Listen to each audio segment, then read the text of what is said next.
Thank you for watching this video. Your support means a lot and motivates me to keep creating more content. If you enjoyed the video, please leave a like, share your thoughts in the comments, and subscribe so you won't miss upcoming videos.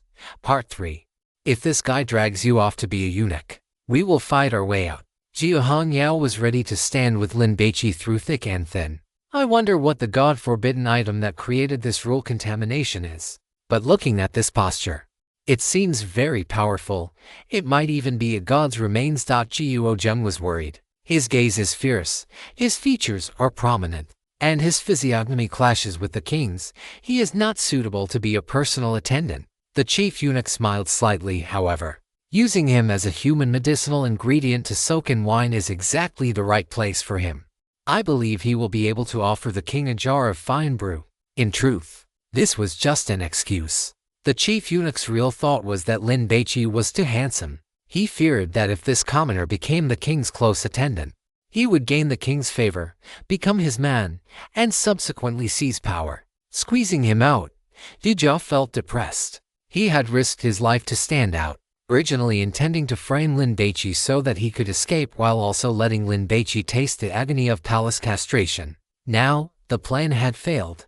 Thinking of others by his own standards, Zhao felt that Lin Baici would definitely take fierce revenge on him. So, he gritted his teeth. I am willing to be an attendant and serve the king forever. After saying this, Zhao even hurried out of the crowd and knelt before the chief eunuch, performing a full prostration to show his loyalty. Damn, he is that ruthless. Zheng was stunned. Lin Baici had played with Zhao since they were children and knew he was the type who never suffered a loss and always repaid grudges. But she had not expected him to be so desperate this time. Zhao knelt on the ground, his mind highly focused, watching his surroundings. He did not want to be beaten to death like Fu Jinlin, but the chief eunuch's next sentence left him kneeling there in a daze. What are you? You think you are worthy of being the king's attendant? The chief eunuch cursed. Then, drag him away and beat him to death with staves. Zhao was dumbfounded. Watching the fierce, tiger-like armored guards rush over, he roared in anxiety. Why am I not good enough? I have lived in luxury since I was a child, eating, drinking, and using things that ordinary people could never enjoy even once in their lives. My life is so privileged. My family background so noble. And you actually say I am not worthy? Drag him away. The chief eunuch grew impatient and waved his robe sleeve, signaling the guards to hurry up. In fact, the chief eunuch did not agree because he saw ambition and cruelty in Zhao's eyes. Such a person would be a disaster if kept by his side. Zhao did not want to sit and wait for death. He suddenly sprang up and lunged at the chief eunuch. This was the third step of his chain plan. If he could not frame Lin Baici and could not become an attendant, then he would take a risk and hold the chief eunuch hostage. Brother Tang, Sister Lu, do it, Zhao roared. Chapter 91. Thanks for nature's gift. Seeking subscriptions. The imperial garden. The courtyards are deep. The scent of blood drifted through the air.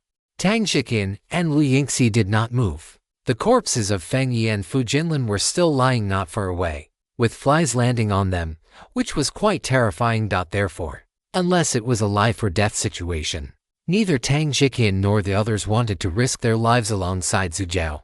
Not everyone can bravely draw their blades when facing death. Zhao rushed to the front of the chief eunuch and pulled a palm-length bronze dagger from his chest, stabbing at its neck. But before he could land the strike, the armored guards holding crossbows had already fired. Shoo shoo. The crossbow bolts whistled through the air, pinning themselves precisely into Zhao's right arm, left calf, and back. Zhao screamed and fell to the ground. Come here, come here. Quickly hack this villain into meat paste. The chief eunuch retreated rapidly while screaming in a shrill, piercing voice. The armored guards immediately rushed towards Zhao, their armor rubbed together, emitting the sound of clashing metal, and a bloodthirsty killing intent immediately filled the air. He is dead for sure. Zheng curled his lip. It seemed that the way to escape this rule contamination was not by killing the chief eunuch. Clang clang. The guards drew their swords and began a frantic, violent hacking and chopping at Zhao. The blades were sharp. Every strike on Zhao tore his skin and flesh. And the guards who used more force were even able to hack off chunks of meat. Zhujiao screamed. But after a few sounds, he went silent. His entire body lay on the ground, motionless. But the guards did not stop hacking for a full minute. When the chief eunuch ordered the guards to stop and leave, everyone saw that Zhujiao, lying in a pool of blood on the ground, was no longer recognizable as human. Julia covered her mouth, otherwise she would have vomited from disgust. Base commoner, the chief eunuch cursed. Go and bring a few dogs over later to eat him. A guard acknowledged the order. For you all to be human medicinal ingredients and offer your lives to the king is the greatest blessing you have cultivated over 3 lifetimes. Remember to be grateful, the chief eunuch lectured. Anyone else who commits an offense against their superiors will be torn apart by 5 horses. I am grateful to your mother. Everyone remained silent as cicadas in winter, but they were all cursing in their hearts. Tang Shiqian never really had much of a desire to resist, and now, seeing the state Zhujiao was in, the last shred of courage in his heart dissipated completely. The young man with the ear stud felt despair. It seemed he was truly destined to become a eunuch this time. Take them down to bathe and change. The chief eunuch tucked his hands into his wide, flowing sleeves. These medicinal wines were for the supreme king, so these commoners had to be scrubbed clean. Not a single speck of filth could remain. The eunuch in the blue hat, who had previously handed a handkerchief to the chief eunuch, stepped out from the crowd. His gaze swept over everyone. He didn't speak, but the meaning was self-evident. Follow him. He was the person in charge of the upcoming bathing and changing process. When those above act, those below follow. If there is a greedy superior, there will naturally be a subordinate who loves money as much as his own life. My bottom line is very flexible. As long as you have money. The group followed the blue-hatted eunuch toward the courtyard bathhouse, with armored guards still following to keep watch. What do we do now? Huo Yuyu was very nervous. Are we really going to be those medicine men? I feel like we are going to die. We have no choice. If we don't figure out all the rules of the contamination, there is no way to break it. Jiu Hongyao whispered in explanation. This was the terrifying aspect of rule-based contamination. Even if everyone went all out and managed to kill all the armored guards in the courtyard, who could guarantee that new reinforcements wouldn't appear in the god ruins? Many of the physical common senses that everyone encountered and learned in daily life would be twisted and overturned. It is a good thing we are following Xiao Bai. Huo Yuyu sighed. This was the only thing that made her feel at ease. I just want to get my giant locust lid back. Gu Zheng stared at the weapons in the distance. Feeling so miserable he wanted to cry. Although this weapon wasn't sharp enough and only had the auxiliary effect of allowing a person to jump very high, it was Gu Zheng's first weapon and held great sentimental value. The chief eunuch suddenly spoke. The blue-hatted eunuch stopped immediately, turned around, lowered his head, and bowed, respectfully waiting for the chief eunuch's instructions.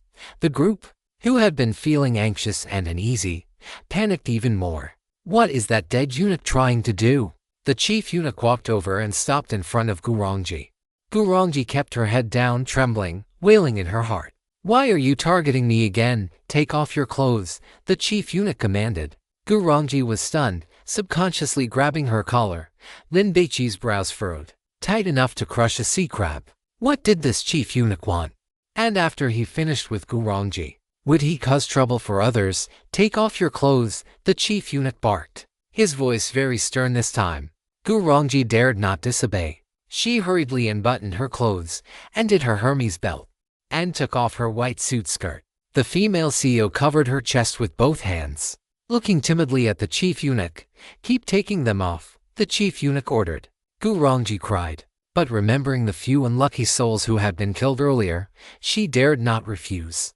She could only take off her pearl-colored shirt and peel off her nude-colored pantyhose. What on earth does this dead eunuch want? Gu Rongji was terrified. Now, she was left with only her undergarments and the pair of white high heels with hollowed-out sides on her feet. Keep taking them off. The chief eunuch stared at Gu Rongji, his expression blank.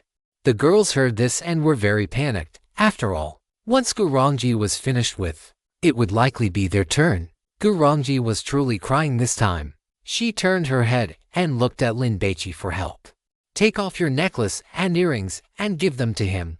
Lin Baici spoke up. Gu Rongji was taken aback. What are you hanging for? Hurry up and do it.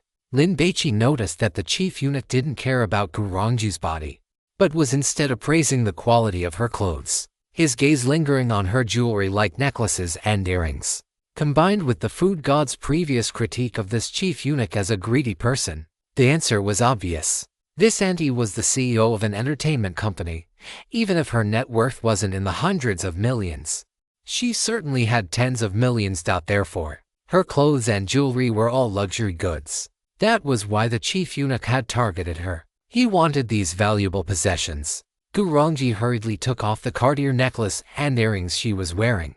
Hold them in both hands and offer them to him, Lin Baici reminded her. The chief eunuch heard this, glanced at Lin Baici, and revealed a smile of approval. This one is sensible. If he weren't so good looking that he posed a huge threat to himself, he could have been taken in as a eunuch. Gurongji was just panicked. She actually had high emotional intelligence. Now that she heard Lin Baici say this, she understood instantly. Looking at the chief eunuch's expression, she got it. She not only offered the necklace and earrings but also took off the blank pane watch on her wrist, worth over 100,000, and presented everything to the chief eunuch with both hands. Please accept this. Gurongji forced a smile. The chief eunuch was very satisfied. His white sleeves brushed over Gurongji's hands. There were no specific movements. But when the sleeves passed, the items in the female CEO's hands were already gone. Step back. The chief eunuch's words made Gurongji feel as if she had been granted amnesty. Her mood relaxed, her legs went weak, and she almost collapsed to the ground. As expected, I still have to rely on Lin Baici's guidance. Gurongji pondered how she could latch onto Lin Baici's golden thigh. Currently, it seemed that the big-chested woman and the cold, steel-like girl were her biggest rivals. As for that senior sister Jo and her green tea best friend, they were not worth worrying about at all. If this were a palace intrigue drama, Gurongji was confident she wouldn't let them survive a single episode. You come out. The chief eunuch called out again, this time pointing at Lu Yingxi. Coming from a powerful and wealthy family, Lu Yingxi's home was extremely rich. Everything she bought for daily use was top tier. Therefore, she had been spotted by the sharp-eyed chief eunuch. Without needing Lin Baici to remind her, Lu Yingxi took off all the valuables on her person and offered them to the chief eunuch. The chief eunuch offered a word of praise, waved his hand to dismiss Lu Yingxi, and then swept his gaze across the crowd, landing on Dushin. Dushin loved to dress up and enjoyed buying luxury goods. So she was often seen wearing large earrings and bracelets, and even the handbag she carried was a designer item, clearly something an ordinary person could not afford. Now that she was being targeted by the chief eunuch, Dushin's hair stood on end, her scalp went numb, and she hurriedly tried to explain. It is fake. It is all fake. It is actually not worth anything. As she spoke, Dushin took off all her jewelry and, along with her handbag, held them up with both hands and presented them to the chief eunuch. At this moment, her heart was bleeding, because this Chanel bag was real, and to buy it, she still had not finished paying off her credit card debt. The chief eunuch's right hand swept over Dushin's hands, and the items vanished instantly. However, he did not let Dushin leave, but instead looked down at her feet. Damn it. He is not even letting my shoes go. Dushin was furious, but she dared not complain and hurriedly took off her shoes. On her feet were a pair of Valentino high heels decorated with crystals that looked like diamonds, which was why they had caught the chief eunuch's eye. The chief eunuch was not satisfied and frowned. He felt that this woman was still hiding valuables. I really do not have anything left. Dushin started to cry. She was left with nothing but a tight-fitting skirt. The chief eunuch snorted coldly and kicked Dushin in the lower abdomen. Get lost. The chief eunuch scolded. He hated these poor wretches who could not even be squeezed for a drop of oil. Clutching her stomach, Dushin hurriedly scrambled to the side, and then she saw the chief eunuch standing next to Lin Baici. Everyone else looked over as well. Xiaobai, Yu's face showed concern. Xiaobai had too many good things on him. If the chief eunuch took them away, it would be a massive loss. Jiu Hongyao gave Lin Baici a look. If little Lin started a fight, she would definitely give it her all. Lin Baici had been prepared for this. He took off the Rolex watch on his left wrist, nicknamed the Green Submariner, and offered it to the chief eunuch. The chief eunuch did not take it. but instead looked at the backpack Lin Baici was carrying. What is inside this? The chief eunuch was like a greedy pixiu. Not letting go of any piece of meat he laid eyes on. Some food, paper and pens, an umbrella, and tissues. Lin Baici explained, took off his backpack, opened it, and dumped the contents onto the ground casually, as if they were all worthless trinkets. The chief eunuch glanced at them, his gaze landing on the black alms bowl, which he observed closely. Damn, I still got targeted. This was the exact situation Lin Baici was most worried about. Why are you carrying a monk's alms bowl? The chief eunuch questioned. I only recently returned to secular life, and I am quite poor. Sometimes when I have nothing to eat, I carry this bowl to beg from door to door, Lin Baici explained. Not to mention that the black alms bowl contained all of Lin Baici's spoils. Even the item itself was a highly practical rule-breaking item. If the chief eunuch took it away, he would surely die of grief. Lin Baici was very nervous inside, but he did not show it on his face. To increase the persuasiveness of his words and to dampen the chief eunuch's greed, he began to chant the Heart Sutra, Avalokiteshvara Bodhisattva, when practicing the profound Pranapramita, illuminated the 5 skandhas as empty, and overcame all suffering and distress. To increase the persuasiveness of his monk persona, Lin Baici used Sanskrit and activated his divine grace, Sanskrit Buddha sound. His voice immediately became ethereal, melodious, and profound, as if an enlightened high monk were preaching, resolving the myriad tribulations of the world, dissolving the 100 years of suffering in life. The chief eunuch was not interested in Buddhist scriptures and was just about to tell Lin Baici to shut up. But when a few notes of the Buddha sound entered his ears, he stopped speaking and stood there, listening quietly. Jiu Hongyao and Hu Yu had originally been worried about Lin Baici's safety and feared his belongings would be confiscated by the chief eunuch. But upon hearing the chanting, their minds immediately calmed down. The others were much the same, because they had suddenly fallen into the divine ruins and encountered successive life-threatening events. They were terrified and on the verge of a mental breakdown. Now, hearing Lin Baici's chanting, their wounded souls felt as if they were being stroked by a mother's gentle hand, and some of their fatigue and trauma dissipated. The Heart Sutra was not long, totaling 260 characters, and Lin Baici finished reciting it quickly. Amitabha. Lin Baici imitated the appearance of the muscular Buddha, recited the Buddha's name, and performed a bow. He could not find a single flaw in the details. He was as perfect as a master with profound Buddhist knowledge. Amitabha. The chief eunuch also instinctively replied. Take them to bathe and change. The chief eunuch ordered the blue-hatted eunuch, no longer interested in looting the other's wealth. That worked. Lin Baici breathed a quiet sigh of relief. Fortunately, the alms bowl was simple and unadorned, with only a thin gold rim at the base and the rim of the bowl. The rest was pitch black, looking more like an iron bowl. If it had been golden or looked like the incomparably magnificent purple gold alms bowl of the Tang monk, he definitely would not have been able to keep it. Of course, Lin Baici's chanting had also played a major role. Follow me. The blue-hatted eunuch led the way to the BATHHOUSE. The group followed. Tang Shikin and the earring-wearing youth remained behind. They were to be sent away for castration. If it were before, they would surely be terrified and in agony, struggling immensely. After all, they were about to be cut. But now, after hearing Lin Baici's chanting, they were quite calm. What joy is there in life? And what suffering is there in death? Bring on the blade and sever these roots of vexation. Amitabha. Tang Shikian felt like a master who had seen through the vanity of the world, the kind who could be cremated and leave behind at least 100 Sarira relics. Jiu Hongyao and Gurjung were divine hunters with stronger mental willpower, so the influence of the Sanskrit Buddha sound was slightly less on them. After walking about 30 meters, Gurjung finally came to his senses. Damn, another divine favor. Gurjung was shocked. As he stared at Lin Baici, his expression was one of utter disbelief, laced with a thick layer of envy, jealousy, and resentment. Brother Lin, just how many types of divine favors do you actually have? The Buddha says it cannot be spoken of.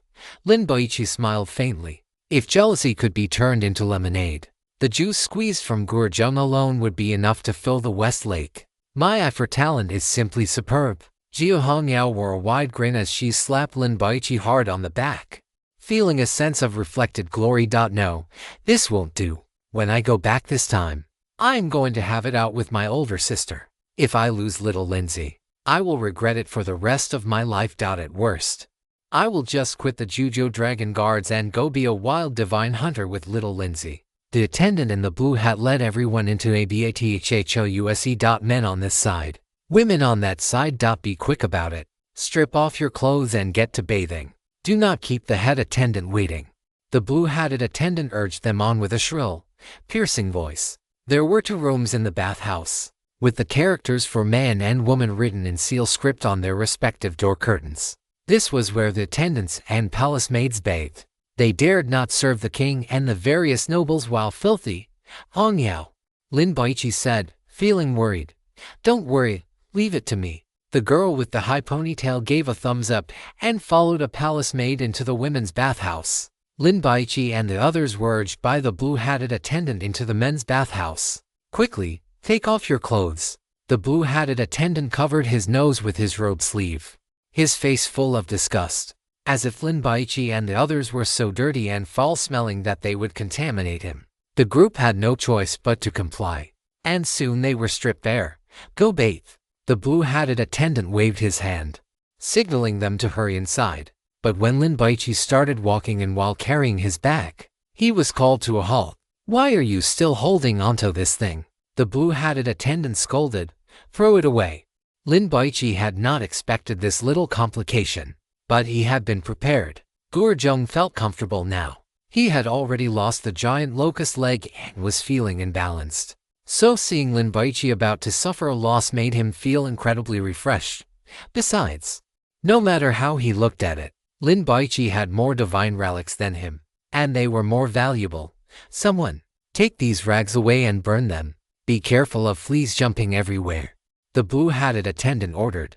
Attendants entered and immediately took away the clothes of Lin Baici and the others. Brother Lin, don't lose the big picture over a small thing.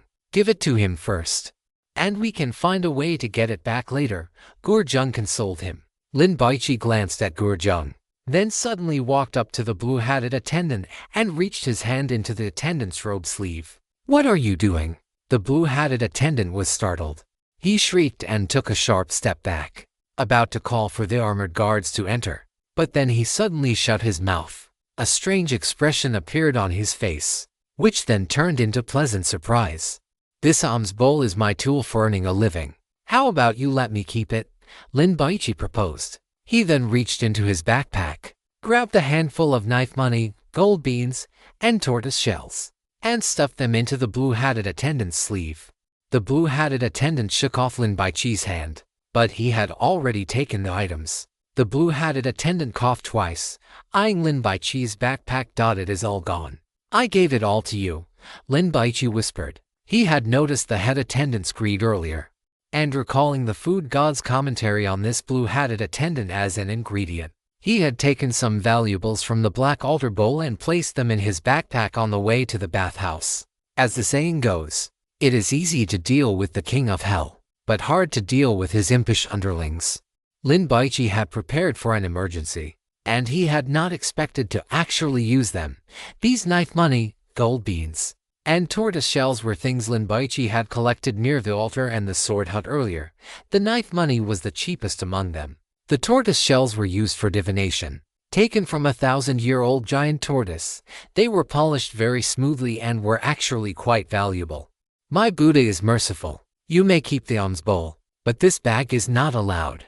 The blue-hatted attendant made an exception for the sake of the money. Lin Baici sighed, pretending to be reluctant as he placed the backpack on the ground. Gurjung was dumbfounded. This actually worked. Thinking about it, it was reasonable. Who doesn't love money? Even the Buddha requires incense money. The group left the changing room and entered the bathhouse, where a wave of heat immediately rushed toward them. Brother Lin, I am impressed. Gurjung gave a thumbs up, full of admiration. This guy was a natural-born divine hunter. He immediately felt regret for following him. If he had trusted Lin Baici more and let him keep the giant locust leg, he wouldn't be empty-handed right now. There was a large pool inside the bathhouse, filled with hot water and sprinkled with flower petals. This was the treatment they received only because Lin Baici and the others were to be used as medicine men for soaking in wine. Yes, my stomach hurts. You guys go ahead and wash. I'm going to the restroom. Lin Baici turned and left. Gurjung soaked in the water, thinking about what kind of trouble they might encounter next and how to solve it. The more he thought, the more his head ached. Damn it. This rule-based pollution is too difficult. It leaves one with no clue, and one can only take it one step at a time. Lin Baici returned to the changing room and saw only the blue-hatted attendant left, who was rummaging through his backpack, clearly looking for hidden pockets to see if there was any more money stashed away. The blue-hatted attendant looked very embarrassed when he saw Lin Baici suddenly appear. The weapon that looks like an insect leg that my friend threw away earlier, go find it for me, and I will give you another handful of gold beans, Lin Baici said with a chuckle, sitting down on a chair with a bold posture, tossing a few gold beans in his right hand. The blue-hatted attendant was first delighted, then angry. You said you didn't have any more money. This belongs to my friend. He has a special ability, he can hide things in his stomach. Lin Baici was clearly making up the reason, yet his tone was so serious that it sounded entirely plausible. There are many strange people and occurrences in this world. There is far more that you have yet to see. Wait here for a moment. The blue hat believed him, and after saying this, hurried away. Lin Baici habitually glanced at his wrist. The Rolex was gone. Lin Baici curled his lip, feeling a sense of loss. After all, he had worn it for a month and had grown somewhat attached to it. Once I get out of the God ruins, I will buy another one. Lin Baici now had the confidence and strength to do so. He had $1 million reward about to come his way. And on this trip to the God ruins, he had already obtained 2 divine taboo items and a meteorite. The divination turtle shell was a bit lackluster, but the Dragon Tooth King sword was a top-tier item. If he were to take that out and sell it, it would probably be snatched up like crazy on the black market. He wondered if he could obtain any divine grace next. There is no one around. You can start your meal. The gluttonous god was referring to the meteorite. Lin Baici looked around. Indeed, there was no one there. He quickly brought the black altar bowl to his mouth. Eat porridge, eat porridge. A vortex immediately appeared at the mouth of the black altar bowl. Lin Baici reached his hand inside and pulled out the meteorite, along with a bottle of mineral water. However, before he could even rinse the meteorite, a slender, translucent arm extended from each of his shoulders, flickering with a pale blue light as if condensed from starlight. Whoosh! The starlight arms grabbed the meteorite, intending to shove it into Lin Baici's mouth. Don't, I'll do it myself. Lin Baici did not want to be treated so roughly. He hurriedly unscrewed the cap, poured the mineral water over the meteorite, then took the stone and placed it into his mouth. Gratitude for the gifts of nature. The gluttonous god offered his routine pre-meal prayer. The temperature in his mouth rose immediately, as if he were holding a mouthful of hot water. Upon contact with his saliva, the meteorite softened rapidly, turning into a liquid state. Gulp, gulp, Lin Baici swallowed. A wave of heat slid down his esophagus, flowed into his stomach, and then surged rapidly toward his limbs and bones. White steam rose from Lin Baici's body, and his skin turned slightly red, as if he had just taken a hot spring bath. This process lasted for about a minute before his skin color returned to normal. Lin Baici rotated his neck and clenched his fists. He felt completely refreshed and healthy enough to beat a brown bear to death with his bare hands. His 6 senses had become even sharper. Lin Baici could feel the humid, hot vapor drifting over from the bathhouse pool. He hadn't been able to hear the commotion over there before, but now he could hear some faint voices. His skin had also improved, becoming smoother and more delicate. Of course, the most important improvement was that the divine power within his body had increased again. When Lin Baici wanted to throw the Dragon Tooth King's sword to kill an enemy, it required consuming divine power. He had felt somewhat exhausted after using it just once before, but now he felt full of energy. He felt that this increase in divine power would allow him to throw the dragon tooth twice in a row. How wonderful! A smile played on the corners of Lin Baici's mouth. If he could get some divine grace next and find the god remains to have a big feast, it would be simply perfect. My stomach is famished and impatient. Lin Baici's ears twitched as he heard rapid footsteps outside. Soon, the blue hat attendant returned. It walked up to Lin Baici and flicked its robe sleeve, revealing a segment of an insect leg. It was exactly that weapon of Gurjung's. Hand it over. The blue hat stared at Lin Baici. Money was exchanged for goods. The blue hat fumbled with the fingernail-sized gold beans, its eyes disappearing into a grin of delight. What is this about soaking people in wine as medicine? Lin Baici took advantage of the pleasant, cooperative atmosphere to ask. It is simply to have you washed clean and soaked in wine jars to make medicinal wine, the blue hat explained. I have only heard that a young boy's urine has medicinal effects, but that uses children. Can we adults be used for soaking too? Lin Baici found it ridiculous. The king has suffered from headaches for years without relief. After praying to the ghosts and gods, he obtained this secret recipe. I imagine it must be useful. After the blue hat finished speaking, it returned to its cold-faced expression. Go bathe quickly. Delaying the wine-soaking process is a capital offense. Lin Baici shrugged his shoulders and walked toward the bathhouse. Under the cover of his body and the steam, Lin Baici placed the giant locust leg into the black altar bowl. Why did you take so long? Did you fall into the toilet? Gurjung, who was soaking in the pool, complained loudly. Come over here quickly. Let's discuss what to do next. The others were also nervous and uneasy. Soaking people in wine as medicine, the very idea sounded terrifying. They had to find a way to survive. There were 18 pools in the bathhouse, some large and some small, some with hot water and some with cold. On the floor were wooden stools, wooden buckets, and many wooden clogs. No one was soaking in the cold water, and Lin Baici did not want to bathe with these people. So he chose a cold water pool. Why did you run so far away? Gurjung was speechless. And you have a good brain. Help me come up with an idea on how to get my weapon back. Don't worry, I won't let you suffer a loss. If you can get the giant locust leg back, how about I give you a meteor coin? Chapter 92. The drunkard demands a life. Sanskrit chants are useless. Where is the money? Lin Baici chuckled. You weren't trying to get something for nothing, are you? I'll give it to you when we get out, Gurjung sniffed. I am a dignified member of the Nine Dragons Hall. Would I owe you a single meteor coin? Gurjung was worried that Lin Baici wouldn't believe him. So, he spoke loudly with great conviction. Lin Baici closed his eyes to rest, leaning against the edge of the pool. Sorry, your divine taboo item is already resting inside my black altar bowl. Seeing that he couldn't convince Lin Baici, Gurjung had to think of a way himself. The others gathered around, asking Lin Baici what the plan was for the next step. When soldiers come, block them with generals. When water comes, cover it with earth. Lin Baici no longer had his watch and didn't know the exact time. But the bathing time wasn't long.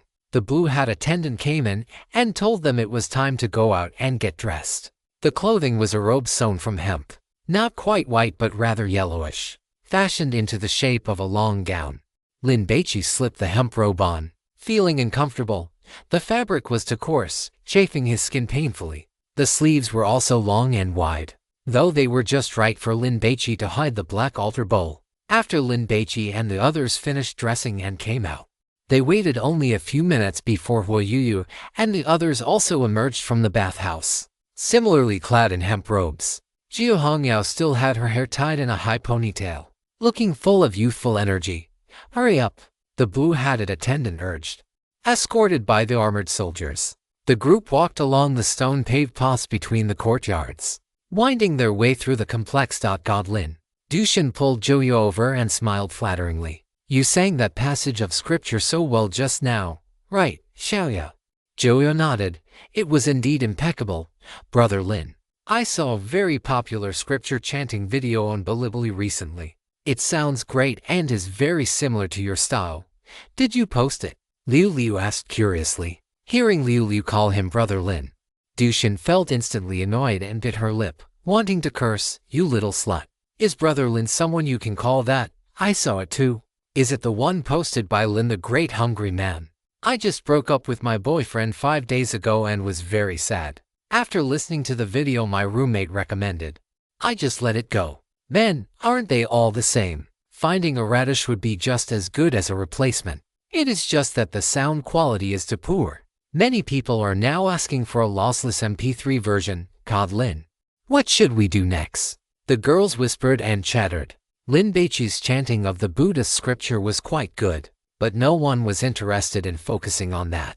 They were crowding around to talk to him now, mostly to get on his good side. Xiao Bai posted a video, and it seems quite popular. Hui Yuyu was surprised and prepared to ask about it, but the blue-hatted attendant barked, "Shut up, be quiet." The group immediately fell silent as cicadas in late autumn. After walking another 100 meters or so, the group stopped in front of a warehouse with blue bricks and green tiles. Lin Baici smelled a faint scent of wine permeating the air. The white-faced head attendant had already arrived. Seeing Lin Baici and the other human medicinal ingredients arrive, it immediately ordered the blue-hatted attendant to open the warehouse doors. Everyone entered the warehouse and saw rows of wine urns, each taller than a person. The floor was paved with stone, looking thick and sturdy. In the center of the warehouse stood a massive bronze tripod. 10 armored soldiers stepped forward and pushed it with all their might. The tripod was moved aside, revealing a cellar door made of iron plates secured with 3 locks. The blue-hatted attendant took out a ring of keys and opened the cellar door, revealing a set of stone stairs leading downward. A rich, intoxicating aroma of wine immediately wafted up from below. A wine cellar containing aged fine wines. It is just a pity that the liquor has all been ruined. Some armored soldiers went ahead with torches. Following them were Lin Baici and the other human medicinal ingredients. The head attendant was the last to go down. The wine cellar was enclosed, with only a few ventilation shafts, so natural light could not reach inside. It was very dark, damp, and stuffy, and combined with the heavy scent of alcohol, it made it difficult to breathe. The torches in the hands of the armored soldiers occasionally crackled, and the dark red firelight shone on the head attendant's pale, feminine face, making it look like an evil spirit from the underworld. This place was quite eerie, perfect for filming a horror movie. The girls were all a bit frightened. This wine cellar covered a considerable area, about half the size of a soccer field, stacked with rows of wine urns that were 1.5 meters tall and wide enough for 2 people to wrap their arms around. The urns were black, with large bellies but small mouths, plugged with a wad of soft cloth. Each of you choose one of these wine urns and get inside, the head attendant urged. Hurry! The attendants following behind it quickly stepped forward and pulled the soft cloth plugs out of some of the urns. Everyone looked at each other, then at Lin Baici, waiting for him to set an example. Do you all wish to be beheaded? The head attendant scolded. Lin Baici picked an urn that looked acceptable. As soon as he approached, a sour-smelling alcoholic vapor surged out, which was somewhat pungent. Deadened quickly. The head attendant was losing patience. Lin Baici braced his hands on the rim of the urn, took off his wooden clogs, bent his legs upward, and lowered himself into the urn. His feet touched the wine, feeling slippery and greasy. By the time Lin Baici was fully submerged, it felt like soaking in diluted honey water. The blue-hatted attendant walked over quickly and covered the opening with the soft cloth plug. Lin Baici's vision went black. The wine in the urn was very full. Lin Baici had to exert force with his legs to maintain a standing position, keeping his head as high as possible and his mouth above the liquid to ensure he wouldn't drown. However, there was very little air in the urn, and it was very stuffy. Lin Baici reached out to support the soft cloth plug, wanting to push it up to create a gap.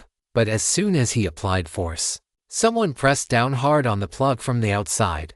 The urn was 1.5 meters tall. Because of the wine, Lin Baici couldn't squat or sit. He had to stand, but at this height, he was forced to hunch over, making it agonizingly uncomfortable. Just wait a while, Lin Baici consoled himself, reaching out to touch the inside of the urn, trying to see if there was anything unusual. An ordinary wine urn, nothing special.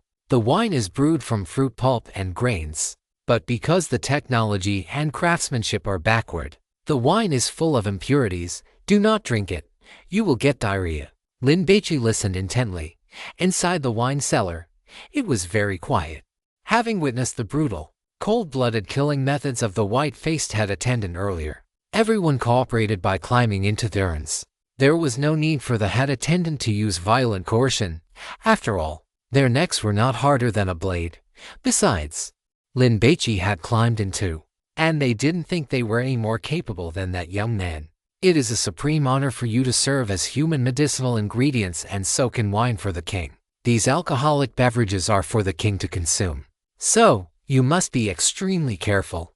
You are forbidden from urinating, passing gas, or spitting into the wine jars.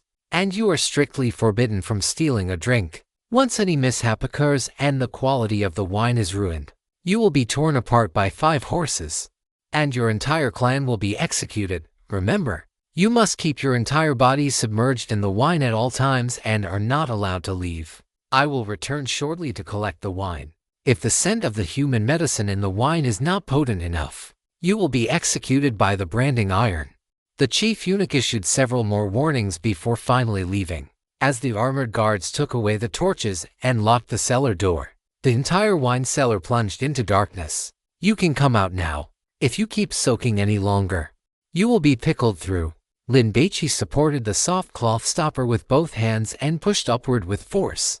The stopper made a soft sound and opened. Splash. Lin Baici stood up, wiped the wine from his face, and took deep, ragged breaths.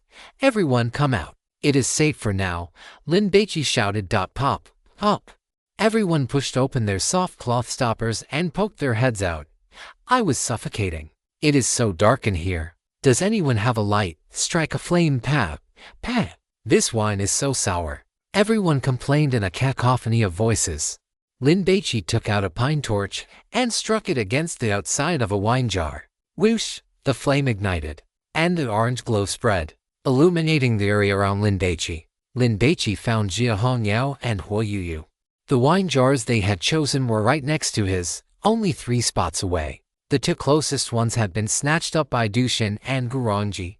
Xiaobai. The hemp robe Huo Yuyu was wearing was a bit too large, making her look like a child. Jia Hongyao's robe, on the other hand, was quite tight, especially around her chest, which it could not cover at all. It was bulging out as if she were hiding 2 large papayas. Is that king a pervert? Drinking this kind of thing? Just thinking about it makes me feel sick. Dushin was disgusted to the core. Her hair was stuck to her face, which felt very uncomfortable.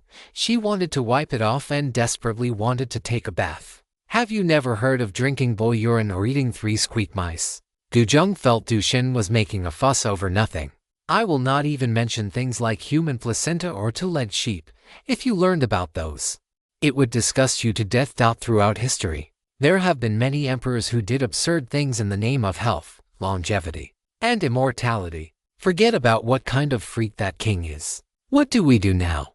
Just keep soaking like this. Gurongji had most of her body submerged in the wine. Seeing Lin Baici sitting on the rim of the wine jar with only his feet soaking, she quickly reminded him, God Lin, be careful. If the wine lacks the scent of human medicine later, we will be killed. Should we explore this wine cellar first? If there is a secret passage or a dog hole, we might be able to escape, Huo Yuyu suggested. Everyone looked at each other. It was a good idea, but the problem was, who would go? Because of the chief eunuch's warning, no one dared to leave the wine. You 2, go and search this wine cellar. If you find anything unusual, report back immediately. Guzheng pointed at 2 young men. They kept their heads down and willing to go. Damn it. Can you not understand what I am saying? Guzheng was furious. Do you believe I will use my divine favor to smash your wine jars right now? God Lin. The 2 young men looked at Lin Baici for help. Are you 2 looking for death? Guzheng cursed loudly. Lin Baici climbed out of the wine jar, put on his wooden clogs, and began to walk around the cellar, observing the environment. He ignored the 2 young men. At a time like this, not trying to find a way to save oneself and only caring about one's own safety was pathetic. Xiaobai, little Lindsay, Huo Yuyu and Jia Hongyao were startled when they saw Lin Baici's actions. God Lin, do not take risks. Gurongji was worried. If Lin Baici died, whose thigh would she cling to? Do you think that chief eunuch is a good person? Lin Baici was speechless. These alcoholic beverages are 9 times out of 10 problematic. If we soak in them for too long, I suspect our bodies will suffer complications. Everyone fell silent. This was a very strong possibility. The female streamer and the girl with the high ponytail climbed out, clattering in their wooden clogs, and trotted over to Lin Baici, preparing to search the wine cellar with him. Gurongji was conflicted. She had certainly considered the possibility Lin Baici mentioned. But what could she do? If she got out of the wine jar, the wine would not soak into her skin. And how would she deal with that eunuch later? He was a cruel official who would cut off heads at any moment. If she did not get out, there was only a possibility of her body having issues. Therefore, Gurongji decided to gamble and stayed in the wine jar. Joyo intended to get out, but was stopped by Du Xin. What are you doing? Going out to help. Joyo was terrified, but she knew she should not shrink back. Are you going out to die? Dushin lowered her voice. When that big-chested woman and the flat-chested girl encounter danger, they have Lin Baici to look after them. What about you? Are you going to handle it yourself? Joyo fell silent. Do not go. Let us see how the situation develops first. Dushin actually wanted to go out too, to use this time to get familiar with Lin Baici, but she was afraid that her wine soaking would be deemed unqualified later. Now that Joyo wanted to leave, she certainly would not allow it. No one was allowed to sneak off. Dushin had a dark heart. She did not want others to do what she dared not do herself. Joyo hesitated for a moment, shook her head, and climbed out of the wine jar anyway. Damn it. Dushin was angry and slapped the wine jar. The others were also conflicted, but most still followed the chief eunuch's instructions and did not leave their wine jars. Lin Baici searched most of the wine cellar, but found nothing unusual. Forget a secret passage. There was not even a mouse hole. However, on the wall next to the cellar stairs, there was an iron door locked with a chain. Lin Baici summoned the muscle Buddha and had it use brute force to snap the chain. He went inside to take a look. It was a small room with dried straw spread on the floor, looking like a place for people to rest. Huoyu grabbed the soft cloth stopper of a wine jar and pulled it out with force. She then leaned in, using the faint light from the torch to take a look inside. Inside, a clump of black water weeds was floating. Xiaobai, there is something soaking in here. After Huoyu said this, she suddenly felt that something was wrong. Why did these water weeds look a bit like hair? Upon realizing this, Huoyu's skin tightened instantly. Her entire scalp went numb, and goosebumps broke out all over her body. Thump, thump, thump, terrified. Huoyu backed away several steps and reported to Lin Baici. At the corpse, Lin Baici and Jia Hongyao immediately ran over. Inside the wine jar, a mass of long black hair was spread out, floating messily on the surface of the liquid. Lin Baici reached out and pulled the corpse up. It was a young woman, about 20 years old. It was impossible to tell how long she had been soaking in the wine. As the body had turned pale, Lin Baici let go. Splash! The corpse slid back into the wine jar. Open the other jars and take a look. Lin Baici went to pull the soft cloth stopper of the adjacent wine jar. There is a corpse in this one too. Jia Hongyao checked them one by one. There were 7 or 8 in total, and every single one contained a corpse. They were all young people, none of them appearing to be over 30. Lin Shen, what is wrong? Gurongji asked. Brother Lin, where did you see the corpses?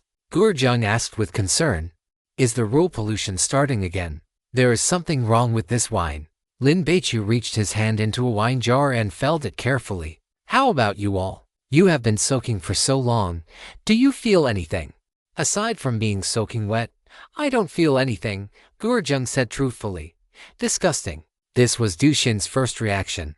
I feel a bit tired, like I have been shopping all day, and I want to sleep, Yu Liu said, and even let out a yawn. Are you guys still not coming out? Are you waiting to die? Jia Hongyao was speechless. Could it be that they were put in only after they were already dead? Dushin analyzed. Isn't this wine meant for their king to drink? Who would dare to soak corpses in it? Do they want to be torn apart by 5 horses? Huoyu thought these people were quite stupid. These corpses were clearly just unlucky souls who had been captured by the armored soldiers a step earlier than them.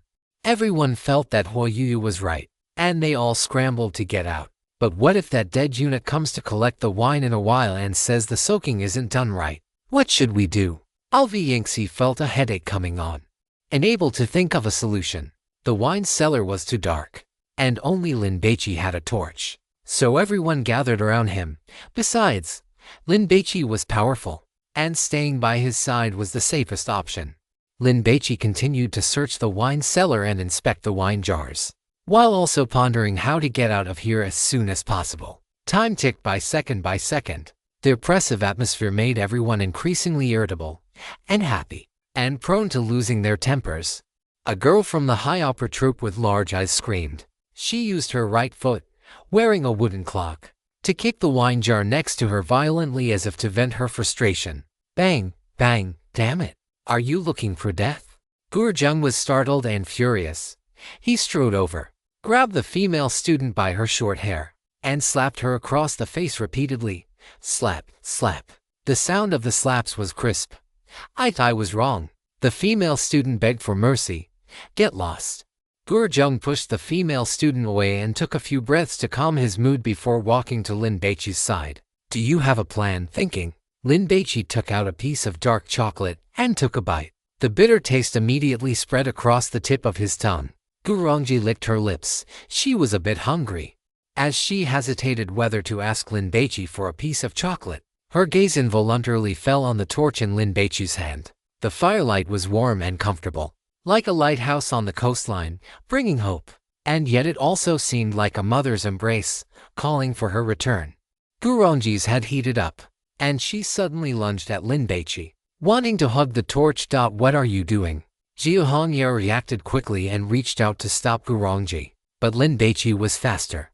He lifted his right foot and kicked the female executive in the lower abdomen. The female executive let out a miserable cry, stumbled back 3 steps, and landed on her bottom.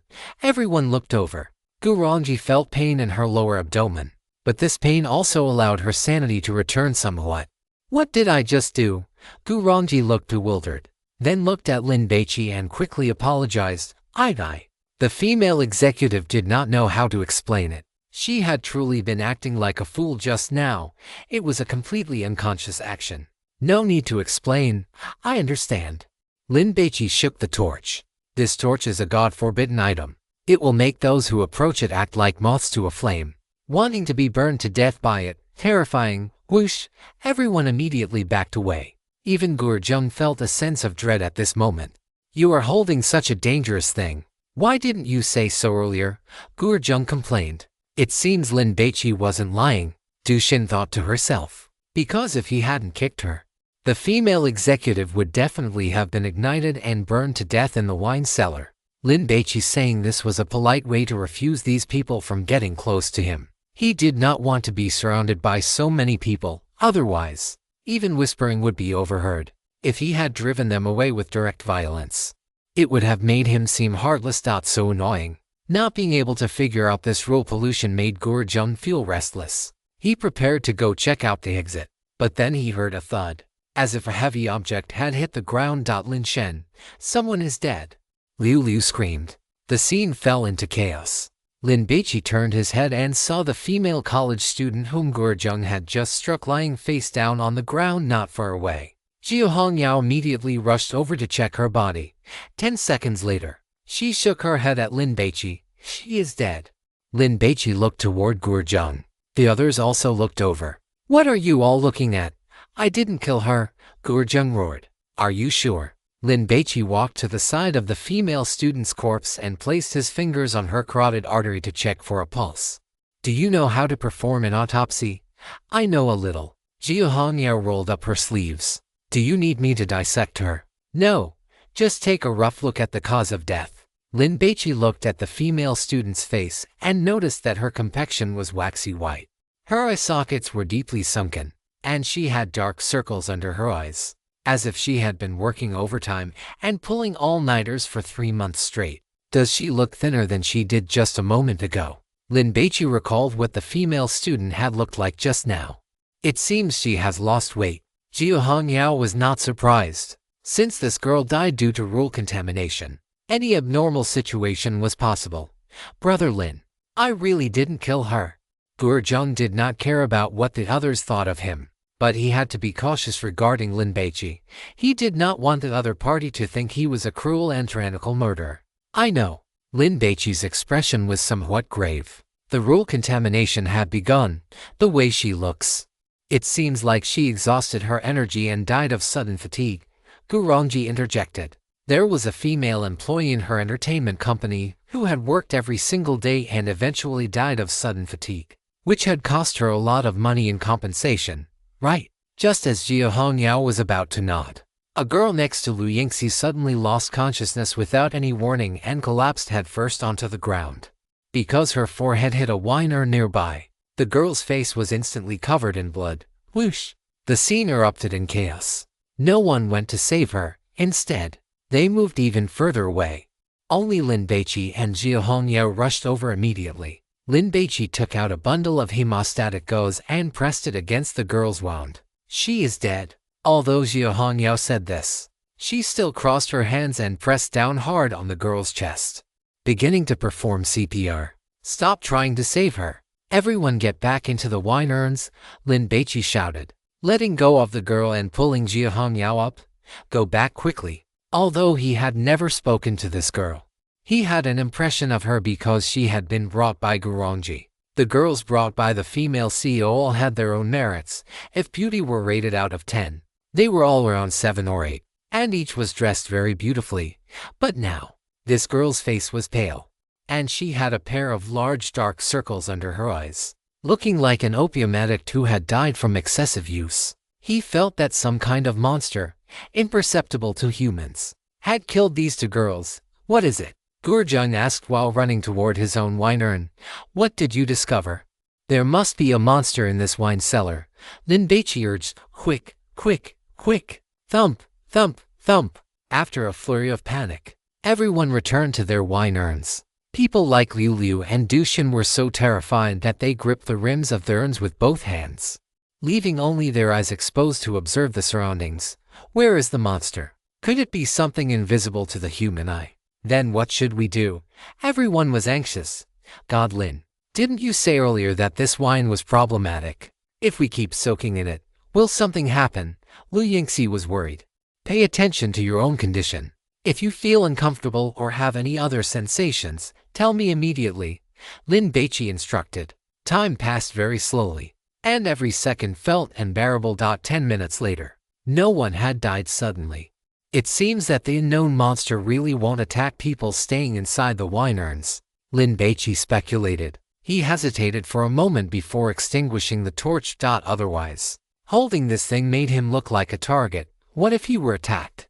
God Lin, why did you put out the torch? It is so dark. God Lin, can we have some light? Everyone pleaded. Without light, the wine cellar was pitch black, which was too terrifying. Hongyao, Xiaoyu, senior sister Zhou, if you feel uncomfortable, tell me immediately. Lin Baici ignored the others. If it weren't for the fact that the pine torch gave the person holding it the urge to burn themselves or others, he would have let someone else hold it. Okay. Listening to Lin Baici's voice, Huo Yuyu and Zhou Ya still felt a sense of security. Jia Hongyao racked her brains, trying hard to reason and find the key point. As time passed, gradually, no one spoke anymore. Only Lin Baici counted silently, checking on Huo Yuyu and Jia Hongyao every 3 minutes. By the third time, Huo Yuyu did not answer immediately. Xiaoyu, what is wrong? Are you uncomfortable? Lin Baici frowned. I feel a bit tired, like when I first started streaming and had to sit in front of the computer singing and dancing for 12 hours every day. Huo Yuyu's voice was filled with exhaustion. Lin Baici relit the pine torch and looked around. Many people were gripping the rims of their wine urns with both hands, their heads resting on their arms, looking exhausted. Is this wine consuming our energy? Lin Baici frowned deeply. He carefully observed everyone's situation. Where was Liu Liu? Lin Baici had a strong impression of this cute and well-behaved girl who had been hit by a divination curse, but he could not see her now. Liu Liu, Liu Liu. Lin Baici called out several times, but no one answered. Lin Baici hesitated for a moment, but still climbed out of his wine urn and ran quickly toward the one where Liu Liu had been soaking. Little Lin, what are you doing? Xia Hongyao was startled. Didn't he say it was dangerous outside? But the next second, she also climbed out. As the team leader, one should be the first to face danger and not let the members take risks. If there is a blade, I will block it. Splash! The wine was displaced by the hemp robe worn by the girl with the high ponytail, spilling everywhere. Xiao Bai. Huo Yuyu was also very nervous. Why did you come out? Lin Baici scolded. Go back. I'm with you so we can look out for each other, Jia Hongyao insisted. Lin Baici pursed his lips. To be honest, he was quite moved. Because two female college students had already died, which meant that leaving the wine jars would lead to danger. Jia Hongyao walked to Liu Li's wine jar and looked at the black hair floating and spreading inside. Her heart sank. She's dead, yes. Lin Baici reached out and pulled Liu Liu up. The girl's face was pale, and her eyes were closed forever. Even so, one could still see the exhaustion, bewilderment, and fear on her face, as well as her longing to live. These expressions converged on her face, forming a look that was both unsightly and heartbreaking. What's going on? Someone died again, Gurjung asked. Everyone was looking on with anticipation. Everyone get out. This wine will devour a person's energy. Stay in it too long and you will die. Lin Baici finally understood what the medicinal human wine soaking was all about. It turned out to be extracting the energy and blood from a person's body, or perhaps their life essence. In short, it was extracting the essence of a person's body through the wine. Those who had finished the medicinal wine soaking were like discarded dregs. Even if they didn't die, they would be ruined. But didn't you say that staying outside the wine jars would also lead to death? Dushin panicked. This was truly leaving them no way to survive. Staying in the wine jars means certain death, but coming out means someone dies at random. You choose for yourselves. Lin Baici felt that the pine-wood torch in his hand should make that unknown monster wary of him. At the very least, it should leave him for last. Right, Xiaoyu, come here. Lin Baici called out to Huo Yuyu. No one dared to stay in the wine jars anymore, and after coming out, they all gathered around Lin Baici. Push forward. Dushin pulled Zhou Yao, wanting to be close to Lin Baici. Otherwise, with so many people, there would always be those closer and those further away. And those further from Lin Baici would certainly have a higher risk of death. No one was a fool, so they were all squeezing toward Lin Baici. If they weren't worried about Lin Baici thinking they had poor manners, these girls would have already started cursing and greeting each other's ancestors for 3 generations. Stop pushing. Lin Baici was speechless. And keep quiet. Let me think of a way. Everyone immediately fell silent. Lin Baici currently possessed for divine abilities, Buddha's Night Rain. Wild Buddha blowing the lamp which had the greatest power and was an area of effect attack.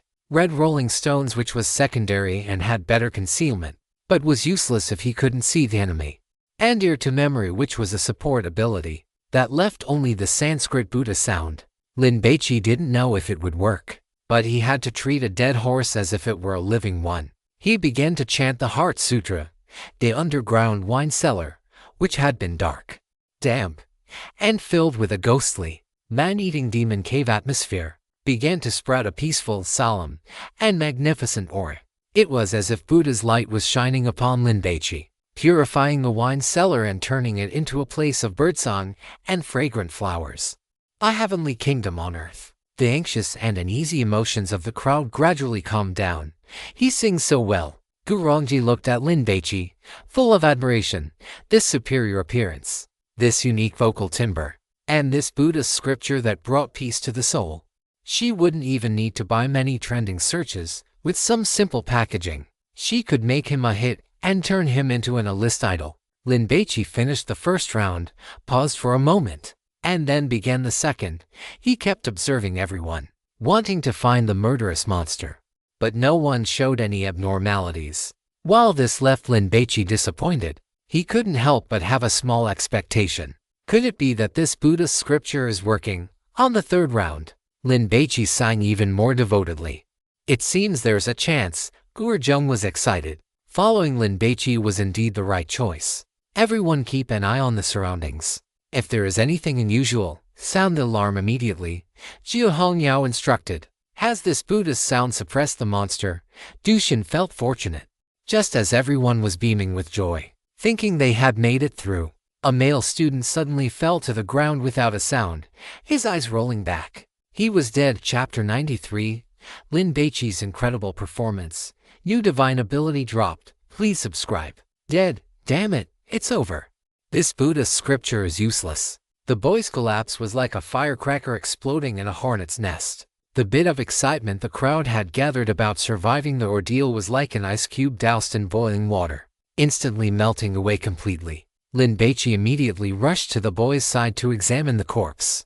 His cheeks were sunken, he had dark circles under his eyes, and his face was pale. It was the look of someone who had suffered excessive physical depletion and died of sudden exhaustion. A corpse drained of its life essence by a wine ghost. In this underground wine cellar, there is a wine ghost that lives by absorbing human energy. Once it targets someone, they will be drained dry within 3 minutes. Don't get your hopes up. The Buddhist scripture has no lethal effect on it. The gluttonous god provided a triple commentary. Lin Baici's face darkened. What was a wine ghost? It sounded very difficult to deal with. Everyone, go back into the wine jars. Lin Baici had to change his plan. He had initially thought about trying to find the murderous monster in the shortest time possible. But now that he knew the wine ghost killed someone every 3 minutes, that was far too fast, and it was random. Lin Baici couldn't guarantee that he would be the last one. Wine ghosts usually target prey with weak constitutions and low energy first, the gluttonous god added. Just like in the natural world, when predators hunt, they also pick the old, weak, sick, and disabled first because they are easier to catch. Hurry up, or you will die. Lin Baici ran toward his wine jar and jumped in. Seeing this, everyone dared not delay any longer. God of gluttony, does that drunkard not attack people inside the wine vats? Lin Baici asked in his heart. That is correct. But the wine in these vats will also extract a person's life essence, causing them to die, right? Lin Baici felt the slightly viscous wine surrounding him. It was like being trapped in quicksand, rapidly heading toward death. Your deduction is completely correct. The god of gluttony provided some trivia. In about an hour, a normal adult will be drained dry by this wine, becoming nothing more than medicinal dregs. Hearing this explanation, Lin Baici understood why Liu had died. Her constitution was already poor, and coupled with the curse from the divination and the exhaustion of her energy, she was already spent. Being soaked in the wine caused her to be drained dry very quickly. God Lin, is there a way to get out of this? Gurangi pressed. Brother Lin, hurry and think of a way. Gurjung also wanted to use his brain, but he was so panicked that he couldn't think logically at all. God Lin, you are the hope of the whole village. Dushin pressed her palms together, praying incessantly. Lu Yingxi didn't speak. She was trying hard to think of a solution. She couldn't always rely on Lin Baici. Or what would she do if he stopped caring about her? One had to be strong oneself to forge iron. Yingxi, you can do it.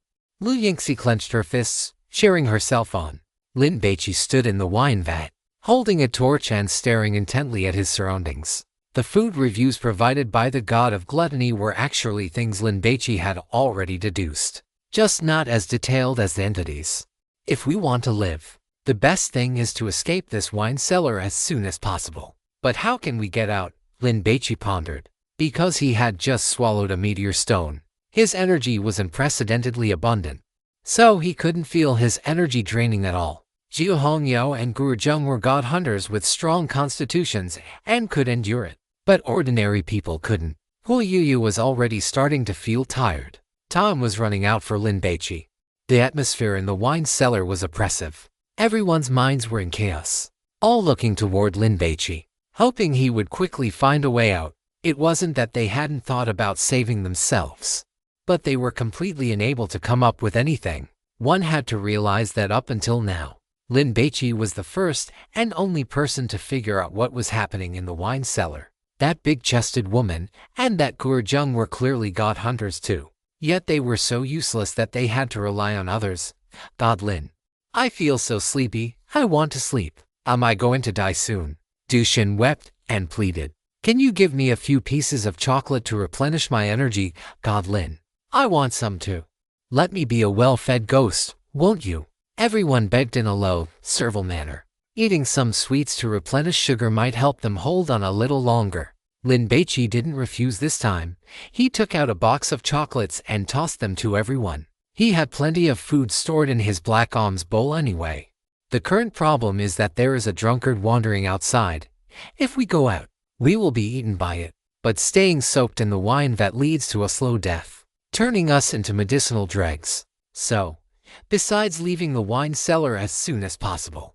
Is there a way to kill the drunkard? Or perhaps a measure to delay the draining of our energy and blood? Lin Baici rubbed his brow. Suddenly, as he was distributing chocolate to Joyao, he saw the corpse of Liu Liu on the ground next to her wine vat. Lin Baici's heart stirred. He quickly took out the Bodhi messenger Kasaya, draped it over himself, and summoned the muscle Buddha. Everyone looked over, confused. The muscle Buddha, wearing only shorts, looked like a demon from hell in the series cellar. It hoisted Liu Liu's corpse and carried it over to Lin Baici. Splash! Liu Liu's corpse was dropped into the wine vat. Can you be a bit slower? Lin Baici was speechless. He had been splashed in the face with wine. Liu Liu's hair had come undone, and her hemp robe was floating slowly due to the buoyancy of the wine, because she wasn't wearing anything underneath. Lin Baici could see quite a bit. My apologies. Lin Baici whispered an apology and pushed her corpse down. What are you doing? Gurjung was puzzled. Lin Baici couldn't possibly have a fetish for corpses, could he? I want to test if adding another person can slow down the loss of energy and blood. Lin Baici didn't hide his intentions. He calmed his mind and felt the changes in his body. How is it? Everyone watched intently. Your method is correct, but this corpse has already been drained dry by the wine.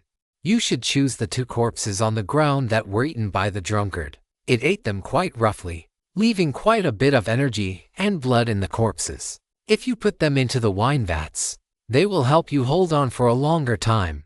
The speed at which the wine drained energy and blood was constant. In other words, there was a saturation point. If Lin Baici had an extra corpse in his vat to help share the burden, he could naturally hold on for a while longer. Hearing this comment, Lin Baici immediately ordered the muscle Buddha to pick up the 3 corpses that had been eaten by the drunkard. He stuffed one into the vats of Huoyuyu and Jiahongyao each, and kept the remaining one for himself. Don't be disgusted. This can save your lives. Lin Baici comforted them while moving Liu Liu's corpse out of the wine vat. Huoyuyu nodded. What did you discover? Jiahongyao was curious. She was feeling a bit annoyed now. Why couldn't she deduce anything? No, I shouldn't be stupid. It must be that Lin Baici is just too strong, making me seem a bit slow. Lin Baici told everyone his analysis. After hearing it, everyone's expressions changed. Jiuo Zheng, in particular, developed a murderous intent. Sure enough, in order to survive, he suddenly jumped out of his wine vat, rushed toward the nearest boy at top speed, punched him twice in the head to knock him unconscious, dragged him out, and hauled him back into his own wine vat. What are you doing? Jiahongyao was shocked. Gurjung did not answer. He strangled the boy to death with his hands and then looked at Lin Baici. He did not care about Jiahongyao's attitude, as long as Lin Baici did not target him. Can you not be so brutal? With your physique, you could have held on for a while longer. Lin Baici frowned. It won't happen again. Gurjung apologized. The others watched this scene, feeling a sense of shared grief, like a rabbit mourning the death of a fox. Oh my, you are so dark-hearted. But this is the true style of a top predator in the food chain. The gluttonous god praised. With your intelligence, it is impossible that you did not foresee how Gurjung would react after you said those words. Yet you said them anyway, because in your eyes, those ordinary people would most likely be drained dry by the wine and die anyway, rather than letting their lives be wasted. It is better to let Gurjung make use of them. As long as Gurjung is alive, he is a top-tier cannon fodder who can generate surplus value for you. The gluttonous god commented. Lin Baici's face was as calm as water. Having soaked in a corpse, Gurjung felt that things were indeed different. He felt much more comfortable, and he could not help but admire him. This Lin Baici, he is so strong.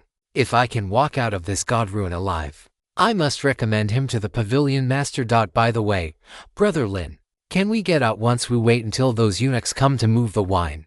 Gurjung was no longer panicked, but his words terrified Gurongji and the others, because given Gurjung's character, he would certainly repeat his previous vile behavior, killing people to soak in the wine jars and using everyone as batteries. Creak! The iron door of the wine cellar was opened, and the rusty door hinges turned, emitting a teeth-grinding sound. A team of eunuchs walked down. Move quickly. Do not delay the king's banquet or dampen the king's spirits. Leading them was the eunuch wearing a blue hat. He kept his hands tucked into his wide sleeves, standing to the side to supervise and urge them on. My lord, can you move ours first? Lu Yingxi shouted. The blue-hatted eunuch did not even glance at her, acting as if he had not heard. We are doomed. Du Xin was in despair, looking at the way those eunuchs were working. They were clearly starting from the wine jars closest to the exit stairs. By the time it was their turn, the corpses would already be maggot-ridden. Please move ours first. We have already finished soaking the wine. The wine we soaked is delicious. I beg you. Everyone cried and pleaded. Noisy. Whoever shouts again will be slapped 100 times. The blue-hatted eunuch did not have the authority to execute commoners, but he did have the right to carry out certain punishments. Du Xin, who had been shouting the loudest, immediately shut her mouth upon hearing that she would be slapped. Little Lin, what should we do? If they leave this time, who knows when they will come back to move the wine again? Jia Hongyao whispered. Why don't we fight our way out? Bad idea. If we fight our way out now, we will most likely attract all the guards of the royal garden. Gurjung did not want to do that, because if they were going to kill, they should have done it earlier. Now that there were sunk costs, he felt it would be a huge loss to break the situation through slaughter. Of course, more importantly, he felt that brute force could not solve this rule-based contamination. It would be suicide. God Lin, please think of a way. Du Xin prayed incessantly. My lord, Lin Baici spoke up. The blue-hatted eunuch would normally not pay attention to these medicine men, but after seeing that it was Lin Baici who spoke, he showed a listening posture. Could it be that there is more money to be made? Lin Baici held a gold bean and flashed it quickly. Ahem, the blue-hatted eunuch coughed twice. You all continue moving. I will go check on those medicine men to ensure there are no mishaps. After speaking, the blue-hatted eunuch walked to Lin Baici's side and stared at him. Our wine is ready. How about you move them out now? I will give you a large sum of money. Lin Baici lowered his voice.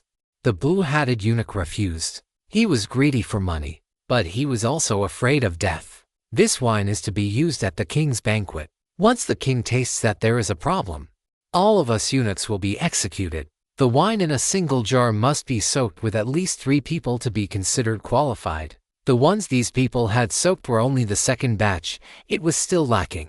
How big is your king's appetite? Lin Baici asked. What do you mean? The blue-hatted eunuch was confused.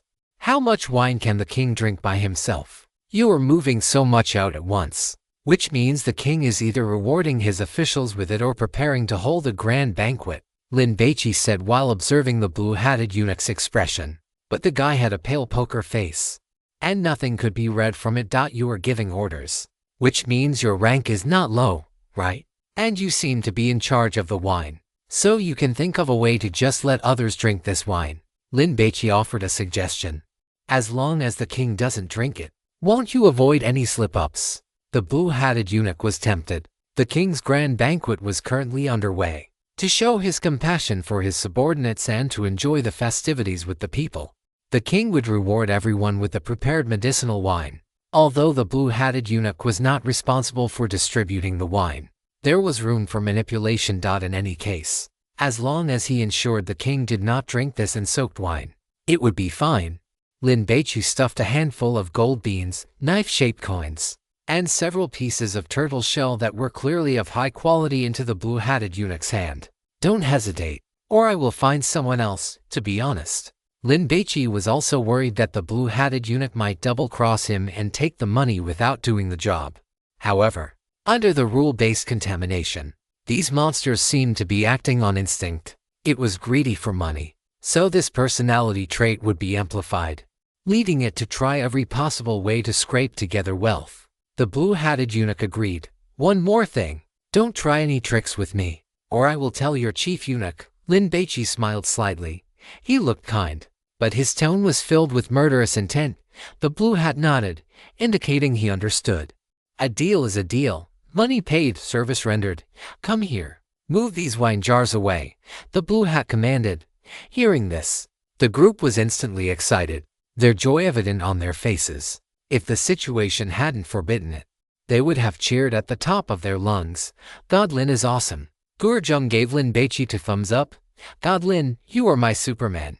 Dushin kissed her right hand and blew a flying kiss toward Lin Baici. Gurongji was completely convinced this time, pondering how she could thoroughly cling to Lin Baici's thigh, while Lu Yingxi, besides feeling a sense of relief, also felt a bit depressed. She just couldn't compare to him.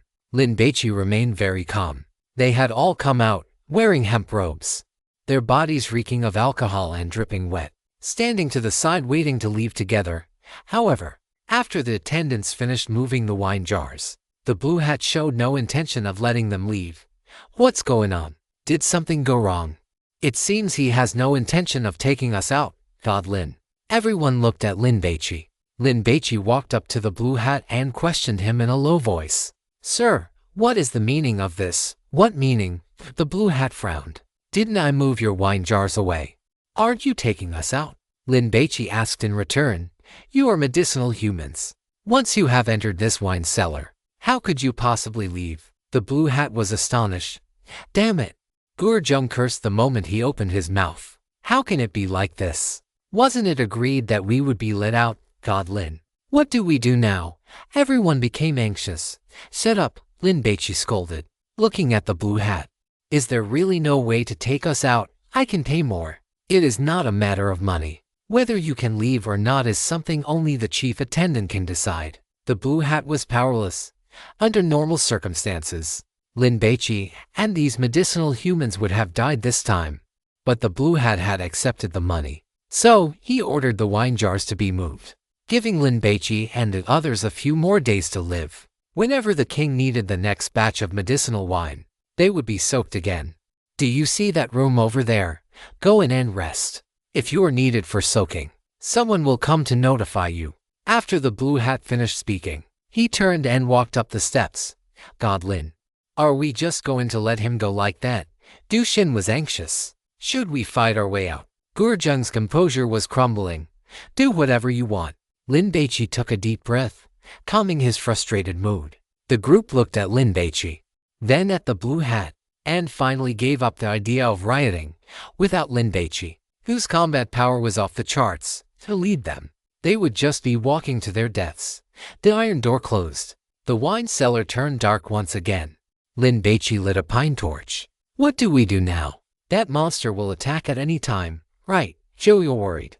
Everyone had already escaped one disaster by not having to be medicinal humans soaked in wine. But the fact that there was a monster in the cellar made people feel desperate. "Should we hide in the wine jars again?" Dushin suggested. "Let's go into that room. Maybe the monster won't go in there." As Lu Yingxi spoke, she had already run toward the room by the steps. The others didn't move. Looking at Lin Baici, "Let's go." Lin Baici sprinted. The others followed immediately.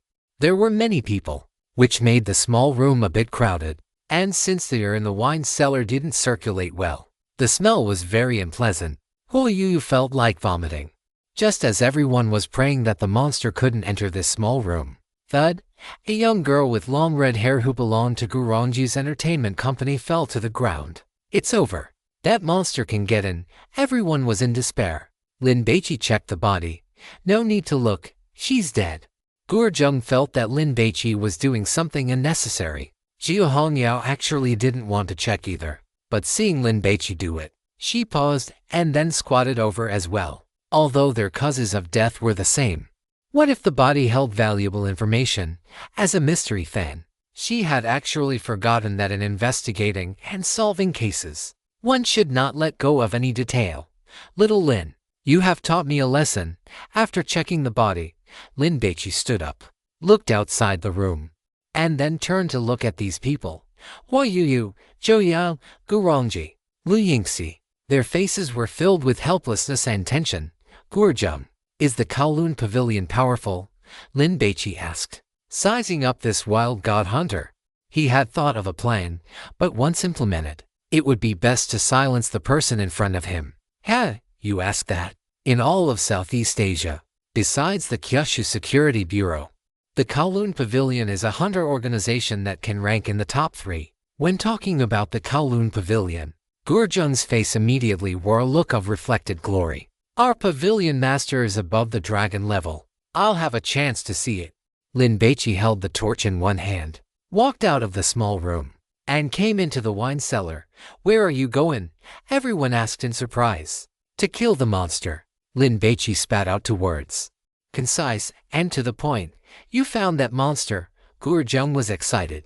"No, but I have a plan that might succeed." Lin Baici chose a good spot and began to set a trap.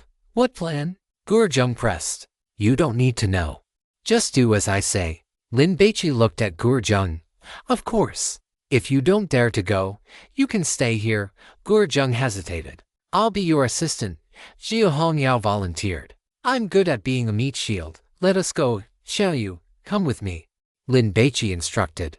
Huo Yu hurried to keep up. "Lin Shen is so caring toward that girl," Zhou Yu said with envy. Lin Baici taking Huo Yu along was clearly because he was worried that if they separated, she would die here. "What should we do? Should we follow them?" Du Shen was conflicted. "Follow them for what? To go and die. That Huo Yu has Lin Baici to look after her. But what about us?" Lu Yingxi refused to go. "God Gore, are you not going?" As soon as Gurongji finished asking, Gurjung slapped her across the face. A 5-fingered print immediately appeared on Gurongji's cheek. "Are you teaching me how to do things?" Gurjung snorted coldly. "Staying here should be safe. After all, there were so many cannon fodder." But Gurjung was a god hunter after all, and he had his dignity. Moreover, he wanted to follow Lin Baici to observe how he operated and gain some experience. This was a target worth learning from. "Shall you find any wine jar and climb inside? Don't show your head," Lin Baici instructed. He saw Gurjung jogging over but didn't pay him any mind. After picking a wine jar, he immediately knocked over a dozen jars nearby, letting the wine spill out and accumulate in a layer on the floor. This way, even if the drunken ghost was invisible, it should leave some footprints if it stepped in the wine. "Hongyao, let's go. We are getting into the wine jars." Lin Baici submerged himself in a wine jar, then took out the bowl-shaped divine remains from the black altar bowl. This was an accidental gain he had found in the belly of the clay idol after killing Black Shark 3 and shattering the idol. When Lin Baici took out these divine remains, a faint radiation began to emanate, and Zhao Hongyao and Gurjung immediately felt uncomfortable. "What did you take out?" Gurjung was shocked. He had felt this sensation during his second exploration of a god ruin, and the team leader at the time had told him that this was a sign of divine remains appearing nearby. Zhao Hongyao had seen many divine remains, so she was very familiar with this feeling, but she was sensible enough not to ask. "This must be the divine remains that little Lin found at Longshan Temple, right? He told me at the time that he hadn't found any, but I thought that was unlikely. As expected, he kept it for himself." Zhao Hongyao did not blame Lin Baici for lying to her. Divine remains were worth a fortune. It was impossible for anyone to tell a god hunter they had just met less than a day ago that they possessed divine remains. What if it invited a fatal disaster? Look at Gurjung nearby. Envy and jealousy had already made him look very ugly. "Get ready quickly, and hide well." Lin Baici handed the black altar bowl and the dragon-tooth sword to Zhao Hongyao. After they were hidden, he tossed the divine remains into the wine jar next to him. Splash. Water splashed up. Zhao Hongyao roughly understood what Lin Baici was trying to do. Lin Baici wanted to use this item to lure that drunken ghost monster out. "I just hope the drunken ghost takes the bait." Lin Baici was worried. Actually, using a meteorite would have been best, but he had eaten it earlier. Thinking of this, Lin Baici felt a bit of regret and decided that he should always keep a meteorite on him in the future. He never knew when it might come in handy. This tactic was something Lin Baici had thought of in a flash of inspiration after remembering that sword slave. The sword slave had swallowed a meteorite and developed self-awareness, which meant that monsters could also evolve. If meteorites were good things for them, then the drunken ghost should also be attracted to it. Divine remains were even more precious than meteorites, though he didn't know if they would have the same effect. Lin Baici held a torch in his right hand and crouched in the wine jar, using the firelight to stare at the surrounding ground, watching to see if footprints appeared in the wine on the floor. Zhao Hongyao and Gurjung also widened their eyes. Huo Yu was soaking in a wine jar, feeling physically uncomfortable. It wasn't just her. Gurongji and the others who were further away also felt very unwell. Ordinary people who came into close contact with divine remains would suffer from radiation pollution. experiencing headaches, fatigue, and weakness in the short term, followed by becoming somewhat neurotic, gradually suffering a mental breakdown, going insane, and at that point, physical changes would also appear, eventually turning them into dead flesh people. Waiting for the prey to take the bait was the most agonizing part. Lin Baici took out 3 hollow tea leaves and tossed them into his mouth, chewing slowly. This amount wouldn't make him completely devoid of desire, but it was just enough to eliminate his tension and anxiety, allowing him to become calmer. Lin Baici had clearly underestimated the attraction of the divine remains to the monsters.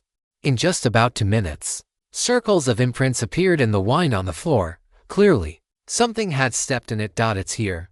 Jiu Hongyao's spirits lifted. She was the first to discover the monster's trail. She was just about to warn little Lin when she saw that he had already made his move. Lin Baici hadn't seen the string of footprints approaching the wine jar, but he had seen a ripple spread through the wine in the jar, as if a transparent stone had been dropped into it. It really is an invisible monster. As this thought crossed his mind, Lin Baici acted swiftly. Thrusting the torch into the wine jar, the wine was ignited, and a ball of flame shot up from the mouth of the jar. Quickly retreat. Hongyao, give me the sword, Lin Baici shouted, jumping out of the wine jar. Jiu Hongyao threw the bronze sword. By this time, Lin Baici had already moved the torch to his left hand, and with his right hand, he grabbed the air, snapping his fingers around the hilt of the dragon tooth. He stared at the wine jar with full concentration. As long as any ball of fire or anything else tried to escape from it, he would throw the sword to kill it. There is no need to be so cautious. The drunken ghost is already dead. This kind of monster is born in places with wine. Its most terrifying aspect is that it is invisible to the naked eye, but in reality, it is small and thin, has low defense, and possesses no direct attack methods. It only feeds on the life essence of its prey. Lin Baici heard this commentary, but he still did not lower his guard. Anything ignited by a pine torch would be reduced to ashes in a very short time. So Lin Baici waited for over 10 seconds until the wine in the jar had been completely burned away. To ensure the flames did not spread elsewhere, Lin Baici had moved 2 wine jars out separately when setting the trap. One to hold the divine remains, and the other he used for concealment. When Lin Baici poured the wine onto the ground, he made sure to leave a gap over a foot wide between the liquid and the jar containing the divine remains. Lin Baici had been worried about whether the alcohol evaporating into the air would ignite, but it was clearly an unnecessary concern, perhaps due to the nature of the divine remains. The flames vanished as soon as the wine burned out, and not even the wine jars were scorched. Lin Baici took a few long strides and rushed to the jars. At the bottom of the jar lay an eyeball-shaped divine remain. Besides that, there were 3 glowing orbs remaining, each the size of an infant's fist. The glowing orbs looked like soap bubbles blown by children in a park, shimmering with iridescent colors under the light of the torch. Inside each one was a pale golden sphere, resembling a tiny sun. Did you kill it? Gurjung ran over, but the moment he lowered his head and saw the 3 glowing orbs in the jar, he was struck dumb with shock. Divine grace, Gurjung blurted out. The next second, he reached out, his hand darting toward one of the orbs with lightning speed. Damn it! This was divine grace, one of the 3 most precious types of loot in a divine ruin. They were usually parasitic on divine taboo items. If a god hunter couldn't break the rule-based pollution, they couldn't claim the divine taboo item, and thus had no hope of obtaining divine grace. My god, Lin is a beast. The expression on Gurjung's face was a mix of excitement, distortion, and madness. The veins on his forehead bulged out at this moment. He was like a mad dog guarding its food, desperate to devour this piece of divine grace immediately. Just as Gurjung was about to grab the glowing orb, Lin Baici reached out and seized Gurjung by the wrist. What are you doing? Lin Baici's voice was icy. Jiu Hongyao had already drawn her short blade, ready to strike at any moment. With Lin Baici gripping him so tightly and staring at him with those indifferent eyes, the thoughts of snatching the divine grace that had filled Gurjung's mind suddenly cooled down significantly. It wasn't that he didn't want it, it was that he couldn't win. Gurjung's gaze subconsciously fell upon the Dragon Tooth King's sword in Lin Baici's hand. Get lost, Lin Baici scolded, shaking off Gurjung's hand. God Lin, brother Lin. Daddy Lin, can you just be my daddy? Since there are 3 pieces of divine grace, how about you give me one? Gurjung wore a fawning smile, pleading in a low, servile voice. This was divine grace, after all. Forget about being a grandson to Lin Baici. He would be willing to do even more sycophantic things than that. If only Lin Baici didn't dislike men, otherwise, he would have scrubbed himself clean and offered himself up on a silver platter. That was divine grace. Gurjung had been a god hunter for over 3 years and only possessed 2 pieces of divine grace to date, both of which were minor ones. The hard standard for measuring whether a god hunter was powerful was the quantity of their divine grace. Snatch it. If Lin Baici were weaker than him, he would have made his move long ago. But the problem was that the guy was incredibly strong. And Jiao Hongyao was right there beside him. Gurjung hadn't forgotten the dashing and heroic posture of this high ponytail woman when she fought that ironclad sword slave one-on-one in the sword hut. These were both people he couldn't defeat. He couldn't use force. He had to use his wits. Chapter 94. Drunk in a mortal fist and wine, great divine grace obtained. Although the drunken monster had been killed by Lin Baici, the atmosphere in the wine cellar did not lighten. All because of Gurjung. Jiao Hongyao gripped her short blade tightly, staring at Gurjung. If this guy made any suspicious moves, she would strike immediately. The high ponytail woman worked for the Bureau of Safety and had seen many case files. Quite a few god hunters didn't die from the rule-based pollution of divine taboo items, but rather from fighting over loot. Greed would always drive people to madness. Not to mention this was divine grace, once absorbed. It would greatly increase a god hunter's strength and improve their resistance to the radiation of divine remains. Don't make me say it a second time. Get lost. Lin Baici's tone was now completely devoid of politeness. He wasn't afraid of Gurjung on his own, let alone with Jiao Hongyao there to help out furthermore. Before Lin Baici executed this plan to hunt the drunken monster, he had already considered silencing him, because he didn't want anyone to know he possessed an eyeball-shaped divine remain. During this time, by listening to the God Eater's commentary, chatting with Jiao Hongyao, and browsing the Origin forum, Lin Baici had gained a lot of knowledge regarding divine runes. He was no longer a complete novice who understood nothing. This type of eyeball-shaped divine remain was extremely rare, so once leaked, it would certainly attract the covetous eyes and greed of various factions. Thinking of this, Lin Baici looked at Jiao Hongyao. So far, the high ponytail woman's performance had been very commendable. She had taken the initiative to act as cannon fodder and a meat shield without a single complaint, and she had never played any tricks on him, treating him with complete sincerity. If it weren't for that, Lin Baici might have considered getting rid of her. No need to be nervous. All her nutrition went to her chest, so her mind is very simple.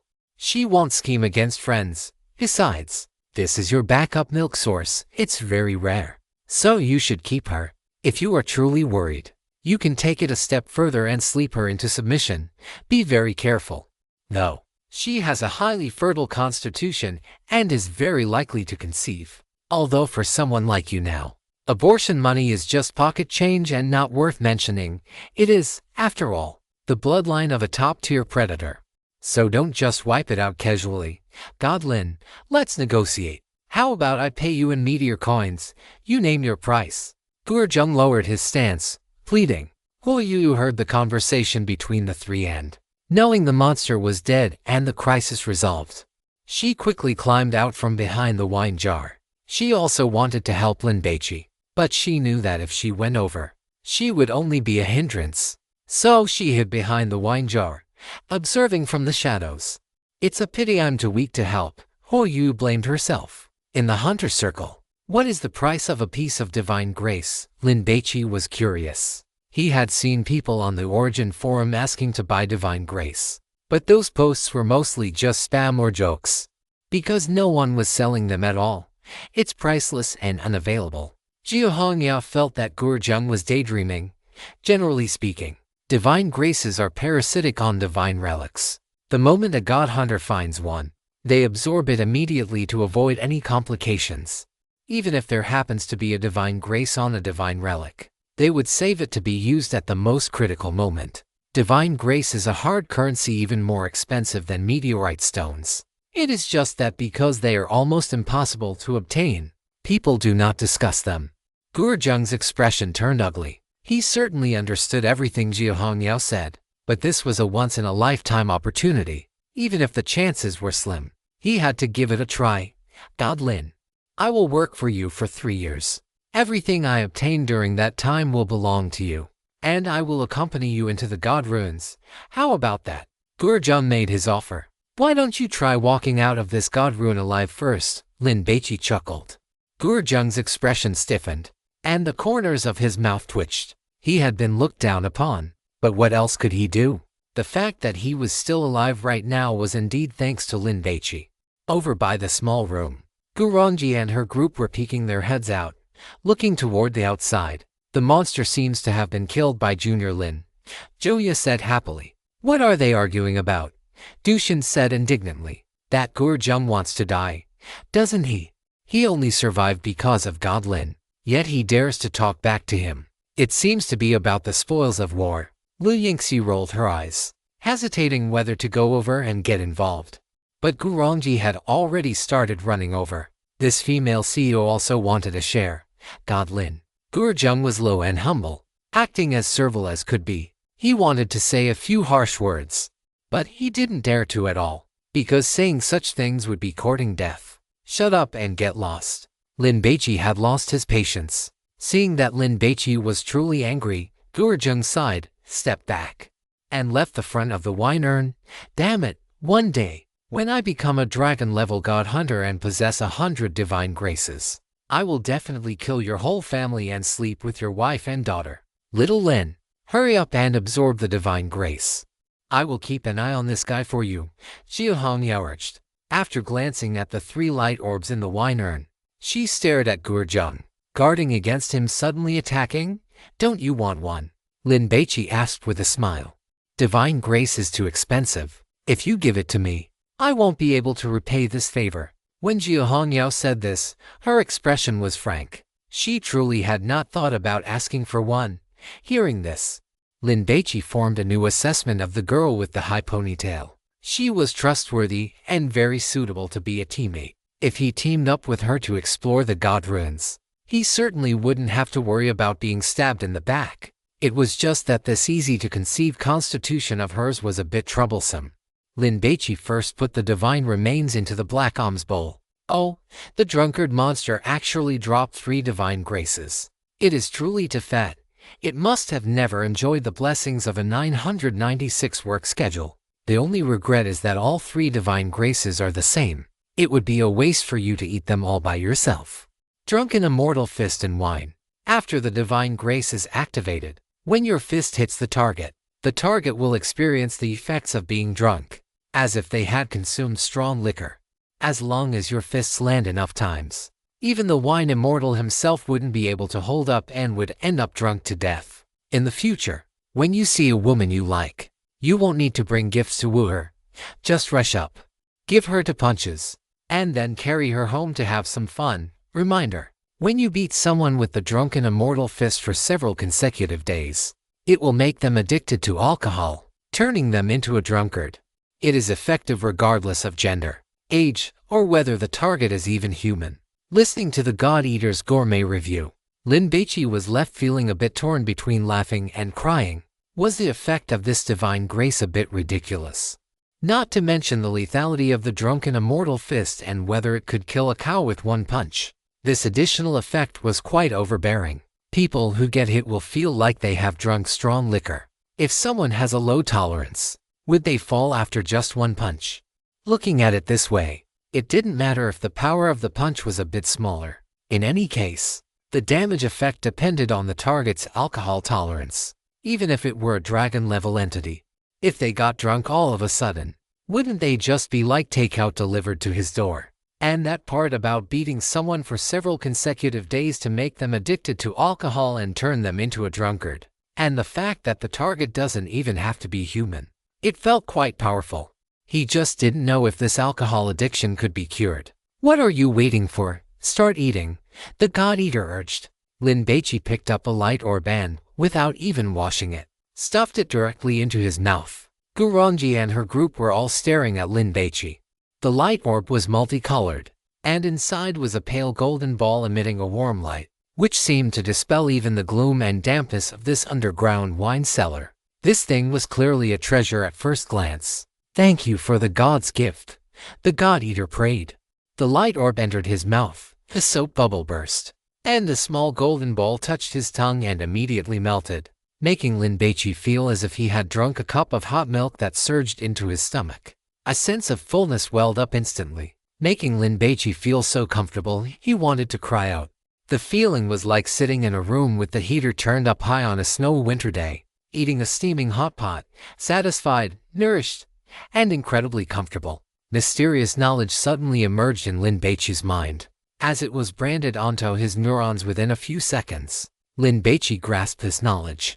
This divine grace was called Drunken Immortal Fist, and it was exactly as the God-Eater had described. As for the power of a single punch, there was still no detailed description. It would have to be verified through actual combat. What kind of divine grace is it?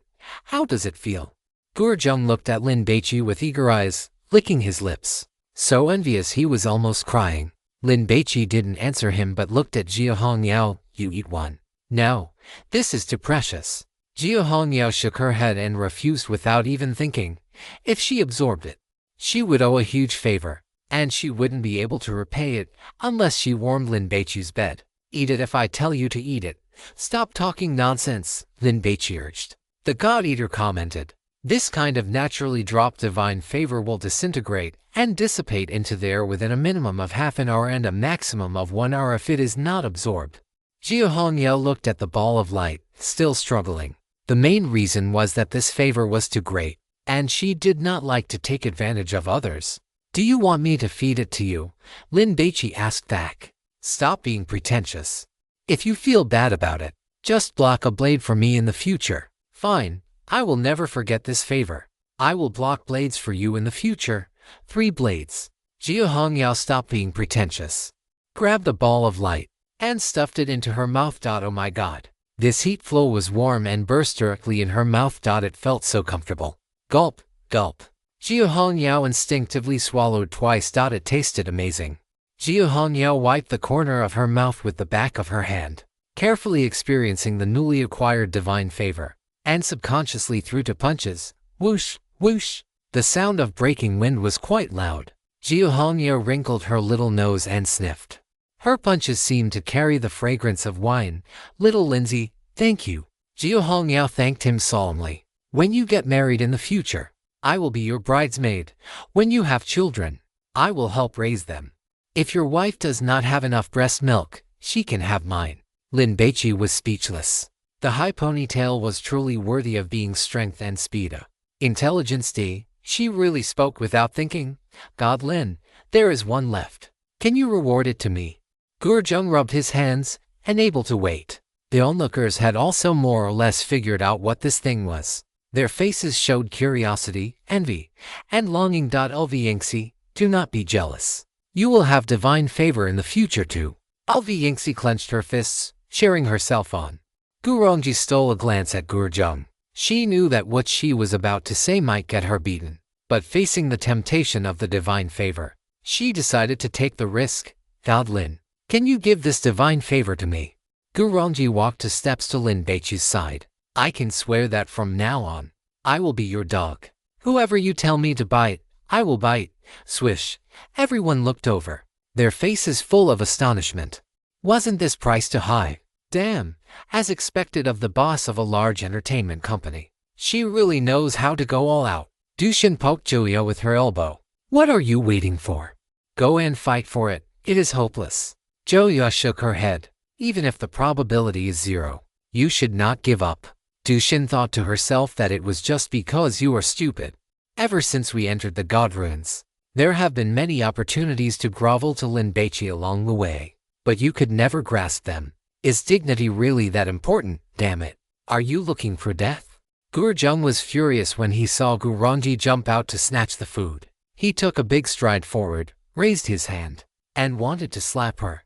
Lin Baici grabbed Gurjung's wrist. Gurongji was trembling, but she still gathered her courage. And under Gurjung's cruel and ferocious gaze as if he were about to kill, she said again, "God Lin, I want to become a god hunter. Please grant me this." Lin Baici looked at Gurongji, a flash of astonishment in his eyes. He could tell that these people all wanted this divine favor, even if they did not know what was good about it. With Gurjung as an example, everyone understood that this ball of light was a top-tier treasure. However, Gurongji was the only one who was willing to go this far, dared to speak up, and was willing to pay such a price. As expected, when big shots encounter opportunities, they are willing to gamble. Lin Baici sighed and sized up Gurongji. She was a young woman. After taking off her suit skirt and no longer wearing high heels, she only wore a linen robe, coupled with the hair strands stuck to her face due to the wine. She had a kind of desolate and decadent beauty, like a begonia flower battered by wind and rain after a stormy night. To be honest, it gave one an urge to continue ravaging her. A high-end ingredient. It is recommended to consume it as soon as possible before it rots. Gurongji stood there, straightened her chest, and generously allowed Lin Baici to look at her. Everyone has a price. In the past, it was she who set prices for others, buying their lives. Now, it was her turn to be picked by others. God Lin. She is just an ordinary woman. 9 times out of 10, she will die in this god ruins. It is a waste to give her the divine favor, Gurjung advised. Better give it to me, with God Lin, this golden thigh. Here, I believe that as long as I listen to him, I will definitely be able to get out alive. Gurongji flattered Lin Baici. Damn it, Gurjung wanted to kill someone. Stop arguing. Lin Baici stopped the two of them. As for the distribution of the divine favor, I already have an idea. Xiaoyu, come here, swish. Everyone looked at Huoyuyu, their eyes full of envy. Huoyuyu did not expect the gossip to land on her head. What a, hurry up and come over to eat this divine favor, Lin Baici urged. If you give it to me, wouldn't it be a waste? Huoyuyu frowned. Xiaobai, to be honest, I want it, but I think it should be given to a suitable person to improve combat power and increase our chances of survival. Stop talking nonsense, open your mouth. Lin Baici grabbed the ball of light from the wine jar. God Lin, I beg you. Seeing that the divine favor was about to be lost, Gurongji's depressed and irritable face twisted. Brother Lin, give me a chance. Gurjung wailed. If it were not for his lack of strength, he would really want to snatch it. Lin Baici did not listen to them.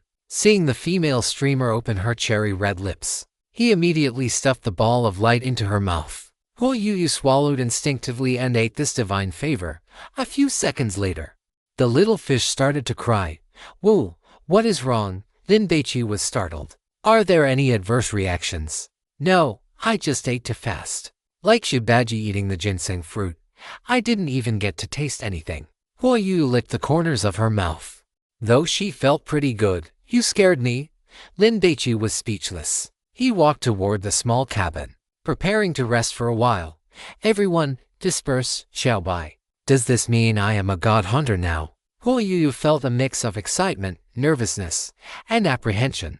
Would she bring shame to this profession, a wild one? Jia Hongyao provided some context. However, a hunter like you has no experience, aside from the divine grace. You are no different from an ordinary person.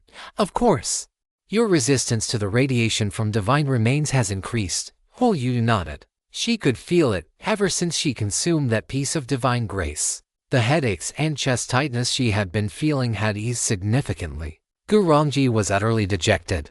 She had even discarded her dignity, begging Lin Baici like a dog. Yet she was still ignored. Jiuozheng was frustrated. He suddenly wanted to find a human punching bag to vent his anger. So, he grabbed Gurongji by the hair. Gurjung, don't cause trouble. Lin Baici scolded him. Gurjung's chest heaved rapidly, filled with rage, but in the end, the palm he raised did not land on Gurongji's face.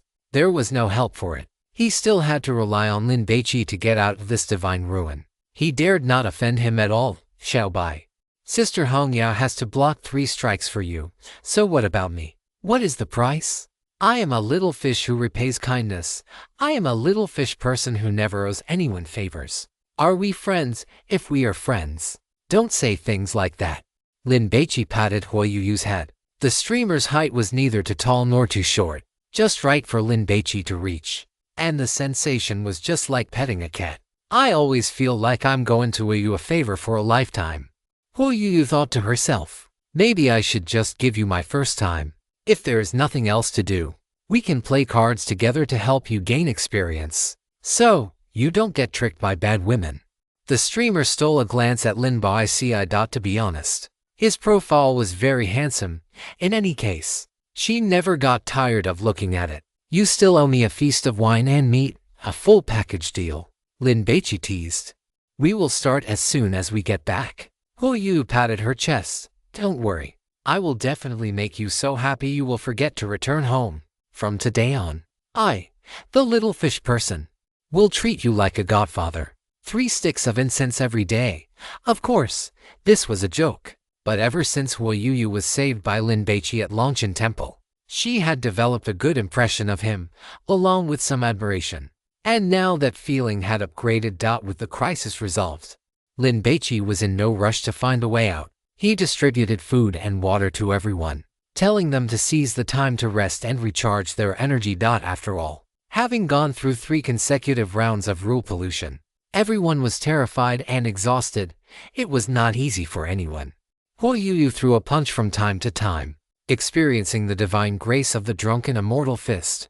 And fortunately, there were no villains to serve as targets for her to see how powerful it was. What a pity. Hu Yu wanted to ask Jia Hongyao about things related to god hunters. So she pulled the high ponytail girl and Lin Baici out of the small room to find a corner in the wine cellar to chat. You have 5 divine graces now, right? Jia Hongyao sat on a wine jar, drinking a bottle of fruit juice and eating bread, occasionally sighing about how good it was to have a space-type divine relic. Lin Baici nodded, holding a piece of cloth to wipe the Dragon Tooth King sword, familiarizing himself with the feel. Then you are a Wolf King. Jia Hongyao looked Lin Baici up and down, her eyes full of admiration. You have only been a god hunter for a little over a month, and you haven't even had time to take the god hunter license exam. This speed of acquiring divine grace is just too fast. Is a Wolf King very powerful? Hu Yu was interested in this topic. God hunters are divided into ranks. From the moment you possess your first divine grace and become a god hunter, you belong to the Hungry Wolf rank. Once you obtain 5 divine graces, you are qualified to be called a Wolf King. As the name suggests, you are in the most powerful tier of the Hungry Wolf rank. Jia Hongyao explained to the 2 of them. When a Wolf King acts as the main force of a team and breaks through 3 divine runes, they are promoted to Leopard Head. When a Leopard Head possesses 10 divine graces and, as a main force, breaks through 5 more divine runes, they are promoted to Violent Bear rank. Above the Violent Bear is the Lion King. The promotion condition is to possess 15 divine graces and break through 10 more divine runes, or to explore 3 great divine ruins that have existed for over 10 years, return from them alive, and bring back valuable intelligence. 10-year great divine ruins. Hu Yu gasped. That must be very difficult. Right, that's right. The mortality rate for divine ruins of that level is extremely high. Without sufficient intelligence support, going in is just suicide. Jia Hongyao lowered her voice. Actually, there are 20-year and 30-year great divine ruins. With humanity's current strength, it is too difficult to break through them, so we can only pray that they do not spread further. Are there divine ruins that don't spread? Hu Yu was surprised. She had thought that once such terrifying things as divine ruins appeared, they would be broken by god hunters. They are like dormant volcanoes, very calm. Because international agencies still haven't figured out the reason, there is no way to judge when they will revive and erupt. Jia Hongyao sighed. Just like the divine ruin brought by the meteor that fell in the Kindling Mountains 11 years ago, it has started to spread again recently, which is very troublesome. What is above the Lion King? Hu Yu continued to ask. Like a baby with a strong thirst for knowledge, Dragon rank. Jia Hongyao knew that Hu Yu had no understanding of how terrifying natural disasters like divine ruins were. Otherwise, if she knew that the Qin Palace divine ruin had spread, she would definitely be frightened. Just like the entire God Hunter circle in the 9 provinces, as the news spread, it had already caused a great shock, and everyone was collecting intelligence on the Qin Palace divine ruin. It is said that several top God Hunter teams from Europe, including Paragon, NB, and the 7th Heaven God, are all planning to come and explore it. Although the Qin Palace God ruins are extremely dangerous, they have existed for 11 years. So there must be many top-tier divine taboo items inside. And the integrity of the divine remains must be very high. Can one skip ranks? Huo Yuyu felt that with Lin Baici's strength, if he could skip ranks, she wouldn't dare say dragon rank. But securing a Lion King title would definitely be no problem. It is possible. If you single-handedly conquer 5 God ruins, you are promoted to Lion King. These ranks are artificially set, mainly used to distinguish the strength of God hunters for easier management. In reality, it is not that strict. If a God hunter takes down a 10-year-old major God rune alone, they are directly promoted to dragon rank. However, generally, no one does that. After all, isn't it better to stay alive? Huo Yuyu smacked her lips. It doesn't feel that hard, does it? After Xiao Bai gets out this time, he will have cleared to God runes solo, right, Xiaoyu? The more a person comes into contact with divine taboo items and experiences rule pollution, the more they will revere the God ruins. Jia Hongyao's expression was serious. Do not treat these as a game. You only have one life. There are no resurrection coins to use. Sister Hongyao, I have noted that. Huo Yuyu humbly accepted the lesson. Jia Hongyao recalled Huo Yuyu's performance after entering the God ruins. She didn't cause trouble for Lin Baici and was very obedient, so she could serve as a support. Thus, the girl with the high ponytail extended an invitation. Do you want to join the Kyushu Security Bureau and become a member of my team? Huo Yuyu was stunned and subconsciously looked at Lin Baici. This line of work is very dangerous. Lin Baici did not advise Huo Yuyu to take the risk, but you can earn meteor coins, and there is a chance to obtain divine grace. Jia Hongyao really liked this profession. Not to mention divine grace. The divine energy within meteor coins can strengthen the body. Can it make this part grow? Huo Yuyu drew a circular arc in front of her chest. It can promote development. At least. Jia Hongyao didn't know for sure. She had never worried about her figure. And in fact, because it was too large, she found it quite cumbersome. Huo Yuyu was a little tempted. I consider it. Jia Hongyao was not in a hurry. Even if Huo Yuyu joined the team, she would only be a support, responsible for standing guard, duty, and taking care of the wounded. Inside the underground wine cellar, Dushin sat on the ground, looking at Lin Baici in the distance. I wonder what they are talking about. The three of them were clearly whispering. Dushin wanted to go over and listen, but she was worried about being scolded. It must be about divine grace. Lu Yingxi prepared to beg her father after returning, using all his connections to help her obtain a piece of divine grace and become a god hunter. Creak! The iron door hinges of the underground wine cellar made a teeth-grinding sound, and then a squad of armored soldiers came down with torches. Where are the people? Come over here. Blue Hat stood on the steps and roared into the wine cellar. The group did not go over, but instead ran toward Lin Baici. What is going on? Are we going to be soaked in medicinal wine again? Dushin was terrified. Hurry up and come over. The chief eunuch has ordered to take you all out. Blue Hat shouted. What does that mean? Are they going to let us go? Joey's expression turned joyful. I suspect it is not that simple. Gu Rongji said, looking at Lin Baici with a resentful gaze.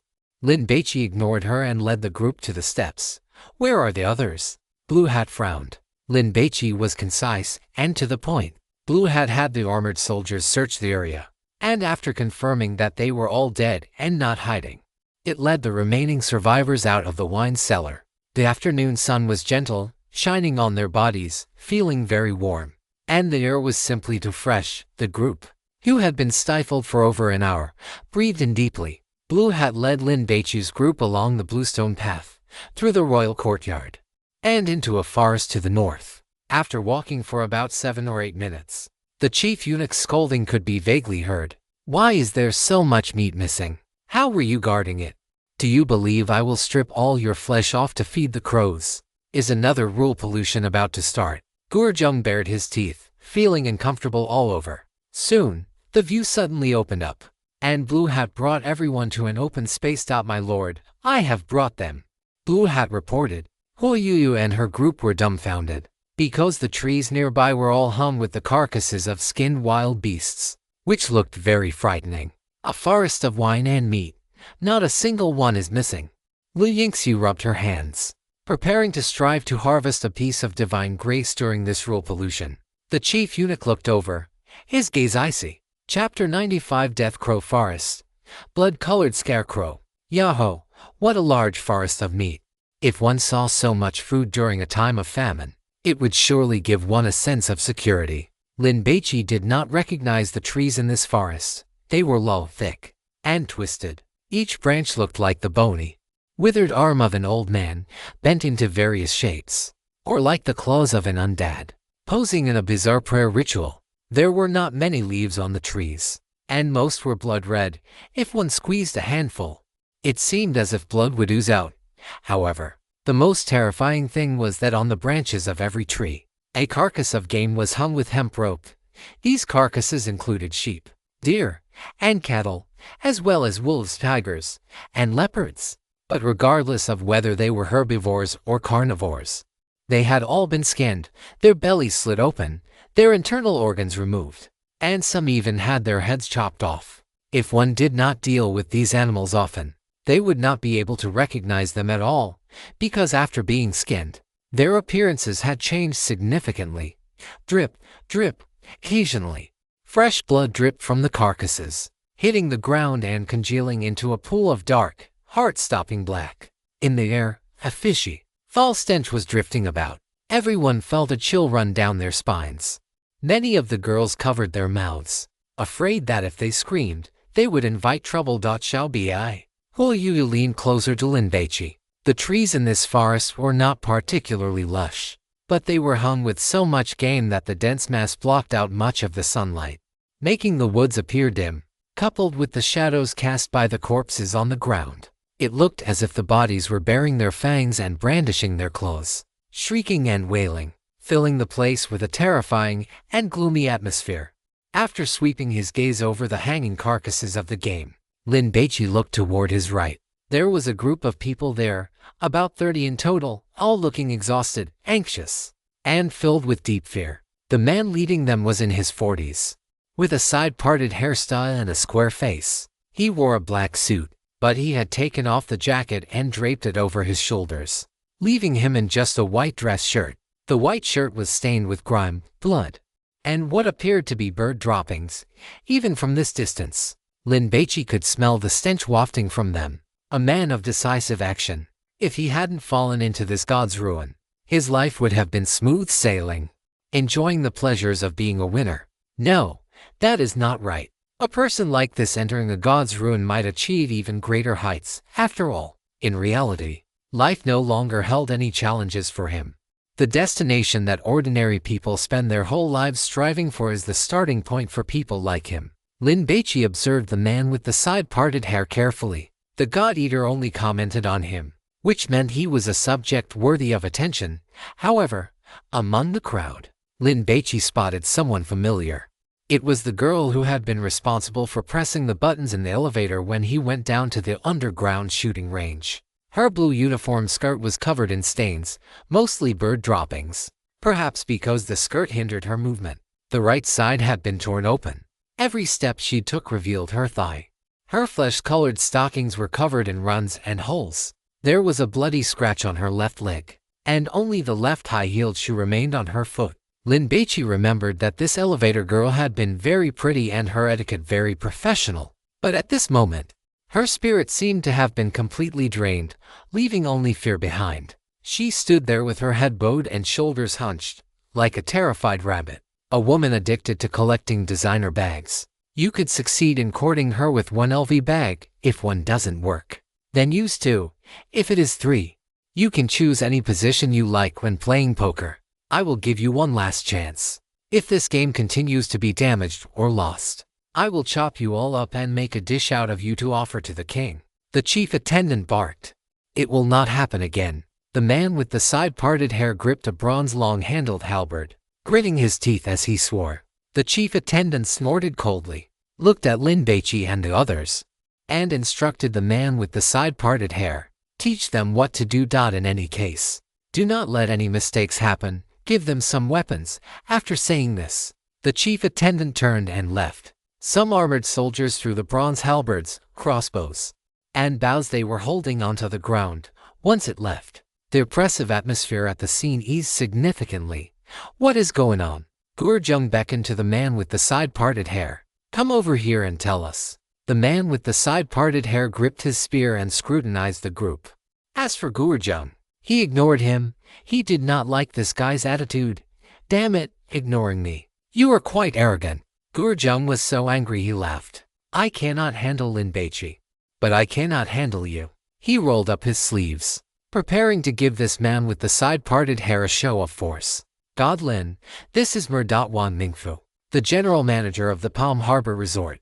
Gurongji stood beside Lin Baici and introduced him.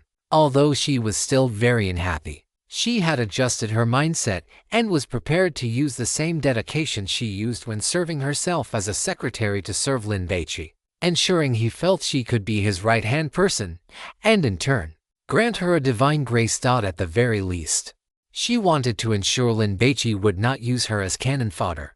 In the god's ruin, being a manager is useless, Gurjung mocked. If you continue with this attitude, you will die. Wang Mingfu glanced at Gurjung and retorted dismissively. He did not take it too hard and looked at Lin Baici. President Gu, this is. Anyone who could make Gurongji treat them with such caution could not be a nobody. Gurongji did not answer but looked at Lin Baici with an inquiring gaze. The meaning was self-evident. Without Lin Baici's instruction, she would not reveal his identity as a god hunter. What exactly is the situation with the rules of this contamination? Lin Baici picked up a crossbow. Everyone, come and pick up your weapons. Hu Yu first grabbed a bow and pulled the ox-hide string, only to find she could not draw it. So she switched to a bronze halberd. The others were also picking out weapons. You see this hanging meat, right? Every once in a while, a large flock of crows will come to eat it. Our task is to guard it. The man with the side-parted hair turned back and instructed his companions. You go and set up the defense first. I will take them over, Mr. Wan. Be careful, Mr. Wan. Please come back quickly. That guy insulted you. Do you want us to beat him up? The people under Wang Mingfu were very tight-knit and relied heavily on him. No need. Fighting over pride is meaningless. Wang Mingfu waved his hand and signaled to Lin Baici and the others. Let's go quickly. Those crows might be coming again soon. The group followed Wang Mingfu and headed toward the 10 o'clock direction. You have been here for quite a while, right? Have you found a way to drive those crows away? Lin Baici surveyed his surroundings. How many times have the crows attacked in total? How long does each attack last? Using smoke, stabbing with spears. And we can also make scarecrows to lure and drive the crows away. Wang Mingfu did not hide anything. Scarecrows. I made those back in my hometown. Joey's expression brightened. She felt that she could finally be of some use. Wang Mingfu chuckled. Huo Yu frowned slightly. Was that laugh a bit sarcastic? The group walked for about 100 meters before Wang Mingfu stopped. This is the meat forest you are responsible for. Wang Mingfu took a deep breath, his expression cold. Do not count on us to help you. You are responsible for your own lives. Hearing this, everyone could not help but glance at Lin Baici. Dushin curled her lips, thinking to herself, Manager Wang, you have really narrowed your own path. We have 3 god hunters here, plus a powerhouse like Lin Baici. Do we need your help? It is you who should worry about not crying and begging for help later.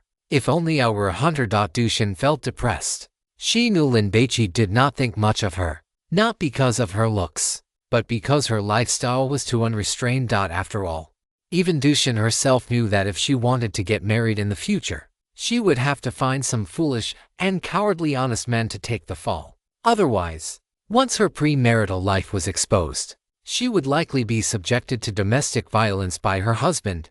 Damn it! If I had known I would enter God ruins, I would have been a good girl before. That way, my value would be higher. Is there no one guarding this place? Can we not run? Huo Yu looked around, unable to see any armored soldiers. You cannot run. But you are welcome to try. Wang Mingfu sneered. Can you speak clearly? Jiu Hongyao was annoyed by Wang Mingfu's attitude. Wang Mingfu actually did not want to talk. Whether these people lived or died was none of his business, however, thinking that if they failed to guard this meat forest, that dead eunuch might vent his anger on him, he explained, among our group, Some tried to run. When the crows attacked, they grabbed the ones who ran away in their beaks, dropped them directly from the sky, and smashed them into meat patties. Others were caught by the armored soldiers, who, right in front of us, disemboweled those unlucky souls, skinned them, pulled out their tendons, and turned them into scarecrows, hanging them on wooden frames in the forest. Wang Mingfu felt a chill just recalling those two scenes. Everyone looked at each other in dismay. Wang Mingfu took a watch out of his pocket. Every time the second hand moved forward one tick, it represented death drawing one step closer. There are about 10 minutes left before the crows arrive. You had better take care of yourselves. Wang Mingfu jogged back. He still had to command the battle. Everyone looked at Lin Baici, waiting for his orders. Spread out and check the surrounding environment. If you find anything, report it immediately.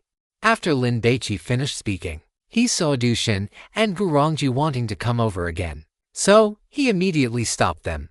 You two go to the left. Lu Yingxi, you take a few people and go to the front. Zhou Yao, let's go. Du Xin pulled Zhou Yao along. Don't ask for a snub. God Lin definitely won't look after you. Lin Baici walked to the right. The game carcasses hanging from the trees cast shadows, making the ground mottled, as if it were covered in scars. There are no corpses, Xiao Hongyao reasoned. Judging by the sorry state of that manager Wang, it is impossible that no one died. So where did the bodies go? God Lin, Gurongji suddenly shouted, her voice anxious and panicked. Lin Baici immediately sprinted over, with Xiao Hongyao easily following beside him. Huo Yuyu, however, was left behind. With her physique, she simply could not keep up with the two of them. God Lin, Gurongji reported as soon as she saw Lin Baici. In a patch of forest about 20 meters in front of them, wooden crosses were stuck into the ground, each about 3 meters high. On these crosses, there were naked corpses, their wrists and ankles pinned to the wood with foot-long wooden wedges.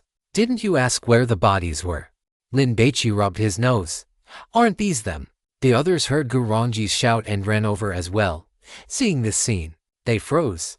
Isn't this too cruel? Some girls were scared to tears, fearing they might end up the same way. That eunuch is truly a brutal official. Will he come up with even worse tortures like human swine or death by 1,000 cuts later? Gurongji suddenly felt that being torn apart by chariots was not so unacceptable after all. At least with that punishment, one would die quickly, and like this, where one had to suffer. So that's what they meant by scarecrows. They aren't made of straw, but real people. Zhou Yao felt a bitter taste in her mouth. She had thought she would be able to show her worth by making scarecrows, but she had never imagined this was what it meant. This wasn't done by that dead eunuch. Lin Baici's expression was grave as he walked toward the scarecrows. Everyone was stunned. If it wasn't him, then who? Gurjung racked his brain. Could it be the monsters? But aren't the monsters crows? Or is the crow that Wang Mingfu mentioned not the kind of bird we saw, but some kind of crow man? Everyone looked at Lin Baici, waiting for his answer. Gurongji, having seen the darkness of society and the horror of human nature, was the first to react. Could this have been done by Manager Wang? Wang Mingfu and his people. Gurongji was so scared she got goosebumps. The others were also startled by Gurongji's deduction. That Manager Wang said that those who ran away would be disemboweled, skinned, and have their tendons pulled out. But the dozen or so people here have not been skinned. Lin Baici examined the corpses. Their bodies were tattered, without a single patch of intact skin, all covered in marks that looked like they had been pecked by sharp bird beaks. Drenched in blood, every corpse had its eyeballs eaten, leaving only two hollow sockets.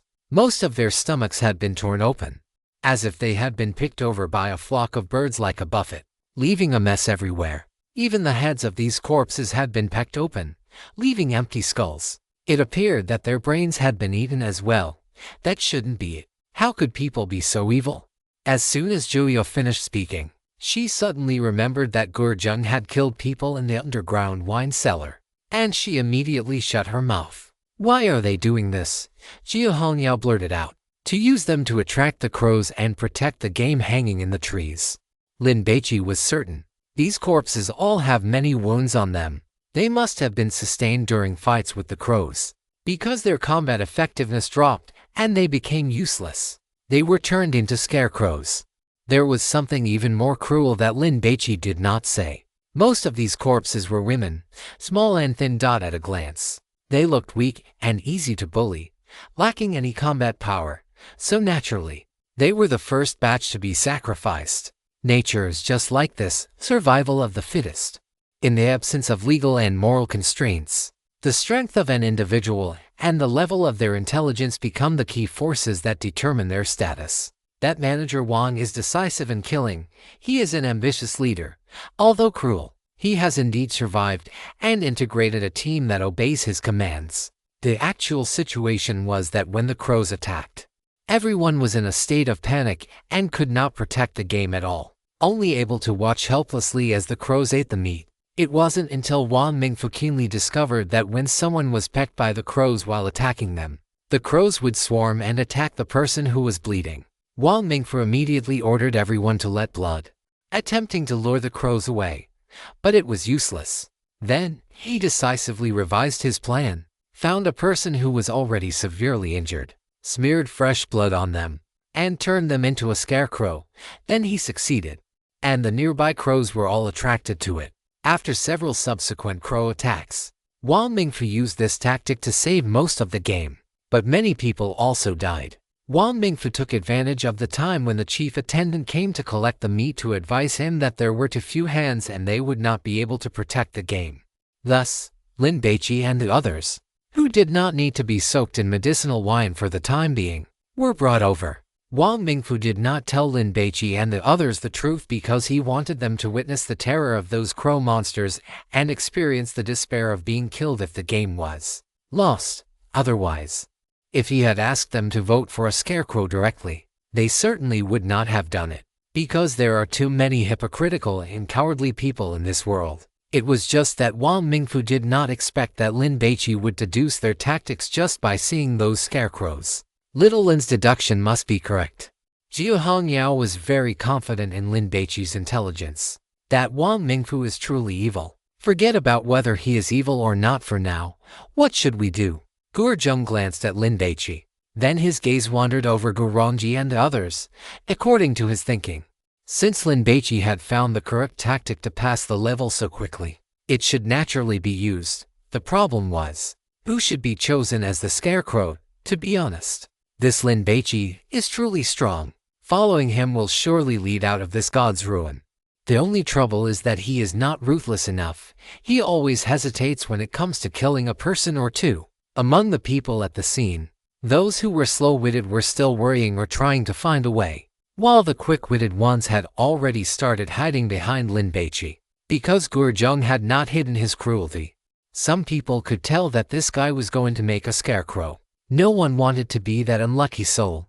God Lin, stop playing dumb. Hurry up and pick a scarecrow, Gurjung urged. His words directly made everyone's spine chill and their scalps tingle. Lin Baici darkened his face and stared at Gurjung. Are you teaching me how to do things? Fine, fine. You are awesome. You have the final say. Gurjung shrugged his shoulders, secretly feeling ruthless in his heart. Let's see if you can handle those crows later without making a scarecrow. Once you do it, everyone will know that you are a hypocritical person. Gurongji wanted to suggest that Lin Baici and Gurjung go to Wang Mingfu's side to pick a few scarecrows and, by the way, drag a batch of cannon fodder over. With their strength, even if Wang Mingfu were given 10 times the courage, he would not dare to resist. It was just that this idea was too black-hearted. Once proposed, it would definitely lower her image in Lin Baichi's heart. Gurongji was so angry that her face was twisted, and she grabbed her hair hard. If only she had divine grace and were a god hunter, how good that would be. Why would she need to look at these people's faces to act? The man-eating crows are coming. Get ready. Hearing this, Lin Baici immediately picked a scarecrow whose corpse was still relatively intact, pulled the wooden cross frame out of the ground, and hurried back. Hurry back. The crows are coming. Prepare for battle. Guojung, you carry a scarecrow back too. Gurjung did not refuse. He figured he might as well treat a dead horse as a living one. When everyone ran back to the forest where the game was hanging, they saw a flock of crows flying over from the southwest. They were vast and mighty, like a black cloud pressing down on the sun, and soon they flew over the forest. This is also called a crow. Dushin was so scared that the blood drained from her face. Whose crows look like this? These crows had pitch black feathers all over their bodies that seemed to reflect light. The terrifying thing was that their size was ridiculously large, just like adult hyenas. Their beaks were curved and sharp, like awls, and their wings, when spread, were over a meter long. This appearance was more imposing than a golden eagle. Man-eating crows, temperamental, love to eat primates the most, especially golden monkeys. Their sharp beaks can easily peck through a monkey's skull and eat all the brains inside. Man-eating crows generally do not attack animals longer than their own bodies, but they are extremely vengeful. Once attacked, they will counterattack in swarms. Afraid of firelight and smoke, frugal, they will not waste food. Once prey is captured, they will try to eat it clean, and before that, they will not go hunting again. Whoosh, whoosh, whoosh. The man-eating crows dove down with a sound of breaking wind, like a dive-bombing attack. Their target was the game carcasses hanging in the trees. Hurry and chop some branches and firewood to make a few bonfires, Lin Baici urged. Quickly loaded the crossbow, and shot at the nearest man-eating crow. Swish! The crossbow bolt shot into the crow's wing. Squawk, squawk. The cries of these man-eating crows were very unpleasant, like an old woman calling out with a hoarse throat. And just as the God-Eater said, they were extremely vengeful. The man-eating crow that had been attacked by Lin Baici flapped its wings, changed direction, and lunged toward him. Little Lindsay, Xiao Hongyao, holding a short blade, was preparing to unleash her divine favor to kill the crow when a flying stone suddenly shot through the air. Even though the crow was flying at high speed, the stone struck its head with pinpoint accuracy. The crow's head was shattered. A burst of dark red blood exploded outward, and several feathers scattered into the air. The crow fell to the ground. The dozen or so crows nearby saw this, but instead of being afraid, they abandoned their pecking at the game and all flew toward Lin Baici. The red clay figurine opened fire. It was incredibly skilled with its slingshot, firing a stone almost every second at the crows. Bang, bang! The flock of crows fell to the ground one after another like snowflakes in winter. And without exception, every single one of them had its head blown open. Holy crap! Gurjung saw this scene and was incredibly envious. Lin Baici's divine favor was so powerful. The key was that the thing was so good at hiding, and the position from which each stone was fired was different, which meant that the thing even knew how to change its location after every shot. That was truly impressive. In any case, no matter how wide Gurjung opened his eyes, he couldn't find the thing that was firing the stones. My God, Lin is awesome, Dushin shouted, feeling that this stage was practically a piece of cake. These man-eating crows looked quite terrifying. But seeing Lin Baici take out more than 10 of them in one go, the tension and worry of the others immediately eased significantly. As long as Lin Baici was here, there was hope, no doubt about it. Gurongji felt that Wang Mingfu was being far too naive to think he could watch their side make a fool of themselves. Soon, she would let him witness the strength of God Lin and have his eyes popped out in shock. Chapter 96, Time to Eat. Tastes like chicken, crunchy and delicious. Please subscribe.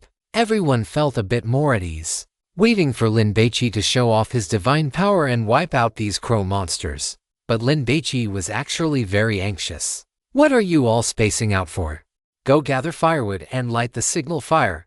Are you kidding me? With so many man-eating crows, Lin Baici couldn't possibly kill them all, even if he could. How long would it take? In that time, these bird monsters would have already ruined all the game. Go, quickly, Lin Baici roared. Seeing Lin Baici's dark, terrifyingly serious expression, the group finally realized the gravity of the situation and hurriedly took action. Gurongji, you take charge of directing and supervising. If anyone isn't pulling their weight, tell me later. Lin Baici assigned the tasks. Understood, God Lin. Gurongji felt a surge of energy, feeling that she had finally been recognized, and she was determined to perform well this time. Quick, quick, quick, Gurjung. You fire your arrows.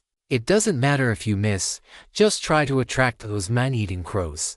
Once you've lured a large group, use your divine favor to burn them. Lin Baici taught Gurjung tactics based on the habits of the man-eating crows. I don't need you to tell me, I know, although Gurjung complained, seemingly annoyed that Lin Baici was looking down on him. In reality, He hadn't actually thought of this tactic. It wasn't that he couldn't think of it, but rather that he was habitually holding back his strength, wanting to see how the situation developed first. Then do it, Lin Baici urged. Gurjung thought about it and realized that Lin Baici's tactic was indeed highly efficient. So, he proceeded to execute it. He had picked up a crossbow earlier, and now he fired it toward the nearest man-eating crow, preparing to lure the monsters. That's not how you do it, Lin Baici shouted. Shoot where there are the most crows, but you also have to judge the distance. It's best to shoot the ones far away first, then the ones close by. That way, you ensure they all fly over together as much as possible.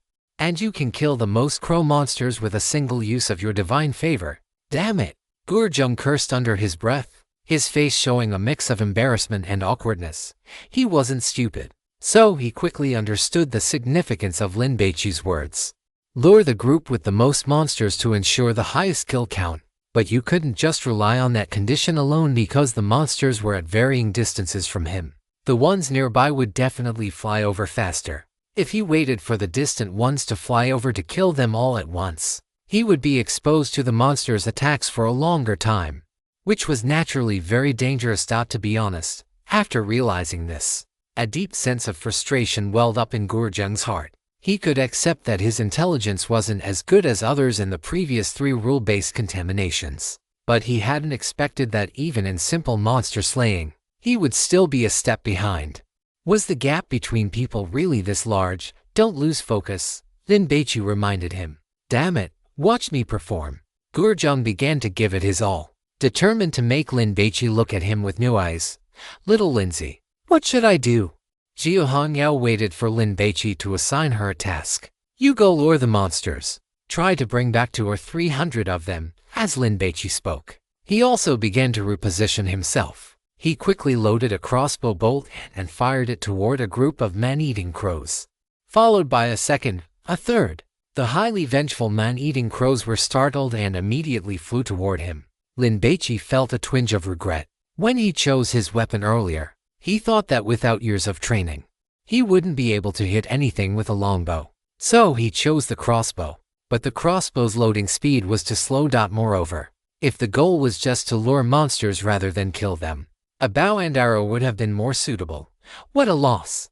Lin Baici clicked his tongue. In the woods, the 1-foot-tall red clay figurine wandered near Lin Baici, moving rapidly. Because it used the trees and bushes to conceal its body, the man-eating crows didn't notice it at all. Bang! Bang! The flying stones struck in rapid succession, either helping Lin Baici lure the monsters or killing the crows that flew close to him and had already begun to peck at him with their sharp, cone-like beaks.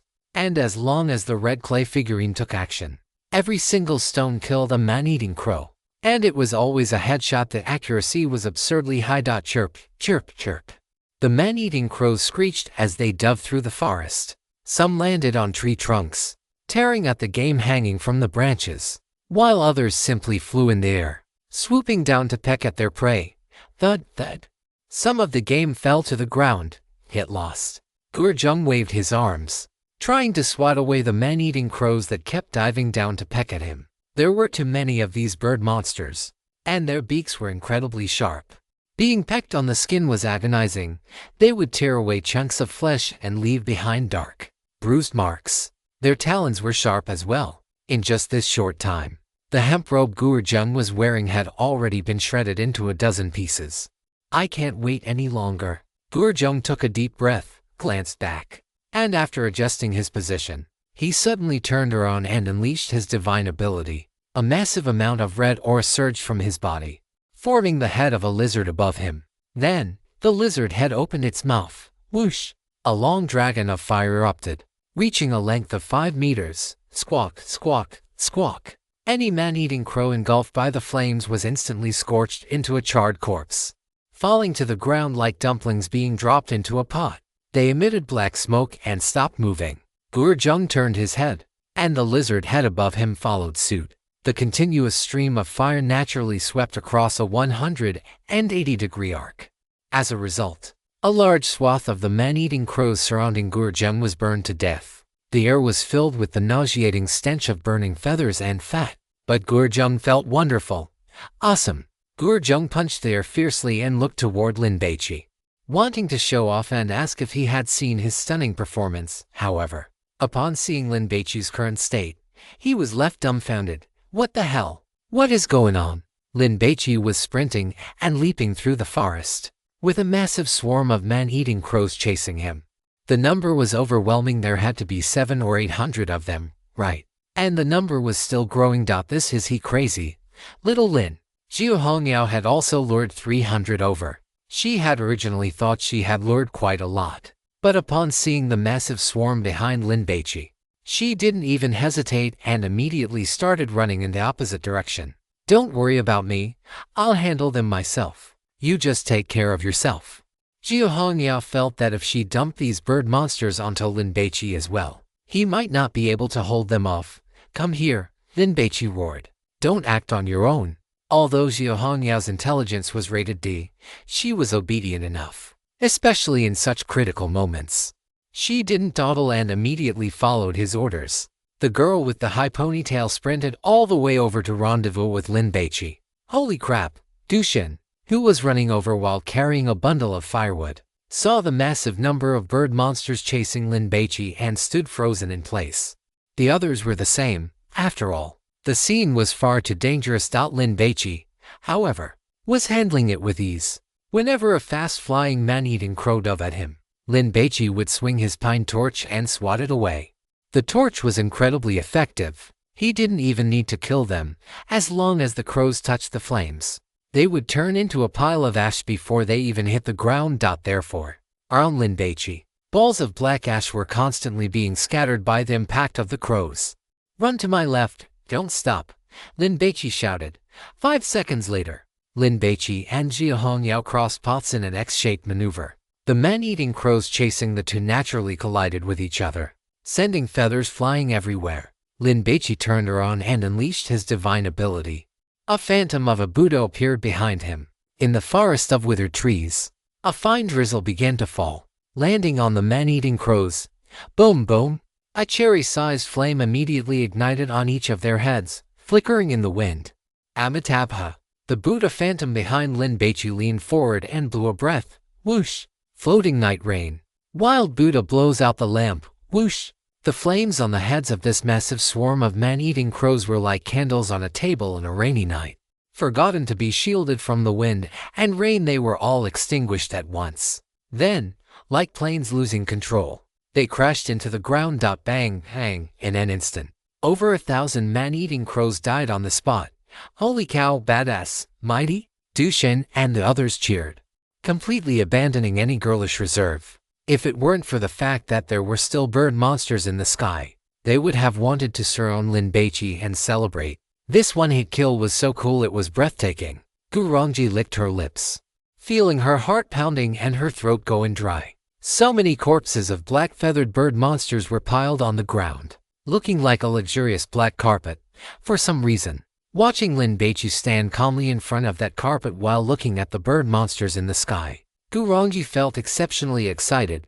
Squawk, squawk, squawk.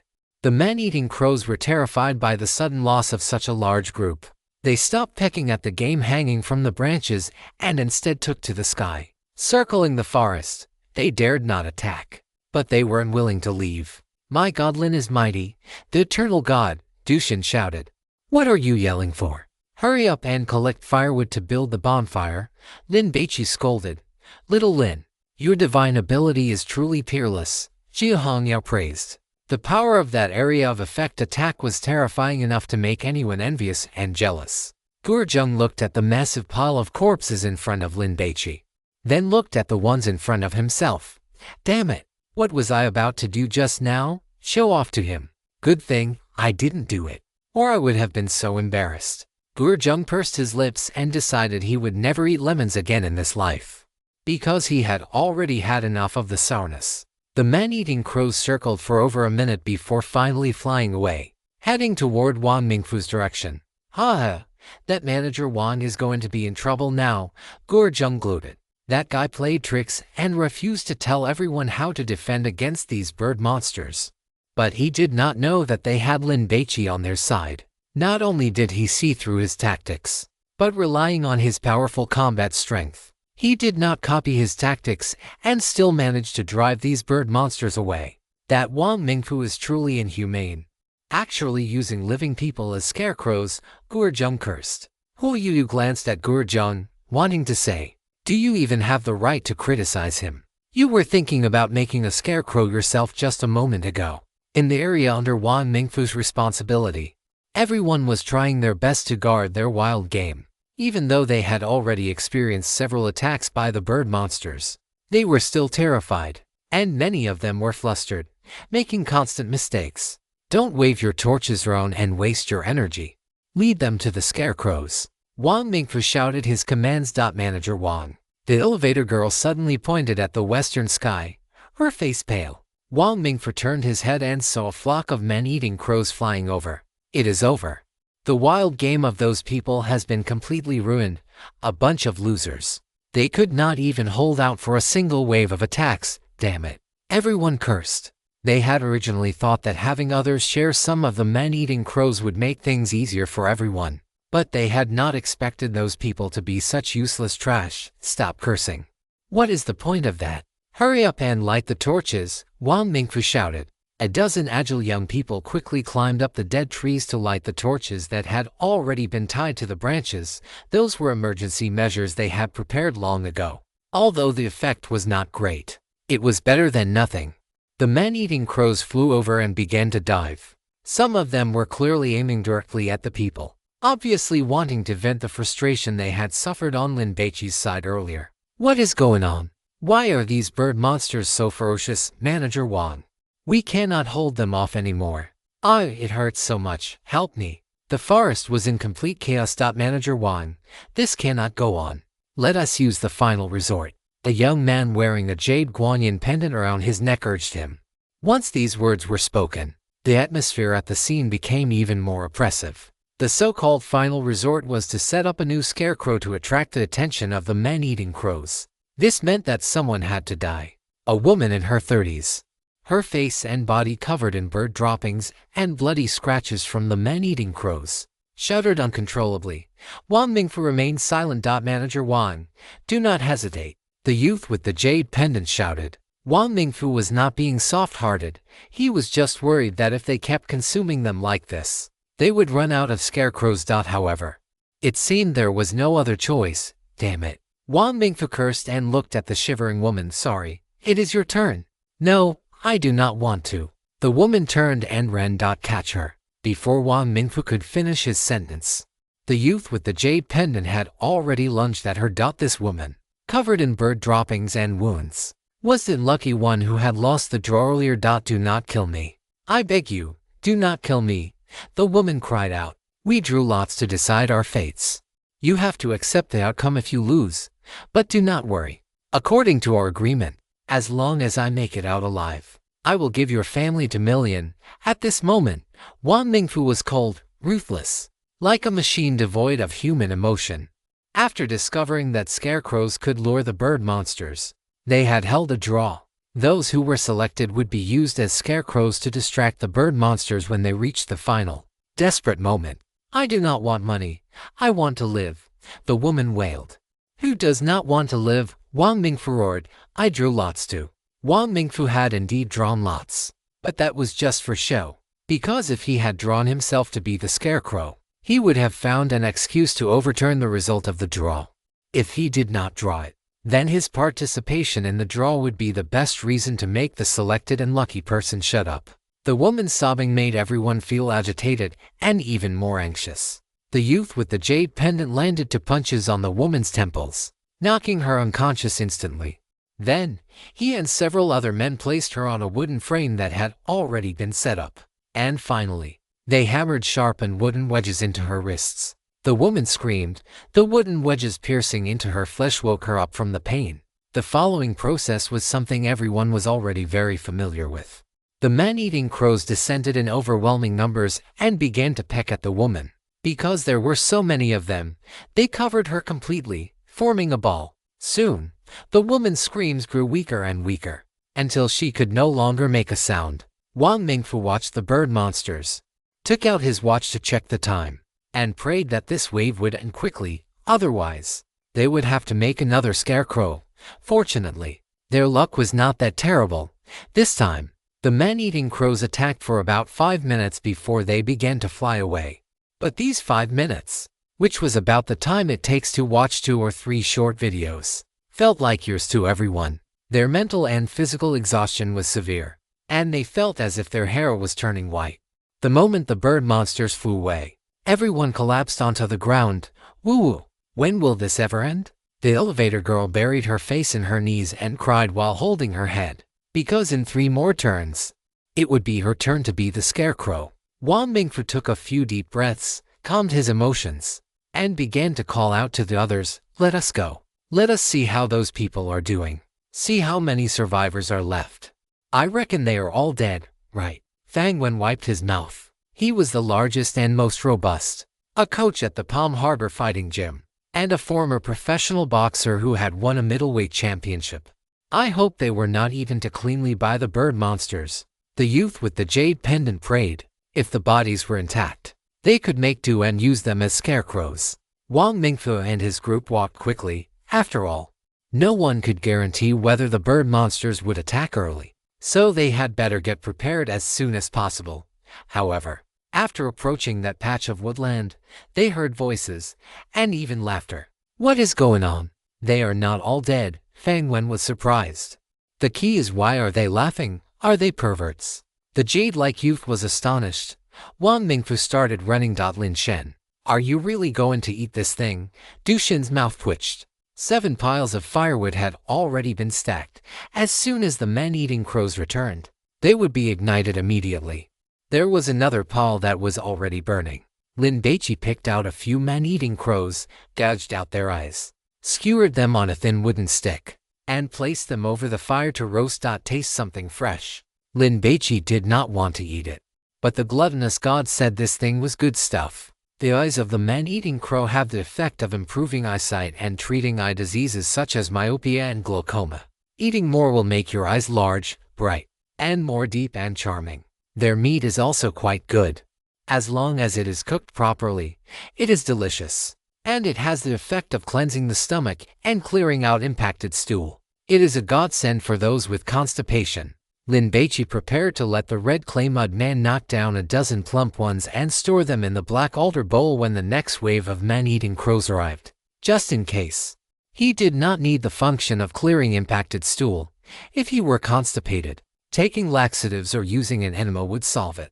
Lin Baici mainly wanted the medicinal effect of treating myopia. As a god hunter, as long as Lin Baici continued to consume meteor stones and divine remains, his body would continue to strengthen, and his eyes would certainly not become nearsighted. So these were left for his mother. Lin's mother had started to have eye problems due to her age and excessive eye strain. Besides, what if the girlfriend he dated in the future was nearsighted? If he gifted her a few man-eating crow eyeballs and cured her myopia, wouldn't that max out her favorability? Actually, you can eat them raw, master of eating raw. I am very sorry. Lin Baici curled his lip. He did not want to be a primitive man who drank blood and ate raw meat. Which one of you wants to try? Lin Baici bit an eyeball off the thin wooden stick as if he were eating a skewer. Holy crap, it tastes like chicken, crunchy. It was better than expected. Let me try one. Jia Hongyao did not want to eat it, but as the team leader, she should share the blessings and the hardships with her teammates. Lin Baici extended the thin wooden stick. Pick a big one to eat. This girl with the high ponytail had beautiful eyes that revealed a sense of innocence and enthusiasm, and she was always smiling, seemingly without any worries, which made people feel very fond of her. Jia Hongyao ate one. The taste is actually not bad. Bye. This thing won't be poisonous, right? Huo Yuyu was worried. Have one. Lin Baici persuaded her. This was for improving eyesight, and you wouldn't find this opportunity again once it passed. Speaking of which, these eyeballs definitely could not be preserved for a long time, so he had to quickly secure the divine remains, leave the divine ruins, and go back to buy a refrigerator to freeze the corpses of these man-eating crows. I live in a dormitory. Where would I put a refrigerator? It seems the plan to make money quickly and buy a house must be put on the agenda as soon as possible. Lin Baici had experimented before. Things placed in the black altar bowl's granary would also rot naturally. It did not have a refrigeration function. "What are you guys doing?" The suddenly sounded questioning voice made Lin Baici and his group turn their heads in unison. Wang Mingfu brought a group of people over, looking shocked, angry, and somewhat confused.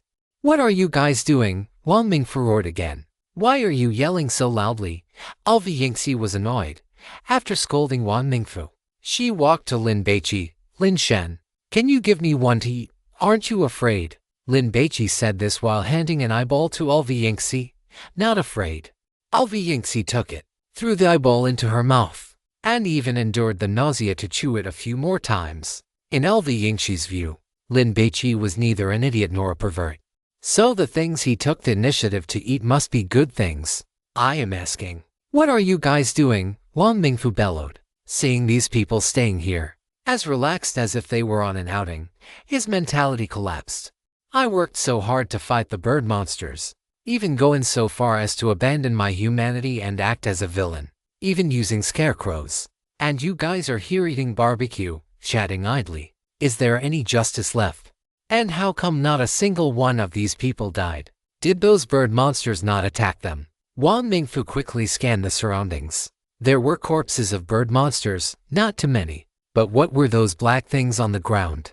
They seemed to be burnt ashes. "Why didn't a single one of you die?" Fang Wen was shocked. "Did those bird monsters not come to attack you?" The jade-like youth looked astonished. The others were also whispering, "We didn't die. Are you very disappointed?" Gurjung laughed out loud, feeling incredibly satisfied. "Want to see me make a fool of myself? Keep dreaming. By the way, how many scarecrows did you use to survive this wave of bird monster attacks?" How could Gurjung's question be heard as anything other than mockery? The expressions of Wang Mingfu's group immediately turned ugly. The jade-like youth sized these people up. His eyes rolled, and he walked to Wang Mingfu's side, muttering in a low voice, "Boss Wang, they are all wearing these robes, and there is a sour smell on them. It seems to be alcohol. Could it be these things that drove the bird monsters away? Should we snatch a few?" Fang Wen gripped his bronze-long spear, eyeing them covetously. Chapter 97.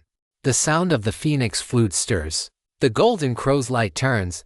At twilight dragon dances. Fang Wen's words immediately made the expressions of his companions turn ferocious, murderous, and terrifying.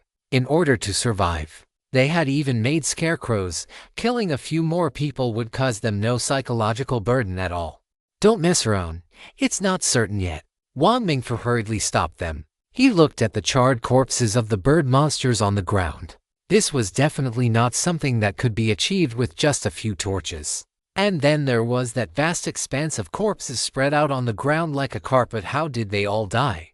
Suddenly, a possibility crossed his mind. Could there be a legendary god hunter among these people? Thinking of this, Wang Mingfu immediately looked at Lin Baici. Because these people all followed his lead, Wang Mingfu's expression then turned respectful.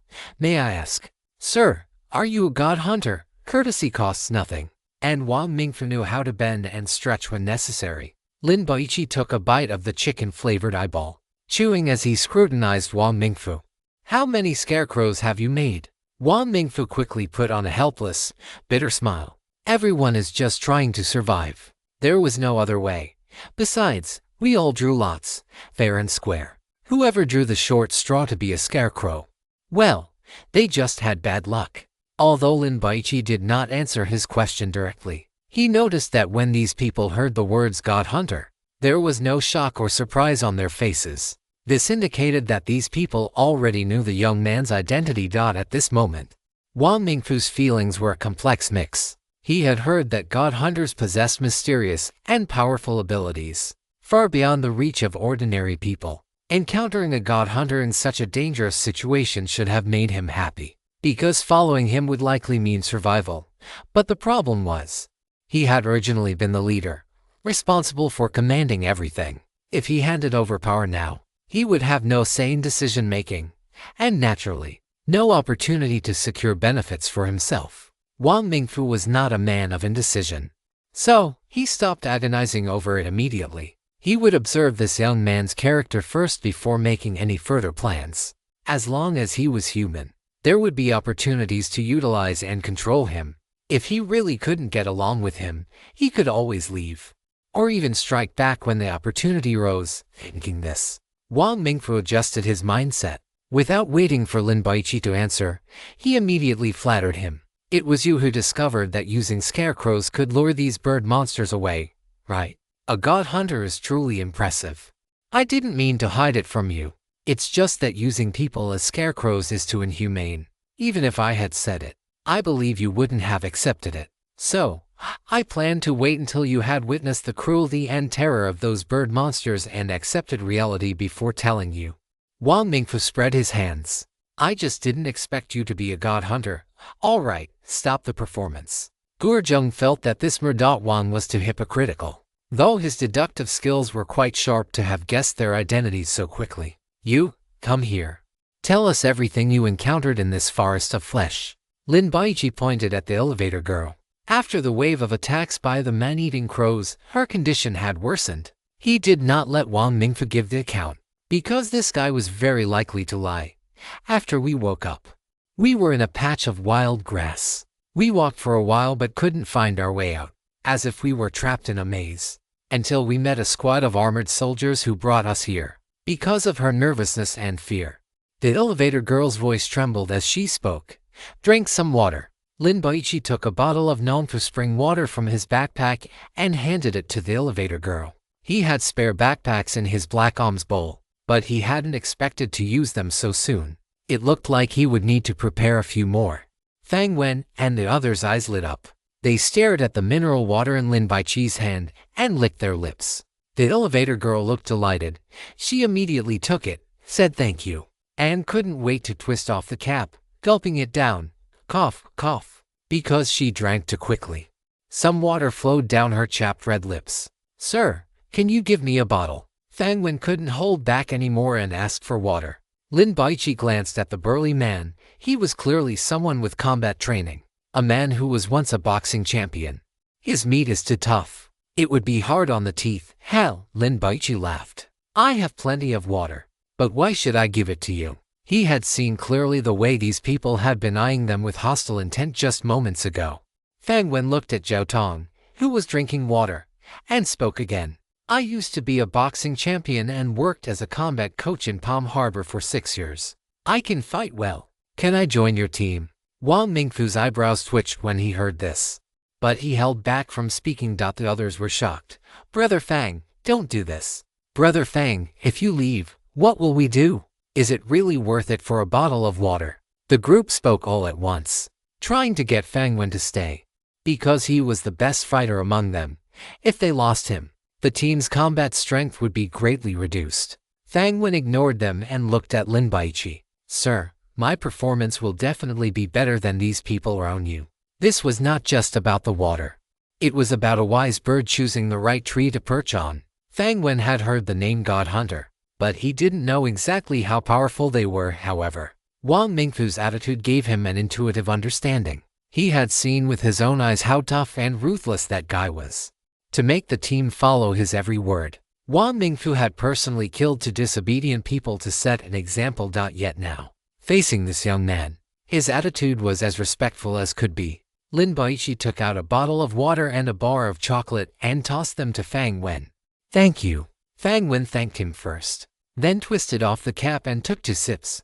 Seeing this, Zhao Tong froze. She looked blankly at the Nanfu spring in her hand, then turned to look at the longing gazes of those around her. She suddenly realized the value of this bottle of water, which usually only costs 2 yuan.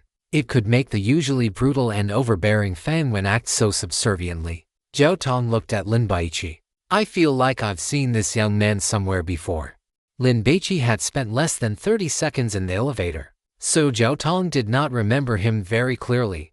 After all, her targets were the wealthy, not a college student brought to Palm Harbor by a friend to broaden his horizons. Keep talking once you've moistened your throat, Lin Baici urged. Zhao Tong continued. But it was obvious that aside from being decent looking, the girl was of average intelligence and did not know how to focus on the important points when speaking. Big boss, the next wave of bird monsters is coming soon. Wang Mingfu took out his watch and checked it. The most urgent task is to determine the bird repelling strategy and hold onto this game with the minimum cost. No need to decide. Just stick to the previous distribution. You handle your side, and I will look after this side.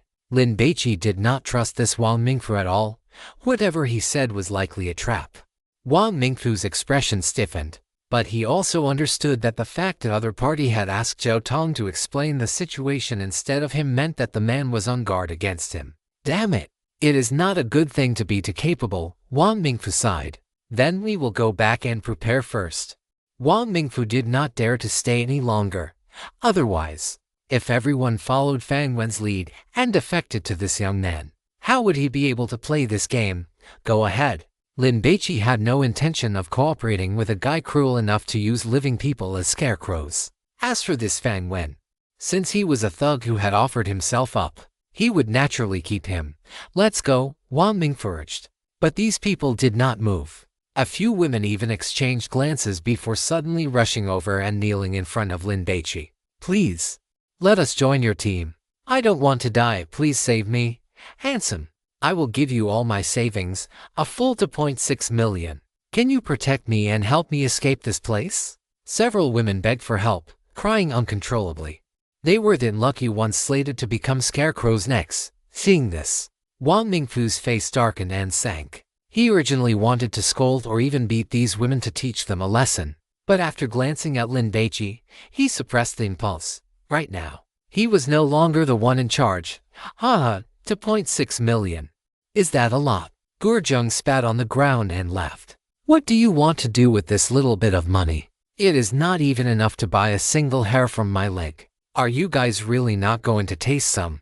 Lin Baici finished the last eyeball of the man-eating crow, wondering if he should wait for another wave. How come he was getting a bit addicted to this? Get lost. Gurjung cursed loudly. The crying and begging of these women made him annoyed and unhappy.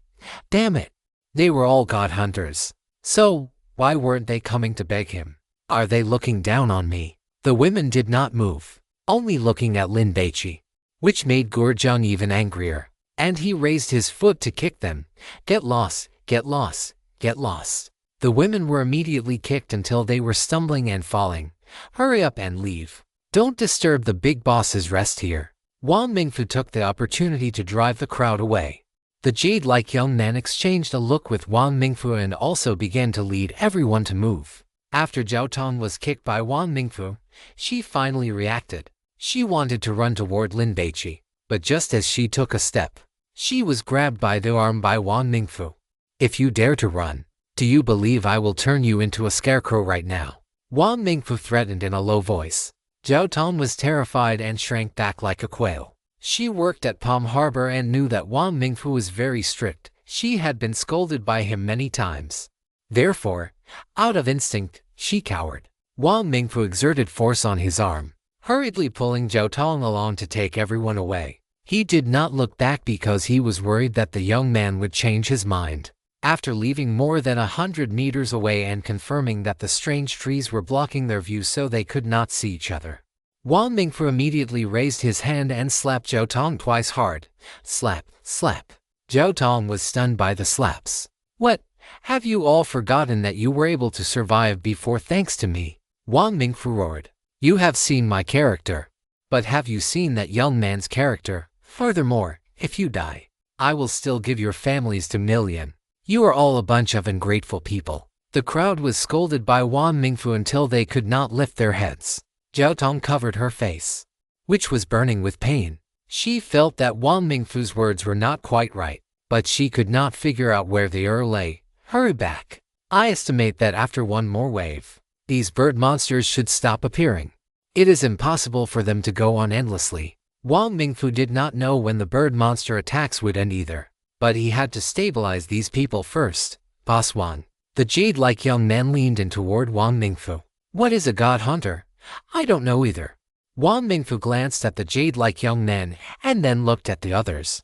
Do you think that young man is a good person? Let me tell you. He is a black-bellied dog. When these women begged him, he found them to be a burden and didn't want them at all. But he didn't say it out loud because once he refused, he would appear cold-blooded and ruthless, lowering everyone's favor and respect for him. I am different from him. I say what I mean. And I didn't lie to you, right? You don't need to be in a hurry either. Just watch how Fang Wen is doing over there. If he is living well, you can leave whenever you want. I won't stop you. It had to be said that Wang Mingfu was eloquent, with his tone and emotional incitement. In just a few sentences, he dispelled the idea of the jade-like young man and the others following Fang Wen to defect to Lin Baici. Fang Wen had changed bosses and was also a bit uneasy. Even though he was strong and sturdy and seemed to rely on his physique to make a living, he was also quite smooth-tongued. You are so lucky to be able to follow the big boss. The women over there are miserable. When the bird monsters come, if everyone cannot hold them off, they have to go out and act as scarecrows to attract the bird monsters according to the order of the draw. Fang Wen sighed. It seemed like a simple expression of emotion, but he was subtly flattering Lin Baici, implying that he was more capable and humane than Wang Mingfu. Furthermore, he was putting everyone at ease, making them determined to follow Lin Baici. Gu Rongji glanced at Fang Wen. She hadn't realized it before, but this muscular man was actually quite calculating. His words were far more pleasant to hear than blatant flattery. Joia and the others couldn't help but shiver when they heard this. Just thinking about being nailed to a wooden frame and pecked at by those bird monsters, how painful that must be. God Lin, I want to have your babies. Dushin gave a charming smile. The remark was very explicit, but Lin Baici remained unmoved, not even sparing her a glance. Damn it. If this were in a bar, I could use my signature moves to make you kneel and call me a goddess. Max out your credit card, and then buy me a round of top-shelf drinks. God Lin is a god hunter. He surely isn't short on money, right? Thinking of this, Dushin's heart ached even more. Why can't you look at me just a little more? I may have a few backups, but I have never had an abortion. And I promise to only be good to you from now on. Lu Yingxi pursed her lips. She owed him a huge favor, and she was grateful. But Lin Baiqi's indifference toward her also annoyed her. She felt that Lin Baici should treat her as a reliable teammate. Once I become a god hunter, I will let you know that I am excellent too. We have to draw lots to choose a scarecrow on our side too. Gurjung chuckled. But since you just arrived and haven't contributed anything, the next scarecrow will be you. What? Fang Wen was startled, then forced a bitter smile. Brother, don't scare me, HMPH, Gurjung snorted. You call Lin Baici a big boss and me brother. Do I have no pride? Stop talking nonsense. Quickly explain the situation you encountered in detail. And get to the point, Lin Baici urged. Fang Wen had been a coach, so he had no trouble expressing himself. He quickly explained the current crisis. God Lin, how did you manage to guard the game meet earlier? Fang Wen asked curiously. You'll know soon enough. Lin Baici looked toward the northwest. A massive flock of man-eating crows appeared, a dark, dense mass like a giant storm cloud, surging toward them. Prepare to light the fires. Lin Baici stood up. Gurjung and the others quickly grabbed the torches they had already lit. God Lin, these bird monsters aren't afraid of smoke. Smoke doesn't do much to them, Fang Wen warned. Lin Baici frowned. That wasn't right. The gourmet had commented that these man-eating crows were afraid of firelight and smoke. How could it be useless? Caw, caw. The man-eating crows descended. Once they flew over the woods, they immediately began to dive like bombers, pecking at the game meat hanging from the dead tree branches. Light it, Gurjung urged. The bonfire piled on the ground was ignited, and the group added leaves and rotten grass to the fire, causing a thick cloud of smoke to rise immediately. Cough, cough. Dushin coughed while grabbing the hem of her hemp robe, using it as a fan to try and spread the smoke faster. Gurjung, burn that tree on the right, Lin Baici ordered. That strange tree had the most man-eating crows on it.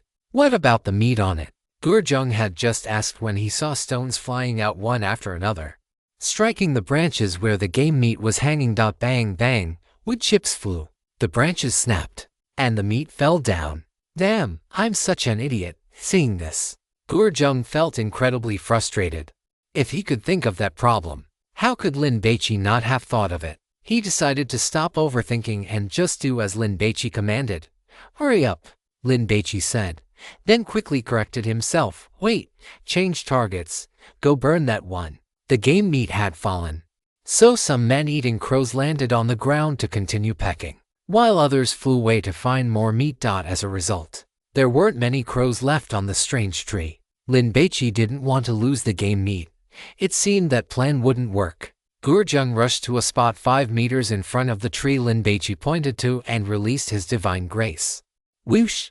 The lizard head spat out a long dragon of fire, instantly setting the strange tree ablaze. Crackle, crackle, the scorching flames burned, turning it into a giant torch. A thick, black smoke immediately billowed up and began to spread. Caw, caw. The man-eating crows shrieked and lunged at Gurjung. God Lin, the smoke really doesn't seem to work, Dushin said anxiously. Lin Baici's brow furrowed so tightly a crab could have been pinched in it. Some man-eating crows flew right through the smoke, showing absolutely no signs of being affected. What was going on? The gourmet's commentary shouldn't be wrong, right? Holy crap, Fang Wen was stunned. Is this what a god hunter is like? So powerful. Then, the next moment, he looked at Lin Baici in shock. This Gurjung could release such a massive fire, burning down a tree in an instant. Yet even with such strength, he wasn't the leader of this group. Then just how terrifying must this godlin be? Fang Wen could tell that Gurjung was very afraid of this young man. There were too many man-eating crows. Lin Baici began to take action, preparing to clear out a wave. Using the same tactic as before, he used crossbow bolts to lure the monsters, while the red clay dolls hid in the shadows to provide support. Soon, a massive flock of man-eating crows gathered around Lin Baici, forming a giant black sphere, like a swirling tornado. Caw, caw. The cries of the man-eating crows were harsh and shrill. Fang Wen was about to wet himself, being surrounded and hunted by so many bird monsters. Could this person even survive? The others had just seen Lin Baici display his divine power, so they were completely unbothered. Lin Baici swung his pine torch, driving away the attacking man-eating crows. Whoosh, whoosh, the firelight flickered, casting brilliant trails of flame that looked like a swimming dragon, patrolling and frolicking through this forest of withered trees and strange woods. Everything it touched was instantly reduced to ash. The sound of a phoenix flute stirred, the golden crow's light turned, and a dragon danced in the twilight. Fang Wen stood dumbfounded. What was that torch? Why did every bird monster that brushed against its flames instantly ignite into a fireball, and within less than 3 seconds, they would turn to ash, only to be scattered into the air by other colliding bird monsters? Xiao Linzi.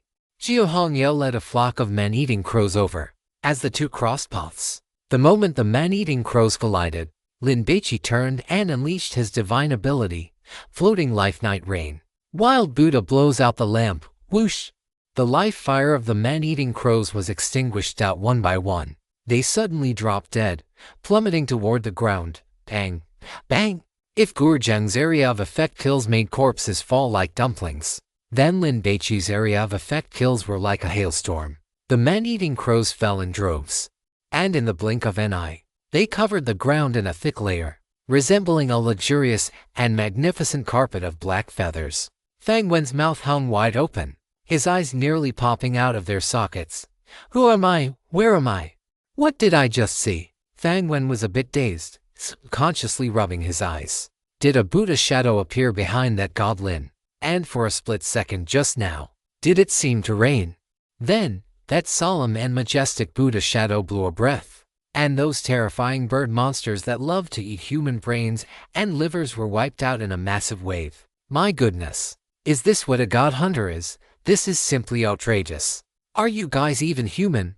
President Wang, you'd better watch yourself. Fang Wen was familiar with Wang Mingfu's personality. He would definitely scheme against Lin Baici. Now it seemed that if Wang Mingfu dared to try, he would be courting death. You guys continue to drive away the man-eating crows. I'm going to look around elsewhere. Lin Baici left. Staying here all the time wouldn't yield much intelligence. Lin Baici moved through this strange forest at top speed. Occasionally, a few man-eating crows would dive down to peck at him. Snap, snap. The red clay doll fired stones with lethal precision, never missing a target. One by one, the man-eating crows with shattered skulls fell, paving a trail of death behind Lin Baici. At first, Lin Baici only wondered where the man-eating crows were. After running for 2 minutes, his heart stirred, and he began to check areas where there were no bird monsters.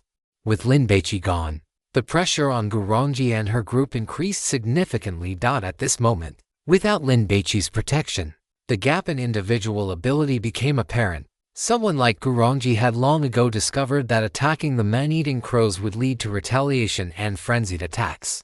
So she only fought 2 or 3 at most to show she wasn't slacking off.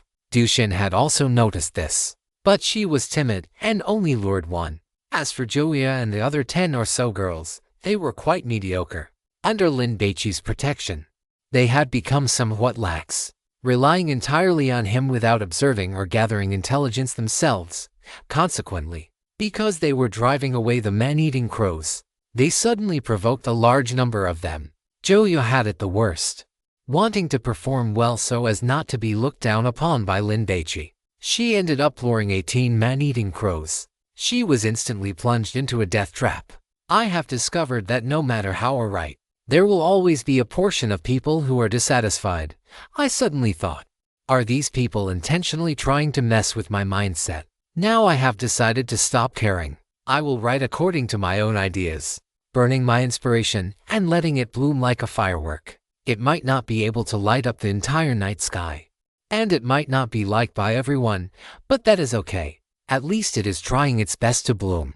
I will give it my all to make sure everyone's subscriptions and tips are worth the price of admission.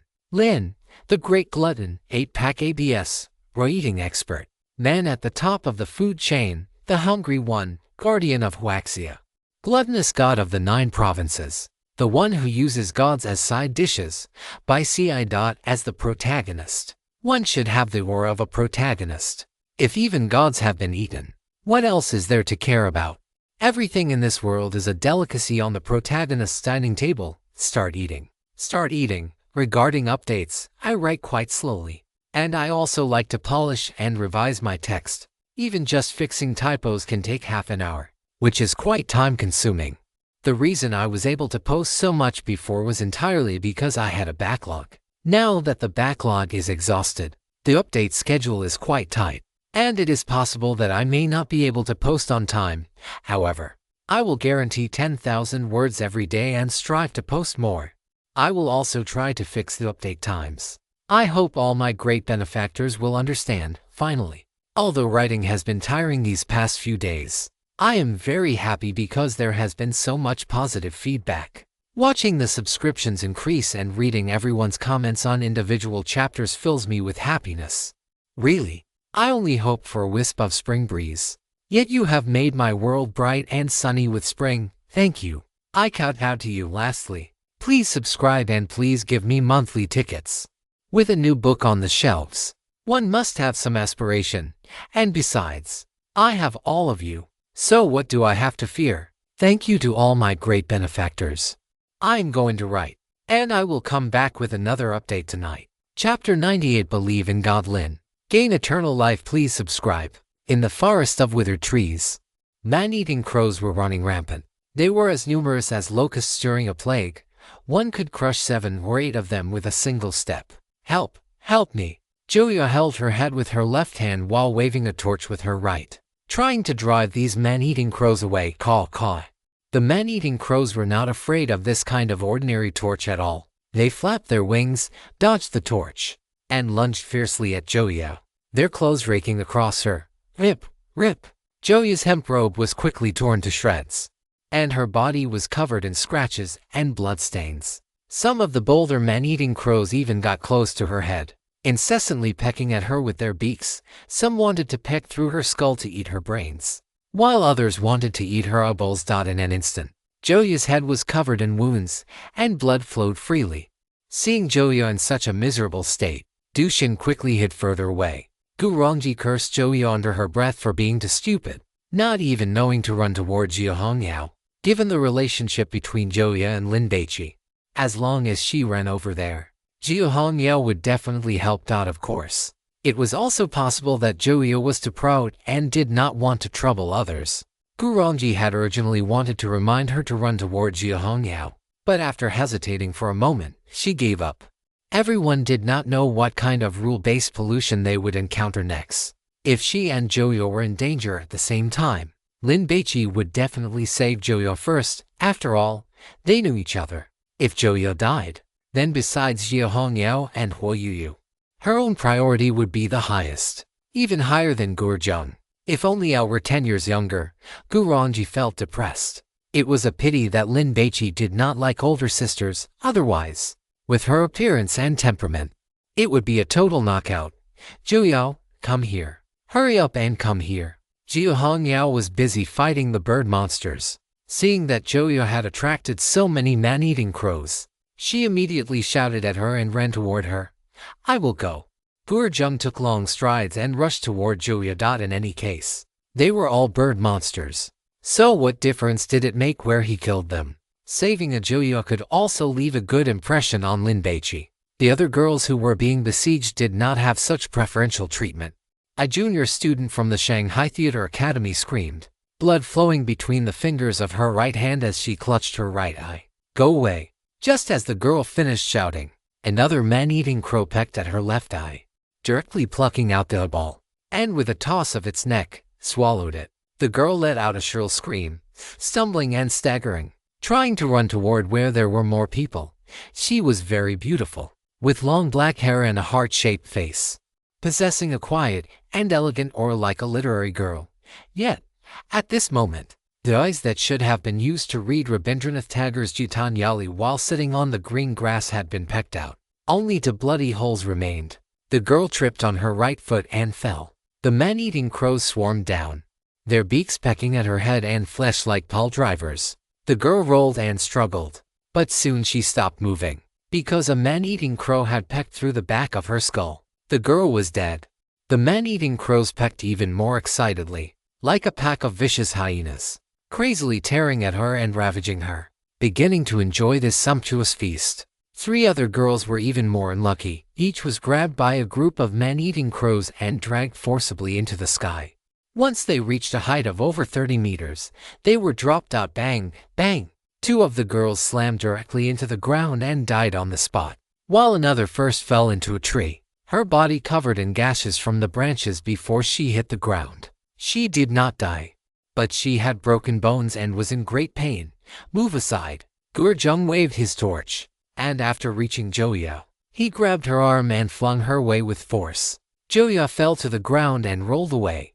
Gurjung ran a few more steps, adjusted his position, and then unleashed his divine grace. Whoosh! The lizard head opened its mouth to breathe fire, and a long dragon of flame swept across the area. Caw, caw. A ground full of charred corpses. Jia Hongyao, stop saving people and protect the game first. Gurjung was so angry he felt like vomiting blood as he watched Jia Hongyao begin to rescue the others. These people were dead if they were dead. It didn't affect their ability to clear the level. But if the game was gone, everyone would die. Jia Hongyao ignored Gurjung. She danced her short blade with lightning speed, moving like a streak of black lightning.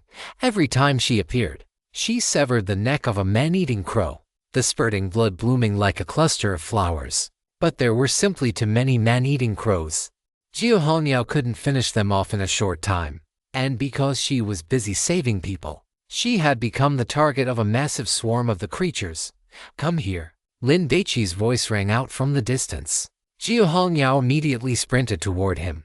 She ran so fast that even the flying man-eating crows were left in her wake. Lin Baici took a deep breath. As he crossed paths with Jia Hongyao, he unleashed his divine grace, floating night rain.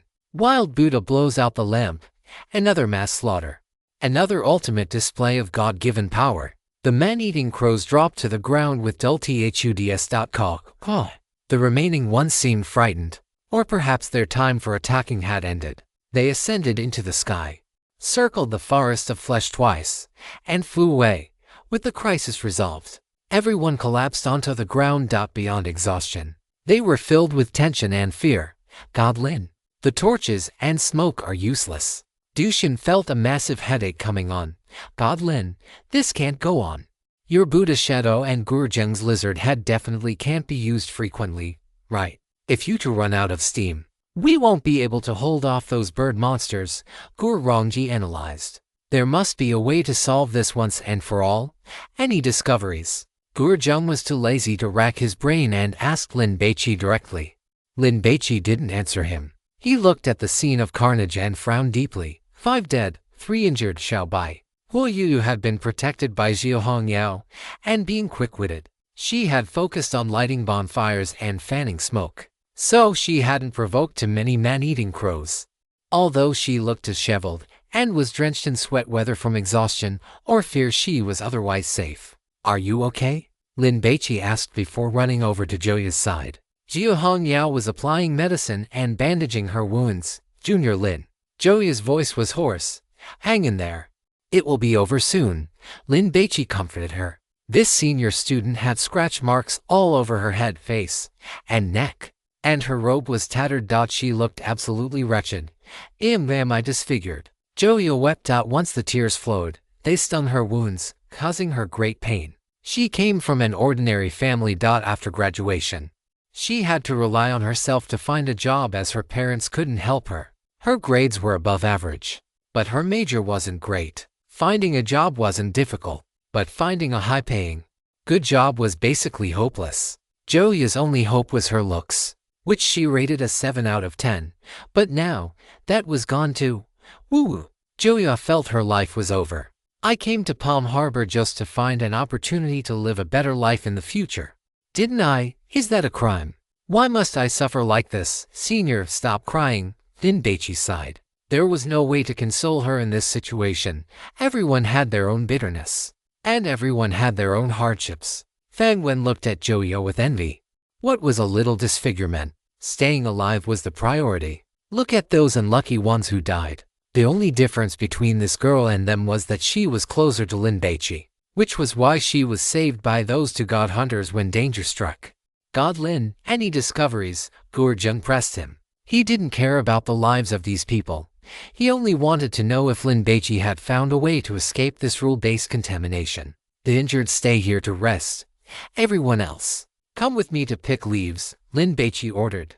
"Leaves?" Dushin was overjoyed. "God Lin, have you found a way to kill those man-eating crows?" The others also looked at Lin Baici with great anticipation. "Don't waste time. Let's go." Lin Baici led the way. After running about 70 meters, he arrived under a tree. "I'll climb up to cut the branches. You all are responsible for carrying them." After saying this, Lin Baici agilely climbed up a tree and began cutting with his dragon tooth. This bronze sword was truly worthy of being a king's sword forged by a master. It was as sharp as if it were cutting through mud. Lin Baici didn't need to use much strength. With a casual swing, a branch as thick as an adult's wrist was severed. Clatter, clatter. The branches fell to the ground. Fang Wen picked up a branch and looked at the leaves, which were the size of a thumbprint and resembled elm seeds. He compared them to the leaves on the surrounding trees but couldn't see any difference. He wanted to ask if this would really work, so they wouldn't waste their effort. But seeing that no one else was questioning Lin Baici and were instead excitedly carrying the branches, he wisely kept his mouth shut.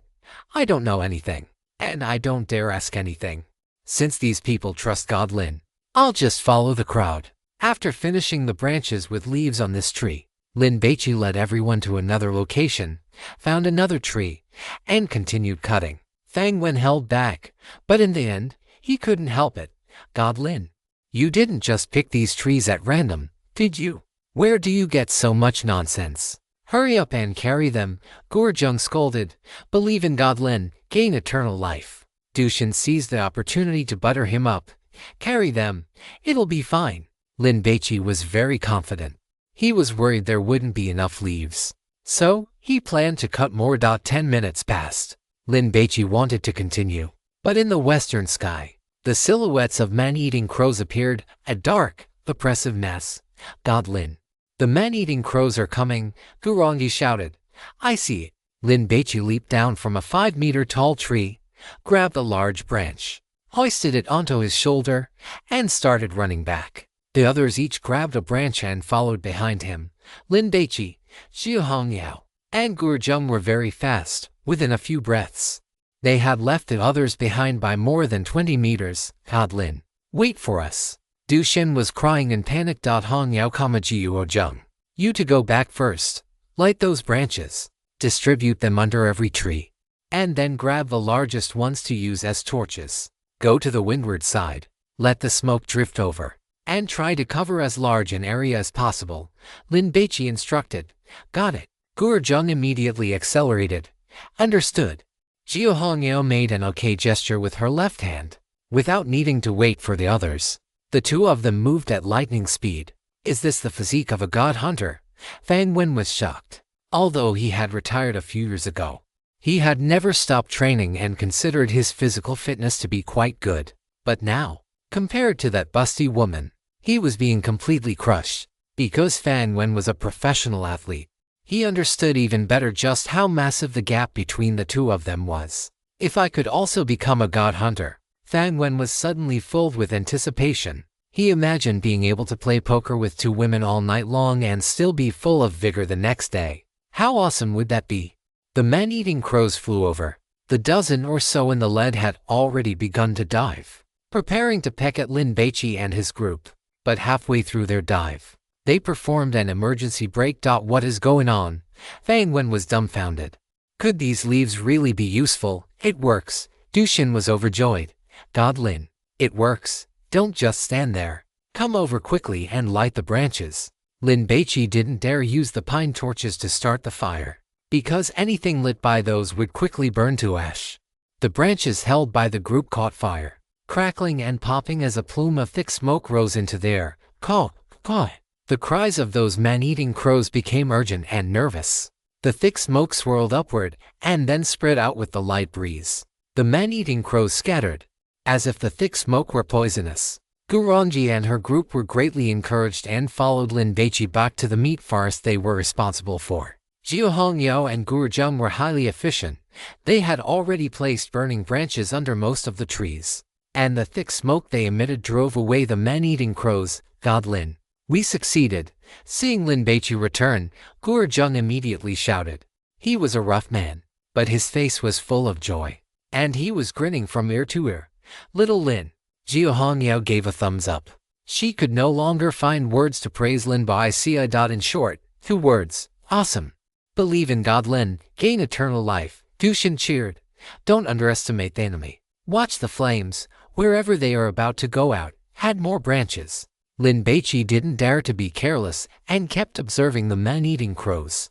The man-eating crows circled in the sky shrieking. But after seeing the billowing smoke below, they flew toward the meat forest that Wang Mingfu was defending. Yeah, it's over.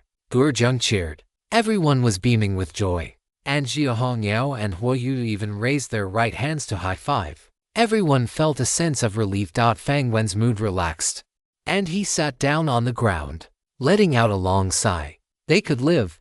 They had finally made it through. But for some reason, he suddenly felt very uncomfortable.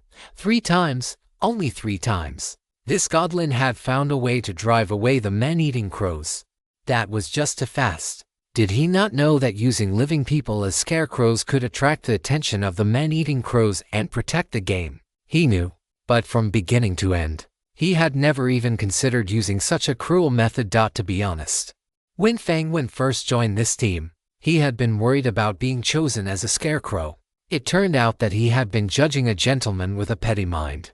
Looking back at what he had experienced on Wang Mingfu's side, it was simply hell. Every time the man-eating crows attacked, 1 or 2 scarecrows had to be sacrificed to survive. Fang Wen wasn't a pervert who enjoyed killing people. Every time he nailed someone to a wooden frame, he felt uncomfortable. But there was no other way. Everyone wanted to survive. If everyone had followed Godlin instead of Wang Mingfu when they first entered this place, they wouldn't have had to lose so many people. Hongyao, you guard this place. Gurjung, and you few, take the branch torches and come with me to save people and protect the game. Lin Baici urged, taking the lead as he ran toward Wang Mingfu's side. On Wang Mingfu's side, it had already turned into a complete mess. Boss Wang, it's no use.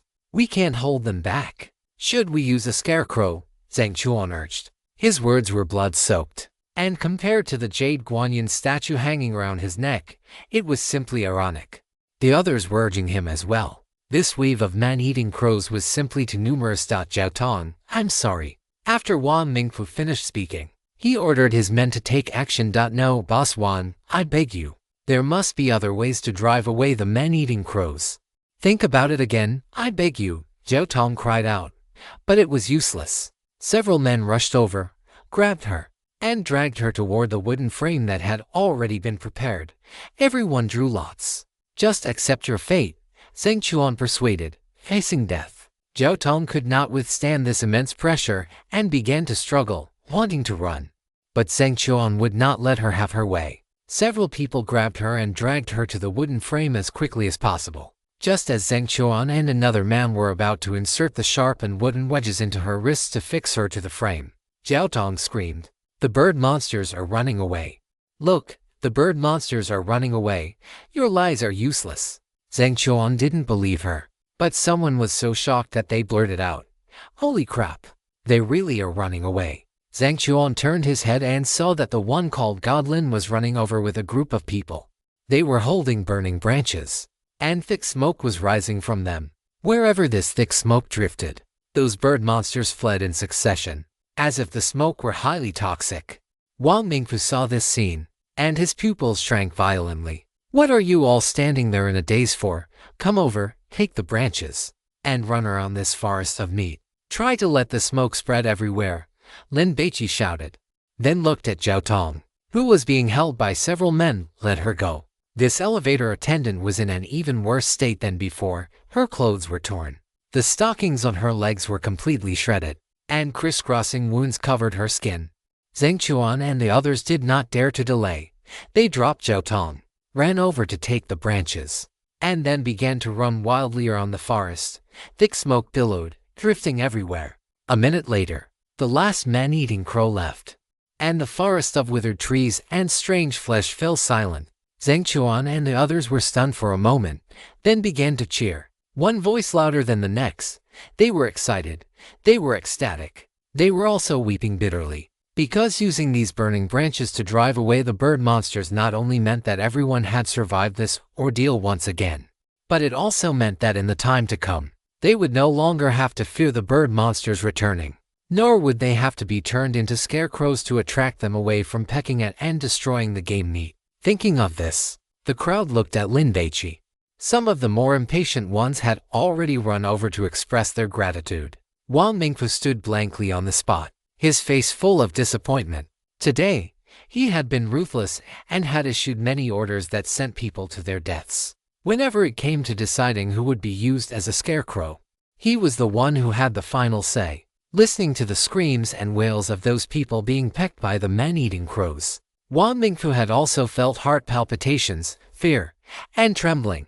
But he told himself that this was to save people. That is right. A few people died, but more survived. He had saved many people. He was their hero. Only by comforting himself in this way could Wang Mingfu alleviate the guilt brought about by killing. He had been looking forward to the moment when he would lead everyone out of this forest of meat and receive their heartfelt thanks. But that was gone now. That God Lin had come and used the thick smoke from burning some branches to drive away those monsters, making all his previous responses and strategies look like those of an idiot. Slap, slap. Wang Mingfu raised his hand and slapped himself hard 4 times. It was not out of self-reproach, but out of unwillingness. Wang Mingfu took a deep breath and walked toward Lin Baici. "God Lin, what is going on with these branches?" Wang Mingfu looked at the branch in Lin Baici's hand that was almost burned out. "I also cut branches and tried to use smoke to drive these bird monsters away, but it was useless." "Where did you cut the branches from?" Lin Baici actually could guess from nearby. "Right." Wang Mingfu nodded, then paused. "Could it be that I need to cut them from somewhere else?" Lin Baici looked at these bedraggled people. "You all hold on a bit longer. Rest later. While the bird monsters are gone, let's hurry and get some more branches just in case." Lin Baici turned and left, and the crowd hurriedly followed. "Where should we cut them from?" Wang Mingfu did not give up and kept asking. "Follow us and you will see." There was no need to hide such things. "God Lin," Zhao Tong limped over. "Thank you, Wu, thank you." Zhao Tong's tears flowed like a broken dam, crossing the scratches left by the man-eating crows on her face, making her wince in pain. "It is all right now," Lin Baici comforted her. Returning to the forest, Lin Baici checked on Zhouya's condition, then called Zhao Hongyao and the others to go more than 100 meters away to cut branches. Wang Mingfu stood under a tree, looking lost. "Are these trees different?" Zhang Chuan tilted his head, looking left and right. But he could not tell the difference either. He felt the leaves all looked the same. The naked eye probably cannot tell. But there should be a difference in scent or other aspects, Lin Baici explained. Then how did you find them? Fang Wen asked curiously. I was checking this forest just now and discovered that there are a few trees that the bird monsters would avoid when they flew past. There are also 2 trees with game meat hanging on them that the bird monsters do not touch at all. Lin Baici's words left everyone stunned. It is that simple. Wang Mingfu found it hard to believe. What else? Lin Baici shrugged his shoulders. Wang Mingfu fell silent. Indeed, this matter seemed simple. But who had the guts to run around the forest alone while those terrifying bird monsters were attacking? And even if they had the guts, they did not have the time, because they still had to guard the game meat. Once they survived until the bird monsters left, they had to hurry to rest or choose the unlucky ones to be scarecrows. In fact, Wang Mingfu had not done anything wrong. Making scarecrows was also a way to survive this round of rule pollution. It just required some people to die. The crowd carried a large amount of branches back. A quarter of an hour later, the man-eating crows attacked again, but this time everyone was well prepared, and dealing with them was exceptionally easy. On Wang Mingfu's side, they had experienced a total of 9 harassments by the man-eating crows, but this time, finally, no one died, and they passed the test easily. Those who were next in line to be scarecrows were all feeling fortunate. It was lucky that God Lin had come. While feeling lingering fear, Zhao Tong also felt regret for the previous unlucky person who had died. If that person had held on just a little longer, they would have waited for God Lin and would not have had to die. Another 20 minutes passed. Lin Baici and his group did not wait for the man-eating crows, but instead saw that pale-faced, effeminate eunuch coming with a team of armored soldiers. Chapter 99. I have an illness. I shall cut open my heart to prove it. The chief eunuch stood under a tree, not saying a word, while toying with a jade pendant. Wang Mingfu and his group did not dare to whisper to one another. They kept their heads bowed, waiting in silence. The dozen or so people who had been injured also dared not make a sound, even though they were in agonizing pain. They endured it with gritted teeth. The chief eunuch had already dispatched armored guards into the forest of flesh to inspect the condition of the game. If it felt the losses were too severe, it would punish them all. 10 minutes later, the guards returned and reported to the chief eunuch. Upon hearing the news, a trace of a smile finally appeared on its stiff, corpse-like face. Not bad. You have all put in the effort. The chief eunuch bestowed a reward. Go now. Head to the official quarters, and you shall be rewarded with a bowl of dog food to eat. The group immediately wept with joy. Does this mean we have passed the test? Zhao Tong covered her mouth with her left hand, sobbing softly. We finally made it through. Zhang Chuan pumped his fists in excitement a few times. Wang Mingfu, however, was not as happy. He walked over to Lin Baici and asked in a low voice, God Lin, what are we going to face next? I do not know. Lin Baici spoke the truth, though he estimated that the divine remains must be within this imperial garden. The group followed the chief eunuch toward the courtyard they had been in earlier, where there were official quarters for people to rest. However, just as they entered and before they could even see any food, a eunuch dressed in blue robes came running over in a hurry. Xiao Li. Lu Yingxi was shocked, as this eunuch was the young man with the ear stud who had been taken away earlier to be castrated. Xiao Li looked embarrassed and subconsciously touched his lower abdomen. He did not speak to the others but instead rushed in front of the chief eunuch. The king has issued a decree. There is a grand banquet today to celebrate with the people. The commoners who offered fine wine and delicacies to the king are to go to the star-plucking palace to attend the feast as well. As you command. After the chief eunuch spoke with a respectful attitude, it looked at Lin Baici and the others. Did you all hear that? When we arrive at the star-plucking palace later, be sure to mind your etiquette and do not offend the king. The group followed the chief eunuch, treading on the bluestone path deep into the garden. After walking for about 8 or 9 minutes, they finally stopped in front of a palace complex. Gurgle. The faint hunger Lin Baici had been feeling suddenly intensified, causing him to salivate. He was so hungry he felt like he could eat these monsters in front of him. Wow.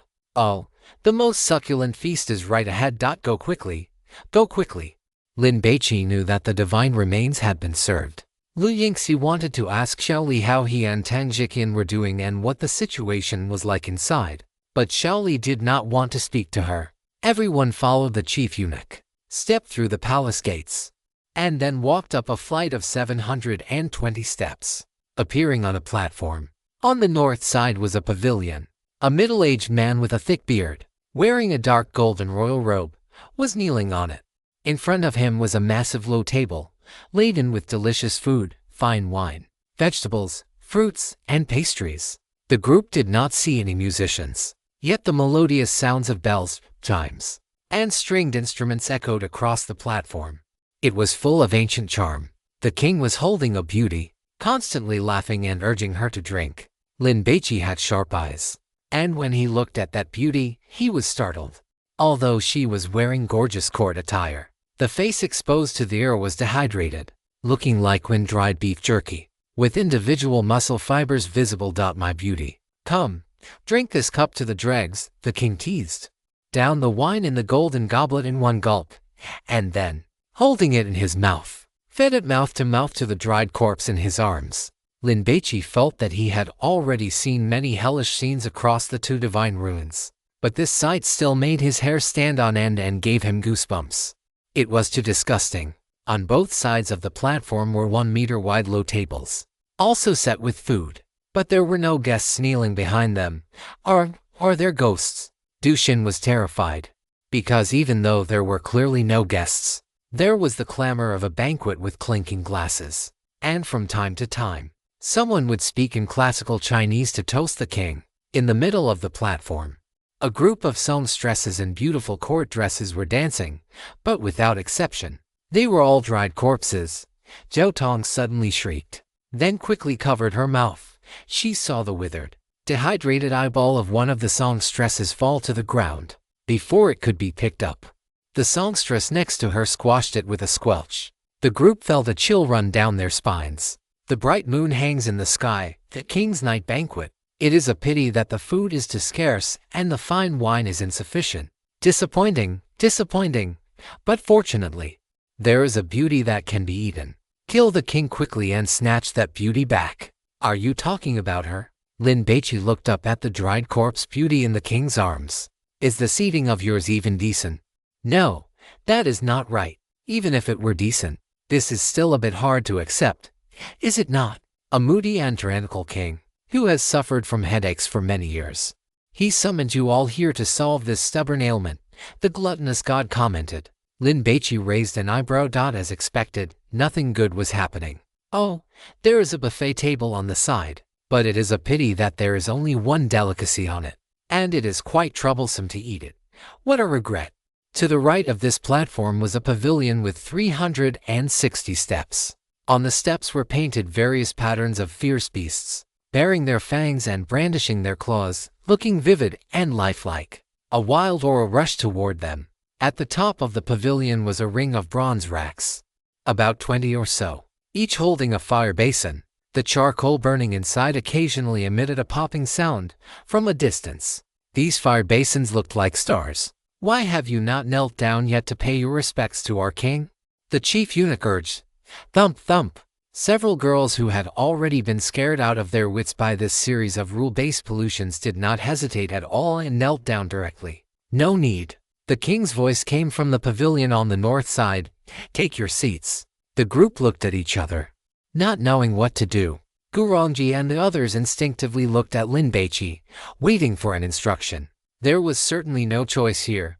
They could only take their seats at the banquet and attend this dinner party. However, before he could speak, the king's voice rang out again.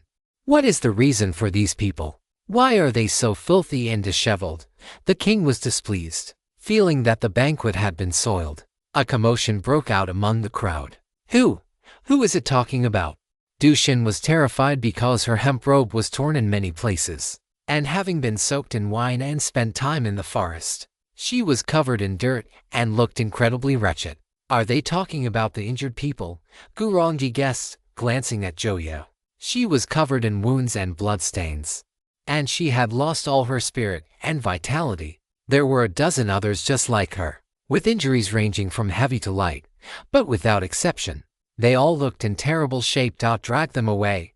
The king scolded, execute them. An uproar erupted. The two words execute them seemed like the fingers of the Grim Reaper, tightening around everyone's nerves and making them anxious and agitated. The armored soldiers standing on both sides of the platform rushed over like wolves and tigers, breaking into the crowd to drag away the dozen or so unlucky souls who were injured. Help! Help! I don't want to die. Manager Wan, help me. God Lin, I beg you. On Lin Baici's side, there were not many injured people, but 13 were suddenly snatched away from Wang Mingfu's team. Dushin had been standing next to Zhou Yao, and seeing an armored soldier rush over, she immediately moved to the side. Zhou Yao did not beg Lin Baici for help. After her face was ruined by those man-eating crows, her heart had already turned to ash. Even if she managed to get out alive, what would be the point? With these scars all over her face and body, she would never find a job, and even she herself felt disgusted when looking in the mirror. Chief Attendant, Lin Baici wanted to ask if there was any way to save Zhou Yao's life. It is useless. His word is law. She is doomed. The gluttonous god commented. Besides, she has already lost the will to live and believes that living has no meaning. It is better to let her go. This ingredient has already lost its soul. It is not worth eating. The moment Zhou Yao decided to give up on life, she was no longer worthy of being eaten by Lin Baici. The armored soldiers possessed great strength, and these ordinary people could not resist them at all. Like chicks, they were dragged to the edge of the platform by the soldiers. Bang! Bang! The soldiers pressed down on these people with both hands, forcing them to kneel on the ground and lower their heads. Clang! Clang! Some soldiers drew their swords. I don't want to die. I don't want to die, honey. I was wrong. I will never hide secret money again. They screamed and wailed, their mental states collapsing. The soldier behind Zhou Yao raised his sword and brought it down. Crack! Zhou Yao's head was severed. With a thud, it fell to the ground and rolled a few times. Swoosh! Bright red blood sprayed out, splashing all over the floor. The soldier gave a hard push, shoving Zhou Yao's corpse off the platform, then lifted his foot and kicked the severed head. The head rolled away. Dushin shuddered and wrapped her arms around herself. Her skin was covered in goosebumps. She did not feel much about the deaths of others, as she was not very familiar with them. But Zhou Yao was her roommate of 4 years in college. Now, watching Zhou Yao get her head chopped off alive, Dushin's soul was trembling. She felt that she, too, would end up dead here. Xiao Bai, Huo Yu grabbed Lin Baici's hand tightly, her lips trembling, as the soldiers carried out the executions. The screams of the dozen unlucky ones came to an abrupt end, and their bodies were all tossed off the platform. Wang Mingfu's group looked ghastly, and many of them were shivering. Is this a damn trap? Gurjung felt his scalp tingle. The banquet had not even started yet, and over a dozen people were already dead. If they finished this meal, wouldn't they all be wiped out? You, what is your name? The king spoke again. Everyone was startled. Who was he talking to? Little Lin. Xiao Hongyao was worried. Her eyesight was good, and she could clearly see that the person the king was looking down at was Lin Baici. Haijing University of Technology. Lin Baici. Lin Baici suppressed the urge to immediately strike and kill the king. There was too little intelligence. He had no idea what kind of monsters were in this star-plucking palace, or what the king was capable of. To start a war rashly would only lead to death. The king was silent for a few seconds before speaking again. Take your seats. Among these lowly commoners just now, only this man and the big-breasted woman beside him had not shown fear or terror when their companions were executed. A woman. She was not worthy of being asked her name by the king. But this man was handsome, tall, and sturdy, and with such courage. He must possess a sweet and delicious heart of 7 apertures. I want to eat him. The king licked his lips. Under the arrangement of the chief attendant, everyone took their seats, trembling. Fang Wen sat down cross-legged, only to be roared at by the chief attendant. Rude fellow, the chief attendant scolded. What is it? Fang Wen panicked. Kneel, Huo Yu reminded him. Oh. Fang Wen suddenly realized. He had watched television dramas and knew this was an ancient etiquette. Take your seats quickly, the chief attendant urged. Everyone hurried to find their places. Wang Mingfu wanted to sit next to Lin Baici, but there were no spots left. Xiao Hongyao and Huo Yuyu sat on Lin Baiqi's left, and Du Shen wanted to sit on Lin Baiqi's right. But she was grabbed by the hair by Guozheng and pulled to the side. Gu Rongji hesitated for a moment, then chose not to sit next to Guozheng, but instead sat next to Xiao Hongyao. Damn it, Du Shen cursed. There was no other choice, so she had to sit next to Gu Rongji. These low tables were 1 meter long and half a meter wide, antique in style, with exquisitely crafted bronze animal heads embedded at the 4 corners. They were placed every half meter, and each was for 1 person, with 1 person eating at each table. Sitting in the kneeling position looks simple, but if you have not practiced it, this posture makes your legs very uncomfortable, and they will go numb in no time. The chief eunuch stood on the steps leading to the northern pavilion. Begin the banquet. Serve the dishes. The chief eunuch elongated his tone, sounding like a dead soul from a mass grave calling for spirits. Jia Hongyao looked left and right, observing the environment. Little Lin, I reckon that to pass this trial, we need to assassinate that king. Perhaps. Lin Baici was not certain. Look, Huo Yuyu exclaimed. Bronze plates the size of wash basins, with no one carrying them, lined up in a row and floated through the air, drifting over from the steps. Everyone gasped. This scene felt like watching a horror movie. But what was more terrifying than a horror movie was being there in person. These bronze plates were beautiful, engraved with dragons, phoenixes, and patterns of birds and beasts. But they held no food. After they drifted over, they landed on everyone's low tables, 8 dishes per person, plus a pot of wine. It looked very sumptuous, but unfortunately, the plates were all empty. What are we supposed to eat? Fang Wen frowned. Stupid bird. Du Shen cursed under her breath. Even if there were food on these plates, would you dare to eat it? Bronze chopsticks landed on the low tables. Mist filled the air, and the sky had grown dark. On the platform, more than 10 meters away, mummified singing girls dressed in gorgeous palace attire were dancing. The lights shining from afar made the place dim and gloomy. What is this? A rave in the underworld. Everyone felt their scalps tingle. Raise your cups, offer a toast, and celebrate for our king, the chief eunuch shouted. Everyone scrambled in a panic, hurriedly raising their bronze wine goblets, though there was not a single drop of wine inside. Of course, thinking of the wine in the underground cellar that had been soaking corpses. Lin Baici and the others were glad that these were empty cups. My dear subjects, drink this cup to the brim. The king laughed loudly. Everyone held the wine goblets to their mouths, pretending to drink. The chief eunuch continued to shout. After offering toasts 3 times in this manner, the king waved his sleeves. My dear subjects, make yourselves at home. The king began to flirt with the beauty in his arms again. What do we do now? Guozheng asked in a low voice. Just sit here like this. Do you think we can pretend to have an urgent need to use the restroom and leave? Gu Rongji suggested. You can try. Guozheng's eyes lit up, thinking this was a good idea. Gu Rongji thought to herself. If I dared to do that, why would I even bother suggesting it? Once you enter the stir-plucking palace, it is a dead end. You cannot get out, unless… Lin Baici listened carefully, but the gluttonous god stopped halfway and went silent. My dear subjects, do you think I treat you well? The king looked down at the crowd, his gaze sweeping across their faces one by one. No one answered. Zhang Chuan and the others looked at Wang Mingfu, only to find that the manager was looking at Lin Baici, while Gu Rongji and the others were already staring at Lin Baici. Lin Baici was the backbone. When everyone did not know what to do, they would definitely look to him. HMPH, why are you looking at him? The king snorted coldly, his tone dissatisfied. Could it be that you think the king does not treat you well? You speak. The king pointed casually, naming someone. Everyone was shocked, then followed the king's finger.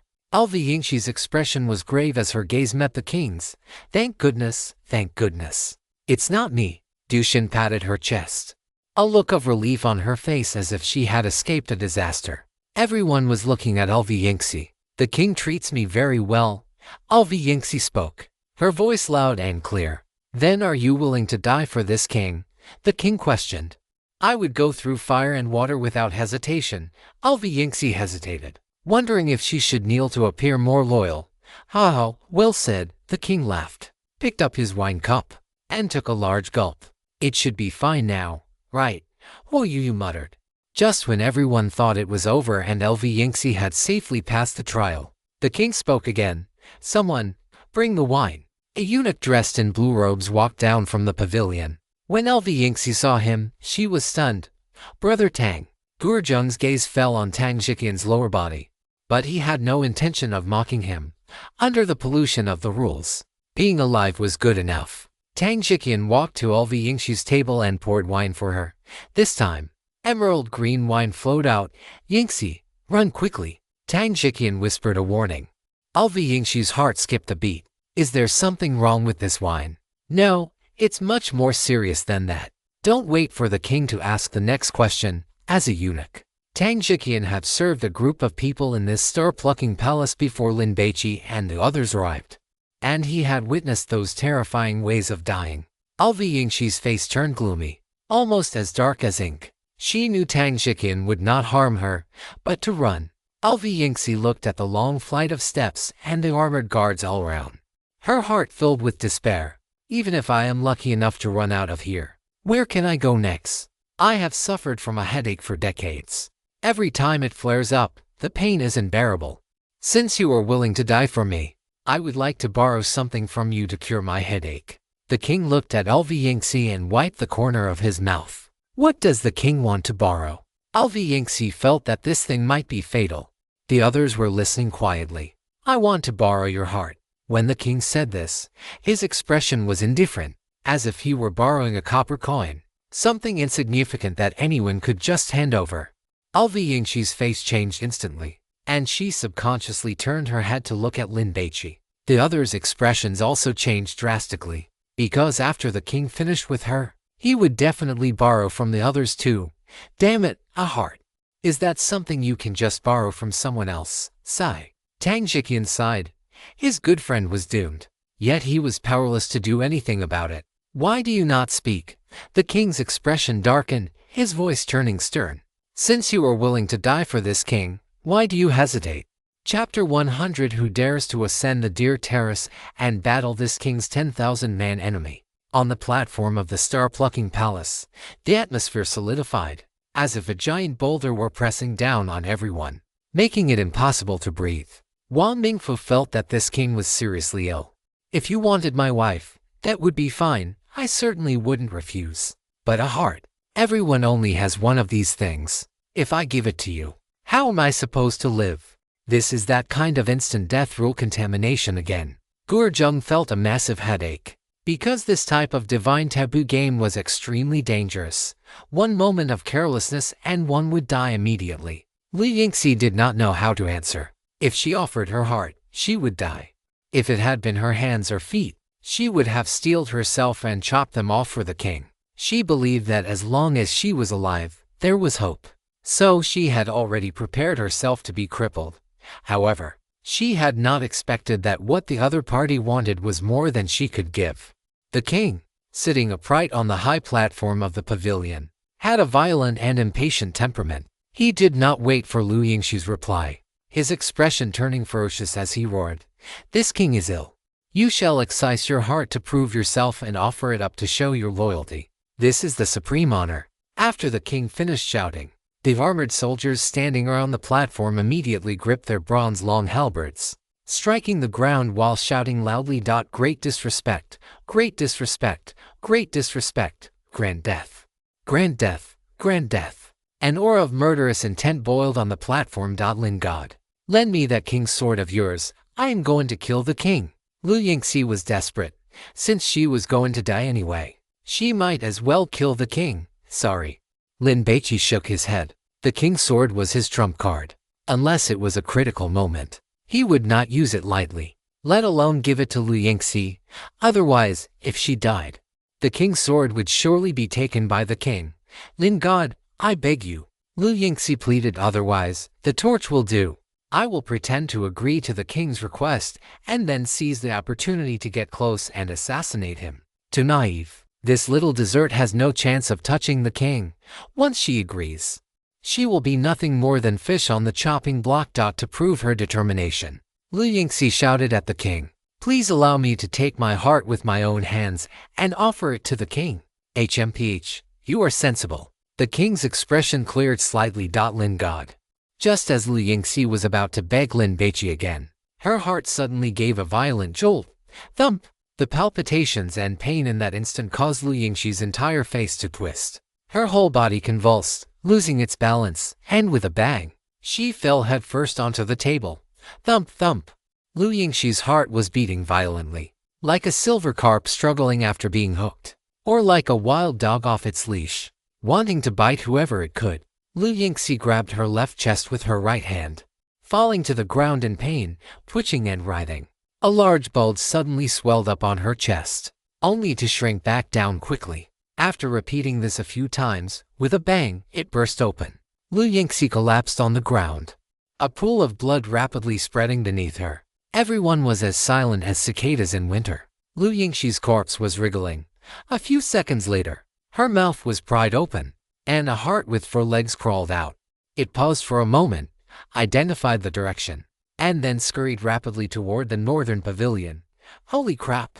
Gu Rongji was completely numb, letting out a curse. The others also wore expressions of terror. The limbs of this heart were similar to scorpion legs. Although they were not long, it crawled extremely fast. It rushed across the steps and jumped onto the king's table, leaving a trail of blood that faded from dark to light behind it. Blinding, bloody. The king grabbed the heart and stuffed it into his mouth, beginning to chew it raw. Crunch, crunch. Dark red bits of flesh leaked from between his teeth, sliding past the corners of his mouth and falling onto the king's chest, the table, and the floor. Hu Yu covered her mouth, wanting to vomit. Many people looked away, not daring to watch anymore. They were scared to the point of weak knees. Tang Jiqin, holding the tribute wine, glanced at Lu Yingxi's corpse and closed his eyes in pain. This sense of powerlessness made him feel stifled and miserable. Throw it down to feed the dogs, the king, his mouth stained with blood, ordered casually. 2 nearby armored soldiers hurried over, one grabbing the head and the other the feet. They lifted Lu Yingxi's corpse, walked to the edge of the platform, and threw her down. Du Xin swallowed hard and looked around. The people in Tang Jiqian's circle were almost all dead. She was afraid and terrified, but in her heart, she suddenly felt a bit balanced. One had to know that these people all came from wealthy families and lived lives free from worry, especially Tang Jiqian, Zhu Zhao, and Lu Yingxi. Even if they tried their hardest to squander money, buying, the inheritance they received would not be spent in 3 lifetimes, yet now, they still had to die. Oh, Brother Tang didn't die, but he became a eunuch. Du Xin suddenly calmed down. She would strive to survive, but if she really couldn't live, it didn't matter. At least they had lost more than she had. After the king finished dealing with Lu Yingxi, he gulped down several large mouthfuls of wine and looked toward Wang Mingfu's side. This king is ill. Would you be willing to offer your heart as a medicinal ingredient to soothe this king's pain? Swish. Wang Mingfu and his group were so frightened that their hair stood on end and goosebumps covered their bodies instantly. Soon, they realized the person the king was asking was Zhao Tong. Only then did they heave a sigh of relief. As visit me. Zhao Tong's professional skirt was in disarray. Her high heels were long gone, and her feet were covered in dirt. Her stockings were completely shredded, riddled with holes, and sweat caused strands of hair to stick to her cheeks, making her look haggard and wretched. Just moments ago, when everyone had arrived and the king ordered the execution of those dirty and kempt people, Zhao Tong had thought she was finished, but to her surprise, the armored guards hadn't touched her. Zhao Tong had even felt lucky, thinking her fortune was good today. But now she had found herself in the middle of a crisis. After witnessing the horrific way Lu Yingxi had died, Zhao Tong felt that being beheaded by those guards would have been better. At least the method of death wouldn't have been so agonizing. Answer me, I ask you. Are you willing to offer your heart to soothe the pain of my headache? The king demanded in a booming voice. Zhao Tong lowered her head and muttered, No, I am not willing. She was acting like an ostrich, too afraid to refuse the king loudly, yet unwilling to offer up her heart. So she muttered it under her breath. But the king heard her nonetheless. You are disloyal. The king stared at Zhao Tong coldly. Grant her death. Tang Jiqian shuddered upon hearing those words. The young man with the ear stud walked up to the chief attendant, carrying a tray. On the tray sat an exquisitely crafted bronze wine pot. The chief attendant picked up the pot and walked toward Zhao Tong. Zhao Tong's face turned deathly pale. She suddenly scrambled up and rushed toward the steps, trying to escape, but she was pinned down by the armored guards before she could even make it 10 meters. "Is that poison wine?" Gurongji gasped, a chill running down her spine. "God Lin, we need to think of a way quickly, or else we are all going to die if this continues." Gurjung urged in a low voice. "How about we take advantage of the fact that there are still many of us and kill the king together?" Jiu Hongyao suggested. While they were speaking, the chief attendant pinched Zhao Tong's cheeks, forced the poisoned wine into her mouth, and then tossed her aside. Gag, gag. Zhao Tong clawed at her throat, trying to vomit out what had been forced down, but it was useless. A few seconds later, she began to convulse. Her skin turned green and festered, and her consciousness gradually faded. If I had known it would end like this, why did I even go to Palm Harbor? Standing in an elevator for 8 hours every day, fawning over all sorts of people. Wouldn't it have been better to go shopping, travel, and enjoy life? Zhao Tong stopped moving. As she gazed at the bright moon in the sky, just before closing her eyes, she longed to have lived a simple, ordinary life. "My subjects, do not be idle. Raise your cups and drink." The king laughed loudly. "Drink your mother." Gurjung cursed inwardly. This was truly a dead end. Offer your heart, and you die. Don't offer your heart, and you still die. How is one supposed to play this game? It gave people no way to survive at all. The king continued to call out names. The next unlucky soul refused. Knowing he couldn't escape from the steps, he simply jumped off the high platform, only to be smashed into a puddle of mush on the spot. The scent of death grew heavy. The mummified songstresses in the center of the platform continued their dance in an orderly fashion. Completely unaffected, 10 minutes passed. 3 more people were chosen, and without exception, all refused. Because the scene of the heart crawling out of Lu Yingxi's mouth was simply too terrifying. Even if they were to die, they did not want to die in such a manner. Among these 3, aside from one who suffered a mental breakdown and simply waited for death, the other 2 did not give up and attempted to flee, but both failed. Gluttonous God, don't you plan on saying something? In his mind, Lin Baici carefully reviewed everything they had encountered since entering this star-plucking palace 3 times, but he couldn't find a single clue. A top-tier predator must be patient and observe carefully. The prey will always reveal a weakness at some point, and then you strike a single, fatal blow. Lin Baici curled his lip. How was that any different from saying nothing at all? However, it was indeed necessary to start with the monster's weakness. Lin Baici scrutinized the king, then glanced at the mummified beauty. Was that its weakness? Clang. The king slammed the golden goblet in his hand onto the steps. "Are none of you willing to share my burdens?" the king roared. "Then what use are you? Guards, guards! Drag them all away and execute them." The armored guards moved, brandishing their long halberds as they charged over. "God Lin!" Gurongji cried out in alarm. Everyone's face was pale, cold sweat dripping down. "God Lin, let's fight our way out." Gurjung stood up, ready to kick over the low table. "Don't move, nobody move," Lin Baici shouted, first calming everyone down, then bowing to the king on the high platform. "Your Majesty, I have a strategy that can cure your headache." "Stop." The king ordered the guards to halt, staring fixedly at Lin Baici. "What good strategy does my subject have?" Gurongji and the others all looked at Lin Baici, their expressions anxious. "HMPH, if you dare to deceive me, I will have you torn apart by 5 horses." The king stared at Lin Baici, licking the corners of his mouth. Of course, he would save the heart and liver to go with his wine. Lin Baici did not reply. Instead, he activated the Sanskrit sound and Buddha echo, beginning to chant the Heart Sutra. "You have a headache, don't you? Then I will chant scriptures for you."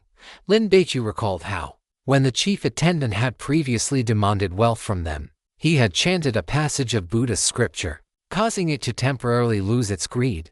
If it worked then, it should work on the king as well, right? Avalokiteshvara Bodhisattva. Perceiving that all 5 skandhas are empty, the melodious chanting echoed across the platform, then rose up like a whirlwind, drifting through the sky of the star-plucking palace.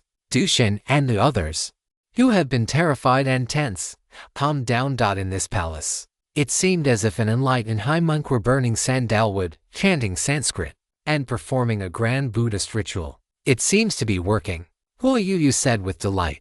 Wang Mingfu looked at Lin Baici, his face showing astonishment. Is this the power of a god hunter?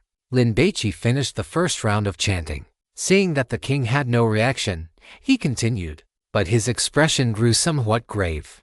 Because he had been observing the king, although it had calmed down, its brows were furrowed, showing clear signs of displeasure. Suddenly, the king raised a thick eyebrow, lifted his large hand, and overturned the low table in front of him. Clang, clang, the table, along with the bronze plates, melons, fruits, and pastries, tumbled down the steps. What are you making such a racket for? The king roared. It sounds terrible. In truth, the chanting had already eased the king's splitting headache into a dull throb, making him feel much better. However, he wanted to eat the heart of this man even more, to resolve his head ailment once and for all. It's over. Tang Shiqian and Xiao Li felt a jolt of alarm in their hearts. Lin Baici is going to die. What will happen to us? We can't stay eunuchs in this god ruins forever, can we? Damn it. Is there no other way? Wang Mingfu gritted his teeth, preparing to fight for his life. Break out. Gurjung was about to make a move. Kill the king. Jiu Hongyao already had her short blade in hand, one foot planted on the table, looking like a muscular female leopard about to pounce on its prey. Everyone sit down. Lin Baici barked, then switched the scripture. It was the passage he had heard and chanted in the Mahavira Hall of the Longchen Temple. The king, who had been on the verge of a thunderous rage and about to order their execution, sat back down and listened quietly. The chief eunuch, the armored guards, and even the dancing songstresses stopped their movements, staring at Lin Baici in a daze. The original sound of bells, chimes, and stringed instruments also came to an abrupt halt. This scripture was the complete version, sung by the monks on a mural in the Mahavira Hall. Relying on his ability to memorize what he heard, Lin Baici still remembered it clearly to this day. However, because he had rarely chanted it since then, his pronunciation was a bit stumbling. But it didn't matter. The effect was surprisingly good. The entire platform fell silent. The Buddha's teachings are boundless, saving all living beings. Lin Baici finished chanting and pressed his palms together. Amitabha, well done, well done. The king stared at Lin Baici in a daze, discovering that his head no longer hurt. This chanting was so effective. But I still want to eat your heart and liver. Someone, bring wine and food. Restart the banquet. The king laughed loudly. Continue the music. Continue the dance. The armored guards returned to their posts. Swords and spears were sheathed. The sound of strings and flutes rose again, and the songstresses began to dance gracefully once more, instantly restoring an atmosphere of peace and prosperity to the stir-plucking palace. God Lin, you're awesome, Tushin cheered. The others were also full of excitement. We survive, with God Lin here. Everyone will surely be able to walk out of this god ruins. Well done. Jiu Hongyao patted Lin Baici on the shoulder. God Lin, what should we do next? Wang Mingfu took the initiative to strike up a conversation, thinking about how he could get Lin Baici to help him more. Kill the king. Jiu Hongyao stared at the king. This guy's self-awareness is so strong. He must have a god's remains on him. Are you sure? Gurjung had originally wanted to run, but now that he heard about God's remains, he immediately changed his mind. This thing is worth risking his life for. Lin Baici rubbed his stomach and looked at the lead songstress.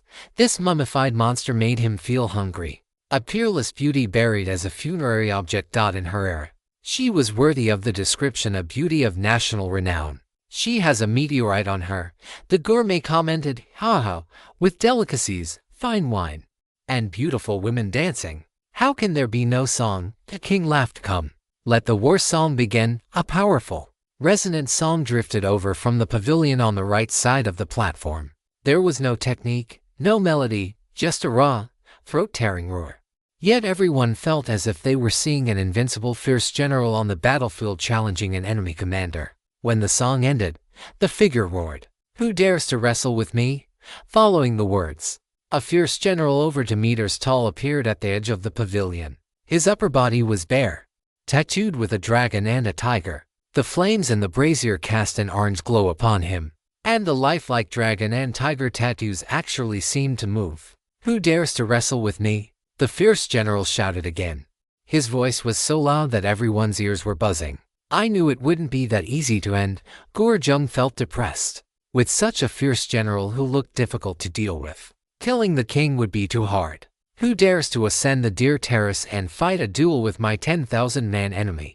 The king no longer knelt. He sat on the cushion with his legs spread wide, his right foot planted on the mat, his right hand resting on his knee, exuding the posture of a mighty ruler. The 10,000-man enemy swept his gaze across the crowd, landing on Fang Wen. Because this fitness coach looked the most robust and capable of fighting. "You, ascend the platform at once and wrestle with me." The 10,000-man enemy issued the challenge. "God Lin, what should we do?" Fang Wen did not want to go up. He clearly couldn't win. "Deal with it as it comes," Jung urged. "There's no avoiding it, go up." He could use Fang Wen's confrontation to gather intelligence on the 10,000-man enemy. "How about we all go up together?" Fang Wen suggested. "Whoever can kill my 10,000-man enemy, I will grant them one request. Beautiful women and ornate carriages, treasures, horses, and gold. As long as you can ask for it, I will give it to you." The king offered a grand reward. Fang Wen stood up, but he was stalling, trying to persuade Lin Baici and the others to ascend the Deer Terrace together to fight the 10,000-man enemy. The 10,000-man enemy had grown impatient. He took a long spear from the weapon rack, and without a running start, he twisted his waist and swung his arm, hurling it toward the crowd below. "Watch out!" Lin Baici shouted. But just as the words left his lips, the spear, whizzing through the air, pierced through Fang Wen's head. Then, the immense momentum dragged his corpse more than 10 meters away before it fell off the platform. Splash! Bright red blood splattered all the way. "Coward!" After the 10,000-man enemy cursed. He stared at a man in his 30s. In truth, Lin Baici also looked quite strong, but he appeared younger. And the 10,000-man enemy did not want people to think he was bullying the young. So, he started by challenging the older ones. First out, President Wang. The man who had been singled out looked completely panicked. "Get up on that Deer Terrace thing, or you will be shot to death," Jung urged, feeling like he was about to explode with anger. Fang Wen had looked so strong, yet he had died in such a worthless way. What a waste. "But if I go up there, I will die too." The man was scared to tears. That monster could throw a spear from such a distance and pin a person to death. You could possibly fight against that. "If you do not go up, you will die immediately." No sooner had Jung finished speaking than another spear was fired. Squelch! The man was shot dead. This time, his corpse was carried along by the spear and tumbled off the high platform. "Ha ha! Ha ha!" The king laughed heartily, took a sip of fine wine, and looked at Lin Baici and the others.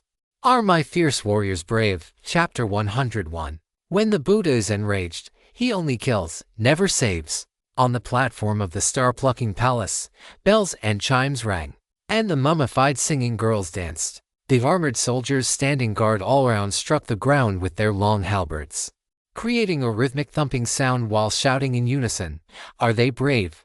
Are they brave? Are they brave? God Lin, what should we do?" Dushin was trembling with fear, and the others were no better, looking like poor, defenseless cubs being attacked by a pack of wild beasts. It won't just kill us one by one, will it?" Rongji felt her scalp tingle, looking at the situation. It seemed no one could escape. "God Lin, please think of a way." Whoosh! A spear flew down from the Deer Terrace, pierced through a man's chest, carried him sliding for over 10 meters, and then dumped him off the platform. "You men, hurry up and go fight it. This guy is clearly only killing men." Dushin crouched behind a low table and shouted at Wang Mingfu and the other men, intentionally trying to scare them. In truth, she really wanted to urge Lin Baici and Jung to step out, but she didn't dare, fearing she would be beaten. "Watch out," Lin Baici warned. Dushin reacted quickly and lunged to the side, but she was still half a beat too slow. A spear shot over and pierced into her stomach. Squelch! Dushin screamed. Her hands instinctively grabbed the spear. The intense pain radiating from her stomach caused her whole body to spasm, and she broke out in a cold sweat instantly. Save me, Dushin wailed. She had dodged slightly, avoiding a vital organ, and hadn't been killed instantly by a headshot from the 10,000 enemy. But she hadn't moved fast enough, and her direction was wrong, leading to her being struck in the stomach. Lin Baici looked at Lin Baici, wanting to ask for help, but before she could finish, another spear shot over and precisely pierced into her head. Squelch! Dushin's head looked like an egg pierced by an iron skewer. Seeing this scene, Guorongji scurried toward Lin Baici like a quail that had been shot. Only by his side was it safe now. Guorongji had previously disliked Dushin, who exuded a green tea vibe. Just looking at her hip-hugging skirt and gradient-colored stockings was enough to know she was no good. One had to know that the barrier between a woman chasing a man is as thin as gauze, and few men could resist such temptation. Guorongji had been worried that Dushin would use her shamelessness to gain Lin Baici's protection. Now that Dushin was dead, Guorongji suddenly felt that her previous hatred for this woman was meaningless, because everyone was weak, just bottom-tier fodder on the food chain. Their fated destiny was simply to be eaten. Noisy, the 10,000 enemy cursed. Because it hadn't killed Dushin in one strike, it felt it had lost face. So it flew into a rage, grabbed the weapon rack filled with spears, and began to slaughter, without a running start. It simply twisted its waist, swung its arm, and threw. Relying on its immense strength, the 10,000 enemy threw spear after spear like a repeating crossbow carriage. Swish, swish, swish. The spears whistled through the air at incredible speed, shooting toward Lin Baici's group. The crowd was panicked and in total disarray. Some ran to the side, trying to get out of the spear's range. Some ran toward Lin Baici, feeling that following him was safest. Others stood up the low tables to use as shields. Crack, crack. The force of the spears was immense, like piercing through a sheet of paper. They easily punched through the thick wooden tables and pinned the people hiding behind them to death. In an instant, people were falling everywhere, and blood flowed like a river. Get behind me, Lin Baici roared, telling Huoyu to hurry over. He pulled out his pine torch and swiped at a spear that was shooting rapidly toward him. The spear was struck and veered to the side, grazing past Lin Baici's ear. Xiao Bai. Huoyu had already hidden behind Lin Baici. Guorongji was not slow either, but seeing so many people crowding over, she was scared to the point of wetting herself.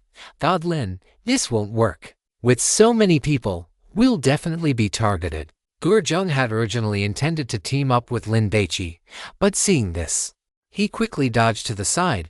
Sure enough, the next moment, the 10,000 enemy, standing on the Deer Terrace and looking down at all living beings, threw 12 spears toward Lin Baici's side in rapid succession. The spears were like a forest. Death was like a cloud, threatening to engulf them.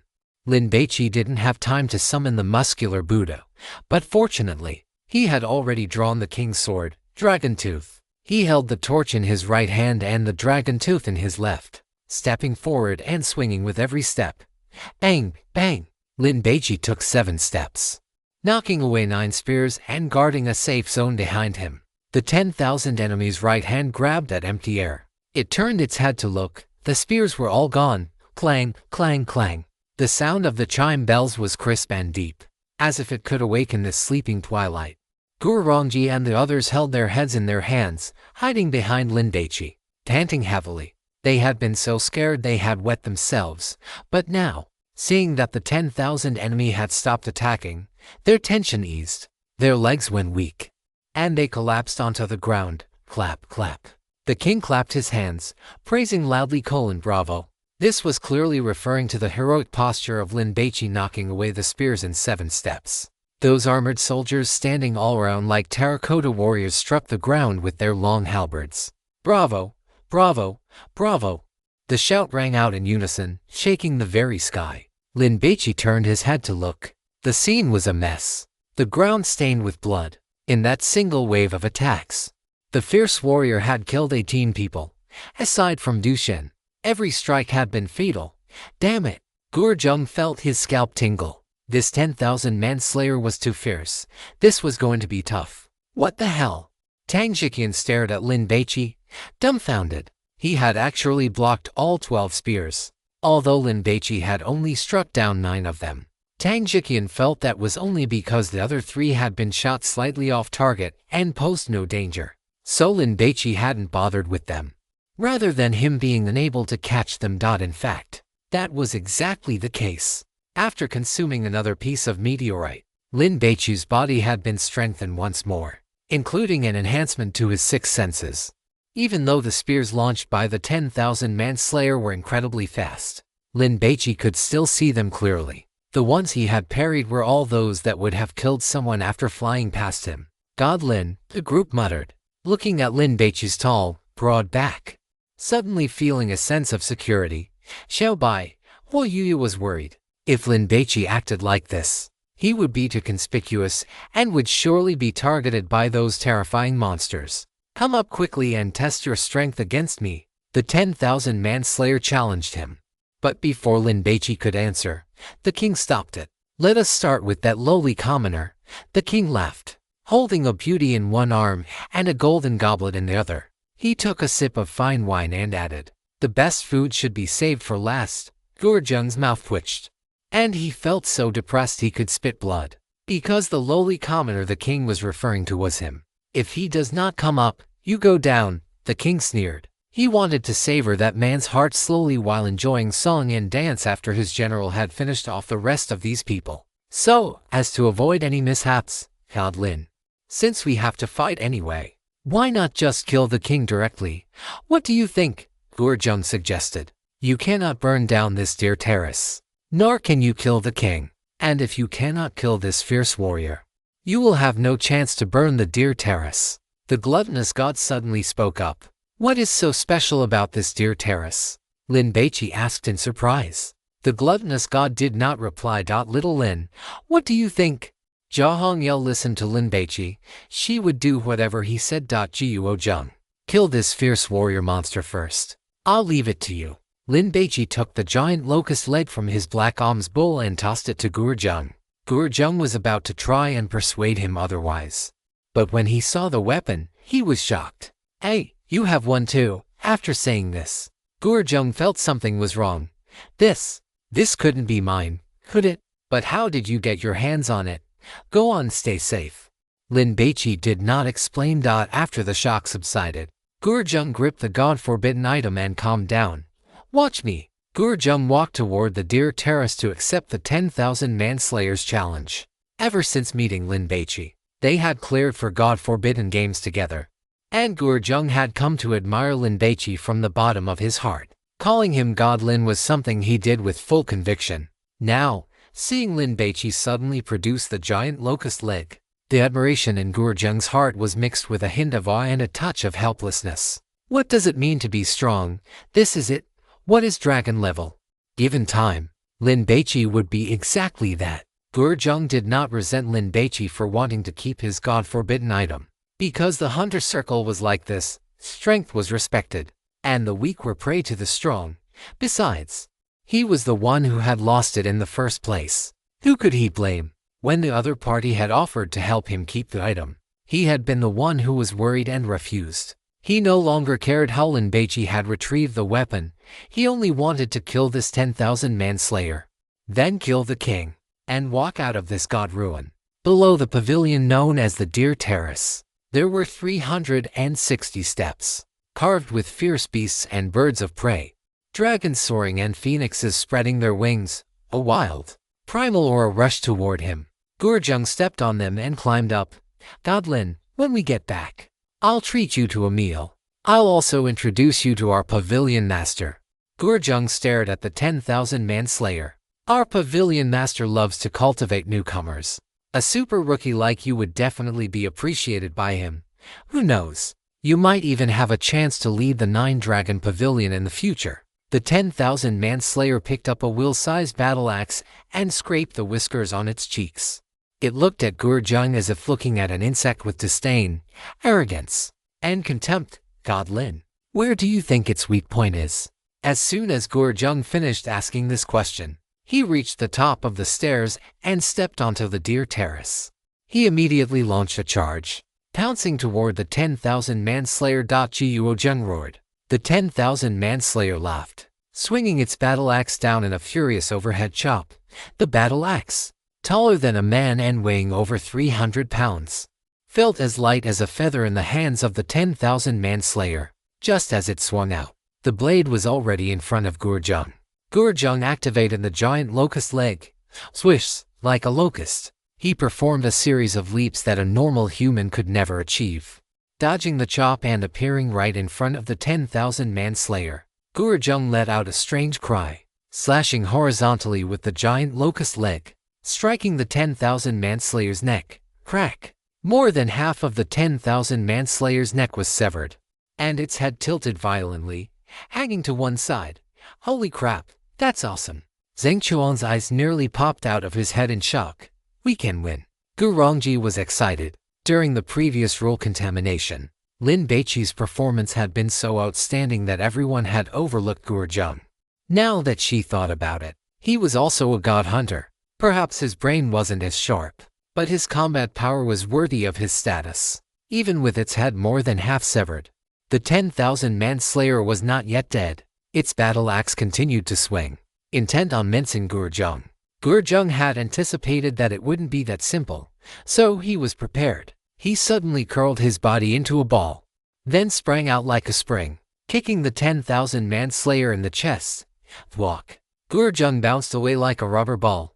Swish! The 10,000 manslayer slashed through the air. Gurjung slammed into the red lacquered pillar opposite him, bounced back, and the giant locust leg struck once again at the 10,000 manslayer's head. Crack! A precise hit. The 10,000 manslayer's cervical vertebrae were completely severed, and its entire head tumbled to the ground. Got it. Gurjung landed and launched himself forward again, darting and weaving around the 10,000 manslayer. His tactic was to decapitate the monster. Even if it didn't die, it didn't matter. Without a head, the monster would lose its ears and eyes, making it unable to quickly track his position, allowing him to finish it off at his leisure. Of course, Gurjung did not let his guard down, remaining wary of other methods the monster might use, as it was possible it could track his movements through other means. However, he soon realized he had been overthinking it. Although the monster didn't die after losing its head, it was like a blind man, unable to find his position at all, and could only swing its battle axe wildly. I've won. Gurjung's sense of crisis greatly diminished, and he quietly let out a sigh of relief. His movements slowed by half a beat. After all, going all out was extremely taxing on his stamina. But the very next moment after Gurjung slowed down, the 10,000 manslayer suddenly erupted into action. Its left hand accelerated, reaching out and grabbing Gurjung's left leg with a snap. Damn it! Gurjung had barely uttered the syllable before he was violently swung into the ground. Gurjung's head struck the floorboards dead on, instantly splitting his scalp and leaving his face covered in blood. Little Lin. Just as Jia Hongyao was about to ask Lin Baici if he needed help, Lin Baici was already sprinting wildly toward the deer terrace, his left hand throwing his sword. Whoosh! The dragon tooth left his hand, carrying a bronze-colored afterimage like a meteor streaking across the night sky in midsummer, shooting straight toward the 10,000 manslayer. Jia Hongyao didn't even think. She followed immediately. With a short blade in hand, her figure moved like an arrow. In the blink of an eye, Jia Hongyao appeared beside Lin Baici. In terms of pure physical fitness, this high ponytail girl who had swallowed a meteor stone at the age of 5 was far stronger than Lin Baici. Gurjung's vision was blurred by blood. He vaguely saw the battle axe swinging down and felt a fierce gust of wind hitting his face. He endured the pain throughout his body and tried his best to dodge. But because his left leg was held fast, he couldn't break free. Whoosh! As the bronze sword pierced through the 10,000 manslayer's left chest, the monster's battle axe also descended. Blood sprayed out. Gurjung's left leg was severed. Damn it! Gurjung cursed loudly and rolled away quickly. He knew that if Lin Baici's sword hadn't pierced the 10,000 manslayer's heart, the monster would certainly not have missed, but would have precisely chopped off his head instead. Lin Baici kicked off the ground with his right foot, exploding with full force as he leaped into the air, his long arm reaching forward like someone plucking stars from the heavens. Lin Baici grabbed the dragon tooth, preparing to fire it again to finish the monster off, when Jia Hongyao arrived, her figure like a startled swan, sweeping past the 10,000 manslayer. However, Jiu Hongyao did not strike, because the 10,000 manslayer was already dead. The heart was its weak point. The 10,000 manslayer fell backward, hitting the ground with a heavy thud. "God Lin, nicely done," Gurjung praised loudly. Lin Baiqi's timing was absolutely perfect. A second earlier, the monster might have given up on killing him to block the flying sword. A second later, he would have been dead, losing a leg. That was a small price to pay. And honestly, Gurjung knew the biggest mistake was his own lapse in focus. As for resenting Lin Baici for swooping in to take the kill, if he had really wanted to steal the credit, he could have waited until Gurjung and the monster had both been mortally wounded before reaping the rewards. The 10,000 manslayer's body quickly crumbled into dust, scattered everywhere by the wind, leaving behind only a stone the size of an infant's fist. "A meteor stone," Gurjung exclaimed.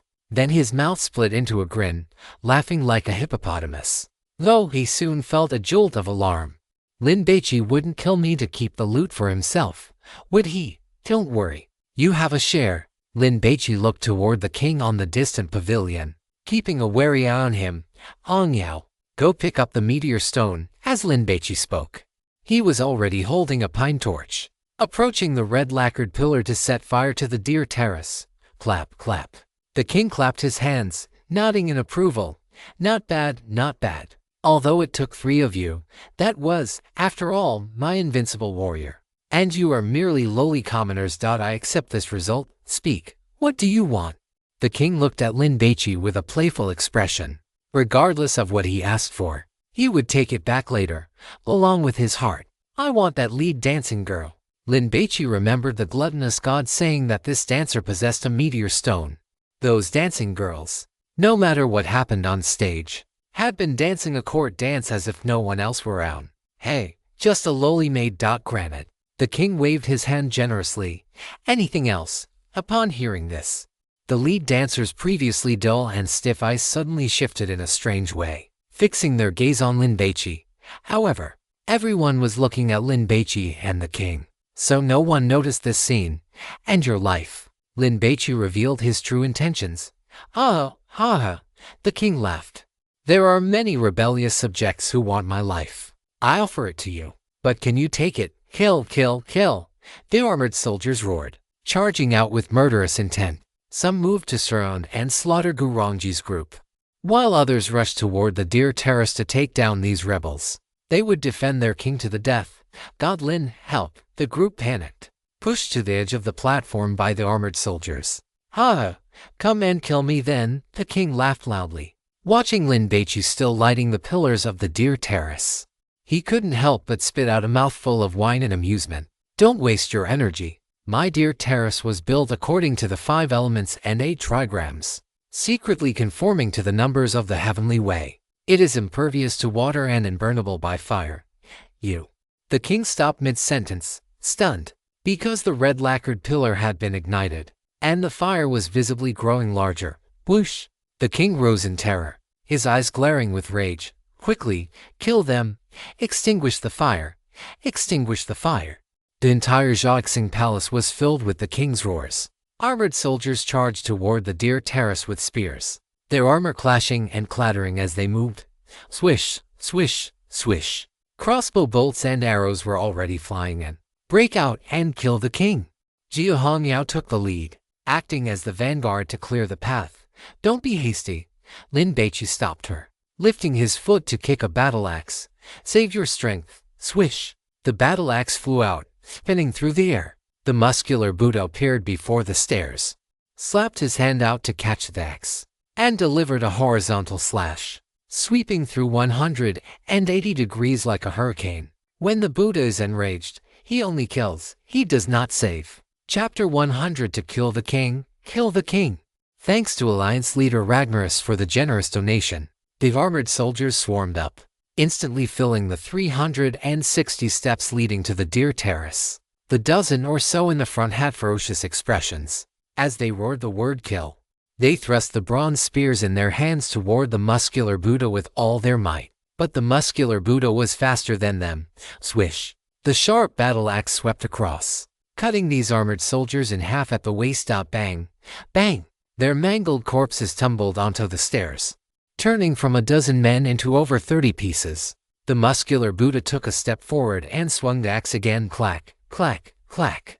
Like a reaper harvesting wheat, he cut down the murderous armored soldiers in rows. In the blink of an eye, the muscular Buddha advanced 12 meters, stepping over the corpses, leaving 12 meters of the staircase empty. Hong Yao, let's go. Lin Baici grabbed Gurjung and signaled for the high ponytail girl to hurry down. The pine torches were indeed excellent for arson. Once the fire on the deer terrace grew, it burned even faster, instantly becoming a pillar of fire reaching toward the sky. Thick smoke billowed. Kill them all. The king kicked over the table in front of him, smashed the golden goblet in his hand onto the ground, and then rushed down from the high pavilion. Clang! He drew his sword.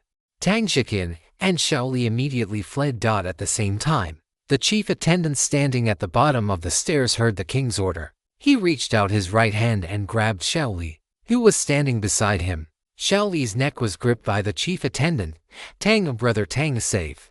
Shaoli called for help, kicking and punching. He even hooked his right index finger into the chief attendant's eyeball, but the chief attendant remained unmoved, still gripping his neck tightly. Shaoli's face turned bright red within seconds, because he was straining his entire body. The veins and blood vessels on his neck bulged like crawling earthworms. This was fate. If it had been Tang Jiqin standing to the right of the chief attendant, he would be the one being choked by this dead eunuch right now. Tang Jiqin, who had already run a few steps away, heard Shaoli's commotion and wanted to go back to rescue him. But seeing the king charging down, he lost his nerve and ran even faster. Shaoli lifted his foot and kicked the chief attendant's stomach hard, then punched its head. Bang! Bang! The chief attendant would not let go, even lowering its head to bite Shaoli on the face. The king walked past the two of them, ignoring them, and headed straight for the deer terrace. On the platform, the sound of zithers and flutes no longer disturbed the ears, and the songstresses had stopped dancing. Each of them opened their eyes wide, wanting to kill, but they couldn't squeeze through. Some armored soldiers were besieging Gurongji and others. Don't be afraid. Block them. Block them.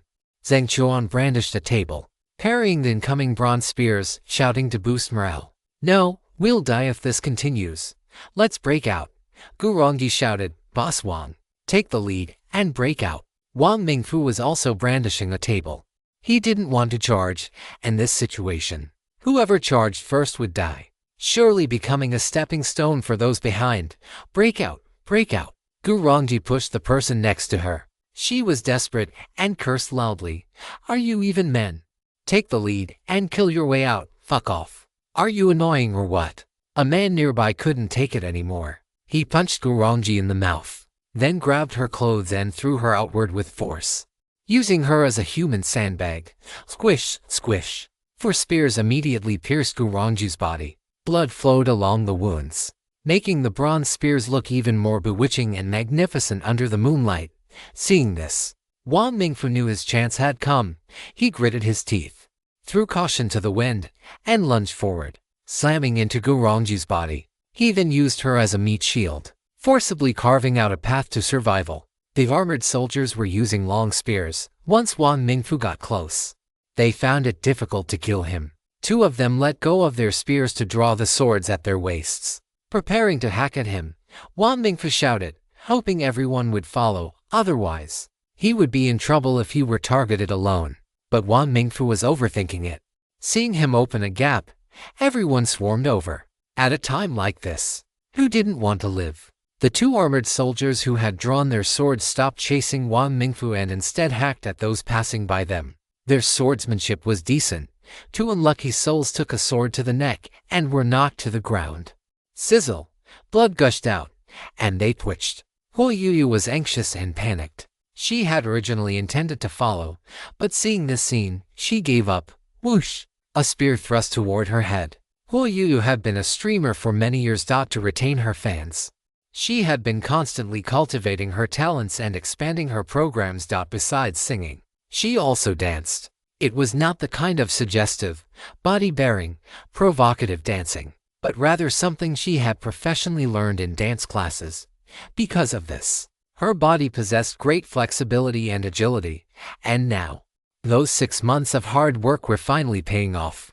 Huo Yu dodged a spear thrust, grabbed the weapon, and tried to snatch it away. However, after a tug, it wouldn't budge. Instead, she was pulled toward the armored soldier, looking at the monster's deathly, gray face. Huo Yu summoned the same ruthless drive she had once used to seize a chance at fame, back when she had live-streamed for over 12 hours a day for 10 consecutive days. The little fish girl gritted her white teeth, charged at the soldier, and swung her fist out. Divine favor activated. Drunken immortal fist. Bang, bang. 3 rapid strikes landed, stunning the soldier. She then gave a forceful tug, pulled the bronze halberd into her hands, and began swinging it wildly while retreating rapidly to keep the other soldiers at bay. With a weapon in hand, Huo Yu instinctively felt much safer. But the very next moment, a hand grabbed onto the halberd. Let me use it. Zhang Chuan threw away the small table he was holding, desperate to snatch the halberd from Huo Yu. After all, no matter how lousy this weapon was, it was still better than a table. I'll take you with me. No way. Huo Yu refused. Damn it. Zhang Chuan grew anxious and kicked at Huo Yu's lower abdomen. The female streamer nimbly dodged to the side and followed up with a punch, striking Zhang Chuan right in the eye socket. If it had been the punch of an ordinary woman, it would have been impossible to hit Zhang Chuan. But this was a divine favor. Before Zhang Chuan could even react, he took the hit and immediately felt dizzy, as if he had drunk too much while eating skewers on the street in the middle of summer. He felt completely intoxicated, and he even caught a whiff of the scent of wine. It smelled quite pleasant. Huo Yu tried to pull the halberd back, but there was no chance left.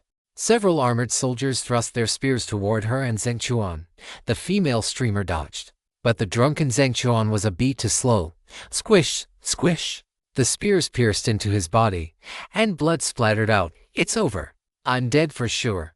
Huo Yu felt despair. But at that very moment, the bodies of those armored soldiers suddenly began to crumble like weathered rock, cracking and shattering. Even the armor they wore and the weapons in their hands were no exception.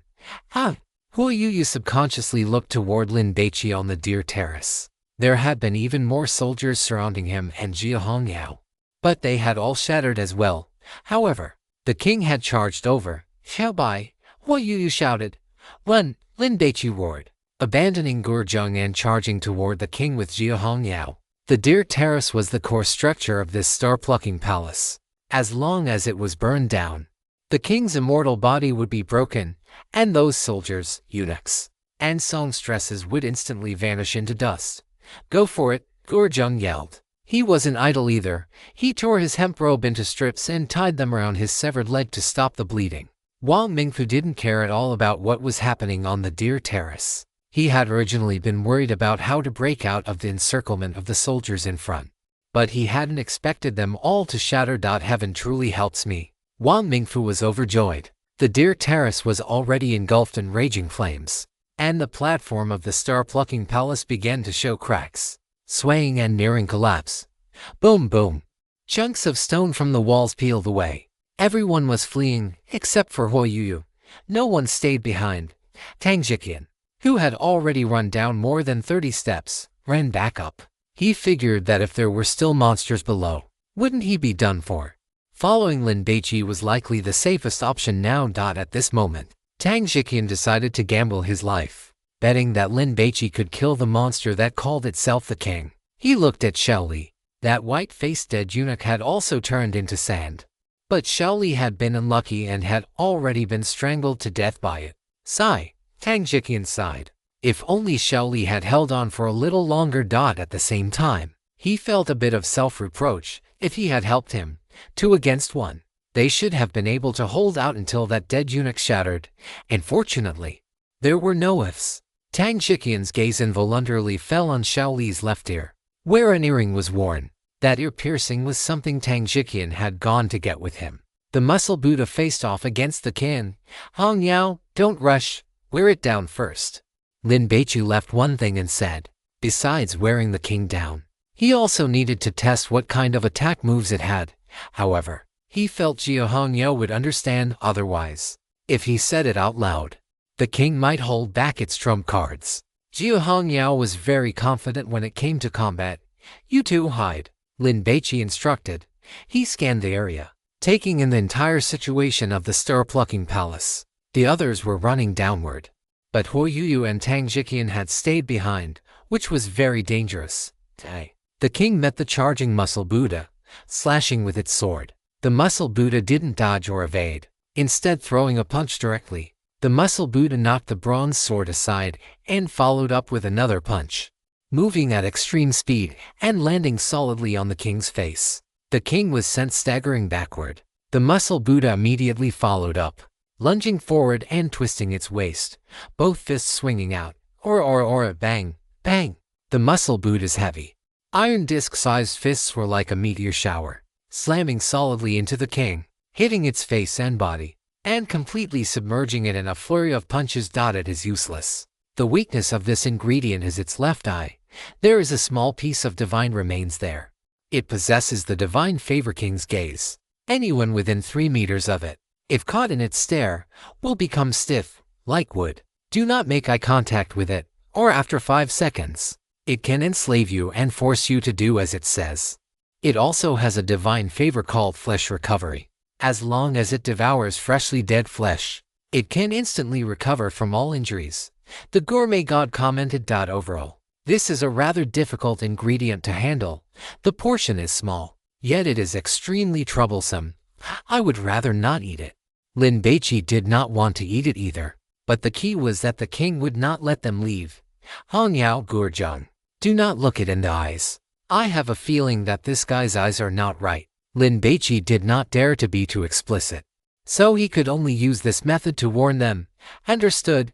Xiao Hongyao nodded, because her intelligence stat was D and she trusted Lin Baici. She did not even consider how Lin Baici had reached this conclusion. Jiuo Zheng, who was crawling to the side and trying to stay away from the battlefield, could not help but frown, his face full of confusion.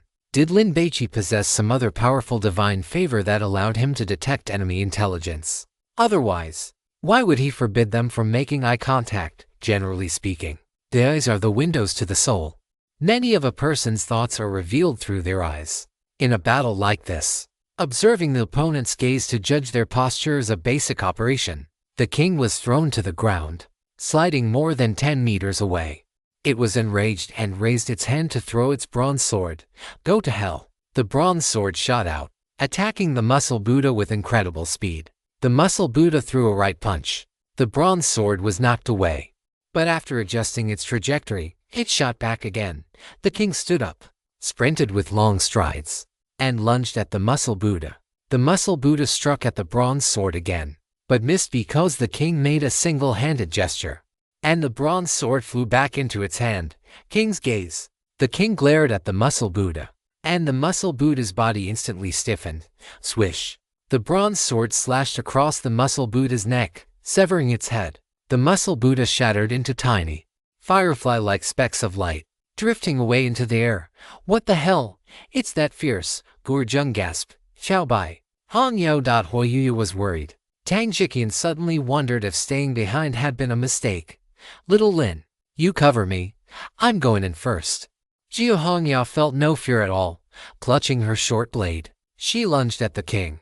Gurjung had actually looked down on Xiao Hongyao, thinking that even though this girl was a god hunter, she hadn't contributed anything and was just like a pendant hanging off Lin Baici's thigh. But now, Gurjung changed his mind. With a cruel and terrifying monster in front of them, she was truly brave enough to charge in. He didn't know if she was brainless or genuinely courageous. Together, Lin Baici charged. Gurjung was speechless. Fine, this one was also brave. Lin Baici had very few opportunities to fight, and he had never coordinated with Xiao Hongyao before. He worried that the lethality of 1+1 might actually be less than 2. But he soon discovered that Xiao Hongyao was a combat genius. The girl with the high ponytail did not fight on her own. Instead, she took advantage of the moments when Lin Baici attacked the king and the king was distracted, unleashing her own burst of power. Solar corona. Swish, swish, swish. Black blade light erupted like a solar corona, lashing onto the king's body and leaving behind a series of wounds. The king was annoyed by the harassment and glared directly at Xiao Hongyao. King's gaze. Click. Xiao Hongyao felt as if her entire body had sunk into a swamp, Her movements instantly became stiff and stagnant. Die! The king swung its sword to execute her. Jiu Hongyao did not panic. Just as she was about to release her divine favor to escape, Lin Baici's dragon tooth flew over at high speed. Clang! The king's sword was deflected.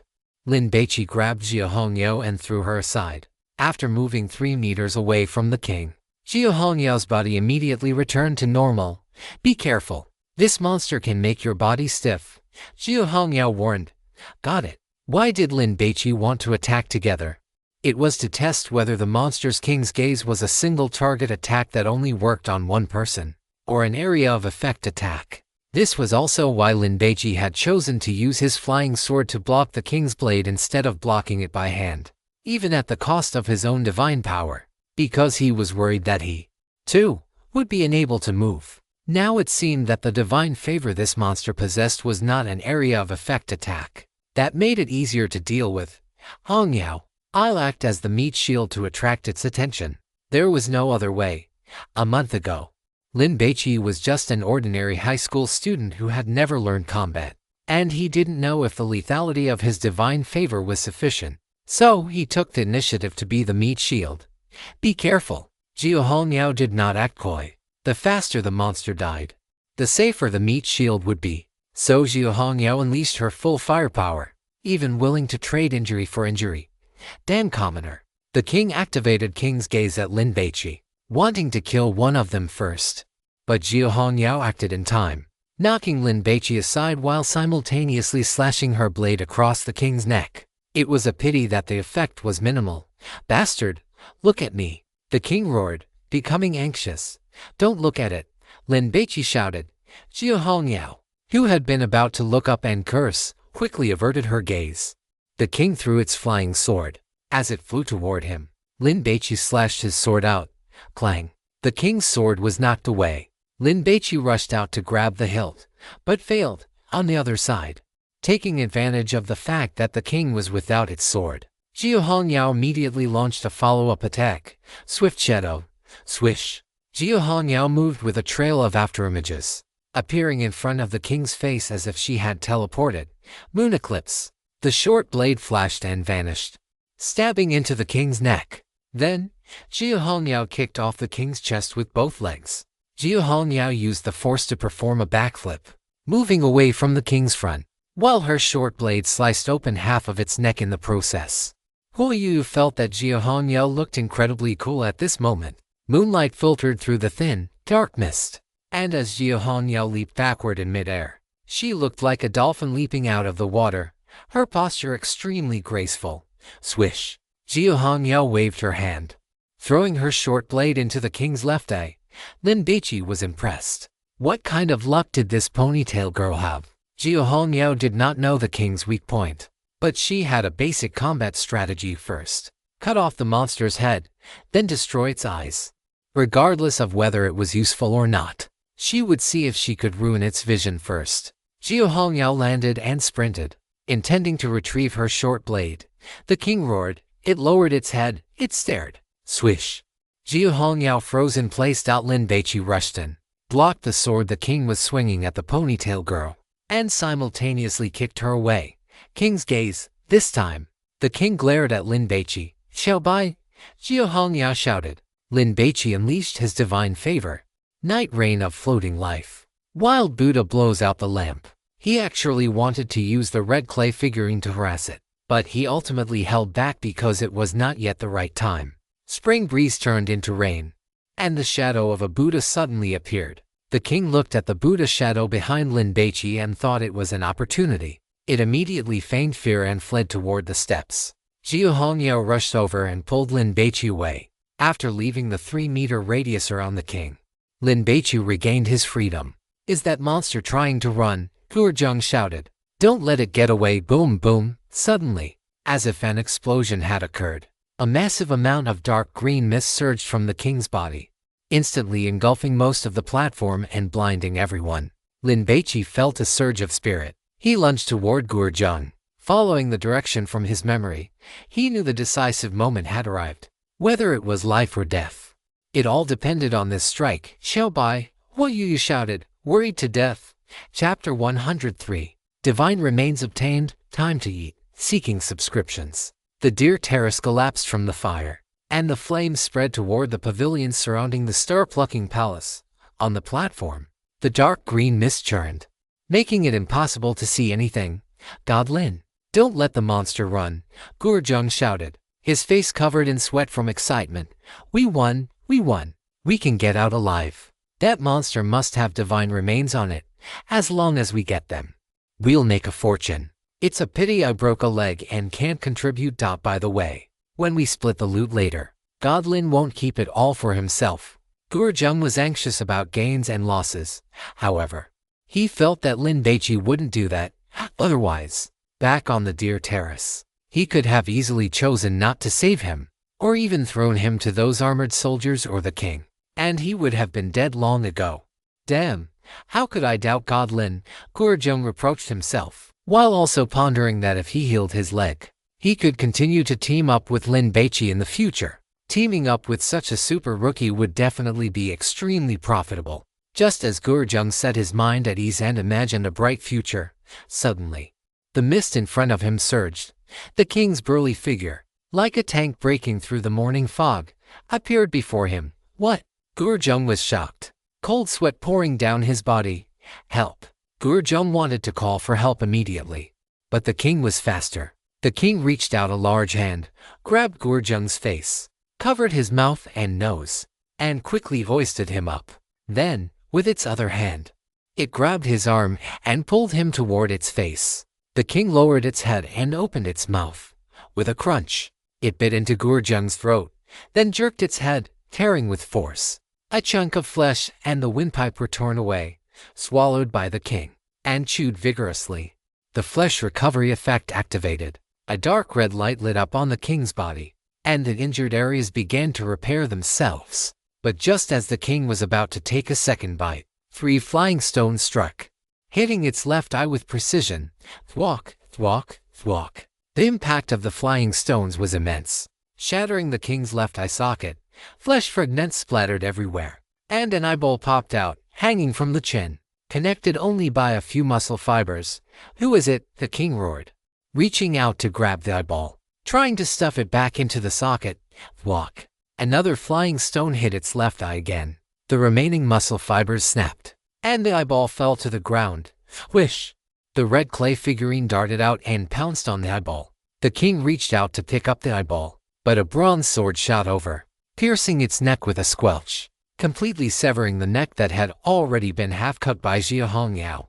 The king's head fell to the ground. Ah, damn commoner, you plotted against me. The expression on the king's severed head was ferocious, and willing, and humiliated, screaming in anger. The king had never intended to escape. That was just a facade to deceive the enemy, and by time, it wanted to eat that crippled human, recover from its injuries, then kill these people and dig out all their hearts to eat. But it hadn't expected to fall into an ambush. When did that commoner figure it out? The king's body reached down to grab the eyeball, but the red clay figurine was faster. Lin Baici rushed over, his right hand meeting the returning dragon tooth. Lin Baici gripped the dragon tooth. This time, he didn't use it for a flying sword attack, but instead threw it like a javelin. Thwack! The bronze sword pierced through the king's head and pinned it to the ground. Lin Baici reached the headless body, drunk in a mortal fist. Ada, Ada! Lin Baici mimicked the shouts Chen Jin made when kicking down the Honku dojo, his fists striking the headless torso rapidly. Bang! Bang! After 12 punches, Lin Baici turned and swung his leg, kicking it in the right waist. The headless torso flew backward. Jia Hongyao's 6 senses were extremely sharp. She had originally intended to go down the steps to chase the king, but she didn't hear any movement from that direction. And then she saw Lin Baici charging toward Gurjung. The ponytail girl didn't know why Lin Baici did that, but she trusted that there must be a reason. So she chased after him. She happened to run right into the headless torso. Jia Hongyao swung her blade, slashing. Corona, swish, swish, swish. The headless torso had been sliced into 16 segments, like pieces of meat prepared under a chef's knife for braised pork ribs. Lin Baici rushed to the king's head, drew his bronze sword, and prepared to hack it to pieces when the God Eater spoke. It is dead, completely dead. Lin Baici still struck it with one more blow before exhaling a long, turbid breath. It was finally over. The king was dead, and the dark green mist began to dissipate. Lin Baici had grown vigilant the moment the God-Eater commented that this king possessed a divine gift of flesh resurrection. Among the 5 people present, Hu Yuyu was already a god hunter and possessed a divine gift. Although Tang Jiqian had been slashed, he still had all his limbs. Only Gurjung had lost a leg, was suffering from severe blood loss, was incredibly weak, and had limited mobility, making him clearly the best prey. Therefore, Lin Baici had ordered the red clay figurine to hide near Gurjung while holding a bronze plate. When the dark green mist erupted from the king's body and it appeared to be fleeing, Lin Baici knew it was about to use flesh devouring. His shout of "Where is it?" was entirely intended to confuse the king, while he himself had lunged out at the very first moment. To ensure a successful strike, he had kept the red clay figurine in reserve, not letting it attack with stones, so it could wait for the opportunity to strike. It had given the king, who thought its scheme had succeeded, a devastating blow. The only regret was that Gurjung had died. Lin Baici sighed. His speed had been fast enough, but he was still a split second too slow. The red clay figurine jumped onto Lin Baici's shoulder and handed him the walnut-sized eyeball. Lin Baici took it, just as he thought this eyeball was the same as the one he had found in the belly of the clay figurine idol. Parts of this eyeball crumbled into powder, leaving behind only a piece of divine remains the size of a fingernail, which looked like air-dried, dehydrated jerky. Xiao Bai. Hu Yu ran over holding a long halberd and stared at the king's corpse. Is it over? It is over. Jia Hongyao inspected the king's corpse. As soon as she touched it, the corpse began to crumble into powder with a crunching sound, quickly disintegrating into a pile of corpse dust. God Lin? Tang Jiqian also ran over, looking excited. He had bet correctly. Lin Baici had won. Let's get down quickly. It is too dangerous here. The fire was still spreading, and the platform had already begun to collapse. A piece of air-dried monster corpse. Its flesh possesses powerful detoxifying effects, as long as it is not a poison that causes instant death. Those who are poisoned can consume it to neutralize most toxins when drinking tea, adding a few shreds, or eating it as a snack like dried squid during your leisure time. Has the effect of cleansing the intestines and purifying toxins from the body. Eat it regularly to detoxify and beautify your skin. You will never have to worry about the harassment of acne again. Lin Baici looked toward the high platform on the north side. The dead eunuch, those attendants, armored guards, and dancing girls had all crumbled into powder, but the beautiful mummified corpse that the king had been holding earlier remained intact. The God-Eater must have been talking about that. What are you standing there for? Pack it up. Lin Baici just felt that the appearance of this corpse was a bit creepy. But if the effects the God-Eater mentioned were true, then this corpse was definitely a valuable item. Lin Baici had gone through puberty without ever having a single pimple, and he even had an 8-pack of abs without working out. But his childhood friend Li Wei was not so lucky. His face was covered in acne. He was already average looking, and with that face full of pimples, he had completely lost his eligibility for courtship. You guys go down first, or look around for anything valuable you can take. Lin Baici strode toward the north platform and picked up the beautiful mummified corpse. The sensation was truly something else. Lin Baici felt that this thing was even better for suppressing carnal desires than Buddhist scriptures. Tang Jiqian was not short on money. He casually picked up a few bronze wine goblets, while Hu Yu carried a bronze long halberd and picked up 2 bronze swords. Where are the divine remains? Jia Hongyao searched around and didn't see them, feeling completely numb. These were the most precious spoils of war. Little Lindsay, hurry and find the divine remains. Jia Hongyao was puzzled. They should not be here, right? Let's leave this star-plucking palace first, Lin Baici urged, as the place was about to collapse. As he ran down the steps, he saw the golden goblet that the king had thrown on the ground and picked it up on his way. Wang Mingfu and his group, after rushing out of the star-plucking palace, did not dare to stop at all. They ran for another 500 meters in one breath, and only stopped when they were truly too exhausted to continue. Should we be safe now? What do we do now? If that god Lin is dead, won't that king come to catch us too? Pa. Can't you hope for something good? The crowd was noisy. looking toward the direction of the star-plucking palace. Although the dark mist had dissipated quite a bit and was thinning, at this distance, they could no longer see the situation at the star-plucking palace. We will stall for as long as we can. Wang Mingfu sat on the ground, seizing the time to rest. He had not given up yet. Once he recovered his strength, he would immediately find a safe place to hide. A bunch of cowards. Suddenly, a female voice expressed disdain for the group. Wang Mingfu's expression changed, and he opened his mouth to curse back. But when he saw the person speaking, he was struck with terror. The woman was wearing a gorgeous palace gown, her long black hair combed into a lily bun, and on her feet were embroidered shoes adorned with gold thread. It was the court dancing girl who had led the dance in the star-plucking palace. It stepped on the bluestone paved floor and walked over. How did it come here, damn it?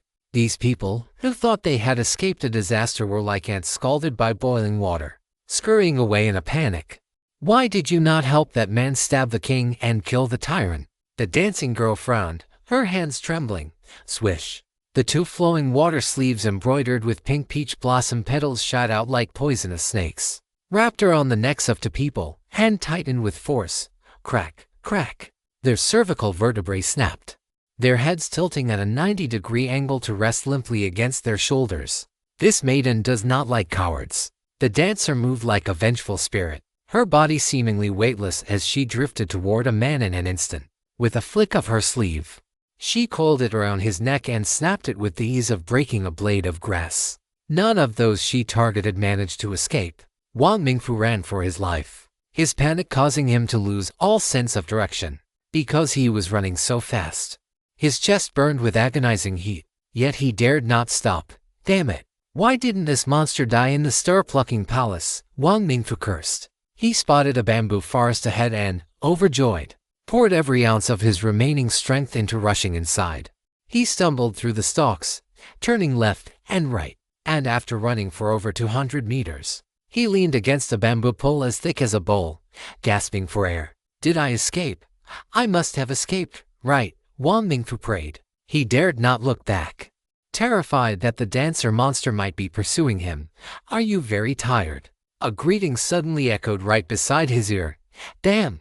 Wang Mingfu shuddered violently and lunged forward. But before he could take 2 steps, a long, flowing sleeve coiled around his neck like a hunting python. Wang Mingfu was quick-witted and rolled to the side, but his left ankle was still ensnared. He was yanked to the ground and hoisted into the air. Weren't you gifted to that Lin Baici by the king? I am his friend. You cannot kill me, Wang Mingfu shouted, clutching at straws.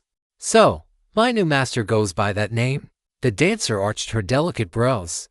Hearing this, Wang Mingfu felt a glimmer of hope and immediately pressed his advantage. I am his closest friend. We have a bond that spans generations, the kind where we would entrust our wives and children to one another.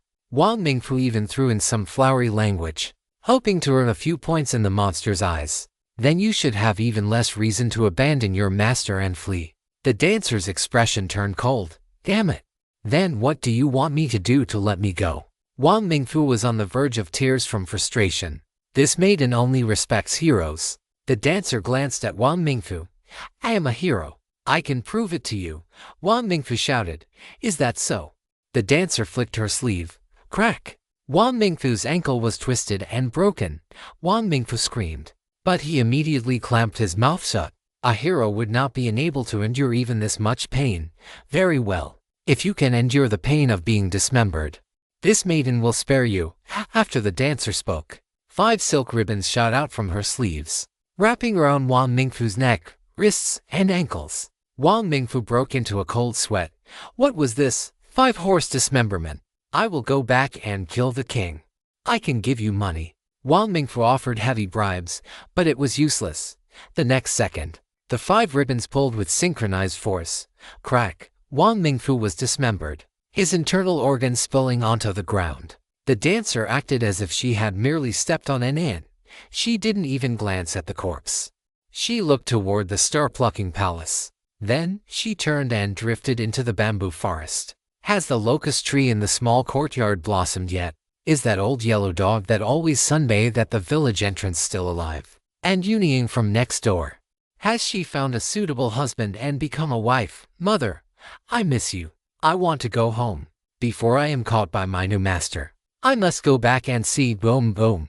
The star-plucking tower collapsed. The items ignited by the pine torches burned quickly, so before long, the area was nothing but ruins and charred, smoky remains. What is it? Do you feel unwell? Lin Baici noticed Wu Yu rubbing her temples. Yes, I have a headache and feel like vomiting. The little fish girl felt nauseated. Me too. Tang Jiqian finished speaking and began to retch. But since his stomach was empty, he only brought up bile. This is caused by the radiation from the divine remains.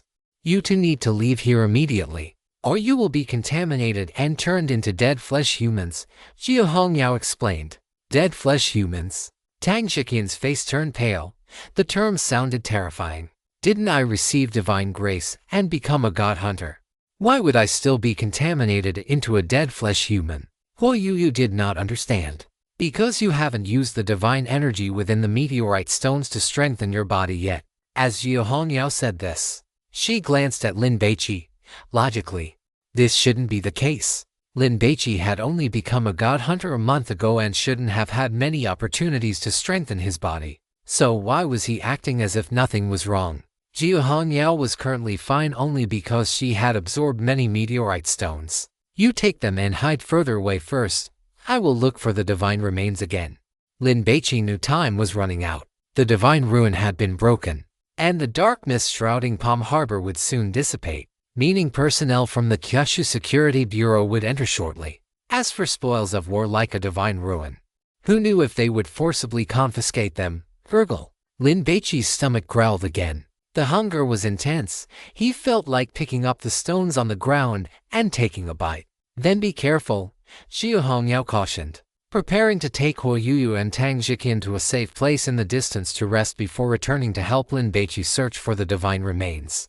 The monster was dead, so there was no need to rush. At worst, they would just let the Security Bureau dig 3 feet deep into these ruins. Jia Hongyao left, and the gourmet god showed no intention of speaking. Gurgle. Lin Baici endured the hunger, walking step by step through the ruins that were still emitting black smoke. As he walked, he recalled everything about this dear terrace, the 10,000 enemy, the bronze brazier, the king's wild, arrogant laughter. Don't rush, don't rush. There must be something I overlooked. Think again. Lin Baici continued to recall, and suddenly, a flash of inspiration struck him. The mummified corpse that the king was holding. Had it been staring at the deer terrace the entire time? Was that the case?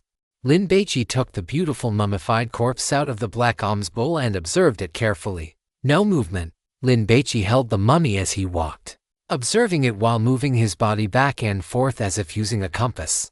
And then he discovered a clue. The mummy's long dried eyeballs could rotate.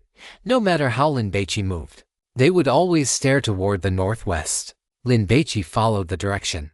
The feeling of hunger grew heavier, which meant he was getting closer to the divine remains.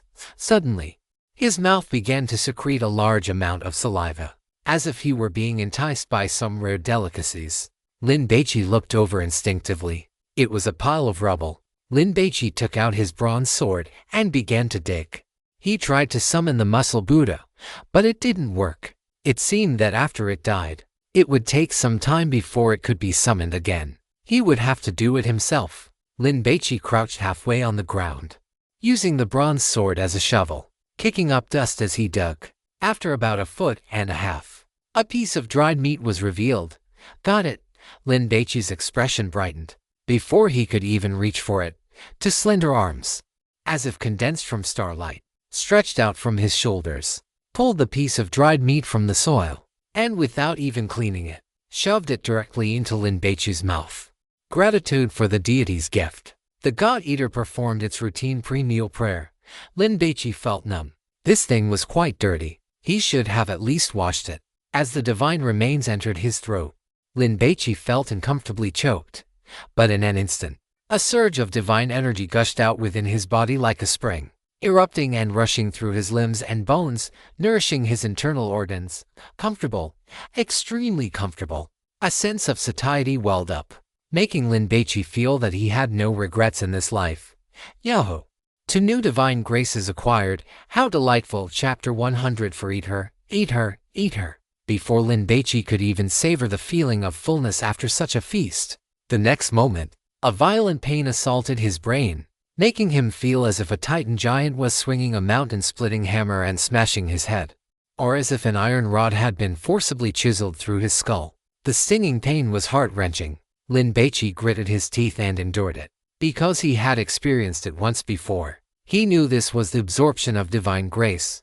Sure enough, after a dozen seconds, the pain vanished, and some mysterious knowledge appeared in Lin Baici's mind. It was to divine graces. The sense of familiarity was as if he had been born knowing them. Overlord strips armor. No clothes to cover the body. When Lin Baici activated this divine grace, whenever his fist struck an armored enemy, the armor on the enemy would be damaged. The more times he hit, the greater the degree of damage to the enemy's armor, until finally, it would disappear completely, and even their clothes would rot into rags, turning them into a completely naked person. Besides clothes and armor, this divine grace was also effective against defensive divine graces. In short, when Lin Baici used this divine grace against an enemy, the enemy would have their defense and armor broken directly, and in front of him. They could only rely on their physical bodies to withstand his attacks. If the power of this divine grace is really as described, wouldn't it be super powerful? Lin Baici flipped through the information in his mind. His expression shocked yet tinged with excitement. He had become stronger again, and he hadn't gone bald. Speaking of which, could this divine grace be considered a variant of understanding clothes? The other divine grace was called Wine Pool and Meat Forest. This divine grace did not need to be activated to have a permanent effect, meaning that once learned, it would always be in effect. From now on, no matter how much Lin Baici gorged himself, even if he ate big fish and meat, seafood, and beer every meal, he could digest it all completely without worrying about high blood pressure, high blood sugar, or diabetes, and without fearing weight gain or becoming a pig.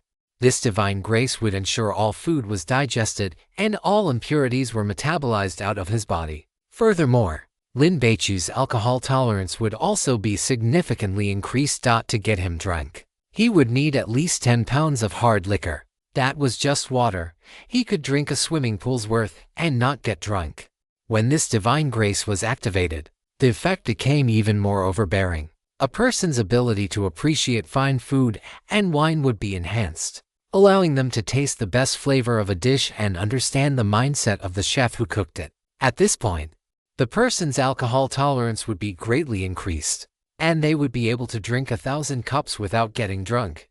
However, its most important effect was still strengthening the physique. In the activated state of Wine Pool and Meat Forest, binge eating and drinking became a form of exercise equivalent to working out. Moreover, even if he played all night, he would not feel tired. Instead, he would become more energetic the more he played. It also applied to activities in bed. No matter how many people he was with or how many rounds he played, he would not get tired. The effect of Wine Pool and Meat Forest depended on the quality of the food and wine. The better the food and the more fragrant the wine, the stronger the effect. Oh my! This time, Lin Baici couldn't help but curse. Is this divine grace too powerful?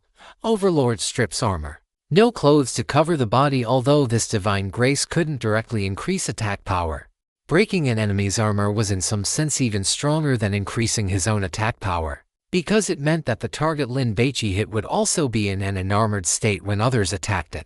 It wouldn't be an exaggeration to say it could increase group attack power. However, Lin Baici wasn't shocked by that, because there were only 365 days in a year, and he couldn't explore divine runes every day, even if he wanted to. There weren't that many divine runes for him to break. But Wine Pool and Meat Forest was different. It was something that could have an effect in daily life. Don't look at Lin Baici as young. He was actually quite mindful of his diet. It wasn't that he ate little carbohydrates, but he balanced meat and vegetables to ensure nutritional balance. As for cola, he only drank it occasionally. After all, everyone said that happy water wasn't healthy. Go for it. Street skewers, burgers, and fries to the max. Wouldn't it be a disservice to his stomach not to have a late-night snack every night? Just thinking about it was delightful. And the effect after activation.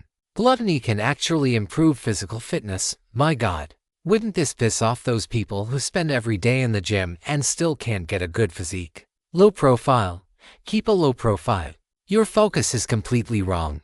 The most powerful effect of the wine pool and meat forest is that it prevents fatigue. Only in this way can one satisfy all 3,000 beauties in the imperial palace. Lin Baici. Have you found the divine remains? Jiu Hongyao ran over after settling Huoyuyu and Tang Jiqian. Lin Baici rubbed his stomach. He had found it, but he had already eaten it. He was no longer a novice who knew nothing about divine runes. Every divine rune was formed due to the radiation of divine remains. So the situation he previously told Huoyuyu that he hadn't seen any divine remains in Longchen Temple was something that should have been impossible. Divine remains were extremely dangerous. Even if a god hunter made direct contact, it could cause contamination. The idea of someone just eating it directly was simply a fantasy. If this secret were to leak out, Lin Baici would, in all likelihood, become a lab rat, snatched up by major hunter organizations to be sliced and studied. Found it. Sorry, I have to keep it from you. Lin Baici handed the piece of divine remains he had snatched from the king's left eye to Jiu Hongyao. A piece of divine remains without any divine grace. And it is pitifully small. It feels pathetic even as a snack. Why are you holding it with your bare hands? Put it down, quickly. Put it down. Jiu Hongyao was startled. This thing was extremely dangerous. Then, I will put it in the black alms bowl. Lin Baici felt he should get a few black coffins. He had already confirmed that he would not be contaminated by divine remains or the divine taboo items he possessed. This kind of thing was unusual. So, he still had to put on a show so that no one would see through his flaws. That works too. Jiu Hongyao glanced at the sky. After this piece of divine remains was contained, the speed at which the surrounding dark mist dissipated accelerated, which meant that this divine rune had been broken. I don't know how many hours have passed outside, but it shouldn't have been long. Jiu Hongyao was very excited. This achievement was incredibly impressive. She had only experienced this once before when she was following her sister. If Lin Baici becomes my partner, wouldn't we be able to show off like this often in the future? Looking forward to it. Let's head out. Lin Baici let out a breath. It hadn't been long, but the mental pressure was quite high. Especially the final banquet at the stir-plucking palace. After all, no one would feel comfortable seeing so many dead people. Yeah, Jiu Hongyao walked a few steps, then suddenly remembered something. Wait, here is the meteorite stone for you. The girl with the high ponytail handed the meteorite stone she had picked up after killing the 10,000 enemy monster to Lin Baici. You are not yet a member of the Security Bureau. So the divine taboo items and meteorite stones you obtain are your spoils of war. However, divine remains are different. That thing is too dangerous. But the Security Bureau will give you a reward, Jiu Hongyao explained. Let's split this stone in half. Lin Baici knew without even thinking that major organizations would absolutely never allow private possession of divine remains, which could create divine runes, often carry divine grace, and could contaminate items into divine taboo items. That 10,000 enemy monster was killed by you. I didn't contribute much. And you are still a newcomer. You need to absorb more divine energy to strengthen your body so that you will have higher resistance when facing divine taboo items with higher contamination intensity in the future. Jiu Hongyao shoved the meteorite stone to Lin Baici. Not to mention that she didn't have much of a share in the spoils of this divine ruin. Even if she did, she wouldn't want it. Instead, she would give it to Lin Baici first to cultivate him. Jiu Hongyao was very generous toward her companions. Then, I will accept it without being modest. Lin Baici didn't stand on ceremony. The top priority now was to improve his strength and gain a firm foothold in the circle of god hunters. He would remember this kindness from the girl with the high ponytail and would repay her in the future. Why are you being so polite with me? Jiu Hongyao patted Lin Baici on the shoulder in a carefree manner. Let's go. The people from the Security Bureau are probably already on standby outside the divine ruin, waiting for it to stabilize so they can start exploring. I wonder what their expressions will be when they see that the divine ruin is broken. Jiu Hongyao was expectant, wondering if her sister had come. In the western suburbs of Haijing City, several roads leading to Qiansui Mountain had been completely blocked. The god hunters belonging to the Haijing branch of the Kyushu Security Bureau had mobilized the moment they received the news. because this divine ruin was too close to Haixing City and the matter was of great importance. This operation was led personally by Deputy Director Zhao Hongmian. 9 black bulletproof vehicles were parked on the side of the road, and more than 30 meters in front of them was the churning black mist. Director, why is the mist dissipating? A young man sitting on the hood of an engine smoking a cigarette was stunned to see the mist becoming visibly thinner. Someone has broken the divine ruin. A middle-aged man with a scar on the corner of his eyebrow explained. There was only one possibility for this situation. Someone had contained the divine remains. I know. I'm asking who did it. The young man was depressed. Director Zhao was leading the team this time, and he had been prepared to show off his skills and perform well. But the divine ruin was gone. When a meteor just falls and brings a divine ruin, it is not the time to enter and explore, because the dark mist is pervasive and one cannot see anything. And at this time, the radiation intensity of the divine remains is at its highest, which is also when divine taboo items are most active. Under normal circumstances, god hunters would wait for about 10 hours to ensure the divine ruin had stabilized before entering. Of course, if a meteor falls in a residential area, the hunters will enter immediately. Otherwise, many civilians will die. Like the current situation, falling in the suburbs. There is no need to rush in. It has only been 6 hours since the divine ruin appeared. To be able to break it so quickly, it must be a dragon level, right? If it were an experienced Lion King, that would also be possible. Kid, are you looking down on us Lion Kings? The hunters were noisy and boisterous. Depart. A woman's voice came from the last bulletproof vehicle. The 20-some hunters stopped their chatter and immediately boarded the cars. The convoy set off, moving along the mountain road. 20 minutes later, they arrived at Palm Harbor. The main gate was rammed open, and the convoy drove inside. Everyone braced themselves. Although the god ruins had already vanished, there was still a possibility that a god-forbidden item might suddenly erupt with rule-based contamination. So they had to be on guard. The convoy continued forward. On the golf course to the west, the grass had withered, and some corpses could be seen. To the right, a building was engulfed in a raging fire, with thick smoke billowing upward. Screech! The convoy suddenly came to a halt, because from the woods nearby, faint sounds of conversation could be heard.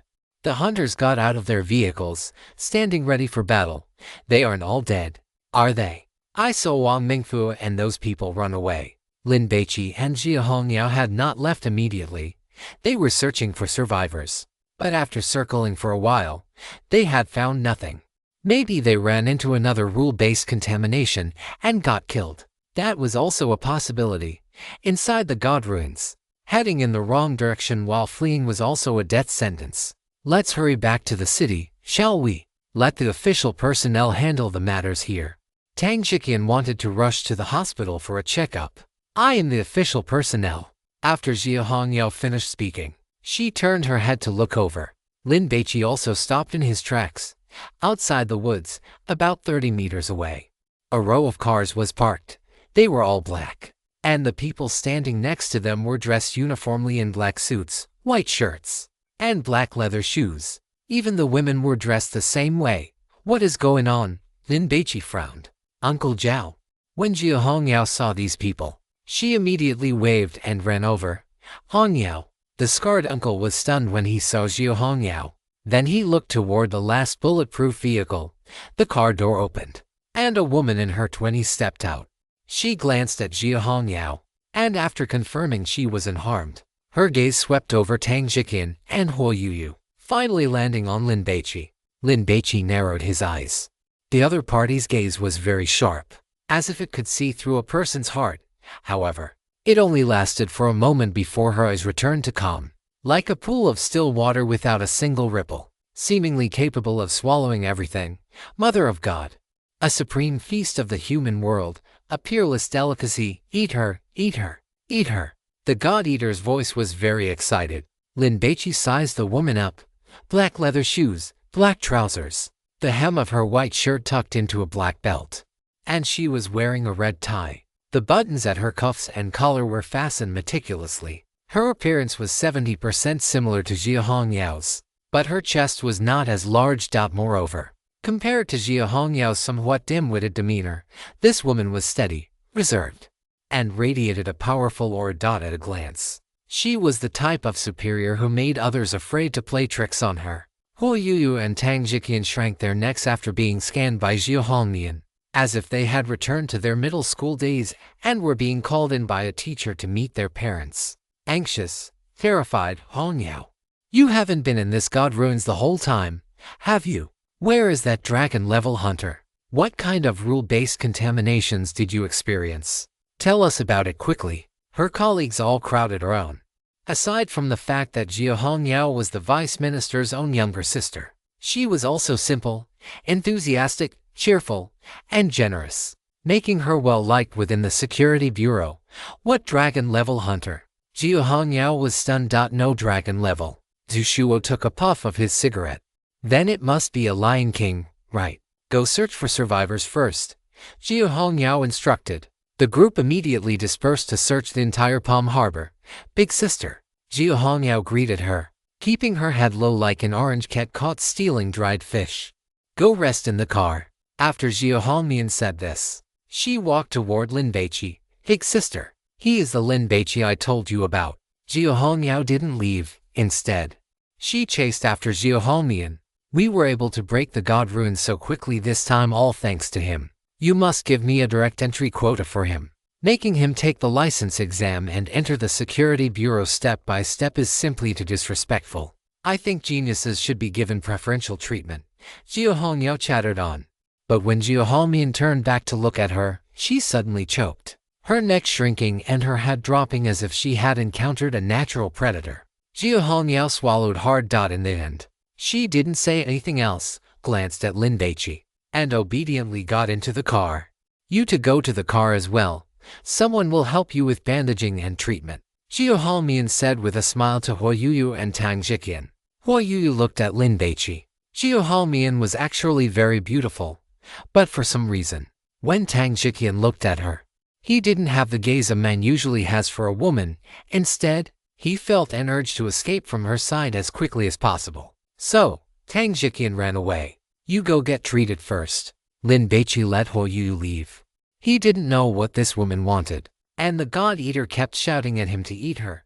Are you kidding? Can I even eat her? God hunters cannot be suppressed by power alone. This woman could make so many subordinates follow her commands. She must possess extraordinary strength.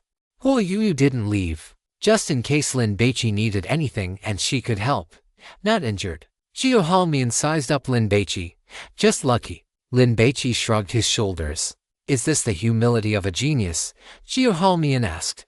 Lin Baici raised an eyebrow upon hearing the word genius. It was the first time he had been complimented like that. The Kyushu Security Bureau has a recruitment clause for geniuses, admission without examination, an annual salary of 100 million RMB, 3,000 meteor coins, unrestricted access to the divine taboo items stored by the Security Bureau, access to the data collected by the Security Bureau, and the ability to apply for paid leave at any time, for up to 3 years. Zhao Hongmian looked toward a 7-story building. It was the Palm Harbor Hotel. Lin Baici and the other 3 had also emerged from here in the end. It should be said that the location of the star-plucking palace corresponded to this building, which was also where the divine remains were buried. What does that mean? Lin Baici had roughly guessed that the other party wanted to recruit him, but he also felt it was unlikely. I want you to join the Kyushu Security Bureau. Zhao Hongmian extended her right hand toward Lin Baici. Huo Yuyu was dumbfounded. Did I hear that right? Is this offer to hire Xiao Bai? What are meteor coins, let alone that? That is an annual salary as high as 100 million RMB. Oh my god. If I had that, I would be financially free immediately. Why the hell would I still be live streaming? The world is so big. I would want to see every bit of it. What are the obligations? If it were back when he had just become a god hunter, let alone 100 million, even the 600,000 RMB offered by the high ponytail girl would have made Lin Baici tempted. After all, he was truly terrified of being poor. His mother worked herself to the bone for a month and only made a little over 30 yuan, excluding bonuses and various benefits. His basic monthly salary alone would be nearly 20 times his mother's monthly pay. Who wouldn't be tempted by that? But over these past few days, as he browsed the origin forum and gained an understanding of the Hunter Circle, especially after this accidental encounter with the god ruins and managing to walk out alive. Lin Baici's values had changed somewhat. No obligations. Xiaohongmian's answer caught Lin Baici off guard. People like you. After tasting the flavor of divine grace, would you still stop your journey of exploration? Xiaohongmian asked in return. Chapter 105 Super Rookie. Dragon level reserved. Seeking subscriptions. Seeking monthly tickets. The more powerful a god hunter is, the easier it is for them to become addicted to exploring the god ruins. Because for them, this signifies infinite possibilities. The life of an ordinary person can be seen through at a single glance. Having 2 or 3 properties. Having a virtuous and beautiful wife or a dutiful and responsible husband. Having 1 or 2 excellent and obedient children. Plus a few million in savings. This is already a quite decent life. Going further up, those who are the cream of the crop can earn tens of millions, or even hundreds of millions, have their own careers, have their own confidence. But then what? They will still be tormented by illness and pain. One cannot rely on their physical strength as they age. This is a natural process of life decaying, which does not shift according to human will. Even the Supreme Emperor cannot beg for eternal life, and may even suffer after effects from various illnesses. But becoming a god hunter, while eternal life may not be attainable, having a healthy physique for several decades is absolutely not a problem. Not to mention being able to obtain powerful forces like divine grace. The more divine grace a god hunter possesses, the higher their position in the natural ecological chain. They have already transcended the constraints of food, clothing, housing, and transportation. Because they are pursuing higher goals. Is death scary? It is scary. But for a god hunter, there are things that transcend death and are worth sacrificing one's life for. And most of these things can be found within the god ruins. Lin Baici was silent. He had only explored to god ruins, and he was already somewhat addicted, thinking of that pool of wine and forest of meat. It made him want more and even more powerful divine grace. Moreover, the physical strengthening and improvement also made him enjoy this healthy state. He wished he could eat even more meteor stones. However, Lin Baici looked at Xiaohongmian's hand. Her fingers were slender and fair. Her nails trimmed just right. Her fingertips rounded. It seemed that with a gentle grasp, one could hold the entire spring. Sorry, can you let me think about it some more? Lin Baici declined. If it were half a month ago, let alone someone offering him an annual salary of 100 million, even 1 million would have made him nod without hesitation. But after experiencing this god ruins, he needed to properly plan his life. Of course, he would also take this time to learn about the Kyushu Security Bureau. However, he had a very good impression of Xiaohongyao. This girl who liked to wear her hair in a high ponytail was definitely a trustworthy friend. Although she was a bit lacking in the brains department, she was daring and fought hard. When it was time to risk one's life, she never had a second word. If they were to explore the god ruins together, Lin Baici would dare to entrust his life to her. Of course you can. This is your right. Xiaohongmian appreciated Lin Baici's composure. Thank you. Lin Baici grasped Xiaohongmian's fingertips and then let go, so as not to make the other party feel awkward. Once you have considered it, you can call me, or you can tell Hongyao. Xiaohongmian took out a business card and handed it to Lin Baici. She glanced toward the bulletproof car. Also, thank you for taking care of Hongyao. Over by the bulletproof car, Xiaohongmian had her face pressed against the window glass, peering over here cautiously, her face full of worry. Hongyao and I cooperated very happily, Lin Baici explained. She is not a burden. She doesn't need me to take care of her. Xiaohongmian nodded. I look forward to you becoming my colleague. Goodbye, goodbye. Lin Baici watched Xiaohongmian leave. Her back was held very straight, and she walked very steadily, and every step seemed to be of the same length. Sniff. The god of gluttony let out a sound of inhaling, as if there were a delicious feast in front of him, and before tasting it, his nose was sniffing hard, enjoying its deliciousness. I really want to eat her. I really want to eat her. The god of gluttony muttered to himself. What is special about her? Lin Baici was curious. The god of gluttony had never shown such an urgent posture, not even when facing the divine remains. The god of gluttony did not answer and fell silent. Little by, you just turned down an annual salary of 100 million. Xiao Hongmian had left, making Huo Yuyu suddenly feel a sense of relief, as if a strict teacher and her mother had finished a home visit and departed, leaving her free to frolic. Let me calculate. 100 million divided by 12. Oh my god. That is a monthly salary of 8.33 million. Huo Yuyu was shocked. That is so much money. Like those top 10 soccer stars or top-tier celebrities.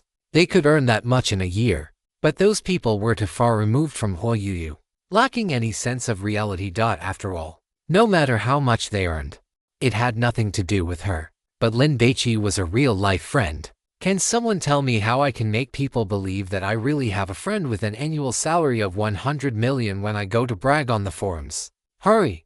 It is quite urgent. You are a god hunter now. You can earn a lot of money if you want to, but this profession is very dangerous.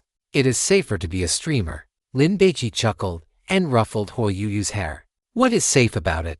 If I accidentally give my feet a close-up, I get banned for some violation or another. I am so wronged. If I wanted to sell my legs, would the super moderator even be able to tell?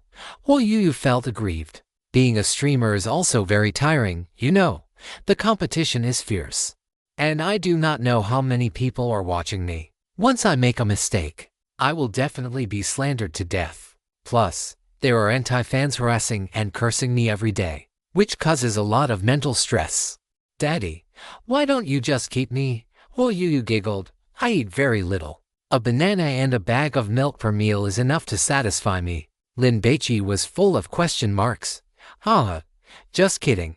Huo Yuyu glanced at Lin Baici's arm. She actually really wanted to hold onto Little Bai's arm and engage in some intimate behavior to deepen their relationship. But in the end, she could not bring herself to do it. I am still too concerned about my image.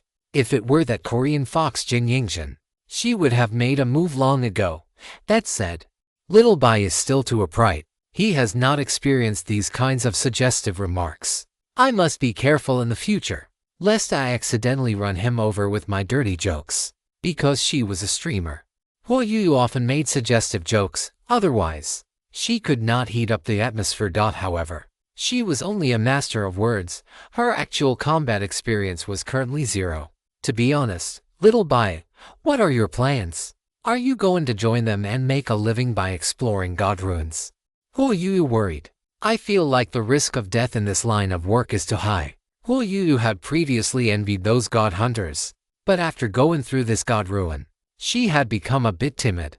If she had not been following Lin Baici, she would definitely have been done for. Whether the first join the Kyushu Security Bureau is yet to be determined, but I will definitely continue to explore god ruins. You do not know. This thing called divine grace is just too amazing. Lin Baici thought of the pool of wine and forest of meat again.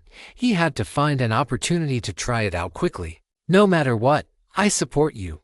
Huo Yuyu stood on her tiptoes and patted Lin Baici's shoulder. And I owe you so many favors this time.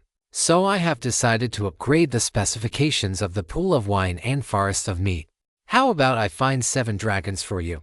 Huo Yuyu thought to herself that since she had obtained such a powerful divine grace as the drunken immortal fist, she suddenly felt that if she did not cosplay as a dragon to serve Lin Baici comfortably, she would not be able to get over it psychologically. If you treat me as a friend, do not say things like owing favors. Lin Baici looked at the dark mist dissipating in the sky and raised his hands to stretch. Refreshing. Seeing Zhu Hongmian return to the bulletproof vehicle, Zhu Hongyao hurriedly poured out the speech she had just organized. This time, I must secure Lin Baici's admission qualification without an examination. If my sister does not agree, I will quit too and go be a wild god hunter with little Lin.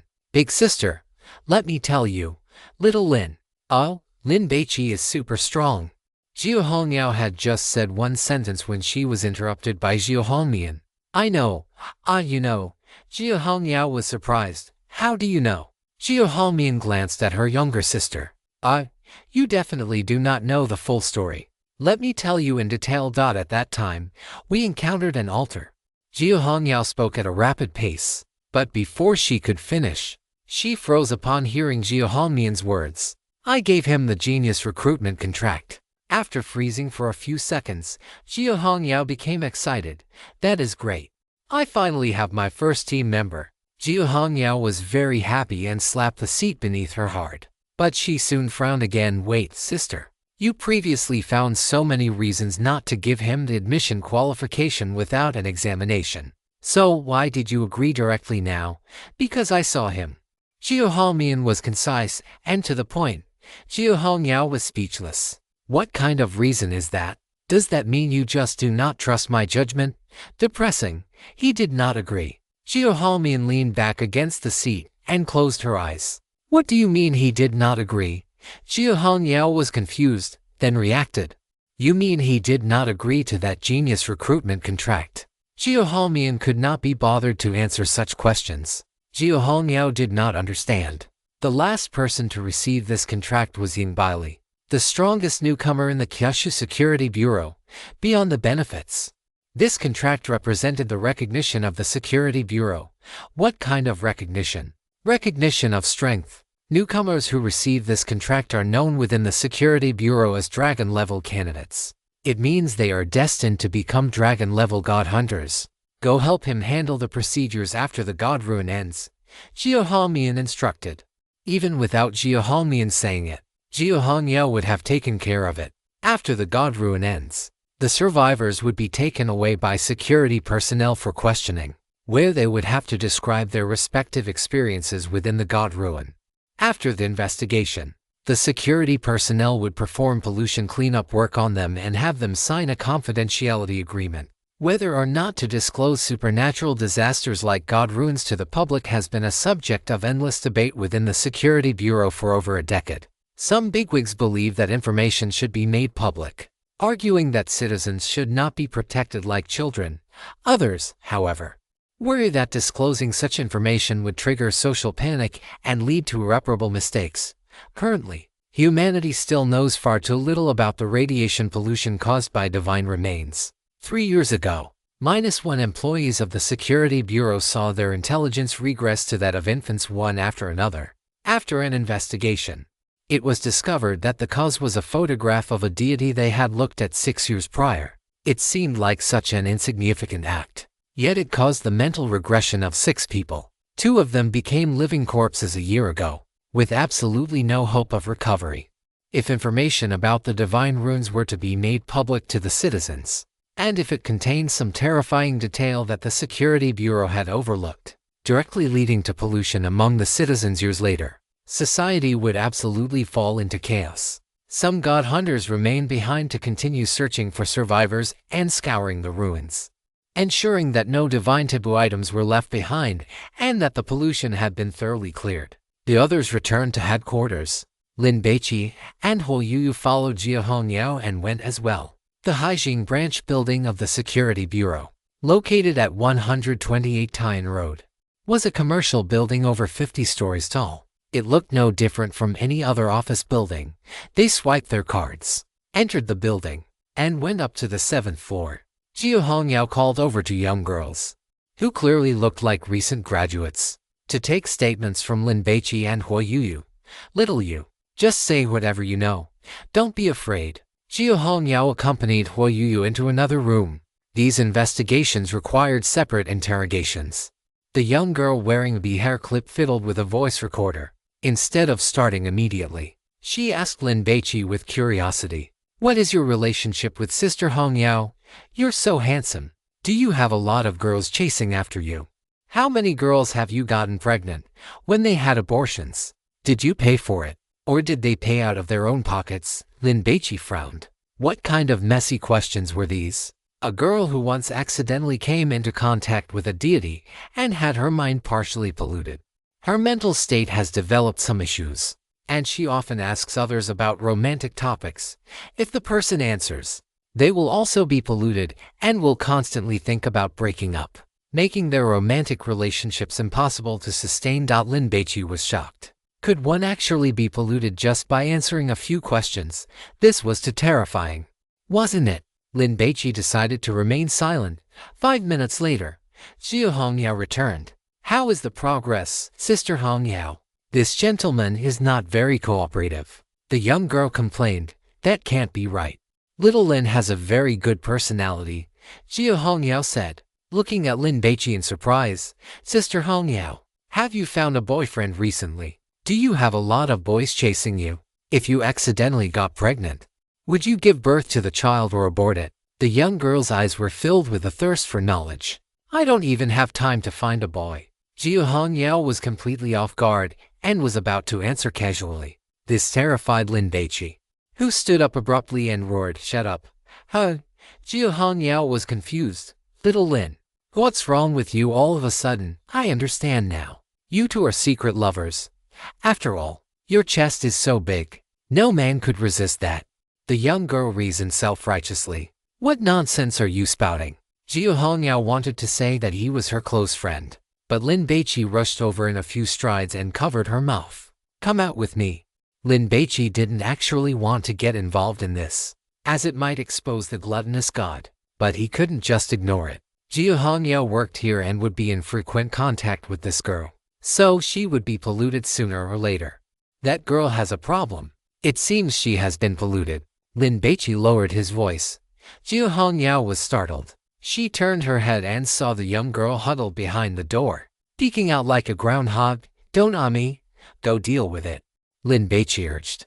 Jia Hongyao trusted Lin Baici deeply and didn't ask how he had discovered the recorder had a problem. She left immediately. Soon, fully armed security officers arrived and took the young girl away. Lin Baici and Huo Yu ate the takeout Jia Hongyao had brought while giving their statements. By the time everything was finished, it was already 10 o'clock at night. "At this hour, your school must be closed, right? The security bureau has dormitories, but I suspect you wouldn't be used to them. Why not stay at my place for the night?" Jia Hongyao invited. "Don't go to the trouble. You've had a tiring day. Get some rest early. I'll go stay at a hotel." Jing Yingzhen had booked a luxury suite at the Hilton at Haijing University of Technology for a year. It would be a waste not to use it. "Little Yu, are you coming with me?" "Okay," Huo Yu nodded. "That works too. I still have some official business here. Once I'm done, I'll take you to a great place." Having just come out of the Divine Ruins, Jia Hongyao was actually quite busy. "Another great place," Lin Baici teased. Palm Harbor was actually quite high-end.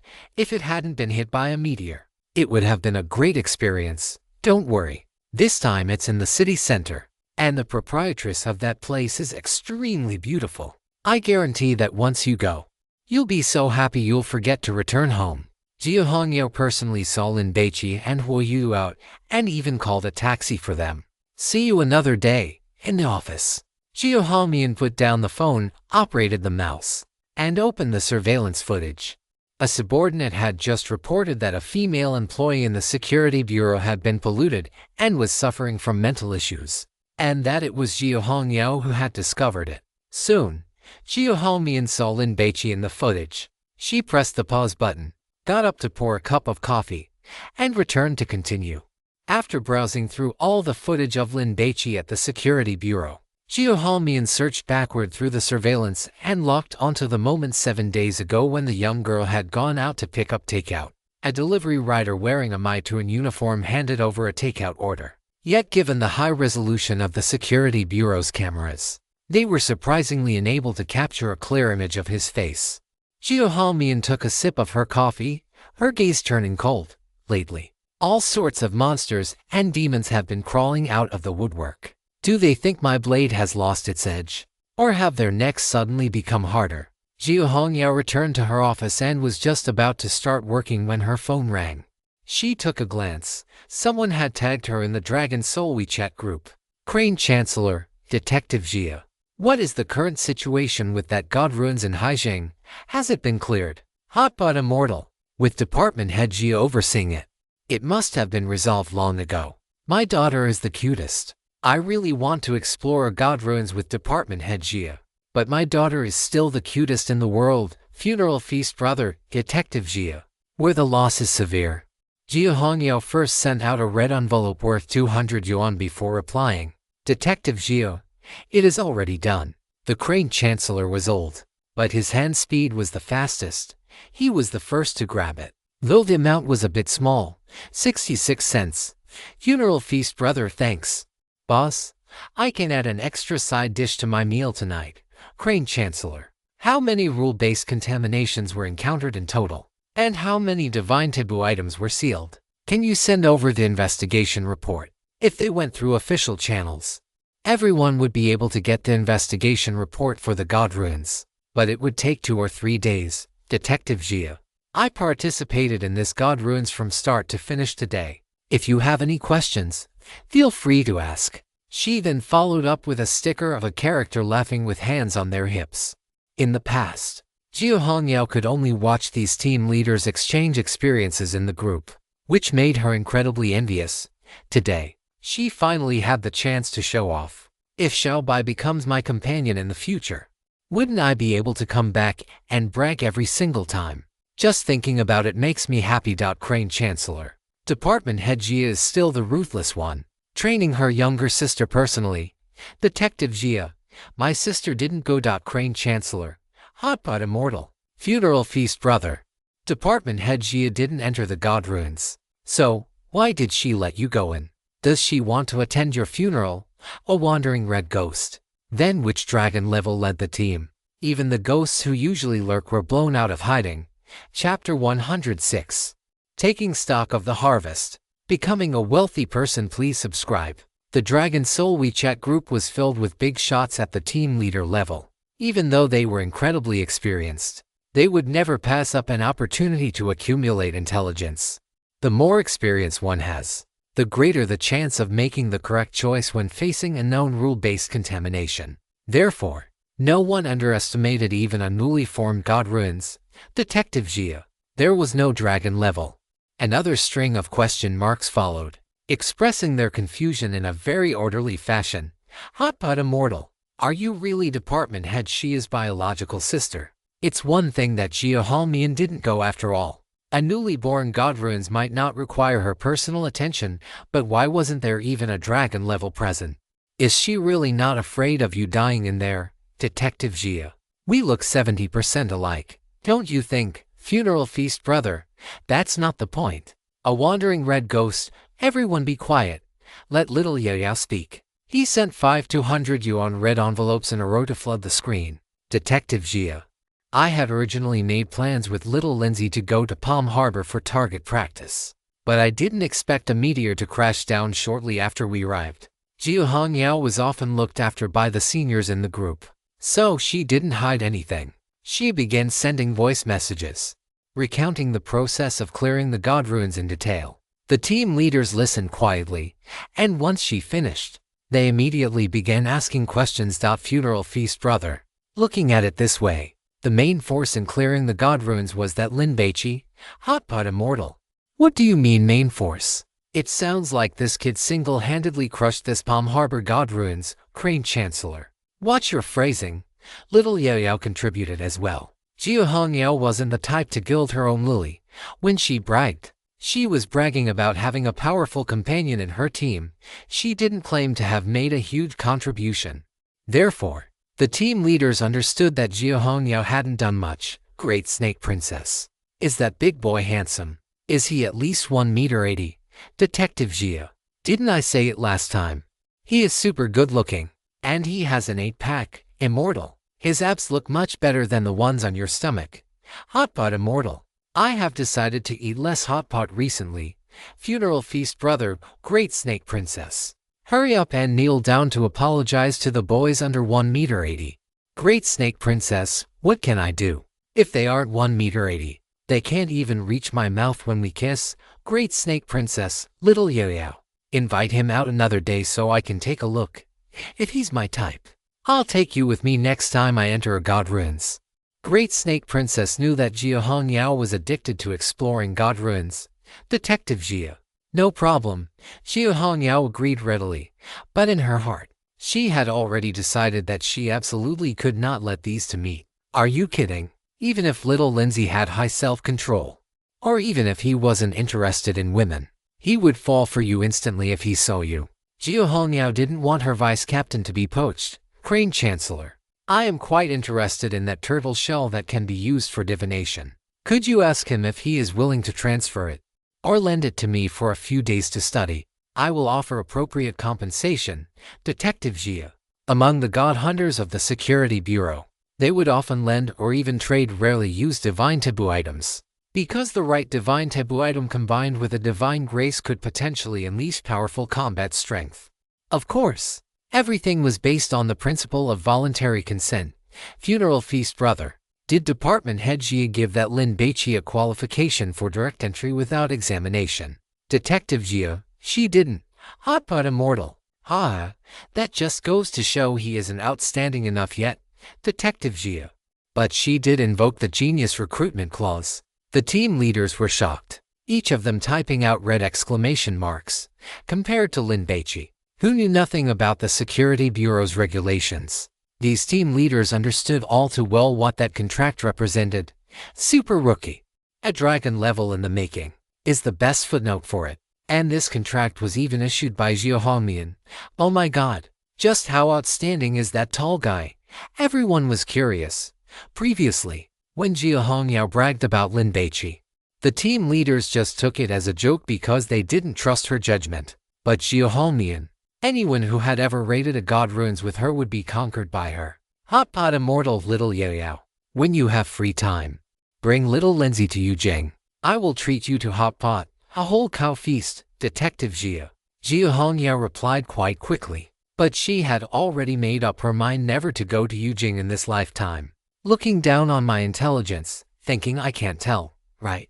A whole cow hot pot, and you want to trick me out of my vice captain? Do you think my title of Hongyao Holmes Jia is fake? After chatting in the group for a while longer, Jia Hongyao put down her phone and continued working, hoping to finish this wave of tasks quickly so she could take little Lindsay to the Dragon and Beauty Bar to have some fun. At that time, she could conveniently pick up a few quests and earn a bounty. The taxi stopped in front of the Hilton Hotel. Lin Baici swiped his Alipay to settle the bill. The phone was bought on the way, the latest Apple model.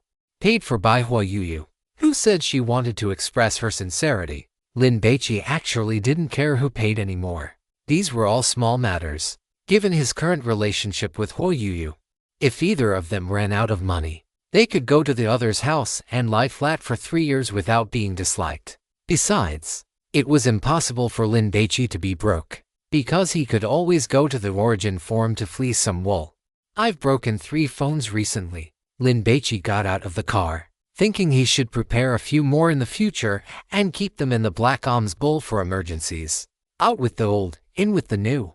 Huayuyu closed the car door. The taxi driver looked at Huayuyu's back, his gaze landing on her buttocks. Another night of heavy artillery fire today. Envious. As soon as Lin Baici and his companion walked into the hotel lobby, a receptionist wearing a neat uniform, black silk stockings, and high heels walked over quickly with a smile. Lin Baici thought there would be tedious procedures like identity verification, but he didn't expect the front desk to just check his ID card and complete the check-in. Hello, Mr. Lin. Is there anything else I can assist you with? The receptionist had a bright smile in the client profile. This person was marked as a VIP. I want a king-size room, Huayuyu interjected, with breakfast. What? The receptionist was stunned and subconsciously looked at Lin Baici. Aren't you two together? Why do you need to open another room? Could it be that even after playing poker, you still have to sleep in separate rooms? The lifestyle habits of the rich are truly hard to understand. Lin Baici felt a bit awkward under her gaze. I didn't intend to do anything. Do as she says. How much is it? Lin Baici opened his Alipay. I'll do it. Huayuyu didn't want Lin Baici to spend money. Double quotes Mr. Lin. You don't need to pay any more. All room charges, including all expenses for you and your friend within this hotel, have already been paid by Ms. The receptionist explained. Jin Yingjin had already considered it, not to mention that Lin Baici wouldn't have to pay for his own stay, even if he brought 10 or 20 friends. The rooms wouldn't cost him a dime. The oldest daughter of a chaebol family is just that generous and overbearing. Is this kimchi girl too thoughtful? Huayuyu was dumbfounded, feeling immense pressure. This wasn't just a matter of spending money, but treating Lin Baici like a god. Which man wouldn't get carried away by this? Huayuyu reckoned that it was only because Lin Baici didn't have any demands if he needed women. She guessed Jin Yingjin could immediately pack up a top-tier girl group and send them over on a private jet. All right. Thank you for your trouble. Lin Baici took out his phone and called Jin Yingjin, serving Mr. Lin is my honor. The receptionist's smile was very sweet. Appa. The call connected, and Jin Yingjin's pleasantly surprised voice came from the other side. I bought a new pair of yoga pants today and wanted to send you a picture, but your phone was turned off. There was a hint of grievance in the Korean girl's voice. Sorry. My phone was broken. Lin Baici apologized. No need to apologize. I'm very happy that Appa took the initiative to call me. Jin Yingjin's voice was very cheerful. Actually, you don't have to do this. Lin Baici thought to himself that it wasn't necessary, as a wealthy heiress who was also so beautiful. There were plenty of people who would want to hold her in their palms and cherish her. Jin Yingjin sent a sticker of a head-tilted smile. She actually wanted to say, I like the feeling of being Appa's simp. Thank you for booking the hotel. I brought a friend to stay for the night. We are staying in separate rooms. Lin Baici thanked her. No need to explain. It doesn't matter how many people you bring, whether they are men or women, or how many nights you stay. Jin Yingjin didn't care about these things at all. All right. Call me next time you come to Haijing. I'll treat you to a meal and take you out to play. Lin Baici recalled the time he acted as a guide for Jin Yingjin in Guangqing, which was quite fun. Jin Yingjin's nasal tone sounded very pleasant. If Appa needs someone to keep him company, you can also call me, and I will fly over immediately. The two chatted for a few more sentences before hanging up. The receptionist waited patiently, and seeing that Lin Baici had finished his call, she immediately led them to their rooms. Mr. Lin, Ms. Hua, please watch your step throughout the whole process. Whether it was pressing the elevator button or swiping the card to open the door, Lin Baici didn't need to lift a finger. For the two of you, would you like breakfast served in the restaurant or delivered to your rooms? The receptionist was very thoughtful. Deliver it up. Lin Baici wanted to sleep in. He too. While Yu waited for the receptionist to leave, exchanged a few more words with Lin Baici, and then returned to her room. After all, she had spent the entire day risking her life in a state of terror, and she was long since exhausted.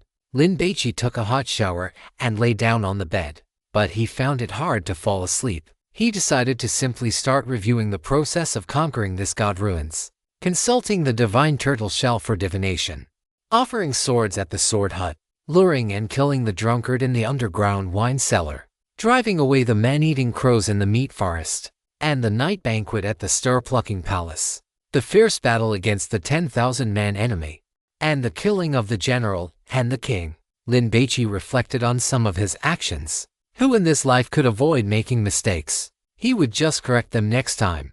Lin Baici took the spoils he had acquired this time out of the black altar bowl and laid them on the bed. Of course, the meat of the man-eating crows and that mummified corpse of the beauty were excluded.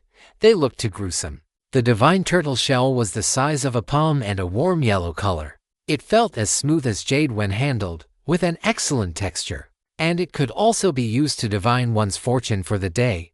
However, this thing could not be used frequently, otherwise, one would be corroded by the aura of the curse.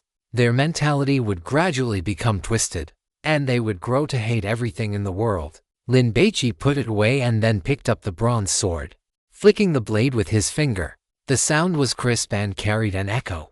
This king's sword was not only gorgeously and regally crafted but also incredibly sharp, especially the flying sword effect, which was simply superb. Lin Baici threw the dragon tooth.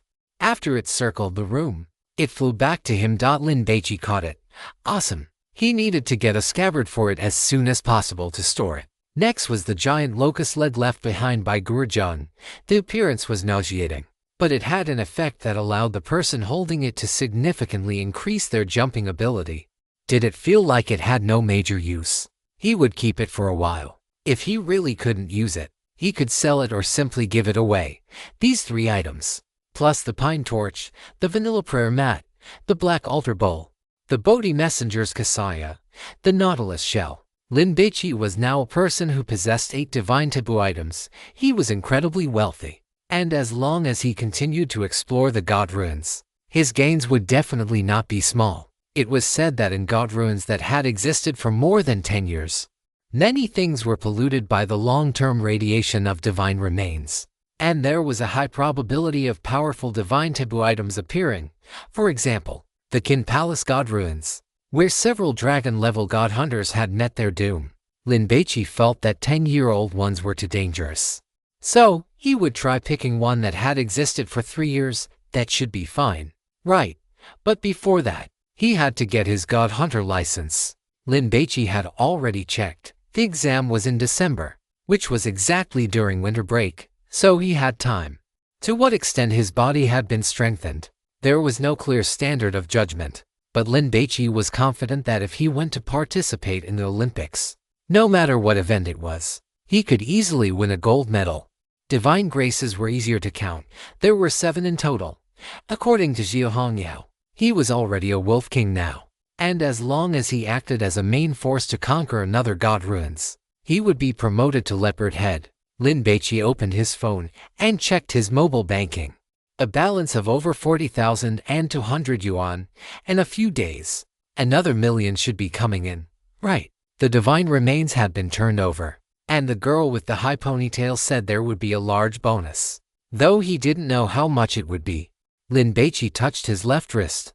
The green water ghost watch he had picked up was gone. Once he got the bonus, he would go buy a watch, and it had to be a mechanical one, because once inside a god ruins, electronic products would malfunction. Right, he also had a car, a Mercedes-AMG 63S, with a total price of about 2 million.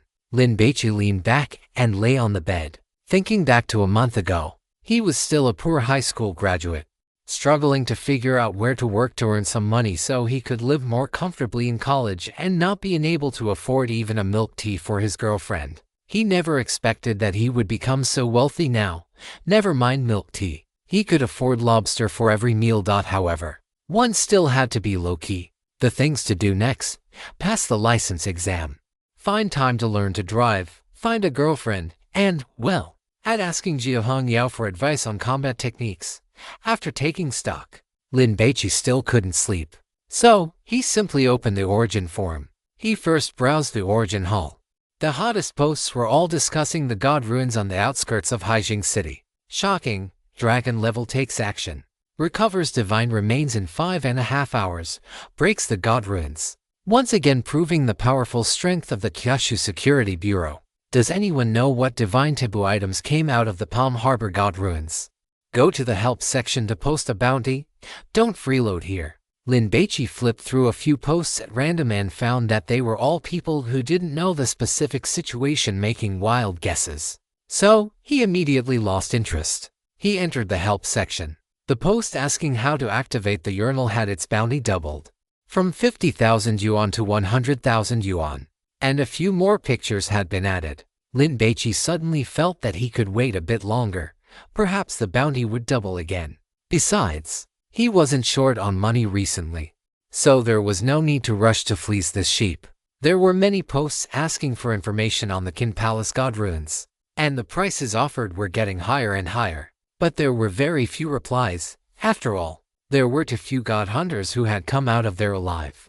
Lin Baici scrolled down and soon saw a familiar post. Help! What do the patterns in these 3 pictures mean? Does anyone know? Bounty: 10,000 yuan per picture.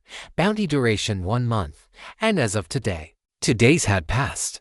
The content in the pictures looked like ghost talismans. In any case, it was something humans couldn't recognize. Lin Baici had answered a similar post last time. He looked at the nickname of the poster, which was Praise the Sun, the same as the last one. Cloud, Abyss. The gluttonous god was truly reliable. These 3 characters would allow Lin Baici to get 30,000 yuan for nothing, even easier than picking it up off the ground. Why hesitate? Lin Baici typed out these 3 characters, set it so only the original poster could see it, and clicked post. Very good. Time to wait and collect the money. Ding dong. A WeChat message came in. Lin Baici took a look. It was from his childhood friend, Li Wei. Li Sheng. Where are you? Why haven't you made a sound for 3 days? Lin Jia Daiyugui. I'm here. Li Shang'o. Military training is over. Right. Come out and hang out. Let me tell you, there are so many girls at Haijing Normal University. It's practically an Amazonian kingdom. If I were Tang Seng, I'd be in heaven. Lin Jia Daiyugui. Aren't you afraid they might be demons? Li Wei initiated a video call. Lin Baici answered, and immediately saw a shirtless young man with short hair and a face full of acne, which was particularly eye-catching. Holy crap, where are you? Li Wei was shocked. Did you go get a hotel room? The background. The bed, it really looked like a hotel. No, Lin Baici quickly clarified. I'm telling you, old boy, if you're short on cash, just tell me. Don't go becoming a happy duck for some rich lady. In Li Wei's eyes, this hotel looked quite high-end. If his childhood friend had to pay for it, he definitely wouldn't be able to afford it. What nonsense are you spouting? Lin Baici was speechless. Fair enough. If you were with a woman, you definitely wouldn't be video calling me. Li Wei laughed. But I actually made some money. This summer vacation, I saved up a full 3,000 yuan. I'm a big spender now too. I'll cover your abortion fees in the future. It's just a pity for my unborn little nephew. Li Wei was very excited. This was the first time in his life he had earned so much money, and the first time he could spend so much at his own discretion. He even held up 3 fingers to emphasize the amount. Stop with the jokes. If you have time, hurry over here. I'll treat you to a big meal. Lin Baici also wanted to get together with his childhood friend. Haijing University of Science and Technology is all guys. Why would I go to your place? Come to the normal university. We can find any restaurant to eat at and see tons of girls. Maybe you'll see someone you like at first sight, and your destiny will begin. Li Gui, are you going to shower? A ghostly howl came from the video. Can't talk anymore. My roommate is calling me to go shower. Remember, look sharp when you come. With your looks, even my counselor would fall for you. Li Wei hung up the video. Lin Baici didn't understand. Why the counselor? If you were going to compliment me, shouldn't it be the school beauty? Ding dong. WeChat showed a new message. Li Shangyu forgot one thing. I recently saw a chanting video.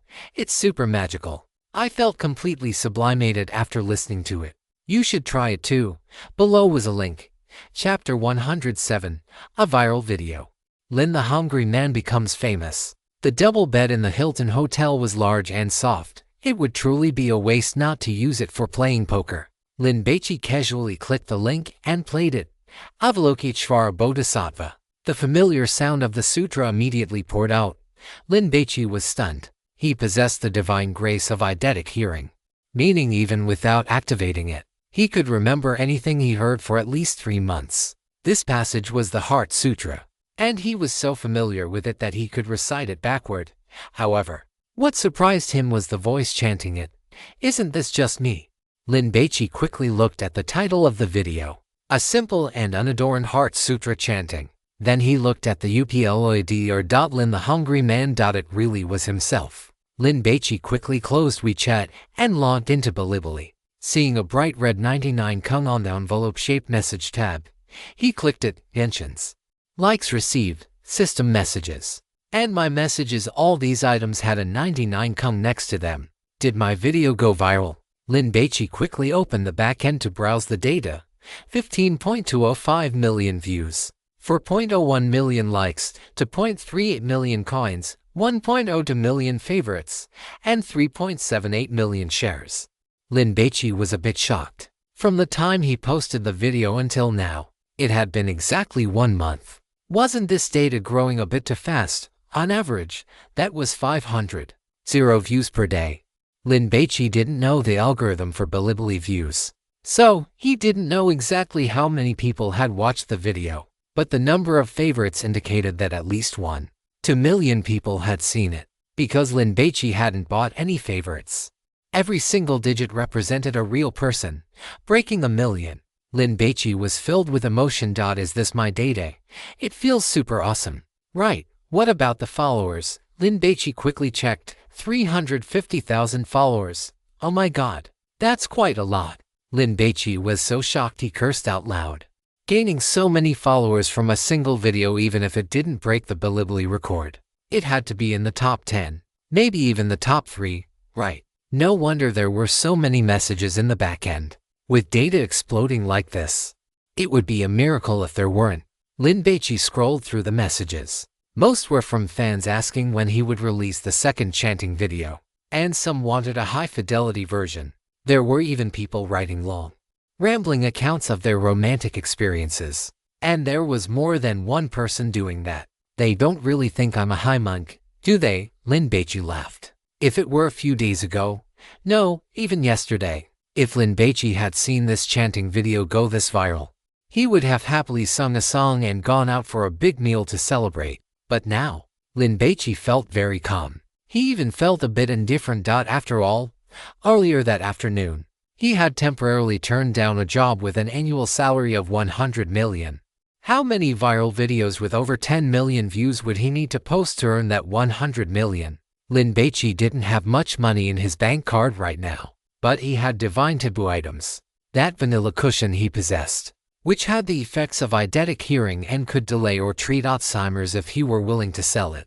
He could name a price of 100 million, and the wealthy would fight tooth and nail to snatch it up. As a god hunter, an extraordinary existence. He cared more about meteor stones, divine grace, and divine taboo items. In the end, it was all a waste of effort, Lin Baici teased himself. If it had been a week ago, he would have been desperate to know how much revenue this video had generated. But now, he didn't even have the urge to take a look. Instead, he opened the comments section first. The browse comments were impossible to read because there were too many of them, dense and overwhelming. The comments were also vast in number, exceeding 100,000. Lin Baici had urgently wanted to read them all. But how could he possibly do that now? How to relieve worries? Only by chanting scriptures. My friends, put this on loop from now on. Forget your worries and be as carefree as an immortal. Holy crap. This video is divine. It can actually affect my mental state. Is this using some kind of psychological technique? Let me see how many people here want to become monks. Come here and type 1. Then Lin Baici saw over 3,000 replies with come 1 inch below it. Besides those chatting and joking, there were also some people sharing their personal experiences. Thank you, I'll post. I failed my college entrance exam, and my parents didn't give me a good look every day. I couldn't hold my head up in front of my relatives either. After listening to this video, I feel much better. Thank you, I'll post. I'm preparing to try again next year. Failing the college entrance exam is nothing, life isn't over. I got cheated on by my girlfriend and almost became a father to someone else's child. Isn't that worse than you? To all the stock market leaks, take my advice. Never sell your house to go all in. The wind on the rooftop is really too strong. It's a good thing I heard this video, otherwise, they would have needed a shovel to scrape me up. There were many people living difficult lives. After hearing this video, their mental stress was relieved a lot. So they treated this place as a tree-hold event. After all, it was the internet, and no one knew who they were. I found that when I want to spend money on games, listening to this video makes the urge to top up disappear instantly. Me too. I've wanted to spend money on games these past few days, so I quickly opened this video to listen to it. I've saved 600 yuan now, and I'm planning to have a good meal tonight. The major game companies must hate this post to death. Forget about the urge to spend money on games. I don't even have the urge to be a human anymore. Now, whenever I look for my girlfriend, she plays this video for me. It's practically a crime. I actually think it's quite good. I'm using it to quit masturbating now, and the effect is excellent. I suggest everyone give it a try. Damn it. The first time I listened to this video, it scared the hell out of me. I thought I had become impotent. I ran to the pharmacy in the middle of the night and bought a box of sildenafil. I took 3 pills at once, but it was useless. As a result, I felt terrible the next day. Lin Baici browsed through hundreds of comments, among which there were quite a few haters. They said this video was not right and that listening to it too much might damage the brain. Others said this video used psychological tricks to guide everyone with sound and suggestion, suggesting that everyone report this video to avoid causing harm to society. There were also those who were just purely cursing, saying that what was being chanted was complete nonsense, an insult to this Buddhist scripture and an insult to Buddhism, and suggested that Buddhists should come to claim damages. Lin Baici just smiled it off. He wanted to find the reply from flowers blooming in the fields. but there were simply too many comments. So, he opened his following list. As his first fan, Lin Baici naturally followed her back. There were for status updates. I accidentally saw a scripture chanting video recently. Listening to it relieves 1,000 worries.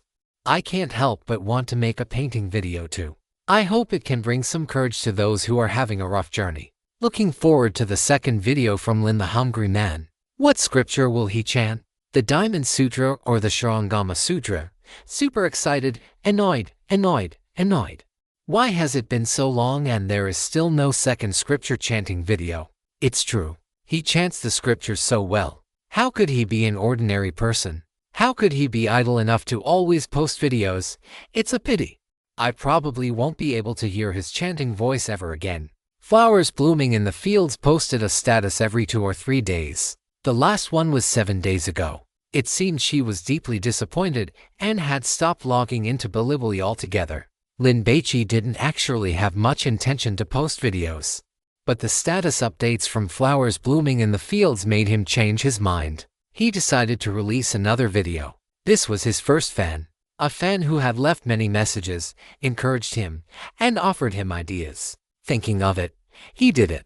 Lin Baici saw that Flowers Blooming in the Fields had mentioned the Diamond Sutra. So, he simply decided to chant that. He found the scripture online, activated memorization at a glance, and began to memorize and practice. It was completely effortless. Under the blessing of the divine grace, Lin Baici quickly memorized the entire text. What remained was to chant it smoothly and fluently, ensuring no mispronunciations and no stumbling. An hour later, Lin Baici felt it was about right. He rubbed his cheeks, found a piece of pure music with a Kyushu style as background music, activated Sanskrit Buddha sound, and started recording with his phone. For what reason? This person has no concept of self, no concept of others, no concept of living beings, no concept of lifespan. If one sees me through form, or seeks me through sound, this person is walking on a heterodox path and cannot see the Tathagata. All phenomena are illusory. If one sees that all phenomena are not phenomena, then one sees the Tathagata. Namo Fragrant Cloud Canopy Bodhisattva Mahasattva. Lin Baici stood in front of the floor-to-ceiling window, looking at the bustling city that never sleeps, smelling the smoke and life of the streets and alleys. There was starlight in his eyes and a Buddha's heart in his chest. Passages of scripture flowed from Lin Baici's mouth, echoing in the room, seemingly making the place filled with curling sandalwood smoke, with the barefoot spiritual sound of immortals and Buddhas passing by. On the same floor, in room 1208, next to Lin Baici's, Guchinkyu was leaning against the bed, reading a copy of Hornanzi collected annotations. Suddenly, her slender fingers pressed down on the page, and she listened intently. The Diamond Sutra? It is chanted with great flavor. Could it be a master? Guchinkyu sat up, brushed back her long black hair that draped over her shoulders, assumed a lotus position, and listened carefully. Her red lips parted slightly, and she followed along, chanting word by word. She had known the Diamond Sutra by heart long ago. In room 1206 next door, a girl with light golden hair finished her shower and walked out of the bathroom wearing her newly bought lingerie. Godfather, do you think I am pretty? The girl spun around twice. With a body trained in ballet, she performed a high kick, lifting her right leg over her head to display her extraordinary flexibility. The middle-aged man furrowed his brows, tilting his ear to listen intently. Don't speak. The girl opened her arms and lunged toward the middle-aged man. Stop messing around. The middle-aged man gave her a firm push, nearly knocking her off the bed. What is wrong? The girl was stunned. What was going on? Shouldn't the next sentence after don't speak be to kiss me? Why did Godfather refuse? However, she soon had no heart to worry about her godfather's strange behavior, because the sound of chanting was coming from next door, and it sounded surprisingly pleasant. The middle-aged man got out of bed, walked to the wall, and pressed his ear against it. The chanting was coming from the room opposite. The girl followed suit. It is hard to say how much time passed, but when the chanting ended, the middle-aged man and the girl remained in that position for another 3 or 4 minutes, waiting until they were certain there was no more sound before standing up straight. The middle-aged man smacked his lips, savoring the lingering effect. He still felt a sense of wanting more, Godfather. The girl had spent the whole day accompanying the middle-aged man and had bought quite a few clothes. Logically, she should have been properly attending to her godfather, but she suddenly lost the mood. However, halfway through her sentence, she shut her mouth, knowing she would get hit if she continued. You should head back for today. The middle-aged man sat on the sofa, poured a glass of wine, and stared blankly out the window. Under normal circumstances, the middle-aged man would definitely have played through the night, but today he felt absolutely no impulse, much like a high-ranking monk who had transcended all desires. The girl did not leave. She sat on the bed, lost in thought. About half an hour later, the middle-aged man's state of mind, which had been influenced by the Sanskrit sounds and Buddhist echoes, gradually recovered. He stood up, grabbed his wallet and phone, and left the room. After Lin Baici finished recording the video, he realized he had no editing tools. He was at a loss and could only wait until he returned to school tomorrow to find a way. He took out the meteor stone that had dropped after killing the 10,000-man enemy, ate it, and after enjoying a sense of fullness, he had just laid down to sleep when he was startled by the doorbell. He opened the door to see a slightly balding middle-aged man standing outside. "Hello, may I ask if that Buddhist scripture from just now was sung by you?" The middle-aged man's attitude was friendly. His goddaughter, wearing a bathrobe, stood behind him. Her eyes lit up the moment she saw Lin Baici. "This guy is so handsome." The goddaughter's gaze then flickered, sliding past Lin Baici to look into the room behind him. Was there a beautiful girl in this room? Or perhaps a wealthy woman playing with a pleasure ball? The goddaughter hoped it was the latter, otherwise, she would feel imbalanced. "I am sorry. Did I disturb your rest?" Lin Baici apologized quickly. He had only been thinking about posting a video for Horkaijin Moli and had forgotten that this was a hotel where he might disturb others. This was only his second time staying in a hotel. He had absolutely no experience. A bold and generous big boss who loves making friends. He has no other flaws besides a penchant for young grass. But he has been overworking lately and is at risk of sudden death. A female college student with a slightly dark psyche. She has practiced ballet for 5 years and has excellent flexibility. No, you didn't disturb me. The middle-aged man smiled and quickly denied it. "My name is Cao Fengnian. I apologize for the late-night intrusion, but I would like to ask you to record a copy of that Buddhist scripture for me." Cao Fengnian reached out his hand. He was usually very busy with work and felt physically and mentally exhausted. His only hobby was playing poker with his goddaughter to relieve stress. But even that had been ineffective lately. However, after hearing that Buddhist scripture just now, his mood had become very relaxed, and he felt as if the shadows covering his spirit had been wiped away. It felt very comfortable. His old friend was the same, suffering from chronic headaches. He felt that this Buddhist scripture might be useful and could help him alleviate his pain. "My name is Lin Baici." Lin Baici shook Cao Fengnian's hand. "I have it on my phone, but it hasn't been edited yet. If you don't mind, I can send it to you, and you can find someone to edit it yourself." It was just a Buddhist scripture. It didn't matter, as he was going to upload it to Bilibili anyway. "That would be a huge help, thank you." Cao Fengnian was very happy. He scanned Lin Baici's QR code and sent a friend request. After the verification was passed, Cao Fengnian immediately transferred 100,000 yuan to Lin Baici. "You don't need to give me money." Lin Baici sent the audio file over. "That won't do. You must accept it, otherwise, how would I have the face to trouble you next time?" Cao Fengnian deliberately put on a stern face and urged Lin Baici, "Hurry up and accept it." This young man was quite easy to talk to. He had given the scripture just because he asked. But he could not take this for granted, or it would be difficult to ask for more next time. After all, the young man had no such obligation. In Cao Fengnian's view, since Lin Baici could sing this Buddhist scripture so well, his singing of other scriptures should not be bad either. Once he grew bored of listening to this one, he intended to ask for new ones. Cao Fengnian gave the money because he wanted to turn this chance encounter into a long-term friendship. "You should just accept it." To Uncle Cao, "This little bit of money is just pocket change." The goddaughter chimed in at the right moment, both persuading Lin Baici and flattering Cao Fengnian, making him appear generous and wealthy. "Then I will accept it without further modesty. Thank you." Lin Baici did not want to keep pushing back and forth over this amount of money. Haha, whenever you are free, Mr. Lin, I will host a dinner for you. Cao Fengnian had already noticed that there was no one else in Lin Baici's room. Staying in a 5-star hotel alone while having nothing to do meant he was either from a wealthy family or was extraordinary himself. Such a person was worth befriending. Moreover, Cao Fengnian saw that Lin Baici's expression did not change in the slightest after receiving the transfer of 100,000 yuan. He was incredibly calm. If it had been any other young person, they would likely have been beaming with joy. Just call me Baici. Mr. Lin sounded a bit strange. Cao Fengnian chatted for a few more sentences, and realizing it was too late, he took his leave at the appropriate time. It is getting late. You should get some rest. When the girl followed Cao Fengnian back to his room, she couldn't help but glance back at Lin Baici. She actually wanted to add him on WeChat as well. Lin Baici was preparing to return to his room when he saw the door to the room diagonally across from his left ajar, with Hu Yu peeking out from behind it. You're still awake. Lin Baici suddenly felt a headache coming on. He hoped he hadn't woken up everyone in the vicinity.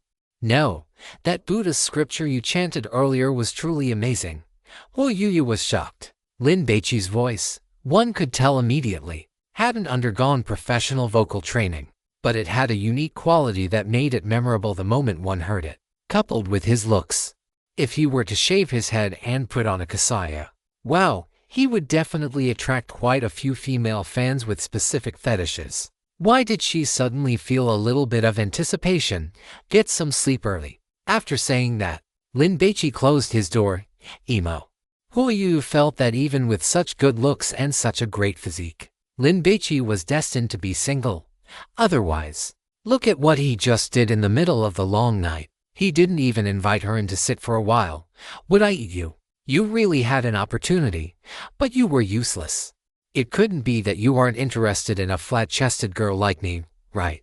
Hu Yu complained internally. Just as she was about to close her door to sleep, she saw a beautiful girl standing in the hallway not far away, with long black hair and a white knee-length nightgown, looking just like a ghost. Oh my. The little mermaid shivered instantly and hurriedly shut her door. Back in bed, she couldn't fall asleep. She remembered that while in the god ruins, on the way to the underground wine cellar, those girls from the sea play had mentioned that a scripture chanting video had recently become very popular on Bilibili, and they asked if it had been posted by Lin Baici. Well, you opened Bilibili. Well, no need to search, it was right there on the homepage recommendation. She clicked on the video. Without even playing it, she saw the ID, Lin Dao Renlin, the big hungry person, and knew it was definitely Lin Baici. She looked at the data. Amazing, my little buy, it's a viral hit. Hu Yu had wanted to use her status as a top-tier streamer to help Lin Baici and drive traffic to him, but now it seemed that wasn't necessary at all. Judging by the data of this video, it had already broken out of its niche. Hu Yu searched on Dian Kuaishou and Tidiao. Well, there were so many people wearing monk robes and chanting. They were clearly imitating Lin Baici and riding his coattails. Gu Qingqiu stood in the hallway, never expecting that the one chanting the scriptures was actually a fellow student. This boy. She knew him. Chapter 108. To Stunning Beauties, please subscribe. Gu Qingqiu first met this boy in a cafe called Florence Town, not far from the main gate of Haijing University of Technology. He was with a Korean girl at the time. The reason Gu Qingqiu noticed him, besides the fact that the man was handsome and the woman was beautiful, was that a couple at the table next to them kept eavesdropping on their conversation. They were like spies. It made Gu Qingqiu think that a melodramatic farce of love and hate would break out between this one man and two women. Why wasn't there another boy involved? Because he was too ugly. Gu Qingqiu saw Lin Baici for the second time at the military training report performance, where Lin Baici was the flag bearer, walking at the very front. Of course, if it had just been that, Gu Qingqiu would have forgotten it in an instant, but immediately after, a mad dog broke into the playground and bit several people. It was this boy who sprinted a few steps through that flag, and from dozens of meters away, used a steel pipe to kill the mad dog. Gu Qingqiu had only ever seen such a scene on television. The beauty of strength and the beauty of violence that Lin Baici displayed at that moment left Gu Qingqiu shocked. appreciative, and then deeply depressed. Because she was wearing her military training uniform at the time and didn't have her phone. She hadn't recorded it at all. What a pity. But fortunately, someone else had recorded it and posted it online. So Guchenkyu immediately downloaded a copy and saved it on her phone. Now, this was the third time this boy had given Guchenkyu another novel experience. He could actually chant scriptures. For an 18-year-old boy, wasn't this hobby a bit too strange? I hope his fetish isn't too weird, otherwise, I won't be able to handle it. Guchenkyu also wanted to get a copy of the audio of the chanting. But after standing in the hallway for a while, she gave up. The current occasion wasn't very appropriate. The next morning, Lin Baici woke up naturally. After having breakfast with Hoyu in the suite, they checked out, said their goodbyes, hailed a taxi, and returned to Haijing University of Technology, on campus. Lin Baici looked at the seniors who were full of spirit and enjoying their youth, and suddenly felt a sense of unreality. Yesterday, he had been trapped in a god ruins, coming into contact with blood and death. And now, the sun was shining, and the days were at their most beautiful. The breeze of early autumn carried the laughter of senior sisters. All of it so sweet. I need to find a girlfriend quickly and let my beautiful university life be nourished. Lin Baici's previous plan had been to study hard, win scholarships, try to reduce his mother's burden, and then strive to do some programming in his junior or senior year to earn some extra money. As for a girlfriend, if it happened, it happened. If not, so be it. He hadn't planned on actively looking, but now things were different. I have money now. My job is also secured. So why study so hard? As long as I ensure I don't fail my final exams, that's enough. I must live it up, live it up. Lin Baici headed straight to the campus supermarket, pushed a shopping cart, and began a massive shopping spree to replenish his missing daily necessities.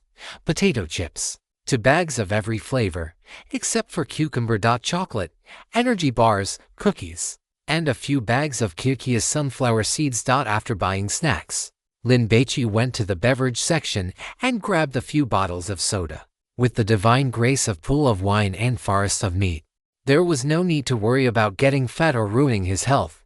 It was simply wonderful. When Lin Baici reached the freezer, several girls were picking and choosing, complaining that the ice cream was too expensive, noting that the price of a single bar was more than the cost of 2 chicken drumsticks in the cafeteria. Lin Baici took a look, and indeed, everything was quite pricey. He picked out 2 tubs of Häagen-Dazs to try, 1 chocolate and 1 mango. These were the most expensive items. A single tub of only 80-something grams cost a staggering 52 yuan. Extravagant. Lin Baici thought about the savings lying in his bank account and felt calm again. He pushed his shopping cart toward the checkout counter. There were quite a lot of students, and a line had already formed. It really is a huge moneymaker to open a supermarket on campus. Though you would need strong connections to pull off something like this. While waiting, Lin Baici scrolled through his phone. A top-tier ingredient, by the standards of the human realm. She is an A5 grade Wagyu beef. Take 1 bite, and the fragrance lingers on your lips and teeth. You can savor the aftertaste for 3 days. The gluttonous god suddenly spoke, causing Lin Baici to look up instinctively. Who is this commenting on?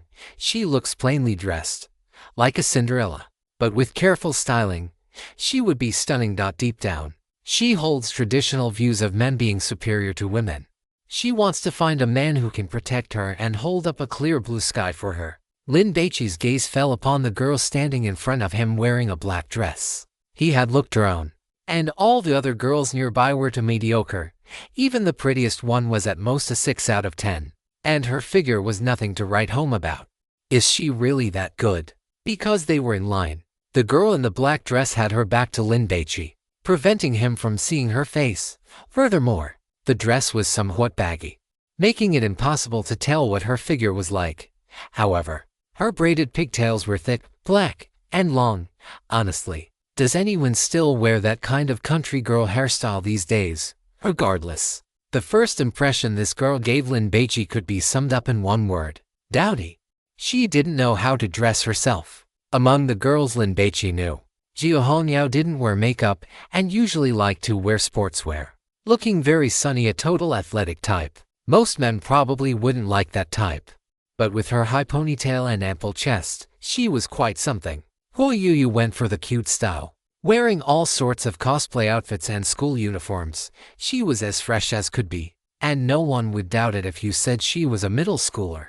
Jin Yingzhen's style was that of a Korean girl group: hot pants, tight jeans, all kinds of form-fitting tops. And combined with her explosive figure, it was impossible not to let your imagination run wild when looking at her. The line moved forward, and it was the girl's turn to pay. She had bought a lot of things, and her shopping cart was overflowing. She was flustered, trying to place everything onto the checkout counter. She feels a bit clumsy. Lin Baici still preferred someone clever and cute. For a predator, it is easier to catch prey that is a bit clumsy. Fortunately, she is not prone to pregnancy, and her ability to endure pain is far beyond that of an ordinary person. Lin Baici always felt that the gluttonous god was implying something. Hello, that will be 875 yuan in total. The cashier scanned the items, but the country girl's phone had an issue, and the payment failed. She tried several times without success, and seeing the situation, she grew anxious and broke into a sweat. The country girl was taking too long to pay, and the people behind her grew annoyed, peering over and shouting for her to hurry up. Lin Baici looked at his Häagen-Dazs. If he waited any longer, it would melt. "Can you pay or not?" the cashier asked. "My bank card seems to have been frozen." The country girl looked like she was about to cry. One reason was the known issue with her card, and the other was the embarrassment. "I am sorry. I am so sorry. Could you please check out first?" The country girl began putting the items on the counter back into her cart. "I will put them back where they belong. Hurry up." The cashier looked annoyed. She was really holding things up. "How much is it?" "I will pay for her." Lin Baici promised himself that it was definitely not because the gluttonous god said she was a top-tier ingredient that he was helping her pay. It was purely because he had extra money and the capacity to do a good deed. The cashier glanced at the country girl. She was, of course, willing to accept, as it saved a lot of trouble, and the landlady would give her a commission for selling so many items. When the country girl heard this, she was stunned for a moment and quickly waved her hands down. "No, no. Do you not have the money to pay me back?" Lin Baici opened Alipay. The country girl nodded. "Then why are you refusing?" Lin Baici let the cashier scan his code. "Add me as a friend, and pay me back when you have the money. See that? There is a security camera there. So, I don't have to worry about you welching on the debt, and you don't have to worry about me overcharging you." Lin Baici scanned the code. So it was 875 yuan, and shouted the number toward the camera. "Are you at ease now?" Lin Baici placed his items on the counter. "I have always been at ease. I just felt that I was causing you too much trouble." The country girl tossed her items haphazardly back into the cart and hurried over to help Lin Baici neatly pack his scanned items into a bag. Her movements were very gentle, revealing a delicate and refined temperament. "My name is Gu Qingxiang." The country girl introduced herself. "Lin Baici." This time, Lin Baici saw the country girl's face clearly. She had a melon seed face, cherry lips, apricot-shaped eyes, and a slender, fair neck. She possessed a classical beauty reminiscent of a traditional Chinese painting, but she insisted on wearing a pair of huge, black-framed glasses that covered half her face. As she spoke, she kept using her left hand to push the glasses back up whenever they slid down the bridge of her nose. This one detail ruined all of her aesthetic appeal. A steamed bun's quality is in the filling, not the pleats, as long as it tastes good. That is all that matters, trust me. This is a top-tier ingredient. In the future, when you enter the Divine Ruins, you can bring her along as emergency rations. After Lin Baici finished paying, he and Gu Qingxiang moved to a corner to avoid blocking the way, then added each other on WeChat and exchanged phone numbers. "Thank you," Gu Qingxiang promised. "I will pay you back very soon, no rush." Lin Baici opened the Häagen-Dazs and found that the ice cream inside had indeed melted a bit. He frowned, picked up the other one, and shoved it toward Gu Qingxiang. "This is for you." "No, no." Gu Qingxiang waved her hands. "Eat it quickly, or it will melt."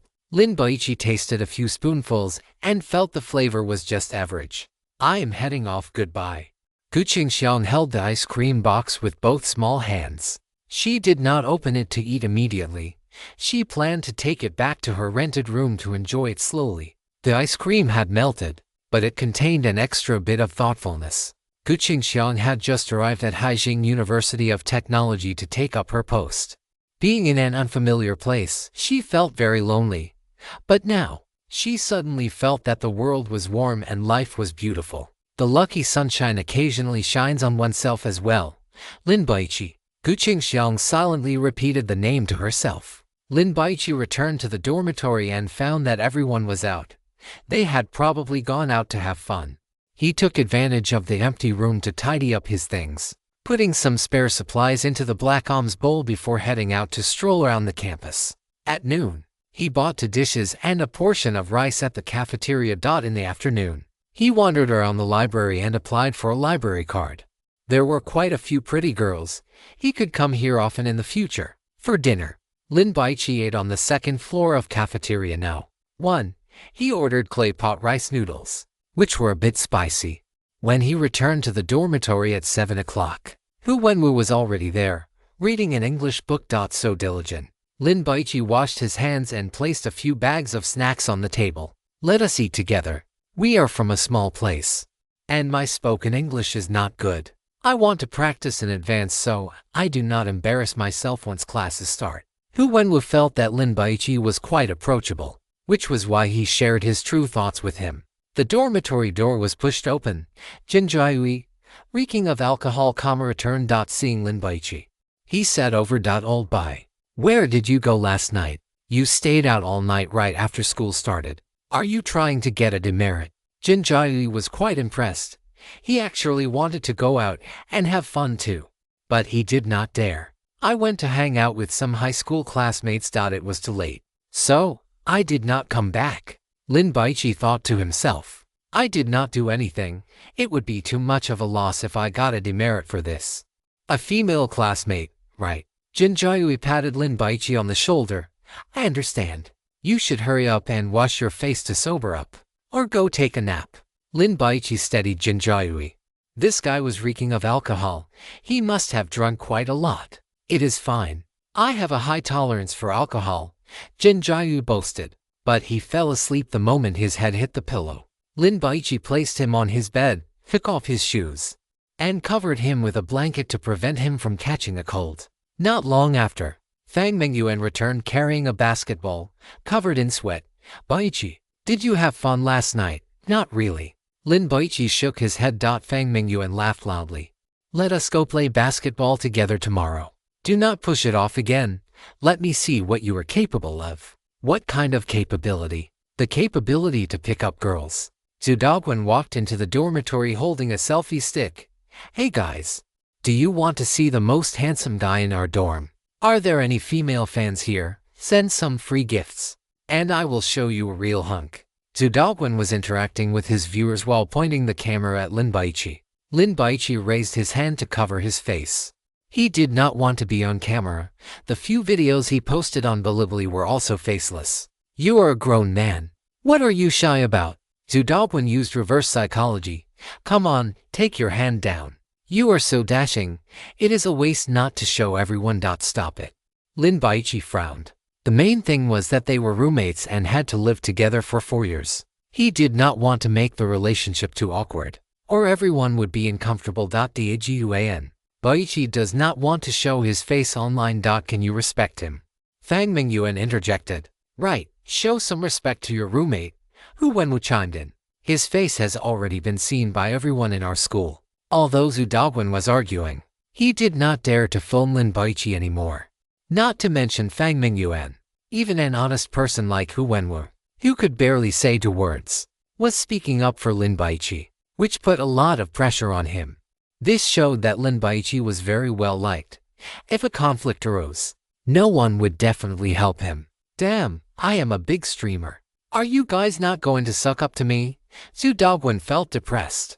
As the saying goes, everything has its match. When Liu, who wore thick glasses, returned, he just glanced at Zhu Daguan. And Zhu Daguan immediately said goodbye to his viewers and ended the live stream for the day. He was not afraid of Liu, but he found him nagging. Moreover, based on his experience with people, If he offended Lin Baici, he would at most get a beating. But if he offended Liu, he was afraid he would be held a grudge against for a lifetime and be sabotaged in various ways. He would not even dare to drink the water left in the dorm in the future. Hey, is everyone back? Jin Jiayu woke up. We have not hung out together yet. There is no time like the present. Let us do it today. My treat. Can you still drink? Fang Mingyuan was speechless. Go to sleep.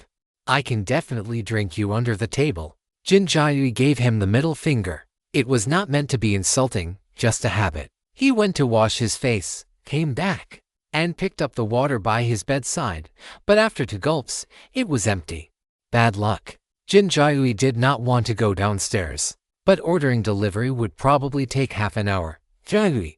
Lin Baici tossed him 2 bottles of mineral water. Thanks. Jin Jiayu did not stand on ceremony with Lin Baici. He unscrewed the cap and downed half the bottle, finally quenching his thirst. He sat on the bed and opened the shark cap. Sister, you skipped the stream yesterday. I wonder what she went to do. Jin Jiayu saw that Hoi Yuyu was streaming as usual and felt relieved, immediately gifting 2 rockets. Hu Wenwu heard this and subconsciously glanced at Lin Baici. You 2 were not together last night, were you? Thanks to Dream Hunter for the big rocket, thank you. Hoi Yuyu smiled enchantingly. Dream Hunter, Sister Yu. Why did you ghost us yesterday? Tyrannosaurus Rex has no teeth. Don't tell me we already have a brother-in-law. You. Wu Gang chops Osmanthus. Ask if he is handsome first. If he is not, I definitely do not approve of this marriage. Sister Yu's rib. I am not afraid of having a brother-in-law. You. I am just afraid of having a little fish baby. The viewers were chattering away, making all sorts of jokes. Hoi Yuyu thought to herself, I would actually love to have a little fish baby. But that guy Xiaobai did not even let me into his house. Can you believe it? Money burns hands. Sister Yu. You are smiling so brightly today. Did something good happen? A major change occurred in my life yesterday. Hoi Yuyu waved her fist.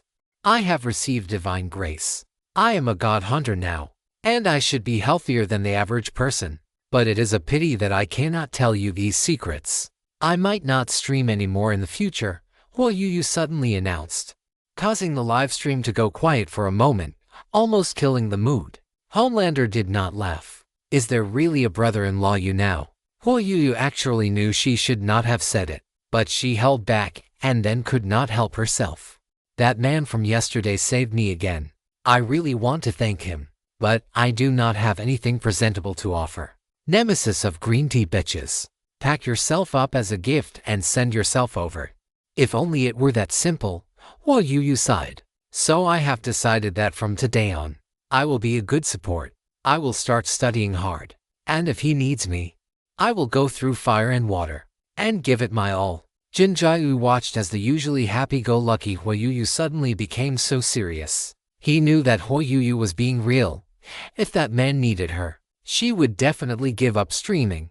By the way, when you guys go out to play these next few days, do not come back too late. I heard people saying that a lot of mad dogs have appeared in the vicinity, and quite a few students have already been bitten. This was what Fang Mingyuan heard while playing basketball. Where are these mad dogs coming from? Liu complained. Is the school not doing anything about it? What is there to fear about mad dogs? Just walk around them. As long as they are not human-faced dogs. Zhu Daowen was eager to film a scene of a mad dog biting someone. The popularity of his livestream would definitely explode if he did. Everyone chatted until the lights went out and they went to sleep. The 4-day holiday passed very quickly, and Sunday arrived. In the afternoon, after Lin Baici, Hu Wenwu, and Fang Mingyuan finished lunch, they went to classroom 1012 in the teaching building for a meeting. Finally, we get to see the girls in our class. Fang Mingyuan was quite looking forward to it. Rabbits do not eat the grass by their own burrows, but here, I suggest you swallow it in one bite. Chapter 109. Lin Baici, 18 years old, is a hungry man. 1012 was a large tiered classroom that could seat over 400 people. When the 3 of them walked to the back door, they saw that the classroom was almost full of students, and the remaining seats were all in the first few rows. No way. Are these people not proactive even after entering university? Fang Mingyuan was depressed.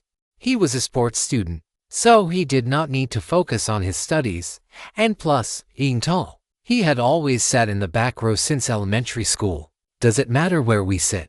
Although when we said that, he still looked at Lin Baici, waiting for him to make the decision. The counselor is here today. Fang Mingyuan instinctively wanted to stay as far away from the counselor as possible. There are no seats left for 4 or 5 people to sit together.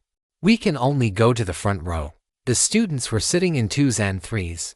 Because they were freshmen, everyone was unfamiliar with each other, so they left a few seats between them. On top of that, some people used their backpacks to save seats for their companions, which made seats very scarce. Lin Baici and the others had no choice but to go to the front row. When they walked over, they were naturally noticed by most people, and then discussions broke out everywhere. Look, it is that flag bearer who shot a mad dog to death with 1 shot at the report performance. Damn, he looks so handsome in casual clothes. Forget about 4 years of priority for courtship. His mating rights are already secured, but his clothes are all cheap street stall items. It seems his family background is average. The students scrutinized Lin Baici. Some were curious, some were comparing, and a few did not care and continued scrolling on their phones. Lin Baici had previously been mistaken for a rich person because he wore a Rolex green submariner. But now that the watch had been taken away by that dead eunuch, he naturally had nothing to show off his wealth. After all, no one could see the numbers in his personal bank account. However, Lin Baici did not care about these things. Hold by. Hurry up and start picking your concubines. This place is already your fish pond, Fang Mingyuan teased. He glanced around. Almost all the girls were observing Lin Baici. The software engineering major had a total of 9 classes and over 300 people. But there were not many girls. Class 01, where Lin Baici was, had a total of 32 students, including 13 girls, which was only 1/3. When they were delivering water that day, Fang Mingyuan had observed them. They all looked quite good, and one of them might even be the prettiest in the major. No, she might even be the best looking in the entire school of electrical engineering. Lin Baici rolled his eyes and started playing with his phone. Soon, the topic of discussion among everyone turned to the mad dogs that had been frequently appearing near the school recently. Some people even said they had seen human-faced dogs, and the rumors were spreading as if they were true. The boys did not take it seriously, but it caused a wave of panic among the girls. Quite a few students had already written letters to the department leaders, demanding that the dogs be called. 5 minutes before 2 o'clock, Gu Qingxiang arrived. She was wearing a short-sleeved floral dress, no stockings, and a pair of women's flat leather shoes. She held a folder in her hand and was still wearing those large black-framed glasses that covered most of her face, with her ponytail hanging down to her buttocks. She is actually in the same major. Lin Baici was surprised, but soon he noticed that Gu Qingxiang did not find a seat to sit down, but instead stood on the podium. When it hit 2 o'clock, she began her self-introduction. I am your counselor for the software engineering major. My name is Gu Qingxiang. A delicacy delivered to your doorstep. It would be a disservice to yourself not to eat it. Don't let her plain appearance fool you.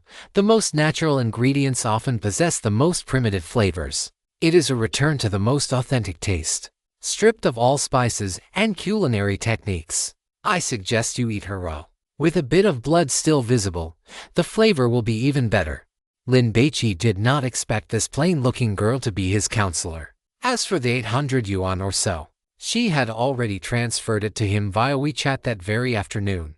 Gu Qingxiang had a soft and fragile temperament. She was the type of girl who, if punched, wouldn't even dare to shout, but would only hide in a corner and cry secretly. However, when she stood on the podium, she gained a bit of confidence, speaking fluently with a powerful voice. She first introduced the history of Haijing University of Science and Technology, using some famous alumni who had graduated from the school to inspire everyone, telling them that they could do it too. Then, she spoke about the bright future of the software engineering major, making everyone feel that they had made the right choice. Full of motivation and ready to achieve great things and make a name for themselves. If you have any issues, you can always come to me, and I will do my best to resolve them for you. Gu Qingxiang didn't even look at her folder, speaking entirely without notes, which showed her level of competence. Lin Baici saw Hu Wenwu clenching his fists, sweat on his excited face, staring fixedly at Gu Qingxiang. He was clearly pumped up. Next Friday night, there will be a freshman orientation assembly. If anyone wants to perform, please report to me within 2 days. Also, one more thing. There have been mad dogs spotted near the school recently, which is very dangerous. Everyone should try not to linger outside at night and return to the dorms early. If there is nothing else, please go to the classrooms next door by class to hold a small class meeting and introduce yourselves. I will come over to preside over it in a moment.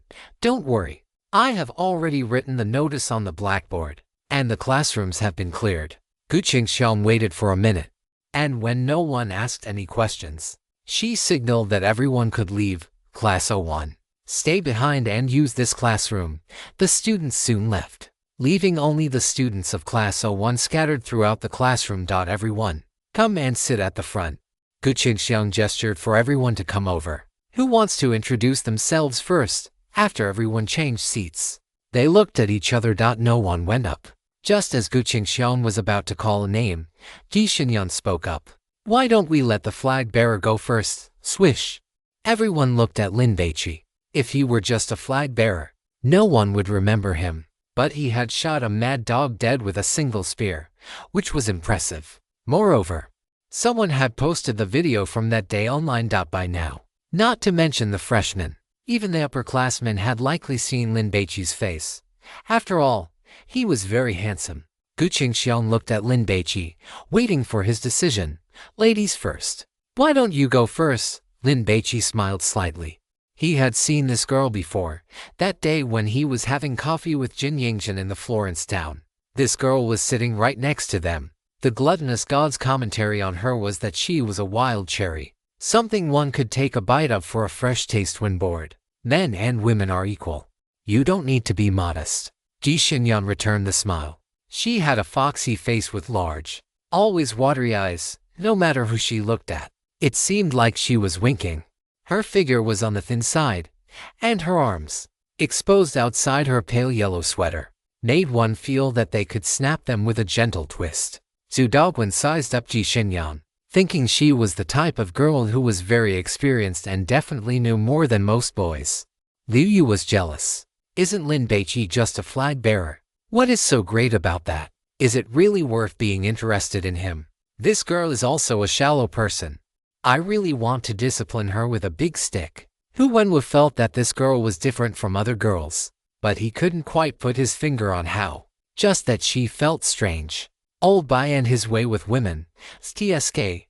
Fang Mingyuan sighed inwardly. This girl was clearly interested in Lin Baici. As long as he was willing, he could get a girlfriend immediately. If Lin Baici were just a high school graduate, he would have definitely refused. But after becoming a god hunter during the summer vacation, his mindset had changed, namely, it was confidence. He had already seen life and death. So what else was there to fear? Surely introducing himself couldn't be more terrifying than rule pollution, right? So, Lin Baici stood up. This student, please come to the podium. Gu Qingxiang interjected in real time. Lin Baici walked up and spoke clearly. Lin Baici, 18 years old, a hungry person. Afraid that life isn't exciting enough, Lin Baici almost said. Afraid that there aren't enough god remains to serve as side dishes. A wicked person. The students were stunned. But thinking about how Lin Baici could use a steel pipe to pin a mad dog to death from dozens of meters away, he was indeed quite formidable. He was probably the big boss of his high school, right? It is the hungry kind of hungry, Lin Baici explained, as these people had clearly misunderstood. Then should we call you Starving Lin or Hungry Lin in the future? Ji Xinyan teased. Liu Yu despised her in his heart. Whatever, Lin Baici didn't care, generally speaking. Apart from often feeling hungry, I am quite ordinary, just like many other people. Why don't you ask those 8-pack apps of yours if they agree with that statement? Jin Jiali was speechless. Your whole body is written with self-discipline, that is right. You might as well have the word self-discipline carved onto your face. Fang Mingyuan laughed. Ji Xinyan was also laughing, but in her heart, she was thinking that if it were up to her, she would want to carve the character for positive on his ABS. The other students also felt that Jin Jiayue and Fang Mingyuan were right. Lin Baici's body looked strong just by looking at it. I have a good eye for selecting gourmet food. If you all have time in the future, you can come to me for meals. Thank you, everyone. After Lin Baici finished speaking, he bowed. Clap, clap. Everyone applauded. Student Lin's words were very interesting. Gu Qingxiang praised. Who was next? Everyone was young and did not want to be looked down upon. Lin Baici had made a good start, so everyone worked hard to present their best side. After all, it was a first impression and a new stage in life. They all wanted to change themselves and have a good beginning. A girl stood up and walked to the podium. She was wearing jeans and a gray jacket, with short hair, dressed like a typical high school student. My name is Pei Fei, 18 years old. I am good at all kinds of farm work, especially cooking country-style meals. If you come to my hometown for a trip, I guarantee you will be so happy you will forget to go home. There is a lot of game in my hometown. If any of you want to taste something fresh, you can come to me. Pei Fei's speech was clearly rehearsed, but because she was a little nervous, she spoke quite quickly. A girl with the potential to be a cook. You can cultivate her to prepare delicious food for you. Next, it was just a routine turn-taking. Gu Qingxiang listened for a few minutes before leaving to go to the classroom next door. An afternoon passed just like that. In the evening, at dormitory 906, I have observed that the two prettiest girls in our major are both in our class. Zhu Daoguan chuckled. Even if they are pretty, they aren't yours. Li Yu laughed. But I can look at them. Zhu Daoguan thought this kid had a really foul mouth. Just wait and see. Once I pursue Ji Xinyan or Bai Jiao, I will bring her around in front of you every day. That girl named Bai Jiao is just too fair-skinned. Jin Jiayue had dated so many girlfriends, many of whom had very well-maintained skin. But compared to Bai Jiao, they were still lacking. That girl was simply too fair. As the saying goes, one shade of white hides 100 flaws. She was already at a 7 out of 10, but that instantly raised her to a 9. Enough to compete slightly with Ji Xinyan. I still think Ji Xinyan is prettier. Fang Mingyuan interjected. She is to T. Zhu Daoguan felt that an ordinary man could be played to death by Ji Xinyan. Brother Fang, take my advice and change your target. You won't be able to handle a woman like that. What T? Hu Wenwu did not understand. It art master. Zhu Daoguan explained the slang to Hu Wenwu. Just as the boys in 902 were evaluating the girls in the class, the girls' dormitory was also commenting on the boys in the class. However, the topic mainly focused on Lin Baici, Jin Jiayue, and Fang Mingyuan. Even Zhu Daoguan was mentioned, but only Liu Yu was not even remembered by name. How many girlfriends do you think Lin Baici had in high school? A short-haired girl asked curiously. At least 5 or 6, right? Pei Fei felt that Lin Baici must be very popular with girls, especially when he smiled. 5 or 6. You are looking down on him. Ji Xinyan interjected while applying a facial mask. You need to add a 10 to that. That is too exaggerated, right? Changing one every month. 3 years wouldn't be enough time. Pei Fei was shocked. He is quite handsome, but his family background shouldn't be very good. Once in university, girls aren't as naive as they were in high school. So I think his development potential is not as good as Jin Jiayue's. Bai Jiao commented. You mean Qian's money, right? Ji Xinyan chuckled. That Jin Jiayue was covered in designer brands, totaling over 50,000 yuan. Lin Baici's family background isn't good. Some girls did not understand how this conclusion was reached. He even bought water for everyone during military training. So it shouldn't be bad, right? Pei Fei added. It is not that it is bad, just average, right? Bai Jiao used a more tactful way of saying it. She had seen many boys in school who pretended to be rich. They spent money lavishly outside while their parents worked hard elsewhere, not even willing to eat meat. Lin Baici's street stall clothes were enough to explain everything. Jin Jiayue was different, because even if someone pretended to be rich, they couldn't buy so many luxury goods, as the grade was too high. When Ji Xinyan heard Bai Jiao say this, she almost cracked the mask on her face from laughing. Family background is average. That is a man who had a Korean girl throw herself at him and gift him a 2 million yuan luxury car, and who booked a luxury suite for him at a 5-star hotel for a year. Ji Xinyan had seen many sycophants, but none had reached the level of that Korean girl. To say that Lin Baici relied only on his looks and physique to make a woman so devoted, she wouldn't believe it even if she died. This starving Lin must have some extraordinary qualities. Right, he didn't wear his Rolex today. He probably just didn't want to show off his wealth. I didn't notice it before. But he is actually quite low-key. What do you think of that Zudogwen? The short-haired girl asked. Being a streamer with hundreds of thousands of fans, he should be very impressive, right? Narcissistic.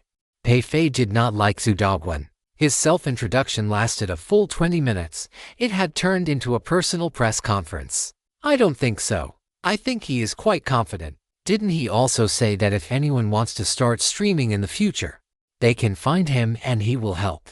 The short-haired girl was a bit expectant. She had heard that streaming was very profitable. Xinyan, Zhou, what do you think? Bai Zhou did not want to talk about such a person. It simply lowered her own status. Ji Xinyan did not respond at all, focusing on her mask. She thought to herself that this short-haired girl was too shallow. She would definitely suffer a big loss in her 4 years of university. Didn't the counselor ask us to think about class committee candidates these few days? Does anyone want to be the class monitor? Pei Fei wanted to be the class monitor to pave the way for finding a job in the future. Sister Pei, don't even think about the position of class monitor. With so many boys in our class, if there is a vote, it will definitely go to Lin Baici, Ji Xinyan advised. And that is even without Lin Baici campaigning. If he were to campaign, half the girls would defect. That is right. He is handsome, generous, and even saved people by shooting a mad dog. If he doesn't become the class monitor, others will say our class is blind.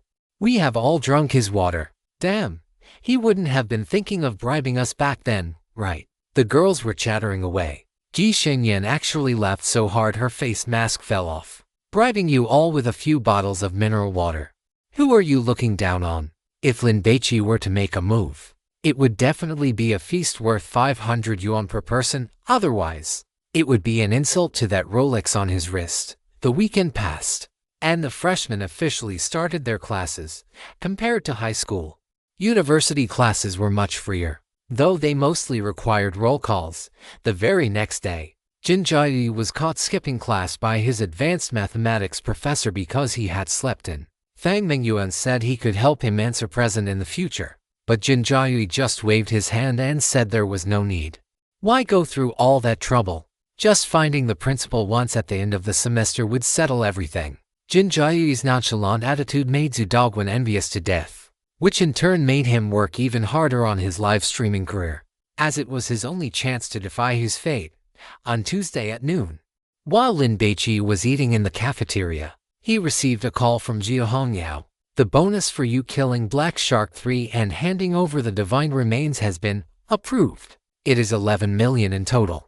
Give me a bank account number, and I will have the finance department wire it to you. So fast. Lin Baici was surprised. The amount also made him raise an eyebrow. It was more than he had expected.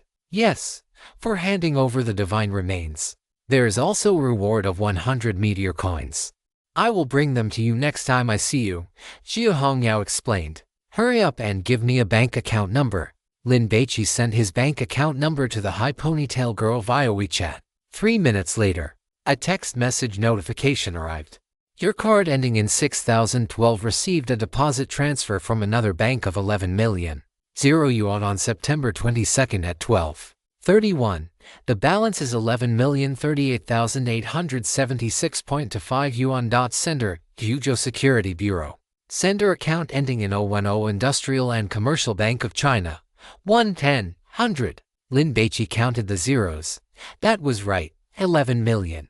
This amount of money was enough to buy an apartment in Haijing. Happy. I have received the money, thank you. What are you thanking me for? That is what you deserve. Jia Hongyao heard the noise on Lin Baici's end and guessed he was eating.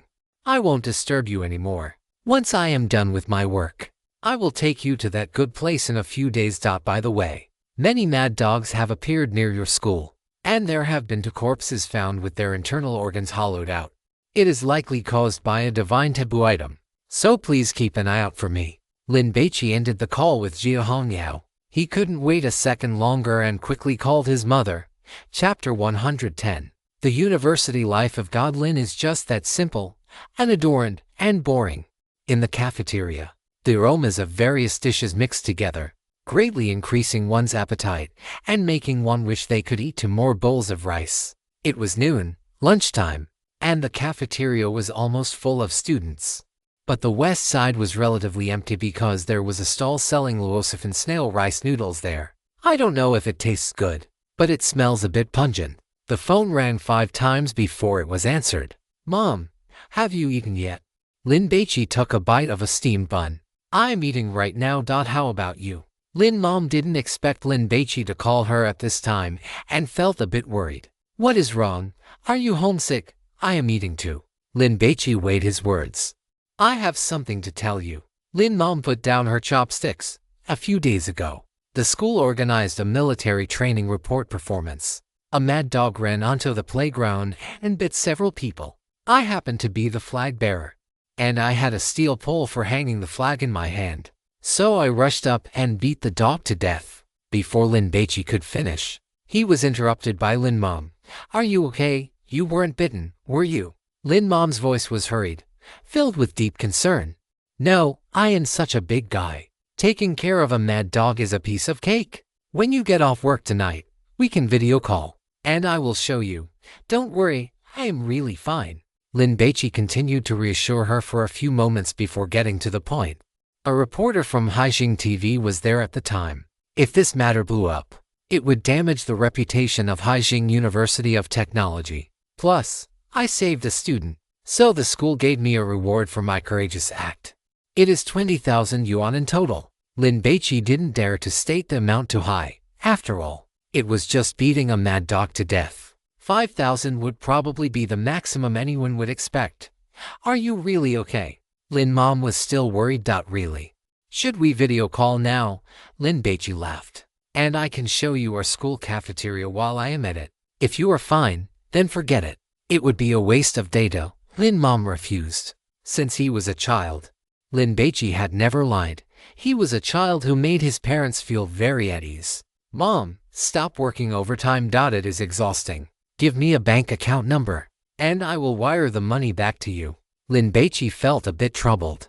What excuse should he use to give his mother money next time? Possessing a fortune of 10 million and having no way to give it directly to his mother was just ridiculous. But then again, if his mother knew about his profession, she would likely make him quit. "Okay, but you don't have to give it all to me. Keep 10,000 for yourself. Now that you are in university, you need to make friends and buy some nice clothes. It all costs money." Lin mom felt guilty that she couldn't provide much for Lin Baici's tuition. She worried that he would be dressed poorly, eat poorly, and be looked down upon at school. As for the part about not working overtime, Lin mom forgot it as soon as she heard it. If she didn't work overtime, how would she save enough money to buy her child an apartment and a wife? "Don't worry about me. Everything is fine here." Lin Baici chatted with his mother for a few more minutes and hung up. He finished his bun, drank a few sips of porridge, and opened the text message again, counting the zeros. "Do I really have 11 million? How could such a small bank card hold so much money? Speaking of which, how should I spend it?" Lin Baici had previously wanted to buy a GoPro action camera and the latest flagship smartphone to record videos. But now that he was no longer a content creator, he didn't seem to need them anymore. Goodness, he was so used to being poor that he didn't even know how to spend money now that he had it. Lin Baici remembered that his phones had been breaking quite often lately, so he decided to just buy a few more as backups. He had already confirmed that inside the God ruins, electronic products placed inside the Black Om's bowl would not break as long as he didn't take them out. Thinking of it, he did it. Lin Baici opened JD.com and searched for smartphones. There were too many models, some with great value for money, and others that were complete traps. Lin Baici didn't know much about phones, but that didn't matter, since he wasn't short on money now. Buying the latest flagship models was the right choice. If even a flagship model wasn't good, then the quality of that brand was just mediocre anyway. There had always been an online debate about whether Android or iOS was better. This time, he would get one from both Huawei and Apple and test them himself. Lin Baici clicked and added them to his shopping cart. Next was Xiaomi, known as the king of value for money, and the blue and green factories. He would get one of each as well. What else? A laptop. Lin Baici searched for it, and it seemed the best one for gaming was Alienware. Goodness, RTX 3080 Ti, i7, 3GB, 240's high refresh rate, over 32,000 yuan. So expensive. Lin Baici clicked to add it to his cart. Buy it, right, headphones too. Lin Baici chose a pair of Audio-Technica wireless noise-canceling headphones for over 20 yuan. That was it.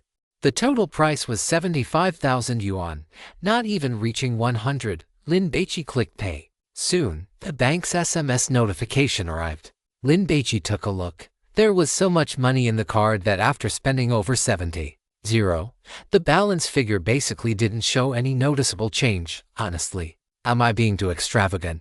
It was the first time in his life that Lin Baici had spent so much money at once. He felt a bit excited, a bit nervous, and also a little bit regretful.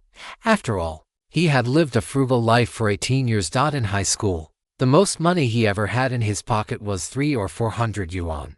However, Lin Baici quickly threw those thoughts to the back of his mind.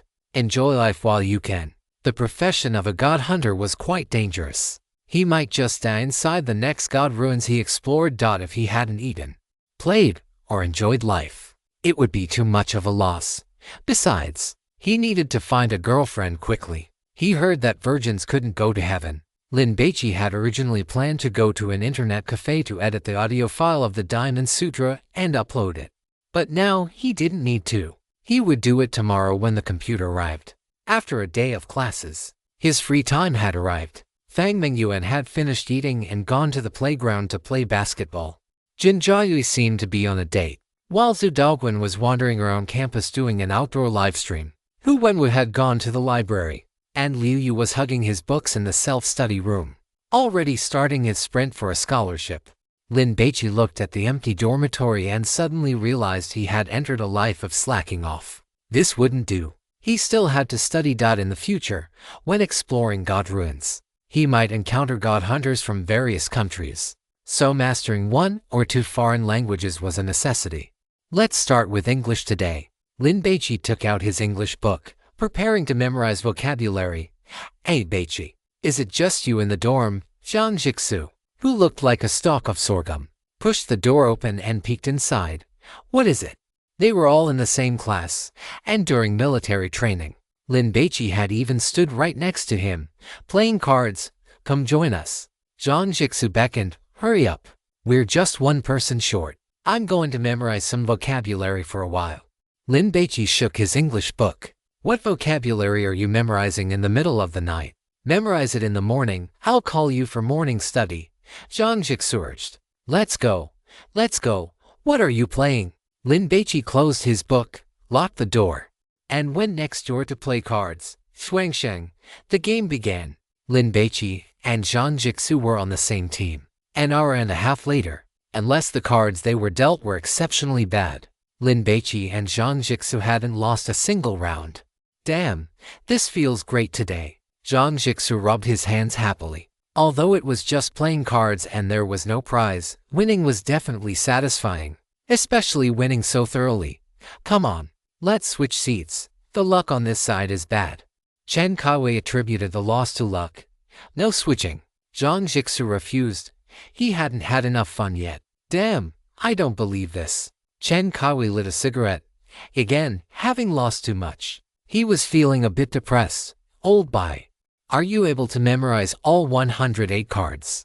Besides the 4 people playing cards, there were 4 or 5 others hanging around to pass the time. One of them, who wore glasses and looked scholarly, named Zhou Zheng, suddenly spoke up and asked. Hearing this, everyone paused and looked at Lin Baici. No way, right? If I put in some effort, I can remember 50 for cards. But a pile this big is too mentally taxing. Old Bai might actually be able to remember them. Have you noticed? Especially in the last few rounds, his plays were incredibly accurate. Everyone thought about it, and it was true. The reason Lin Baici and Zhang Jixu were winning was entirely because Lin Baici played his cards so well. Old Bai, you can't really remember them, can you? Zhang Jixu was stunned. I can only remember a few. Lin Baici smiled slightly. Don't be humble. I'm a bystander. So, I can see it clearly. There were many rounds where your cards were about the same, but you played them too well. Especially in these last few rounds. It's like you have a god's eye view. In short, you always manage to trump the opponent at just the right moment. Zhou Jing was the student with the highest college entrance exam score in the entire software engineering major. He had originally just been bored and watching everyone play cards to pass the time. But who knew that after watching for a while, he would notice Lin Baici's extraordinary ability. This kid was counting cards. With Chen Kaoi's reckless style of play, he was basically just handing out free wins. Old Bai, you don't have a photographic memory, do you? Zhou Jing was curious. He had a very high IQ. If it weren't for his poor performance in the college entrance exam and his refusal to spend another year in cram school, he never would have ended up at Haijing University of Science and Technology. Not really, Lin Baici thought to himself. A photographic memory he didn't have. But an auditory one, the ability to recite something after hearing it once, was true. Playing cards was just for fun, and Lin Baici didn't want to memorize the cards. But the problem was that these guys would announce whatever cards they played. So even if he didn't want to keep track, he couldn't help it. If you asked me to focus all my energy on memorizing a few dozen cards, I could probably do it. But to still remember them after playing for over an hour, that's impressive, Zhou Jing said with envy. No, I believe Old Bai can remember the cards. But remembering them doesn't necessarily mean he'll win, right? After all, he doesn't know what cards are left in his opponent's hands, does he? Chen Kaowei asked, puzzled. Zhou Jing looked at Chen Kaowei with suspicion. The meaning in his eyes was clear. How exactly did you get into Haijing University of Science and Technology? Did you pull some strings? There are patterns to be found. As soon as you guys start playing, you begin to reveal what's left in your hands. For example, if you play an ace, then you either have no more aces, or you have a pair of aces. After a few more rounds, by watching whether you play singles or pairs, one can determine what you're holding based on how you play, Zhou Jing explained. The fewer cards you have left in your hands, the higher the accuracy of Old Bai's deductions regarding what remains, of course. To do this, you need to remember every card everyone has played, the order of play, and even the habits of the players. Anyway, the more you play, the more familiar Old Bai becomes with you, and the less chance you have of winning unless you get dealt a great hand and don't make any mistakes. Everyone was stunned, then turned to look at Lin Baici. Is that really how you play cards? Everyone was curious. It's not as exaggerated as old Joe makes it sound, Lin Baici admitted. Though in reality, it was exactly like that. It must have been due to consuming the meteorite and the divine remains. Lin Baici's brain capacity had increased. Or perhaps it was like a CPU upgrade. Either way, when he coordinated and calculated these things, he didn't feel tired at all. He was handling it with ease. Damn, that's ruthless. Zhang Jixu was dumbfounded. So it wasn't that he was just lucky today. Chen Kaoi's mouth opened and closed. He wanted to say something, but he didn't know what to say. Old Bai, you're done for. No one is going to want to play cards with you anymore. That's right. We just started school, and you've already forfeited your right to play cards for the next 4 years. Just kidding. He can go bully people from other majors. With such a huge building, he can just sweep through from the first floor to the top. Everyone was noisy and boisterous, and the atmosphere was quite pleasant. However, they all decided that in future games, they must never be Lin Baici's opponents. Old Zhang, hurry up and move aside. I want to team up with Old Bai so I can have some fun too, Chen Kaowei urged, standing up and pulling Zhang Jixu to the side. I'll pay for breakfast tomorrow. I want tofu pudding and fried dough sticks, the salty kind. Zhang Jixu quickly placed his order. Fine, fine, fine. After Chen Kaowei sat down, he immediately told everyone to get the cards ready and start quickly. Do you guys want to play instead? Lin Baici wanted to leave, but the others wouldn't agree. Once they started playing, they went on until past 10 o'clock. Because of what Zhou Jing had said, everyone consciously observed Lin Baici, and even circled around the 4 of them, only to find that Zhou Jing really hadn't been lying. In the final rounds of every hand, Lin Baici played as if he had opened his third eye, knowing exactly what cards the other three were holding. It was simply brilliant. By the time the lights went out, Lin Baici had a new nickname, the God of Gamblers. It only took one night, 3 hours. In the morning, when the first rays of dawn snuck onto the dormitory balcony like a thief, Lin Baici woke up hungry. Everyone else was still asleep. Fang Mingyuan had played a match against another department yesterday and was exhausted. Otherwise, following his usual habit, he would have already been at the basketball court. Lin Baici got up, washed up, and went downstairs to get breakfast. He discovered it was too early, and the shops hadn't opened yet. This was frustrating. He could have gone off campus to eat, but Lin Baici didn't want to walk that far. So he hesitated for a moment and started jogging toward the track. Fang Mingyuan had said that many girls exercised in the morning, and quite a few wore yoga pants, which was very pleasing today. On the rubber track, there were students running, including several girls in tight sportswear, glistening with sweat, looking quite youthful. There seemed to be members of the school sports team practicing sprints as well. On the grass-covered soccer field, people were playing volleyball, badminton, and even throwing a football, forcing a group of soccer players to squeeze into a corner. Lin Baici liked playing on a full-sized field because running in such a small space felt too stifling. So, he watched for a few moments and headed toward the basketball court. Because it was so early, there weren't many people. A boy wearing a blue Lakers number 24 jersey stood out. He was estimated to be about 1.9 meters tall, wearing wristbands, and his medium-length hair was pulled back with a headband into a slick-back style, looking quite cool. Beside him, a pretty girl with small fangs was watching him play. As for his technique, this Lakers guy was excellent. Lin Baici stood on the sidelines and watched for a few extra moments, and it was precisely these few moments that caused trouble. After being nourished and strengthened by the meteorite and the divine remains, Lin Baici's body had undergone another growth spurt, increasing by 3 centimeters to reach 188 centimeters. His physique, muscle definition, and body fat percentage were all perfect, evolving toward the state of an apex predator. Not to mention, he also had a handsome face. Consequently, the girl with the small fangs couldn't help but steal a few extra glances at Lin Baici. The guy in the number 24 jersey was very possessive. Seeing his girlfriend, whom he was just about to win over, looking at another man, he felt annoyed. "Hey buddy, want to play?" the number 24 guy said, putting force into his hands as he passed the ball to Lin Baici. Lin Baici caught it and looked at the ball. "Sorry, I didn't mean to interrupt your game. The basketball court belongs to the school. Anyone can play." The girl with the small fangs smiled. Lin Baici passed the ball back. Number 24 caught the ball and casually took a long-range three-pointer. Swish! A beautiful swish through the hoop. Number 24 ran over, grabbed the basketball, dribbled it twice, and passed it to Lin Baici. "Come on, one-on-one." Lin Baici was speechless. In this situation, even a fool could see that number 24 was planning to use him as a foil. If he refused, there was no telling what people would say about him behind his back. He would definitely be labeled a coward. "Come on." Number 24 clapped his hands, thinking he might not know how to play basketball. The girl with the little tiger teeth tried to persuade him. "If he doesn't know how to play, why come here to stare at girls?"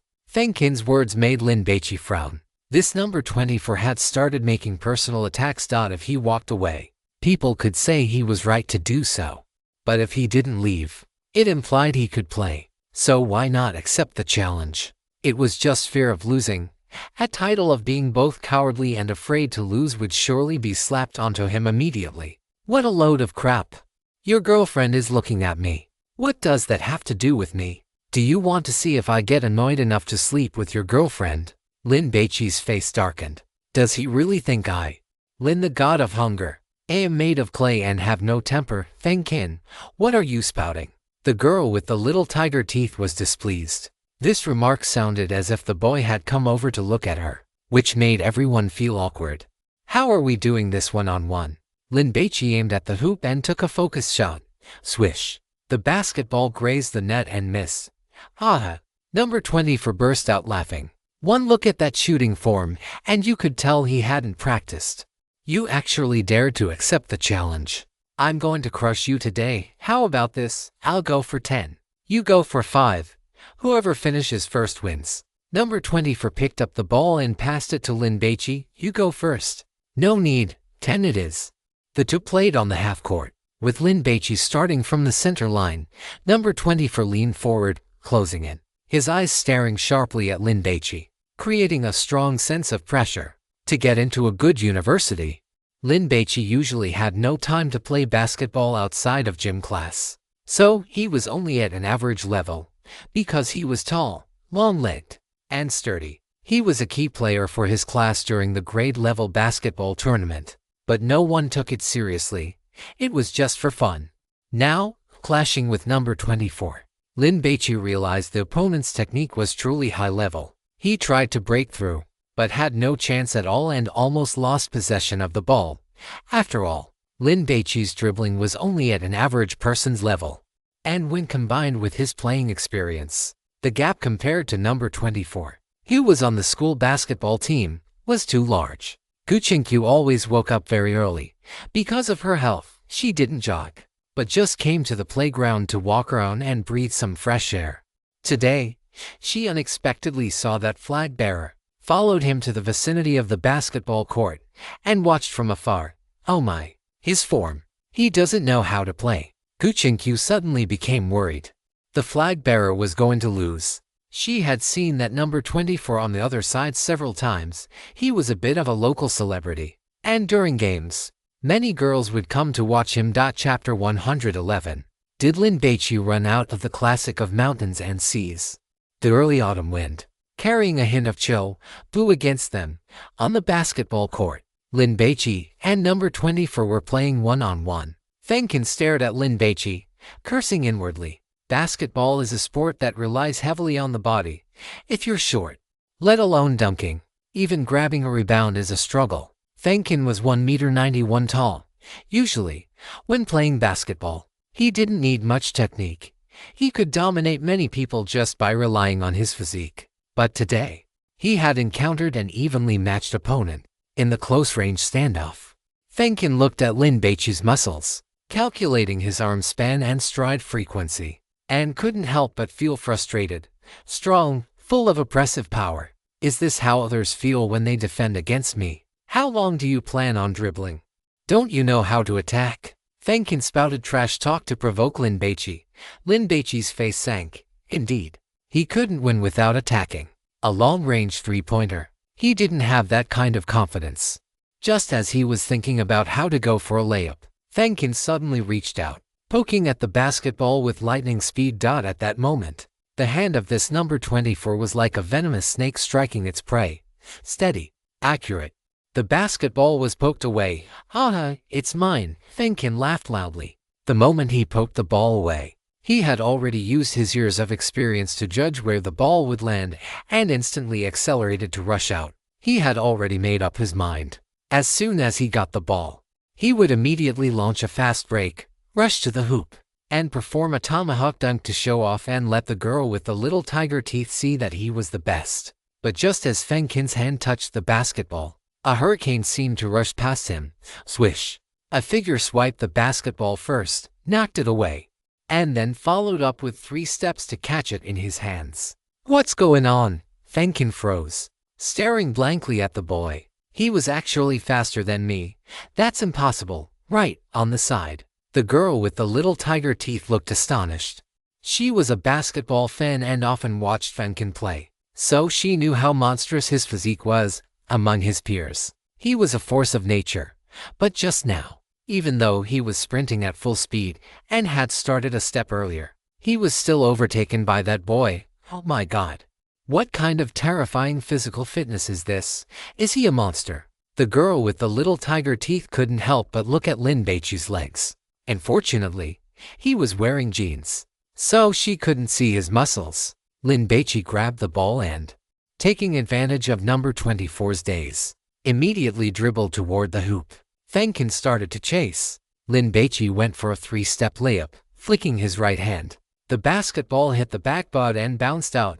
Fengkin, who had followed behind, was delighted. He caught the ball, leaped into the air, and performed a violent dunk. The thunderous sound echoed across the basketball court, causing everyone playing to turn and look over. Number 24 did not come down immediately after his dunk. Instead, he hung from the rim with one hand, looking down at Lin Baici from above with a triumphant, arrogant expression. Fengkin, stop playing. The girl with the little tiger teeth could tell that the other guy wasn't even a basketball enthusiast. He was at the level of someone who played only occasionally. For Fengkin to challenge him one-on-one was just bullying. Whatever you say. Fengkin let go, landed, and shrugged his shoulders. Again, Lin Baici went to pick up the ball and tossed it to Fengkin. It was his turn to attack. Hey, let's not, shall we? Fengkin had already gotten his satisfaction from that dunk. Lin Baici waved his hand, signaling for number 24 to start immediately. Fine, as you wish. Fengkin started from the mid-court line. After dribbling twice, he suddenly leaned forward, took a step, and feinted a breakthrough to Lin Baici's left before stopping abruptly. Lin Baici's center of gravity was shifted by the fake. But just as he was about to reset his defense, number 24 had already broken through from the other side. See ya. Fengkin moved with lightning speed, covering the distance past the free throw line in a few long strides. He then leaped into the air, gripping the ball with his right hand, ready to dunk again. But the next moment, a figure caught up to him, a long arm swinging up to slap the ball. Smack! The basketball was swatted away. Fengkin landed and couldn't help but rub his wrist. The block just now had made his wrist ache. Is this guy a monster? Number 24 stared at Lin Baici. He knew how explosive his own sprint speed was and how powerful his vertical leap was. Yet this guy had managed to catch up. And when he blocked the shot, the guy had been at least a head taller than him. Damn it! Fengkin retrieved the ball and continued. It had to be said that his technique was excellent. He performed a crossover behind his back, successfully deceiving Lin Baici's center of gravity again to break through. But the result was the same as before. Before Fengkin could dunk, he was caught by Lin Baici once more, who swatted the ball away with a single slap. Smack! Lin Baici landed and dashed out like a hunting leopard, grabbed the ball, turned, and charged toward the basket. Fengkin moved to defend, crouching down and spreading his arms. Because of his arm span, his defensive coverage was massive. In reality, he felt he had been too cautious with the other guy's shooting skills. A little interference would have been enough to make him miss, but the next moment, he realized the guy wasn't continuing his drive but was instead leaping into the air. Whoosh! Lin Baici's clothes rustled in the wind. He looked like a fighter jet flying over Fengkin's head before slamming into the basketball hoop. A deafening crash echoed. Creak, creak. The basketball hoop swayed, emitting a sound of unbearable strain. At this moment, not only the people in the basketball area but even those on the playground looked up toward them. Holy crap, that was brutal. If that were glass backboard, it would have definitely shattered, right? What does this guy eat to grow like that? Everyone began to discuss it, gathering around, among the college students. There were a few who could dunk. It wasn't rare, but Lin Baici's move, which left the entire backboard teetering, was somewhat terrifying. Your turn. Lin Baici rubbed his fingers. He hadn't dunked perfectly just now.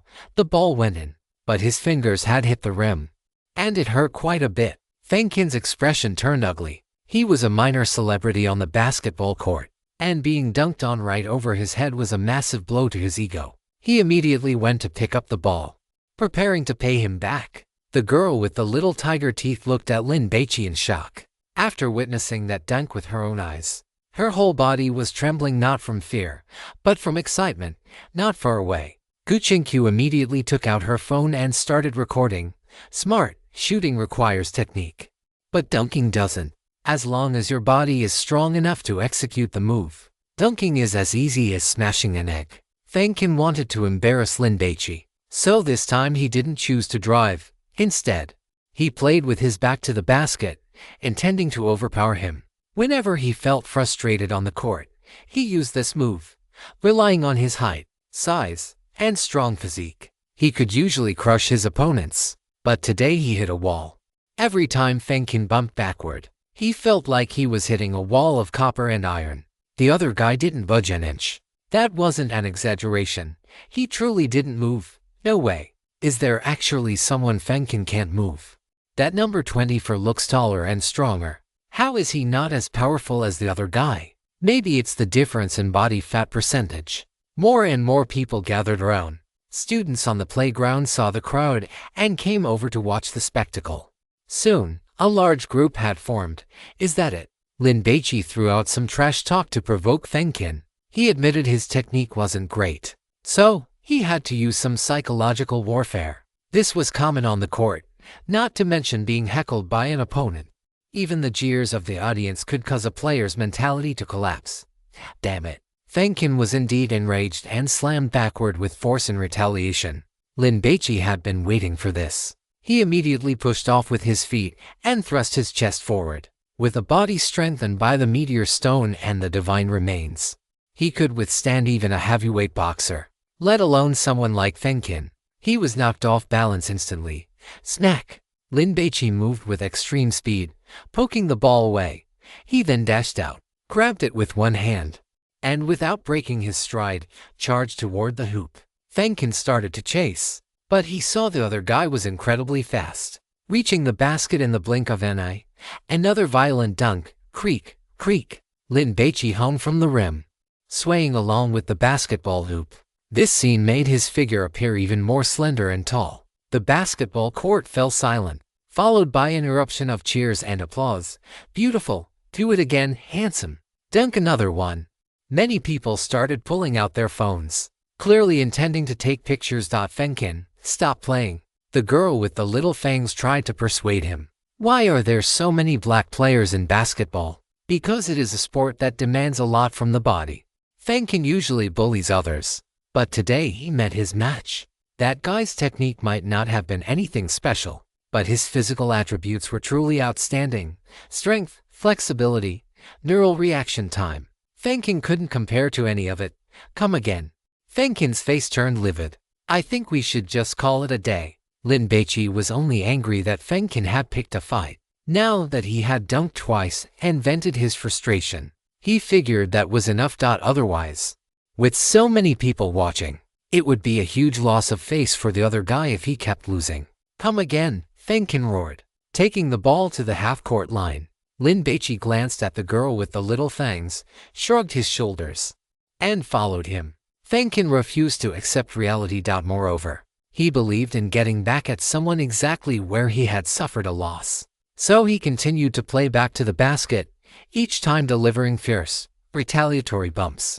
If this had been an average student, they would have certainly been in pain from the impact. But Lin Baici remained unmoved. In the eyes of others, Fengkin at this moment looked like a child trying to push over a giant, both comical and ridiculous. Lin Baici seized the opportunity and bumped back. Number 24 lost his balance, and the ball was poked away. However, this time, he didn't give up. He immediately accelerated to chase it down, but the next instant, a figure shot out from the right. Lin Baici grabbed the ball and launched a fast break. Damn it! Seeing that Lin Baici was about to go for another violent dunk, Fengkin instinctively reached out to grab his jersey, intending to commit a foul. But while he caught the jersey, he couldn't stop the man. Fengkin only felt a massive force strike him, pulling him forward and making him stumble several steps, nearly falling over. The sound of a massive dunk swept across the basketball court once again. Clap, clap. Applause rang out immediately, accompanied by the clicking sounds of cameras. Handsome. Guchinkyu looked through her snapshots, very satisfied. The girl with the little fangs covered her face, feeling a bit embarrassed. Fouling was a sign of being a sore loser, and the key was that even the foul hadn't stopped the other guy. Still want to go? Lin Baici tossed the ball to number 24. Continue. Number 24 caught the ball and passed it back to Lin Baici. I refuse to believe this. I must give you a big block today. He stood at the free throw line, staring at Lin Baici. Lin Baici dribbled the ball and suddenly accelerated into a sprint, carrying it on. Fengkin rubbed his hands together, but the next second, his expression went blank. Because the opponent didn't drive to the hoop, instead, he jumped as soon as he reached the three-point line. The whole crowd was in an uproar. What is he doing? A three-point line sprint dunk. Fengkin watched as Lin Baici flew over his head, unable to stop him even if he wanted to. In the eyes of the crowd, Lin Baici was like a majestic eagle soaring across the basketball court. His right hand gripped the basketball and pulled it behind his back. His body arched like a bow. After flying over the rim, he slammed his right hand down. Tomahawk dunk. The sound exploded like the roar of a heavy cannon. Creak, creak. The basketball hoop shook violently up and down, as if it were about to collapse, scaring the people nearby into quickly dodging to the side. Lin Baici hung on the rim for a moment, let go, landed on the ground, glanced at the stunned Fenkin, and turned to leave. This number 24 had lost his fighting spirit. The crowd naturally parted to form a path, letting Lin Baici pass. "What is your name?" the girl with the little fangs shouted. Lin Baici didn't look back. Nor did he answer. He simply waved his hand. Click, click. The girl with the little fangs captured a photo of Lin Baici's retreating figure. What does that mean? Are they fighting over a woman? Holy crap. That half-court tomahawk dunk was just too ruthless, right? This number 24 probably won't want to play basketball ever again in his life. Is that guy a professional basketball player? The crowd was buzzing with discussion. That guy's dunk had such fluid form, beautiful movement, and explosive power. It was simply a visual treat. It was so satisfying. Among the onlookers, there were a few girls wearing yoga pants. They imagined the impact of that physique Lin Baici possessed. They were wet. Guchinkyu watched the video she had recorded, a smile spilling from the corners of her mouth. Lin Baici had left, and the crowd dispersed. But the topic of conversation remained him. Is Lin Baici a character who ran out of the classic of mountains and seas? Ji Xinyan was shocked. How could a guy be this formidable? His future girlfriend is probably going to die in bed. He's too much of a beast. Even more vigorous than the donkey at my house. Pei Fei had been called out by Ji Xinyan to go for a run, and she hadn't expected to see such a scene. Is the donkey at your house as handsome as Lin Baici? Ji Xinyan rolled her eyes. Pei Fei thought about it. Not only was it not as handsome as Lin Baici, but it probably wasn't as big as Lin Baici either. So, Chang Dam Dong. Jin Yingzhen's private villa. After the Korean girl finished her yoga, took a shower, and changed her clothes, she was preparing to go shopping when she received a call from her brother, Jin Xian. A divine ruin has been breached in Haijing, Huzhou. Isn't that friend of yours a god hunter who also happens to be in Haijing? Ask him if he knows anyone in the circle who has information about this divine ruin. I can pay a high price to purchase it, Jin Xian instructed. Is it very important? Jin Yingzhen sat up straight. Yes, I heard this divine ruin is of the Tomb Palace type, similar to the Qin Palace divine ruin in Juzhou. Perhaps through it, we can obtain some information that will be helpful for exploring the Qin Palace divine ruin, Jin Xian explained. Are you all going to explore the Qin Palace divine ruin? Jin Yingzhen was shocked. Because of Lin Baici, she had recently been paying close attention to matters in the hunter circle. As the most popular topic, the Qin Palace divine ruins, the Korean girl had naturally seen a lot of information about it and knew it was extremely dangerous, even for dragon-level hunters. Entering it was a life-or-death gamble. There is such a plan. Jin Xian did not hide it. The Lighthouse Nation's Yellowstone has sent us an invitation, asking us to explore the Qin Palace divine ruins together. Understood. Jin Yingzhen knew that Yellowstone was an organization composed of god hunters and held significant influence in the Lighthouse Nation. Well, as soon as possible. After finishing the business talk, Jin Xian remembered Jin Yingzhen's small request. Are you sure you want to become a god hunter? Jin Yingzhen wanted to stand by Lin Baici's side, and there was no chance of that if she remained an ordinary person. All right, I will help you prepare a divine grace as soon as possible. The two chatted for a few more moments before ending the call. Haijing Divine Ruins. Jin Yingzhen suddenly remembered that Lin Baici's phone had suddenly been unreachable a few days ago. Could it be that he happened to be inside a divine ruins? If that were true, running into two divine ruins in a row would be too unlucky, right? The Korean girl checked the time and did not call Lin Baici immediately. She decided to wait until the evening. By then, she could send him a few beautiful selfies as well. At 1 o'clock in the afternoon, Lin Baici received a call from a JD courier saying his items had arrived and asking him to come to the back gate to pick them up.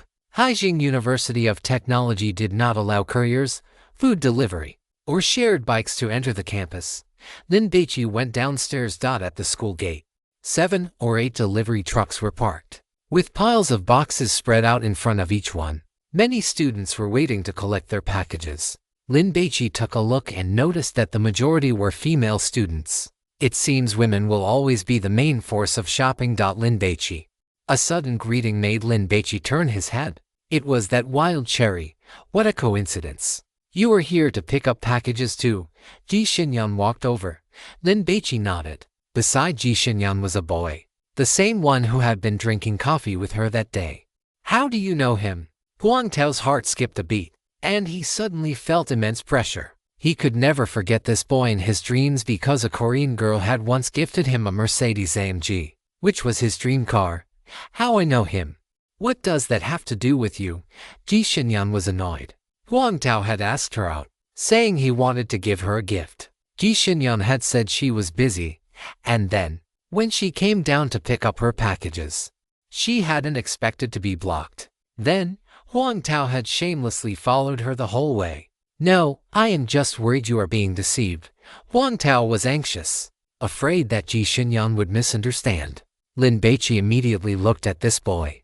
What do you mean by that? But before Lin Baici could question him, Ji Xinyan had already started firing back.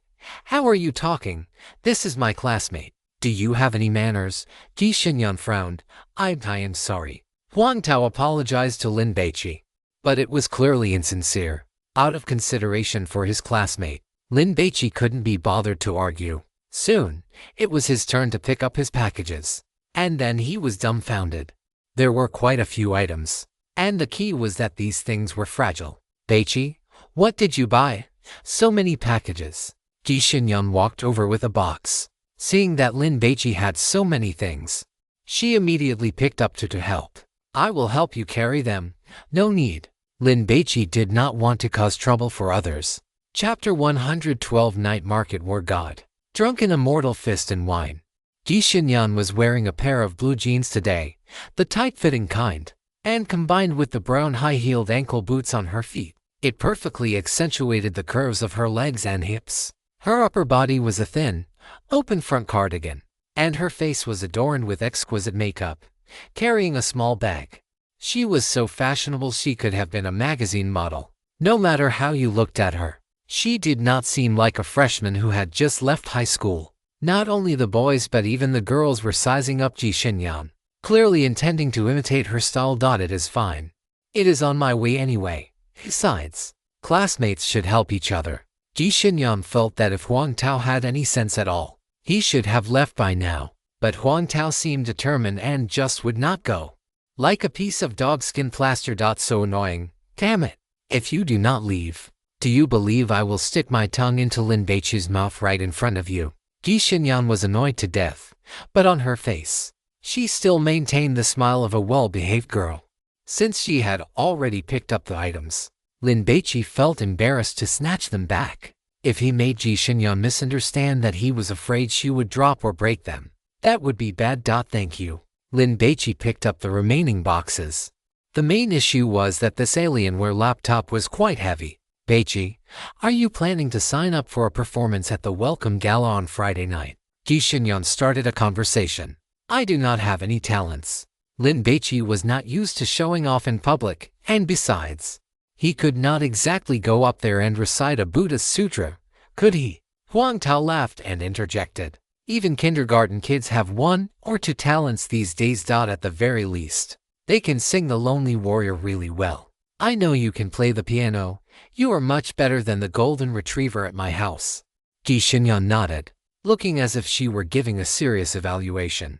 Huang Tao felt that this sentence was not quite right, but he did not know what was wrong with it. Then, how about we go to the corner of the Louvre to eat Western food another day?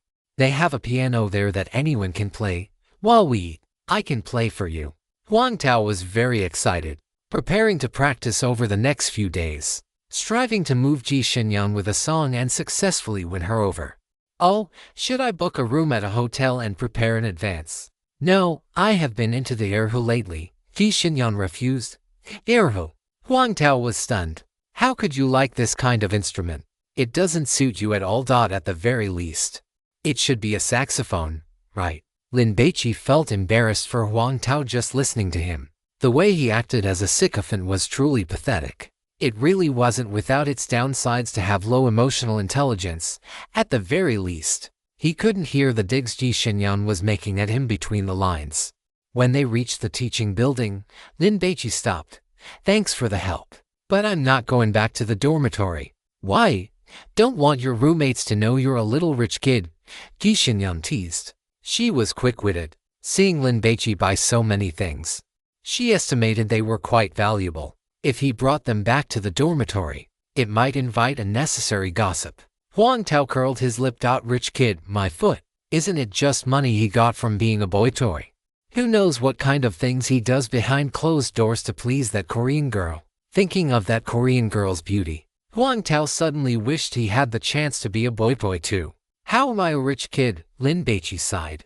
There was only 10 million in his bank card, which was too little. He couldn't even afford a luxury mansion in the suburbs of Haijing. "Let's go. I'm going to the teaching building too." Ji Xinyan didn't intend to leave. Since she wasn't leaving, Lin Baici couldn't chase her away. So they entered the teaching building together. "Let's find a classroom with fewer people." Lin Baici wasn't returning to the dormitory because he didn't want to unpack his packages in front of his roommates. Otherwise, buying so many flagship phones at once would be too eye-catching. One still had to keep a low profile. As for Ji Xinyan, there was nothing he could do since they had run into each other. In university, there were still students who studied diligently. Lin Baici walked around the second floor and found a classroom with the fewest people. There were 3 students studying, a couple, and someone wearing headphones watching a movie on a laptop. Lin Baici found a random seat in the last row and put his things down. Unpacking packages is the happiest thing in life. Ji Xinyan sat down, showing no intention of leaving. Huang Tao was hoping that Lin Baici would unpack something inappropriate for those under 18. "Haha!" Lin Baici gave a perfunctory laugh. He used to be very poor and couldn't afford to buy things online more than a few times a year. He first unpacked the 5 phone packages, tidied up the boxes, and placed them on the floor. Ji Xinyan and Huang Tao looked at the 5 phone boxes, feeling a bit surprised. "Why did you buy so many phones?" Huang Tao blurted out, looking at the models written on the boxes. They were all flagship devices. "Are you a tech blogger?" Huang Tao suddenly felt pressured. If Lin Baici were just handsome, Huang Tao wouldn't be worried, because Ji Xinyan wasn't a superficial person who only cared about looks. But if Lin Baici were also a tech blogger, that would add a bit of prestige to his status and make him somewhat more attractive. Lin Baici unpacked the Huawei phone box. It still looked quite beautiful. "Then why did you buy so many phones?" Huang Tao was puzzled. It couldn't be that he had too much money to burn, right, to use them. Lin Baici was also surprised. "What else would I do with them?" Huang Tao felt he couldn't communicate with Lin Baici, changing one every day. Ji Xinyan teased. Lin Baici didn't explain in detail. He turned them all on, checked them once, and feeling that everything was fine, he set them aside and started unpacking the laptop box. Ji Xinyan casually picked up the most expensive Apple phone among the 5. She was testing Lin Baici. Generally speaking, most people wouldn't want strangers touching their new phones before they had played with them themselves. But Ji Xinyan noticed that Lin Baici didn't care about such things at all. Ji Xinyan curled her lip and tried again, pretending to accidentally drop the phone. Before Lin Baici could react, Huang Tao, who had been watching Ji Xinyan the whole time, shouted first. When he saw the phone land on Ji Xinyan's lap, he breathed a sigh of relief. It was a new phone worth over 10,000 yuan. If it had broken, the other party would definitely have demanded a new one as compensation. It didn't fall. It landed on Xinyan's lap. Huang Tao hurriedly explained. "Why are you shouting?" Ji Xinyan was annoyed and put the phone down. She saw that Lin Baici only glanced at her before continuing to lower his head to fiddle with the computer, not caring at all whether the phone had broken or not. Lin Baici truly didn't care, and with his hearing, he could hear even the slightest sound of a collision. Ji Xinyan leaned in beside Lin Baici, watching him check the system. "Your computer has such high specs. Is it for gaming?" A pleasant scent of perfume drifted into Lin Baici's nose. Ji Xinyan took out her phone. "Let's add each other as friends. We can play online together later." "Sure." Lin Baici added Ji Xinyan as a friend and saw that her nickname was Your Conscience is Lying, which clearly had a resentful woman vibe. Finally, there were the Audio-Technica wireless headphones. Lin Baici unpacked them, connected them to his phone via Bluetooth to test them, and the sound quality was excellent. After finishing the unpacking, Lin Baici put all the boxes into the trash can, then put the phones in his pocket and carried the laptop back to the dormitory. I'm not going back. I'm going out to buy some coffee. Ji Xinyan said goodbye at the right moment. Continuing to walk together would make her seem too forward. Okay. Lin Baici opened Meituan, bought 2 cups of coffee at the Starbucks near the school, then took a screenshot of the QR code and sent it to Ji Xinyan. This is on me, thank you. Ji Xinyan gave a sweet smile. I'll take your coffee as the first cup of autumn. Bye-bye.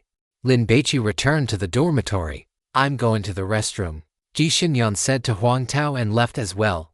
Huang Tao, feeling bored, went on JD.com to check the total price of the things Lin Baici had bought. Damn it. Over 70,000. What a spendthrift. If you have the ability, spend money you earned yourself. Huang Tao felt disdain and started playing a game. After half an hour, Ji Xinyan still hadn't returned. So he sent her a WeChat message. Huang Yoshi, are you okay? On campus, under the sunlight, youth was in its prime. Ji Xinyan pulled out her phone, glanced at the message, curled her lips, and replied casually, Your conscience is lying, my stomach hurts. And I don't know how long I'll be here. You should go back first. Huang Yoshi, do you want me to buy you some medicine? Or maybe some hot milk tea? Ugh, so annoying. Ji Xinyan put her phone back into her bag, humming a little tune, and skipped along, stepping on the shadows cast by the phoenix trees on the ground. Message. I didn't see it. Jin Jiayui saw Lin Baici return to the dormitory carrying a computer and smiled. You bought a computer. Hurry up and download LOL. Let's play together. Holy crap, and Alienware. Fang Mingyuan was also quite interested in electronic devices. What are the specs? As he spoke, he leaned in closer. I don't know. Lin Baici didn't want to say, otherwise, it would be too easy for everyone to guess the price. How much did you buy it for? You didn't get ripped off, did you? Let me see. Fang Mingyuan meant well, worried that Lin Baici had been taken for a ride by the merchant. But after seeing the specifications, he was shocked. Holy crap. Whose prince's tomb did you rob? What do you mean? Su Dogwen asked curiously. I'll buy. This computer is worth at least 20,000 yuan. Fang Mingyuan rubbed his hands together. Let me try it first.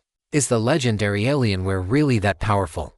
Lin Baici stepped aside to let him have the spot. Liu Yu glanced at it, feeling disdainful in his heart. Bought it with a loan app, right? Once you can't pay back the loan app, you'll start using predatory microloans. And then when you can't pay those back either, snap, your life is over.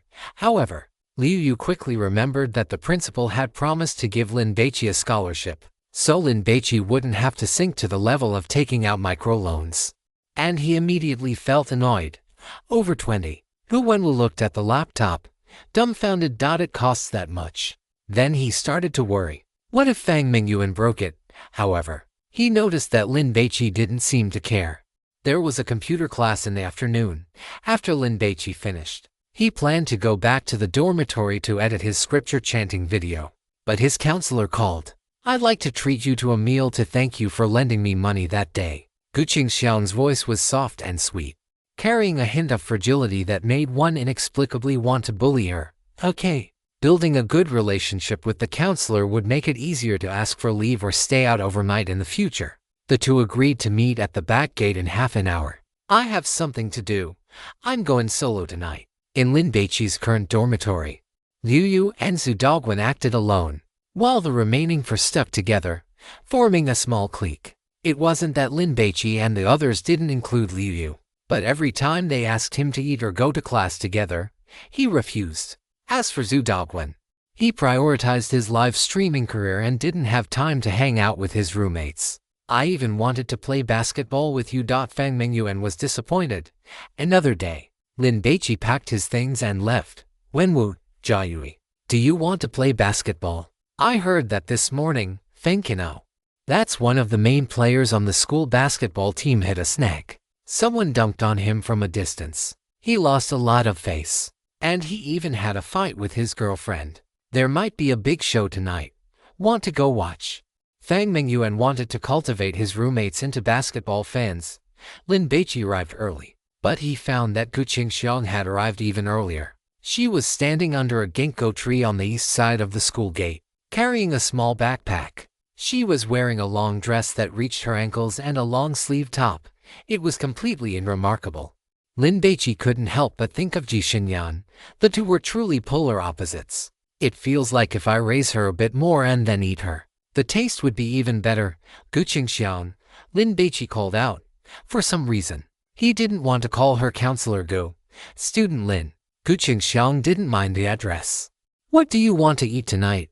Whatever. Lin Baici didn't care.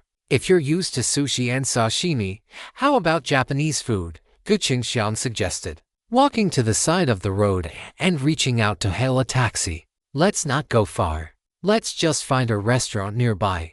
Lin Baici had never eaten Japanese food, but he had heard that such restaurants were quite expensive. So, he didn't want Gu Qingxiang to spend too much. Hot pot. This was something everyone could usually eat, with no dietary restrictions. Sure. Lin Baici and Gu Qingxiang walked side by side along the road. Although Gu Qingxiang was a counselor, she had clearly just graduated and hadn't been working long. She looked about the same age as the students. Lin Baici was tall and broad, and having experienced to divine ruins and seen life and death, he actually looked a bit more mature. Walking together, the two looked a bit like a couple. Yangtze Mansion was a Sichuan-style hot pot restaurant that was very popular at Haijing University of Technology. When Lin Baici and Gu Qingxiang arrived, they already had to wait for a table. So much trouble. Lin Baici frowned. Let's go. Let's go eat barbecue by the roadside. I'll book a private room in advance next time. Gu Qingxiang felt embarrassed, thinking she had neglected Lin Baici. I'll treat you next time. Lin Baici took the opportunity to set the time for their next meal. Although it was early autumn, the barbecue stalls on both sides of the street were still very popular. Lin Baici chose the younger barbecue place he had eaten at last time. Gu Qingxiang held the menu with both hands and handed it to Lin Baici. Lin Baici didn't stand on ceremony. After taking it and asking Gu Qingxiang if she had any dietary restrictions, he quickly ordered a bunch of items and 2 bottles of soda. Lin Baici did a quick mental calculation. It shouldn't exceed 150 yuan, which should be well within Gu Qingxiang's budget.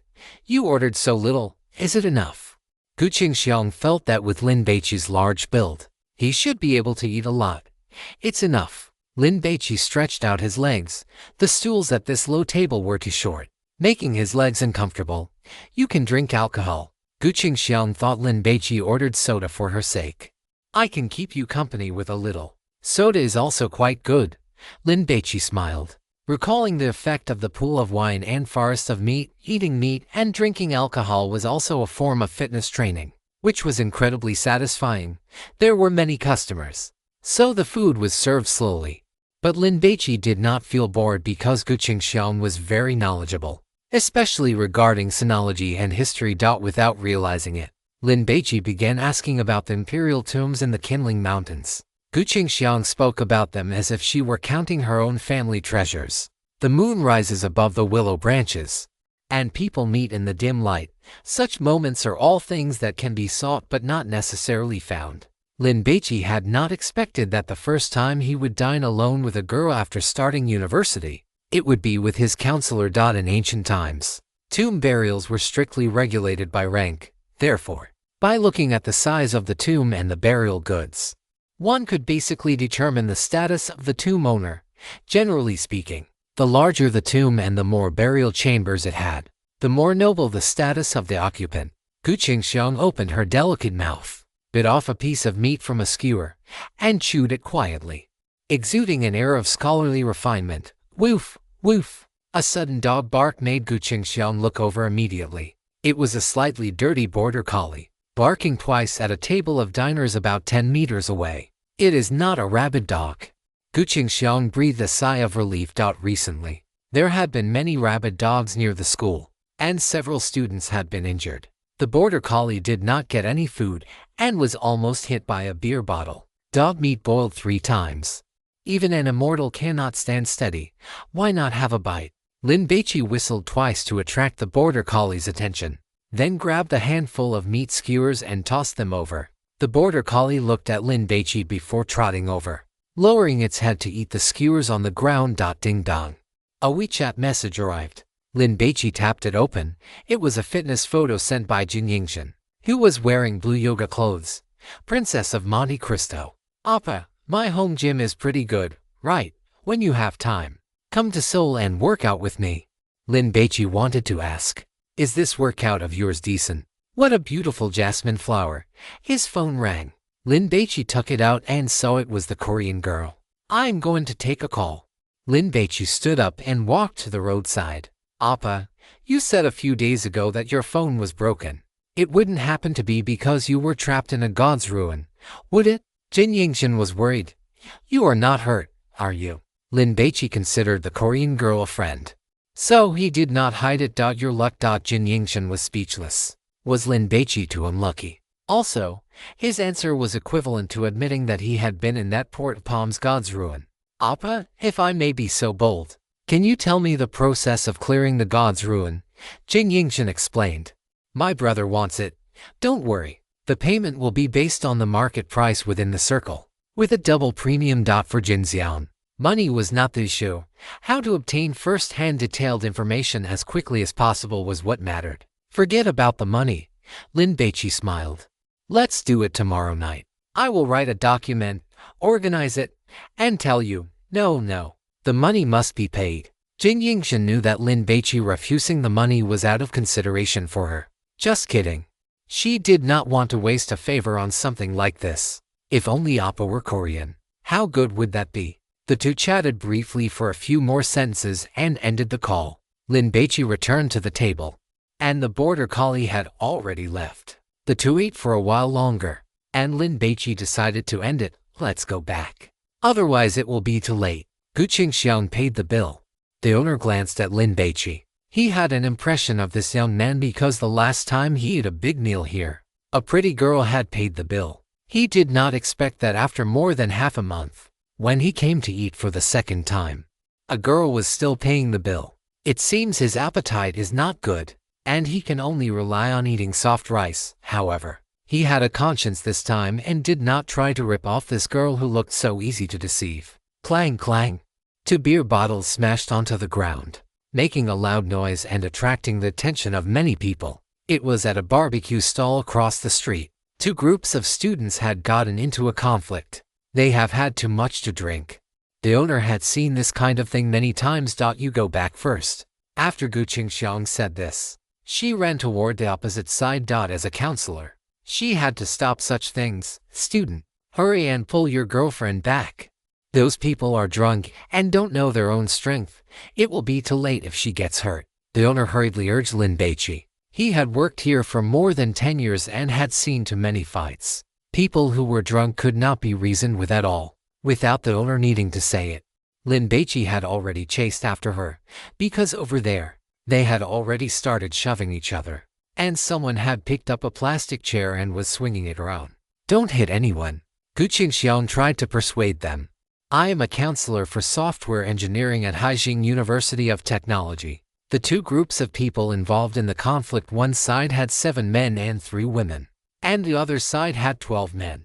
Those who were not too drunk paused when they heard Gu Qingxiang's words. But among the group of 12, 3 were clearly too drunk, their faces and necks as red as guangong. Who the hell are you? A big guy cursed and threw the plastic chair in his hand toward Gu Qingxiang. Gu Qingxiang covered her head with both hands and was about to dodge to the side. A fist struck out, blasting the chair away. Lin Baici's eyes were cold as he stared at the big guy. Student Lin, don't get involved. Gu Qingxiang was worried that Lin Baici would get beaten up. Let me handle it. Lin Baici signaled for Gu Qingxiang not to speak. He looked at these people. Everyone go pay your bills, then get lost. Who the hell are you?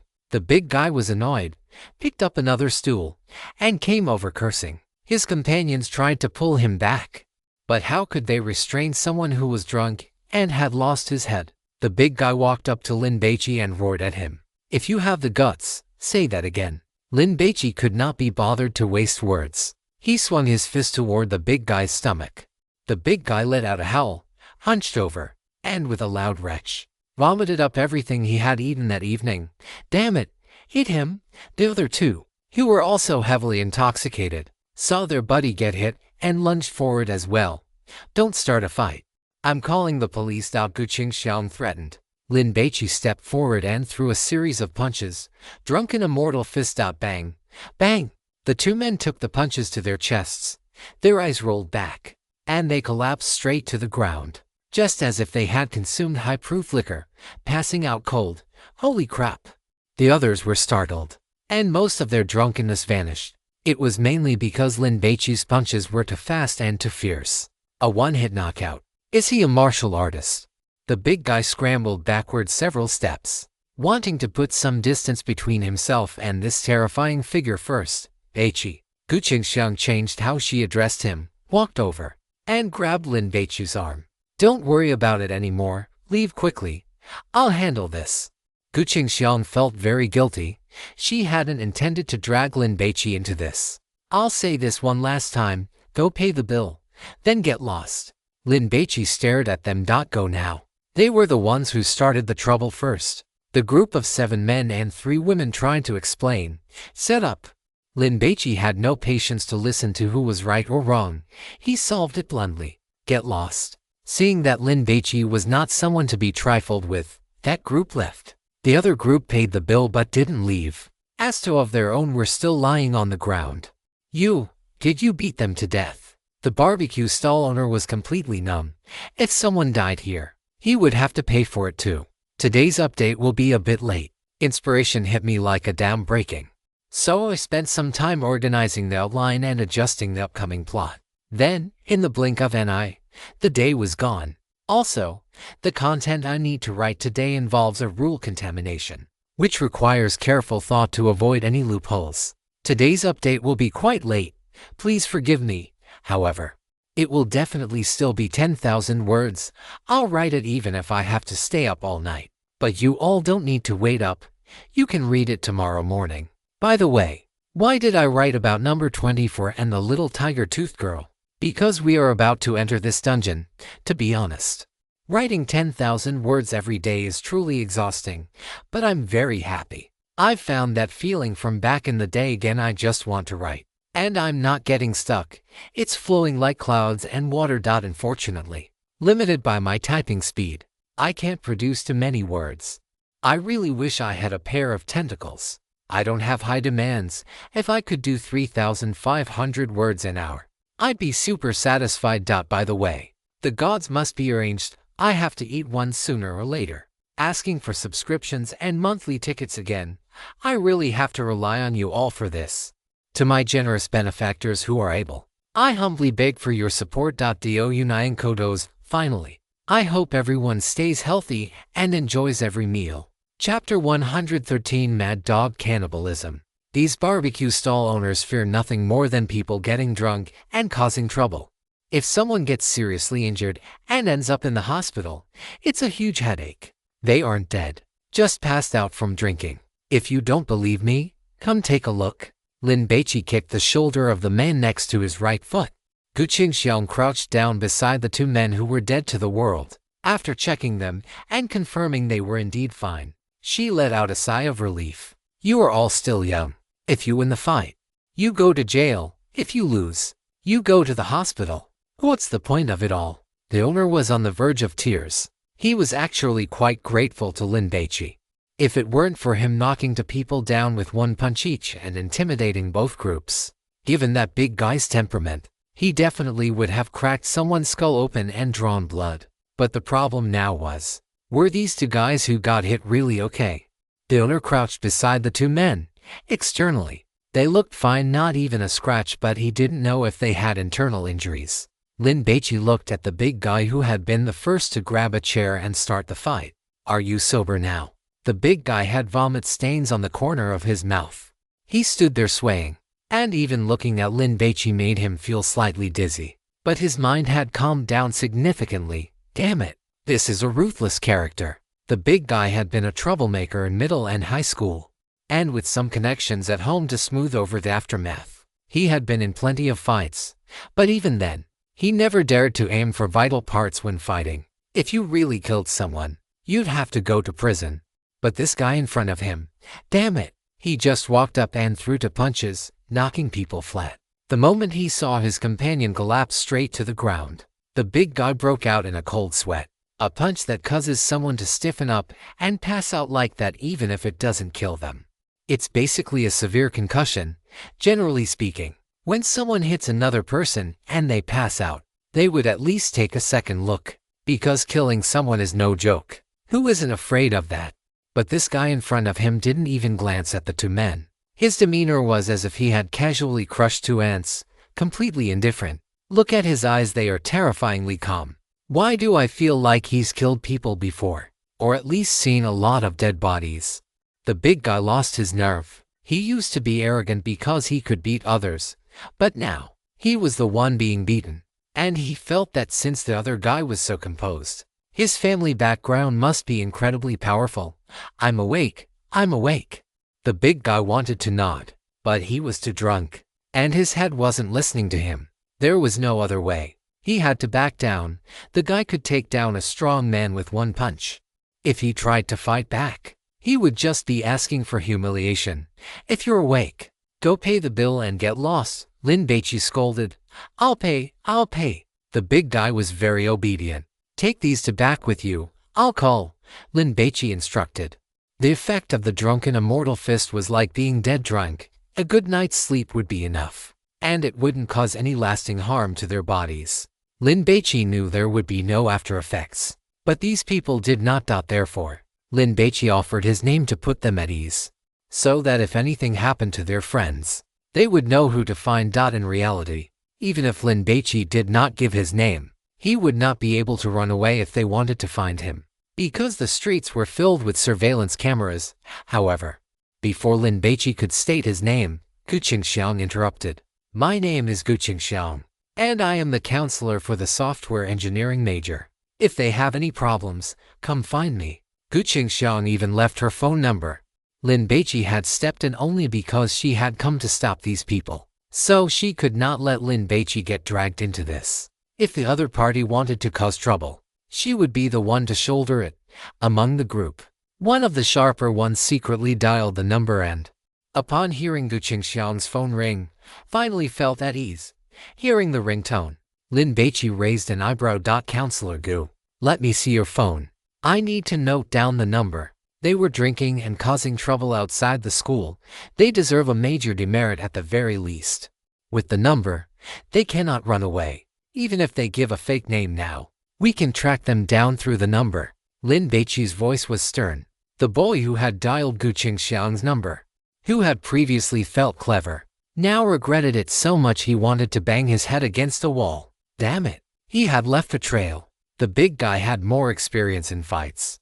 Seeing that Gu Qingxiang and Lin Baici did not press for everyone's names, he realized they had no intention of blowing the matter out of proportion. He quickly signaled his companions and helped the 2 dead drunk friends leave. Student Lin, I am sorry. I have caused you trouble. Gu Qingxiang apologized. Next time you encounter something like this, don't rush forward. Just call the police. Lin Baici was speechless. Did she really think her status as a counselor had any deterrent power? It was only enough to scare the obedient, good students. Gu Qingxiang nodded. Was this being cared for by a student? Her cheeks felt a bit red and warm, and her heart was thumping, like she was harboring a little rabbit inside. Let's go. Lin Baici looked at the owner's expression of relief and thought back to how worried the man had been about someone dying. Lin Baici suddenly realized that if he had truly struck too hard and killed someone, he would indeed have been in trouble. It would be different if he became a god hunter for the Juzhou Security Bureau. Those security officers held licenses to kill. Of course, they could not abuse their power to kill the innocent, but having that license provided room to maneuver. Why were god hunters willing to join the Juzhou Security Bureau? The salary was only one aspect. The main reason was the status of being an official personnel. It represented a certain level of status and power. At the very least, if they committed an offense, It would be handled by an internal investigation and trial within the Security Bureau. The police department had no authority to intervene. The two of them walked slowly, feeling the night breeze. It was already past 9 o'clock when they returned to the school gate. You should head back. Gu Qingxiang was not from Haijing. After graduating, she stayed in the city to work. So she did not own a home. She was currently renting an apartment in the Bashu residential complex, located about 300 meters from the Haijing University of Technology. The place was not large, a one-bedroom, one living room unit of 40 square meters, but it cost 4,500 yuan a month. I will walk you there. Lin Baici had nothing else to do anyway. Gu Qingxiang felt a bit embarrassed, but she did not refuse Lin Baici's kindness. Are you getting used to being a university student? Gu Qingxiang asked. It is quite good. Lin Baici thought to himself that attending university could not possibly be more dangerous than exploring a divine ruin. Moreover, he now had money, and his career path was set. As for his studies, he just needed to glance at the books occasionally to ensure he would not fail his finals. It was incredibly easy. Well, the only problem was that he lacked a girlfriend. After all, even with a life of luxury, it felt like something was missing without one. As the two chatted, a scream suddenly erupted from a nearby alleyway. Stay here. Lin Baici left those words behind and immediately sprinted toward the sound. Be careful. Gu Qingxiang did not listen to Lin Baici and ran after him. Bashu was an old residential complex over 20 years old. Most of the residents were tenants, primarily students from the Haijing University of Technology. Some had graduated and did not want to return to their hometowns, so they stayed to find work, while others had moved out during their university years.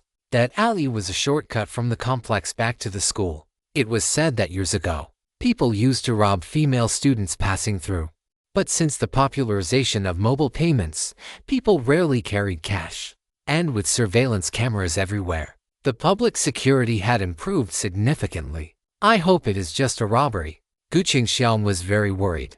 If a phone or jewelry was stolen, it was just a loss of money. If a girl were to be harmed, it would be a psychological trauma for life. However, seeing Lin Baici rush into the alley in just a few breaths, she immediately felt a sense of relief. Lin Baici's tall build, combined with his fearless and powerful fighting style against a dozen people earlier, gave her full confidence in this young man. The streetlights in the small alley were either in disrepair or kept dim to save electricity. In any case, it was very dark. The twilight light only intensified the terrifying atmosphere. If the weather were bad and there was no moon at night, no girl would likely dare to walk through here.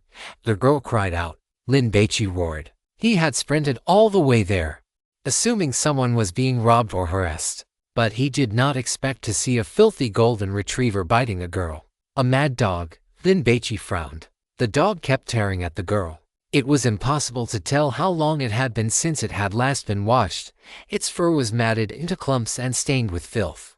Even in the dim light, Lin Baici could see the dog's bloodshot eyes and the saliva constantly dripping from its mouth. Seeing someone rush over, the golden retriever immediately abandoned the girl and lunged at Lin Baici. He could use the muscle Buddha to end the fight instantly.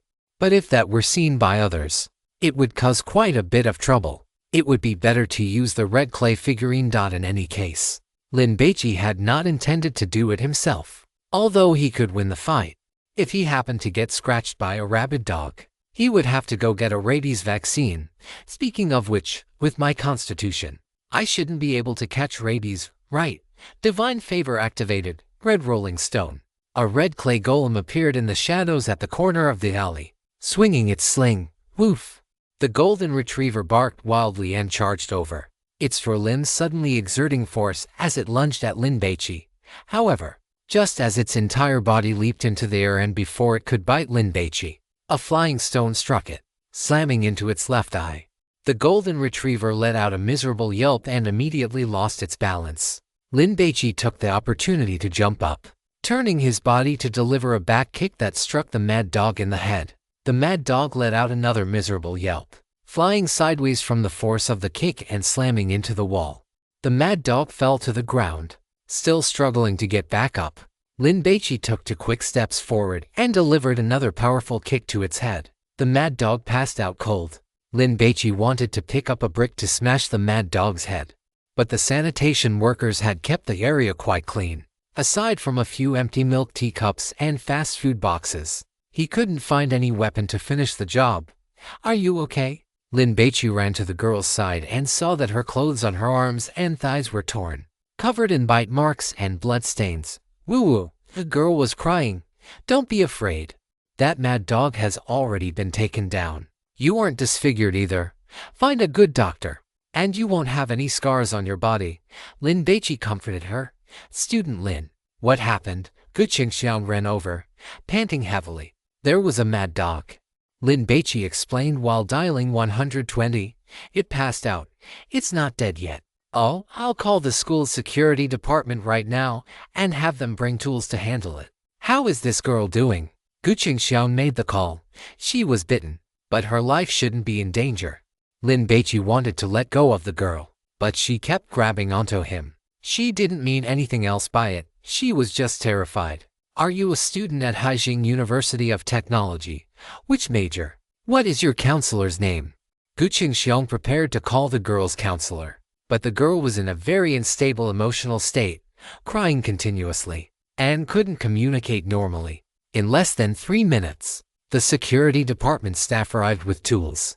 Because mad dogs had been appearing near the school recently, injuring over 40 students, the principal had already issued a strict order. If any more students were harmed, the head of the security department would be fired. Therefore, they were very proactive. The ambulance arrived shortly after. Lin Baici and Gu Qingxiang accompanied the girl to the hospital. After she received emergency treatment including disinfection and stitches, her emotions finally stabilized. Next came asking for the girl's basic information and calling her counselor. By the time Counselor Zhao arrived from home to take over everything, it was already past 2:00 a.m. Lin Baici and Gu Qingxiang stood in front of the gate of the 3rd Municipal Hospital, waiting for a taxi. The dormitory building is already locked. Gu Qingxiang was conflicted. It was so late. Where could Lin Baici go? He couldn't just sleep on the street, could he? Yeah, at this hour. There were still people coming and going. It seemed that a place like a hospital was never quiet. "How about you stay at my place for the night?" A man and a woman alone in one room. And she was his student. If someone saw this, it would look bad. But she couldn't just leave Lin Baici to fend for himself. "No, that would be bad for your reputation." Lin Baici refused. Hearing Lin Baici say this, Gu Qingxiang felt embarrassed. She realized she had been too selfish. Look at him. He was concerned about her reputation first. "It's fine. Otherwise, where will you go so late?" Gu Qingxiang insisted. She didn't doubt Lin Baici's character or that he would try anything with her. "A hotel, I suppose." If it were in the past, Lin Baici would definitely have found an internet cafe to crash in for the night. But now, he would head to the Hilton. Since Jin Yingzhen had booked a luxury suite for a year, it would be a waste not to use it. "That would be too expensive for you." Gu Qingxiang disagreed.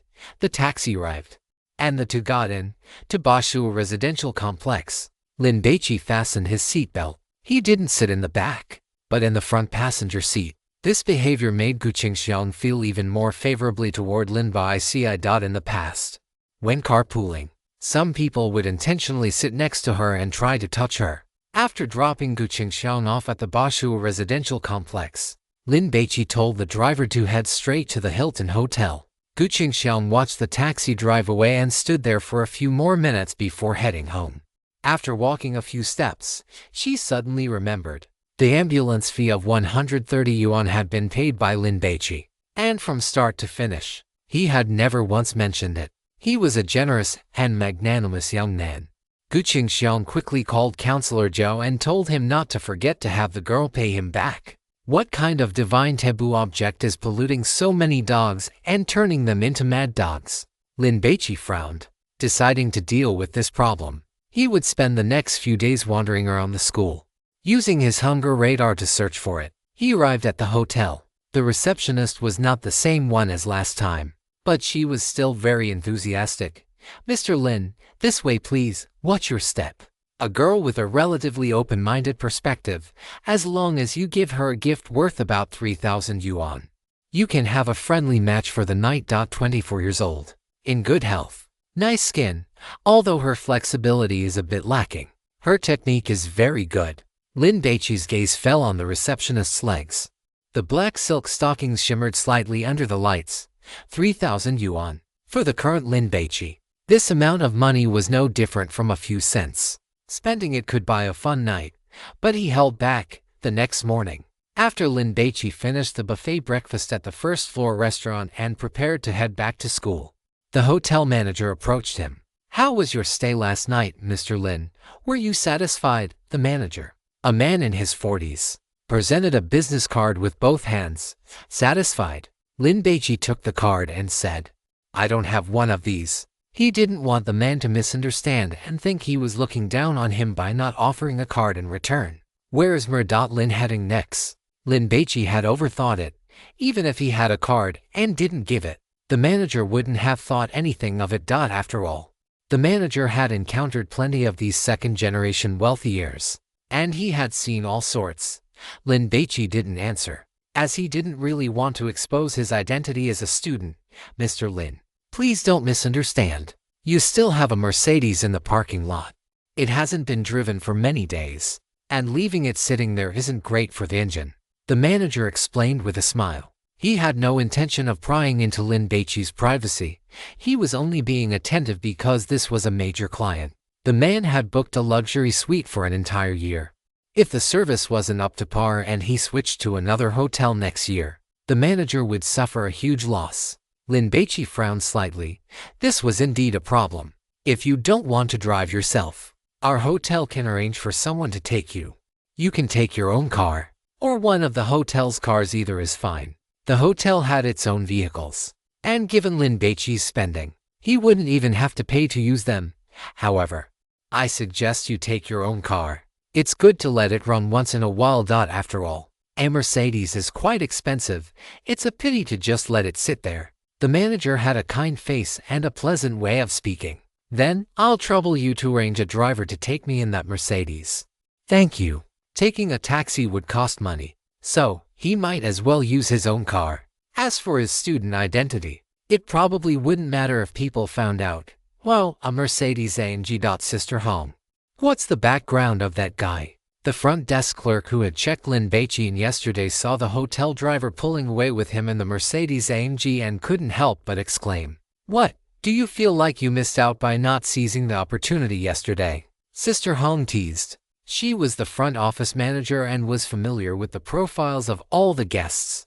Even if he had no money and only had that face, "I wouldn't lose out if I were his girlfriend." The front desk clerk giggled. "But for someone like me, he would definitely just be playing around. He wouldn't take me as a real girlfriend. So why bother? It's good that you know," Sister Hong warned. "In any case, don't try to hook up with that young man." Sister Hong hadn't forgotten about the Korean woman who had come to book the room. Lin Baici might be her boy toy, and if any of the hotel's female staff messed with him, she definitely wouldn't let it slide. When Lin Baici returned to the dormitory, Jin Jiayue was still sleeping in. "Are you skipping class again?" Lin Baici grabbed his advanced mathematics textbook, preparing to head to the classroom. "You were out playing all night, and you're still planning to go to class. You really have boundless energy." Jin Jiayue looked at Lin Baici. "No, what do you mean playing?" Lin Baici was left speechless. Jin Jiayue had clearly gotten the wrong idea. He wanted to explain, but just then, Guqing Xiang called. Chapter 114, "Come quickly. Master Lin is showing his divine power again." Zhu Daoguan's quilt was enfolded, piled up on the bed, along with two smelly socks. Lin Baici went to the balcony and opened the window to let in some fresh air. "I had Counselor Zhou tell that girl to pay you back today." Jin Jiayue didn't catch the rest, but hearing the word counselor made him freeze. "Old boy, you're impressive. You were with the counselor last night. I thought I was living a wild life, but it turns out you're the real hidden mastermind. My respects, my respects." Lin Baici ended the call and, seeing that it was getting late, hurried to the classroom. "Jiayue, are you really not going?" "Not going. I'm going back to sleep."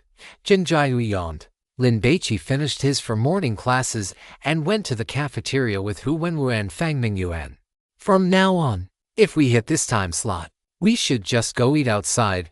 Fang Mingyuan was miserable. There were too many people eating, and some were even hogging seats, leaving almost no room.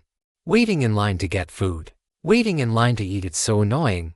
Wenwu, go find a seat. I'll get the food for you, Lin Baici arranged. Hu Wenwu walked a few steps before realizing he hadn't told Lin Baici what he wanted to eat. By the time Lin Baici finished waiting in line and got the food, Hu Wenwu still hadn't found a spot. There are too many people.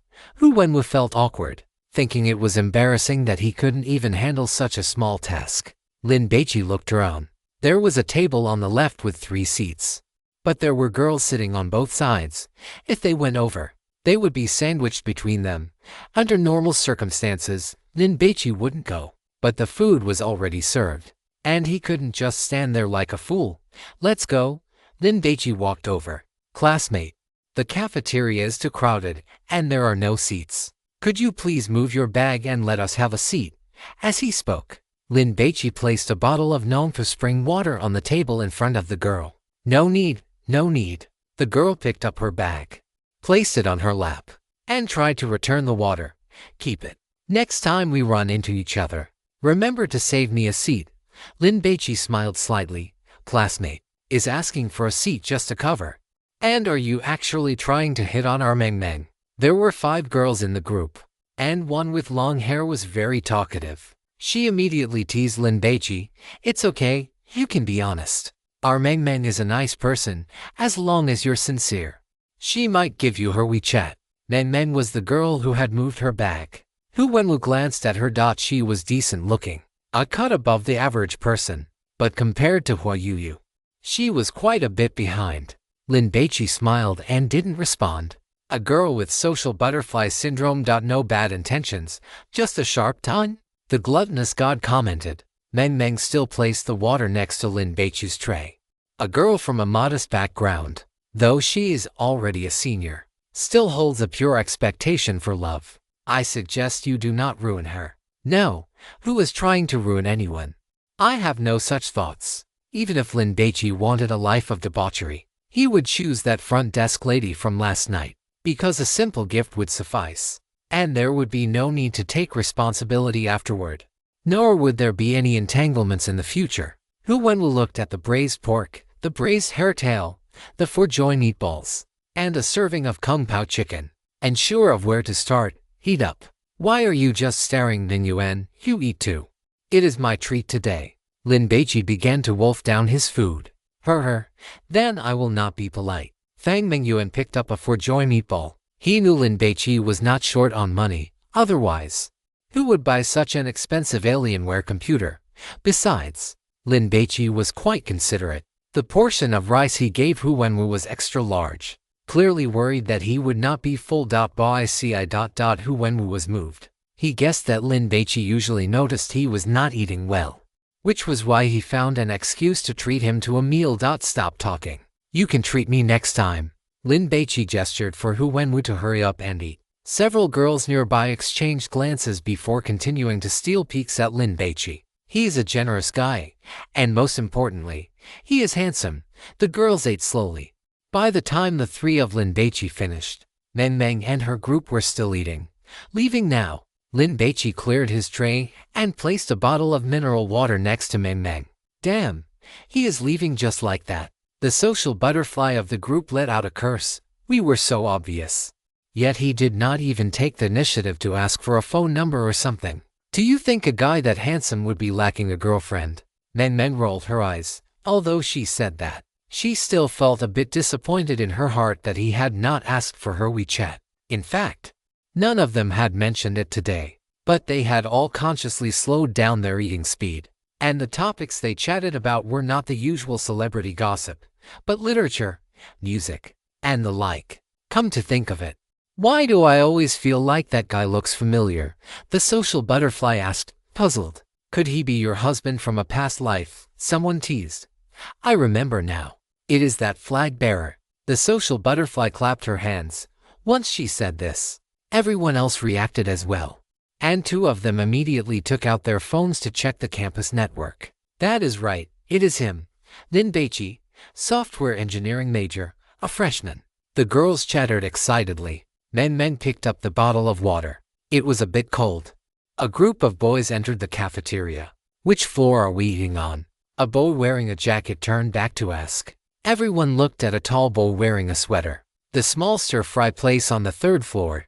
Jung Haek-shuan would not go to squeeze into the main cafeteria. If it were not for having things to do at noon, he would not even want to come to the 3rd floor. Brother Jung is generous, the jacket-wearing boy shouted, because it was Jung Haek-shuan's treat today. While going upstairs, Jung Haek-shuan brushed past a boy, then stopped in his tracks and turned to look at the boy's back. What is wrong, Brother Jung?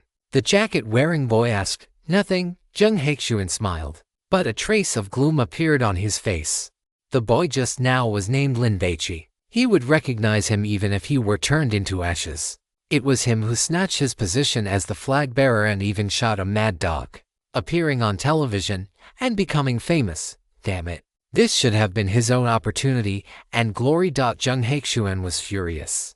If he had not accidentally sprained his ankle while going upstairs that day, this Lin Baici would never have had the chance to be the flag bearer. But fortunately, he had managed to secure another opportunity as the host for the welcome party, and his partner was senior sister Mi-kin from the School of Economics and Management. If he could take her down during this opportunity, that would be fantastic. In college, if you do not pursue a top-tier beauty, then your life is a failure, and Mi-kin was perfect for this, starting with her looks and ending with her talent. She was the type that made many boys feel inferior at first glance, realizing she was a girl they could never pursue. Right, on the day of the welcome party, he could dig a hole for that Lin Baici to jump into and make him lose face. This master's opportunity is not something you can snatch for free. The reputation you build up before. I will make you spit it all out this time. There was only one computer class in the afternoon. After finishing it, Lin Baici hurriedly wrote down his encounter in the Palm Harbor God ruins. He knew that the Korean girl asked for this because she mainly wanted to know about God-forbidden objects and rule contamination. So, he was very detailed in those aspects, while describing the rest in general terms. By the time he finished and sent it to Jin Yingxin, it was already 7. The Korean girl called immediately, bowing repeatedly. Thank you. She had been on the Origin forum and so many people begging for the specific walkthrough of this god ruin, but no one had answered. And what she had received was a walkthrough written personally by the god hunter who had conquered this god ruin.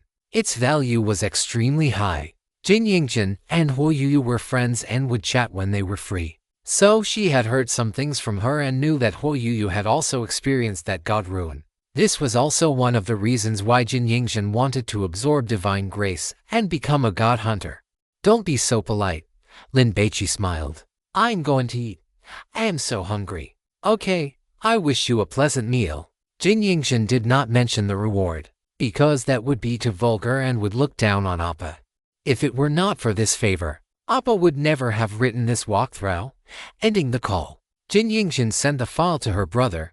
Half an hour later, Jin Xiang called. Yingxin, at all costs, win over this Kyushu hunter. Jin Xiang's tone was unprecedentedly serious. This also left Jin Yingxin feeling incredibly astonished. Ever since Jin Xiang became the leader of the Taeguk Tiger group, he had learned to keep his emotions hidden from his face. For him to treat a matter with such gravity, it must be something of great importance. In this guide written by this Lin Baici, although he does not boast about his combat achievements, I can tell that he cleared this Palm Harbor God ruins all by himself. He is strong, extremely strong. Jin Xiang wanted a team member like this, but unfortunately, he was a Jujo person. Jin Yingxin knew her brother was very capable, but she had not expected him to discern so much information just from reading a guide. In reality, Jin Yingxin had not told Jin Xiang that Huo Yuyu had said Lin Baici cleared the god ruins alone, because she felt Jin Xiang might not believe it, and it might even bring negative criticism upon Lin Baici. Anyone who could clear a god ruins alone during their rookie period was a super prodigy, a destined dragon-level talent. In any case, fear no cost, Jin Xiang urged. As quickly as possible, brother. If you recruit a Jujo person, will those people agree? Jin Yingxin was worried.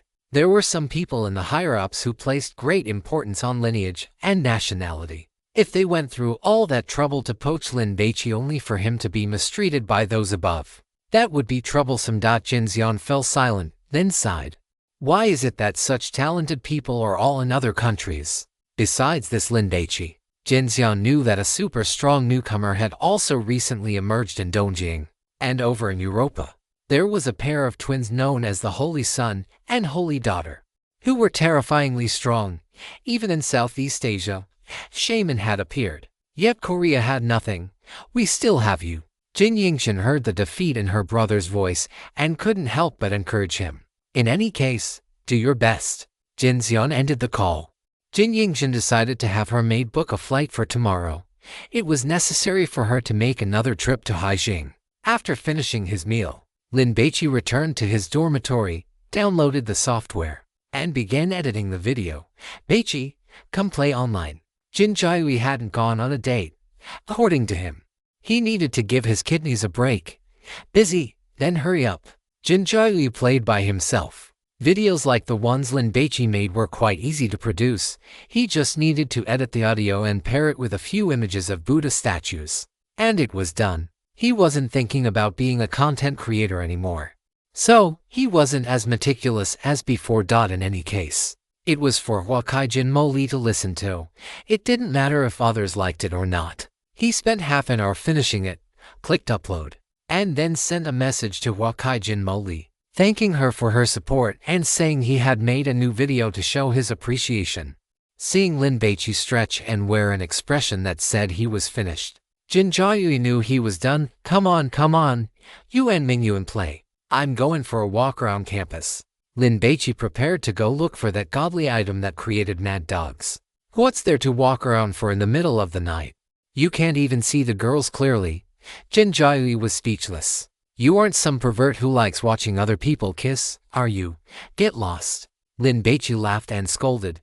Come on, I'll play with you. Fang Mingyuan rubbed his hands together. With hardware like this, if I don't win 10 games in a row, it wouldn't be worthy of its price and performance. Lin Baici went downstairs and walked toward the experimental building, because that building hosted classes like pharmacology and biology, where they often dissected small animals and kept various specimens. The students of Haijing University of Science and Technology felt it was eerie and terrifying, and they never went there when they didn't have classes. He hoped to find some clues. The Heart Sutra video had become a viral hit, earning Lin Baici quite a few followers. Moreover, because the calming effect of this video was truly outstanding, people were listening to it even in the middle of the night. Those who wanted to spend money on games but couldn't resist would come and listen. Those who looked at lewd pictures and couldn't resist would come and listen. Those who felt irritable could also come and listen. It truly was a case of listening to scriptures to resolve 1,000 worries. Because there were so many people. As soon as Lin Baici posted his new video, some people saw his update. Holy crap! Lin Ren posted a new video. This time it's the Diamond Sutra. And it's 20 minutes long. Damn, so long. If I finish listening to this, won't I instantly achieve enlightenment and become a Buddha? Come quickly. Master Lin is showing his divinity again. Under the Heart Sutra video, people immediately began posting comments and bullet screen messages. And then more people found out and clicked on Lin Ren's new video. Why is this? Because this person has no concept of self, no concept of others, no concept of living beings, and no concept of life. All phenomena are illusory. If one sees that all phenomena are not phenomena, then one sees the Tathagata. The sounds of Sanskrit echoed, as if the Buddha himself had arrived. Everyone who listened to this Diamond Sutra, regardless of their mood, immediately calmed down, feeling a sense of clarity and transparency. It was as if they had grasped something. They couldn't quite put it into words. It was like looking at the world before with a layer of dust over their eyes. And now, that dust had been wiped away. This feeling was wonderful. Everyone began to play it on loop. After enjoying it a few times, they suddenly realized, why had time passed so quickly? Then they began to frantically post bullet screen messages and comments. Lin Ren is too awesome, right? He must be a high-ranking monk from some temple. Why call him Lin Ren? That's rude. Call him Master Lin. Clearly he is the holy monk Lin, the one and only. No objections allowed. Does anyone know which temple Master Lin practices at? I want to go burn incense and worship. The companies that had been keeping an eye on Lin Baici all felt that his making the Heart Sutra video might have been a fluke, as there were too many cases of videos suddenly going viral on the internet. So they had only tentatively sent cooperation messages. Now, seeing the second video, they were all directly offering quotes. This was a cash cow. There was no need to water or nurture it at all. Signing him would mean starting to make money hand over fist. Lin Baici did not know that the moment his video was uploaded, it began to cause a sensation. The view count skyrocketed, and the likes coins and saves were also increasing rapidly.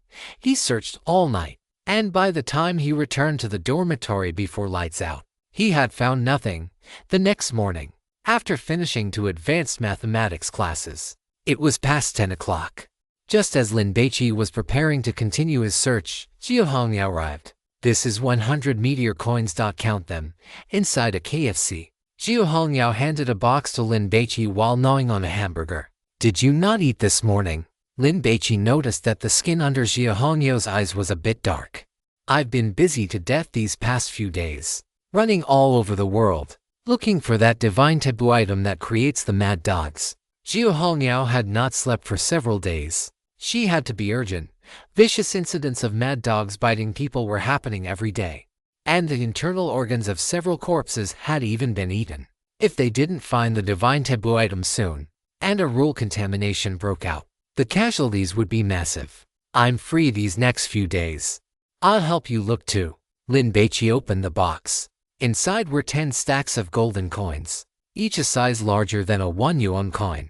Lin Baici picked one up. It was quite heavy. On the front was the Arabic numeral 1, and on the back were patterns of the Great Wall and plum blossoms. Gurgle. Lin Baici's stomach began to growl, and a sense of hunger emerged. He wanted to eat these coins. This type of coin is smelted using metal from meteorites and a trace of rare metal from the natural world. It can store divine energy. As a snack, it's not bad. These coins contain divine energy. You can absorb them directly to strengthen your body, or you can keep them to purchase items. Jia Hongyao explained. Low-end, trashy divine taboo items can be bought with renminbi, but for high-end ones, sellers only recognize meteor coins. Does this count as a huge sum of money? Lin Baici asked curiously. Do you have some too? A huge sum indeed. Jia Hongyao finished her hamburger and took a sip of cola. I have 50. Then I won't split half with you. Lin Baici closed the box. Jia Hongyao had not embezzled Lin Baici's credit and had reported it truthfully. Otherwise, given the power of her older sister, at least 2/3 of this reward would have ended up in Jia Hongyao's hands. Of course, the Jia sisters disdained doing such things. Why would you split it with me? Jia Hongyao was puzzled. This is yours. If such a small piece of divine remains can be exchanged for so many meteor coins, then what if I found one the size of a human corpse? Wouldn't I be making a fortune? Lin Baici thought of his eyeball divine remains, which were likely also very valuable. If you could find the corpse of a god, you could even have my sister sleep with you. Jia Hongyao curled her lips. Little Lindsay simply didn't understand the value of this stuff. Lin Baici was stunned. What kind of value comparison is that? I'm leaving first. I still have to go find the divine taboo item. Jia Hongyao stood up. Let's go. I'm taking the day off. I'll go with you. Seeing Jia Hongyao in this state, Lin Baici knew that the mad dog incident was urgent and had to be resolved as soon as possible. In any case, he absolutely could not let rule contamination break out near Haijing University of Science and Technology. Chapter 115, Baici Sherlock Length Midday Sun, carrying the lingering heat of the Indian summer, spilled onto the long street. By the side of Fuen Road, there was a noodle shop. Do you have a specific target? Are we just going to run around blindly all afternoon? Lin Baici picked up a chopstick of smashed cucumbers. The vinegar was a bit heavy, making it quite sour. He now had over 10 million in his bank card, but he didn't feel that he had to eat big fish and meat at high-end restaurants for every meal. Eating at this kind of roadside stall was also quite good. Those mad dogs have basically all appeared near Haijing University of Science and Technology, and the people attacked were almost all students from your school. So I think the divine taboo item is in one of the residential compounds around here. Jia Hongyao analyzed. Lin Baici didn't know what to say. Even if the scope was narrowed down to one residential compound, you were still looking for a needle in a haystack, weren't you? Can you give me the files on all the people attacked by the mad dogs? Lin Baici prepared to do it himself. He was not an employee of the Kyushu Security Bureau, so he didn't know if he was allowed to see these files. But it was clear that the girl with the high ponytail already considered Lin Baici one of her own. Here, see for yourself. After logging into the Security Bureau's internal website on her phone, Jiu Hongyao handed it to Lin Baici. Lin Baici didn't stand on ceremony and took it to browse quickly. Any discoveries? Jiu Hongyao was very expectant, because Lin Baici had displayed extraordinary wisdom on the train and in the ruins of Palm Harbor. Big sister, I've only just started looking. Lin Baici gave a wry smile. You eat first, and after you're done, lean back in the chair and take a nap. Look at those dark circles under your eyes. I make a living with my intelligence. Jiu Hongyao took a sip of soup. Most women cared about their skin, buying piles of cosmetics. The type of people who would die if they didn't put on makeup before going out. But Jiu Hongyao was an exception. She was always barefaced and never cared about her attire. Every time Lin Baici saw her, she was in a tracksuit. Lin Baici curled his lips. You, with an intelligence of D, dare to say you make a living with your intelligence, however. After Lin Baici glanced at the high ponytail girl's ample chest, he suddenly felt that it didn't matter if she had dark circles or if her whole face looked haggard, because the chest was the truth. Men would inevitably bow down before the chest. Of course, except for the heretics who liked flat-chested girls. Lin Baici read 10 lines at a glance, moving very quickly. It was a pity that what he possessed was the ability to recite after hearing, not photographic memory. Otherwise his efficiency would be even higher. Half an hour later. Boss, how much? Lin Baici shouted. 65 yuan. Lin Baici scanned the QR code on the wall. 2 bowls of oil-splashed noodles, a plate of vegetable platter, a plate of smoked meat, plus 2 bottles of soda. This price was quite cost-effective. Little Lindsay. What do you think? Jiu Hongyao stood on the street and stretched her back. Many men passing by immediately cast their gazes over. The mottled shadows of the plane trees fell upon her, as if draping a light veil over the peaks of the Himalayas. Jiu Hongyao grabbed the zipper of her tracksuit and pulled it all the way to the top in one go. Lin Baici immediately saw many expressions of regret.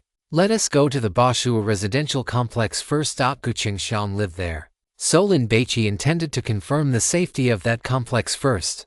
Alright. Jiu Hongyao was driving a BMW 3 Series today. It was parked on the side of the road. As she walked over, she saw a parking ticket stuck to the glass by a traffic officer for illegal parking. She casually tore it off, crumpled it into a ball, and tossed it into a trash can 3 meters away. Lin Baici was surprised. You can do that. Get in the car. Jiu Hongyao saw Lin Baici's expression and shrugged her shoulders. While on official business, let alone illegal parking, even running a red light is fine, though generally, one should still follow traffic rules. Of course, even if you wanted to pay the fine, you would not have the chance. It is all covered by the bureau. Jiu Hongyao waited for Lin Baici to get in the car, fasten his seatbelt, and then set off. Very good. He had found another reason to join the security bureau.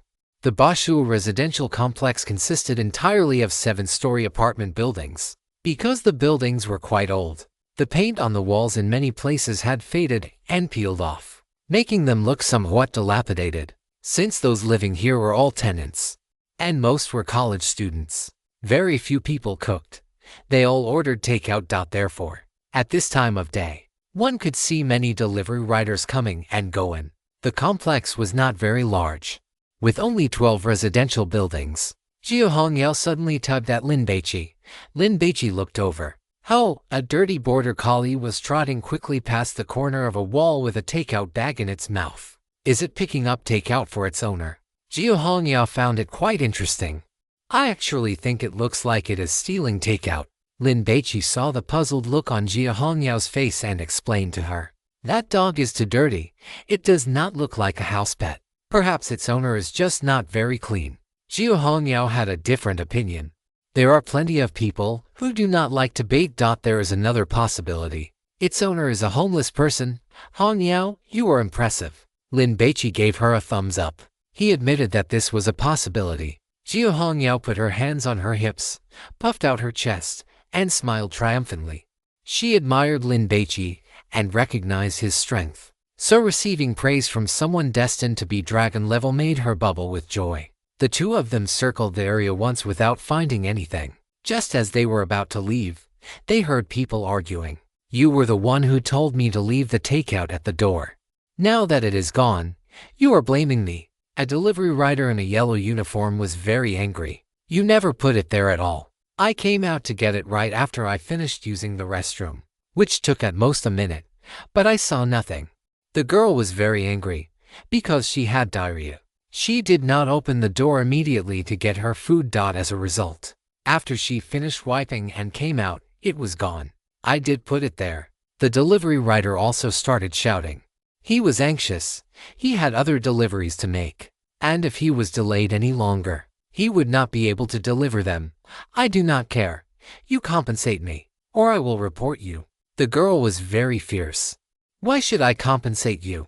Maybe you already took it and just want to scam me out of another order. The delivery rider was annoyed. Let us check the complex's surveillance footage. This crappy complex has any surveillance. The girl was so angry she wanted to hit someone.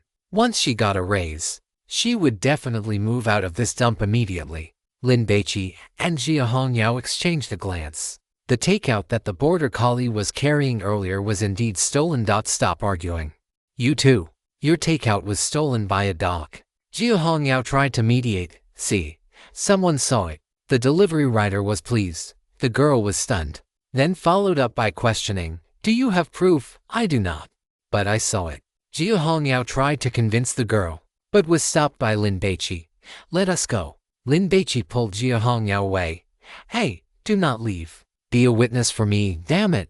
Do not go, the delivery rider shouted, trying to stop Jia Hongyao, but he was grabbed by the girl. The two of them began to struggle. In the car, Jia Hongyao was a bit unhappy. Do I look like a liar?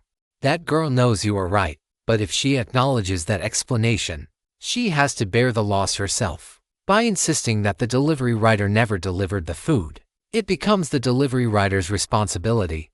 Lin Baici understood the girl's mindset.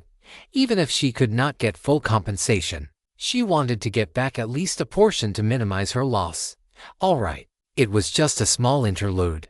Let us go to the school. Lin Baici already had a plan, but he still took out the divination tortoise shell. He pressed his palms together with the smooth, round tortoise shell sandwiched between them and muttered in his heart, where is the cursed object that creates mad dogs? Please point me in the right direction. After reciting this 3 times, Lin Baici tossed the tortoise shell into the air. The shell flew straight up, and before it could hit the roof of the car, it fell back down and landed on Lin Baici's thigh. Jia Hongyao peered over. A voice with a drawn-out tone echoed inside the car. 5 body prostration to offer the 3 sacrificial animals, showing no respect to the heavens but respect to the ghosts and gods. Tortoise shell divination. Asking the spirits for guidance. Today is a day of great misfortune. Avoid going out. Avoid dogs. There is a disaster of bloodshed. As the divination ended, Lin Baici immediately felt a chill wash over him, making him shiver uncontrollably. It felt as if he were passing through a mass grave in the middle of the night, being blown by a ghostly wind. Lin Baici knew this was not his imagination. The curse power of the divination tortoise shell had taken effect and was beginning to corrode him. If someone with a weaker constitution were in his place, they would have caught a cold for at least 2 or 3 days. Are you actually accurate or not? Jia Hongyao did not like this divination result. You to have had bad luck lately. You would be better off going home, taking a bath, and having some intimate time. If you insist on wandering outside, you will face more misfortune than good fortune, it explained. I haven't performed divination for many days, and I was about to burst from boredom. I observed that these people mostly have an air of restlessness and depression between their brows. Why don't I set up an altar and perform a divination for them? It suggested. Lin Baici directly tossed this piece of tortoise shell into the black altar bowl. Just kidding. If I let you perform divination, would there be any living people left on this street? Jiu Hongyao did not believe in these things, and Lin Baici did not care much either. The two of them rushed to the office building, parked the car, and went to find the leaders of the School of Life Sciences. I have already asked them before, but there were no results. Half of the people who were bitten or killed by the mad dogs were students from the Haijing University of Science and Technology School of Life Sciences. The first thing Jiu Hongyao did upon arriving was to question the department leaders. Ask them again. Lin Baici wanted to hear it for himself. When the dean of this school saw Jiu Hongyao, he did not give her a pleasant look and did not even pour her a glass of water. "Didn't I already tell you? What else do you want to ask?" the dean complained. "My colleague has a few more questions to ask. Please answer them seriously. If this cannot be resolved, we will have no choice but to take you back to the bureau to assist with the investigation." Jiu Hongyao showed her credentials, and with a stern face. She was actually quite intimidating. It was just that her chest was too large, which made her look less sharp and heroic. Lin Baici asked about the situation of the dead and injured, but the dean had no idea at all. It was only after he made a phone call and summoned several counselors that they finally clarified the matter. After 2 hours of hassle, Lin Baici and Jiu Hongyao said their goodbyes and left. "This is no different from what I asked before," Jiu Hongyao sighed, feeling that it had been a futile effort. "Go to the dormitory buildings. You take charge of the girls, and I will take charge of the boys. Ask them if there is any gossip or rumors in the department lately. Do you have a voice recorder? Record everything." Lin Baici assigned the tasks. The boys of the School of Life Sciences lived in Building 9. Lin Baici called Jin Jiayu and Fang Mingyuan to ask if they knew any friends there. Fang Mingyuan said that a new basketball buddy he had met was a junior in that department. Lin Baici bought a crate of drinks and a pile of snacks, and under the guise of asking for basketball tips, he went to find this senior in his dormitory. He was not there, but that did not matter. Lin Baici started chatting with the others, with drinks and snacks paving the way, and Lin Baici chatting about games and basketball. The atmosphere quickly became harmonious. After a while, seeing that the time was right, Lin Baici began to steer the conversation without leaving a trace. "Is there any big news in your department lately? Tell me about it so I can brag to my roommates when I get back. There is a second-generation rich kid in our department who brought flowers and a diamond ring to confess to Mikan, but he ended up getting a cold shoulder. A goddess like Mikan. Who would dare to pursue her without a billion in the family? Ha! So what if she is a goddess in the end? Isn't she just someone else's plaything?" The boys chattered away. "Don't even talk about goddesses now. Even ordinary girls are hard to pursue." "That is right. That boy from class 3 stole an electric scooter to buy things for his girlfriend, but he got caught and was expelled. Now he has no future and no girlfriend. I heard that the woman turned her on and got a new boyfriend immediately. Why didn't those mad dogs bite that stinky woman?" Once the topic was opened, there was no need for Lin Baici to guide it at all. "I heard that the boy did not go home. He rented a room off campus and still wants to continue with his girlfriend. He has pestered her several times. What an idiot. Did they sleep together? If they did, then it is not a total loss." Lin Baici listened for a long time and felt that this piece of information was somewhat valuable. "What is that boy's name?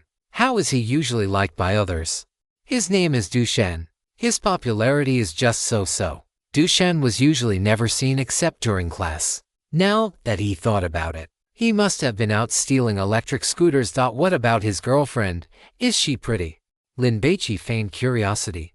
"She is average, 5 out of 10, but she is quite tall, has a pair of long legs, and likes to wear makeup. It seems the girls in her class do not like her, right? Right, because someone in their dormitory had things go missing. In short, it was very unpleasant, and they all changed dormitories. There were not many people one knew in university to begin with, and to have things end up so sour was quite meaningless." "Do you know where Dushan lives now?" Lin Baici opened a few more sodas and handed them to everyone. "I do not know. I will go ask for you." A boy wearing glasses had higher emotional intelligence. Seeing that Lin Baici was concerned about this matter, he immediately helped him go out and ask. "He is in the Bashu residential complex, but I do not know which building specifically." When Lin Baici heard the name of this residential complex, His eyebrows could not help but twitch. If this boy really had a problem, how did he obtain a divine taboo? Lin Baici stayed until 5 o'clock, feeling that it was impossible to obtain any more valuable information. He said his goodbyes and left. What is the deal with this guy? Someone was curious about Lin Baici. He is quite handsome. Did he not come to ask old Zhang for basketball tips? Then, why did he keep asking about Dushen? Probably wants to buy a cheap bicycle, right, in everyone's minds. Dushen was already a habitual thief. They figured he was currently relying on stealing things to support his daily expenses. Otherwise, what could an undergraduate who had not yet graduated do? Lin Baici went downstairs and saw Jia Hongyao squatting by the flower bed, playing with her phone in boredom. Quite a few boys were peeking at her. Any results? Lin Baici asked with a smile. No one paid attention to me. Jia Hongyao was depressed. They only started answering some questions after I showed my credentials. Little Lin, I think it would be more effective if you went to the girls' dormitory. Lin Baici thought to himself. It might not be useful for me to go to the girls' dormitory, but if you went to the boys' dormitory, they would definitely fawn over you and tell you even embarrassing stories of them wetting the bed as children. Let's go to the Bashu residential complex. Lin Baici prepared to go find the boy who stole the electric scooter. Why are you going again? Jia Hongyao did not understand. Lin Baici explained his discovery. Since a girl who is so unpopular hasn't been bitten by a mad dog, but other girls have. If it is not a coincidence, then this girl or her ex-boyfriend is 9 times out of 10 the problem. Then, why not look for this girl first? Jia Hongyao asked in confusion.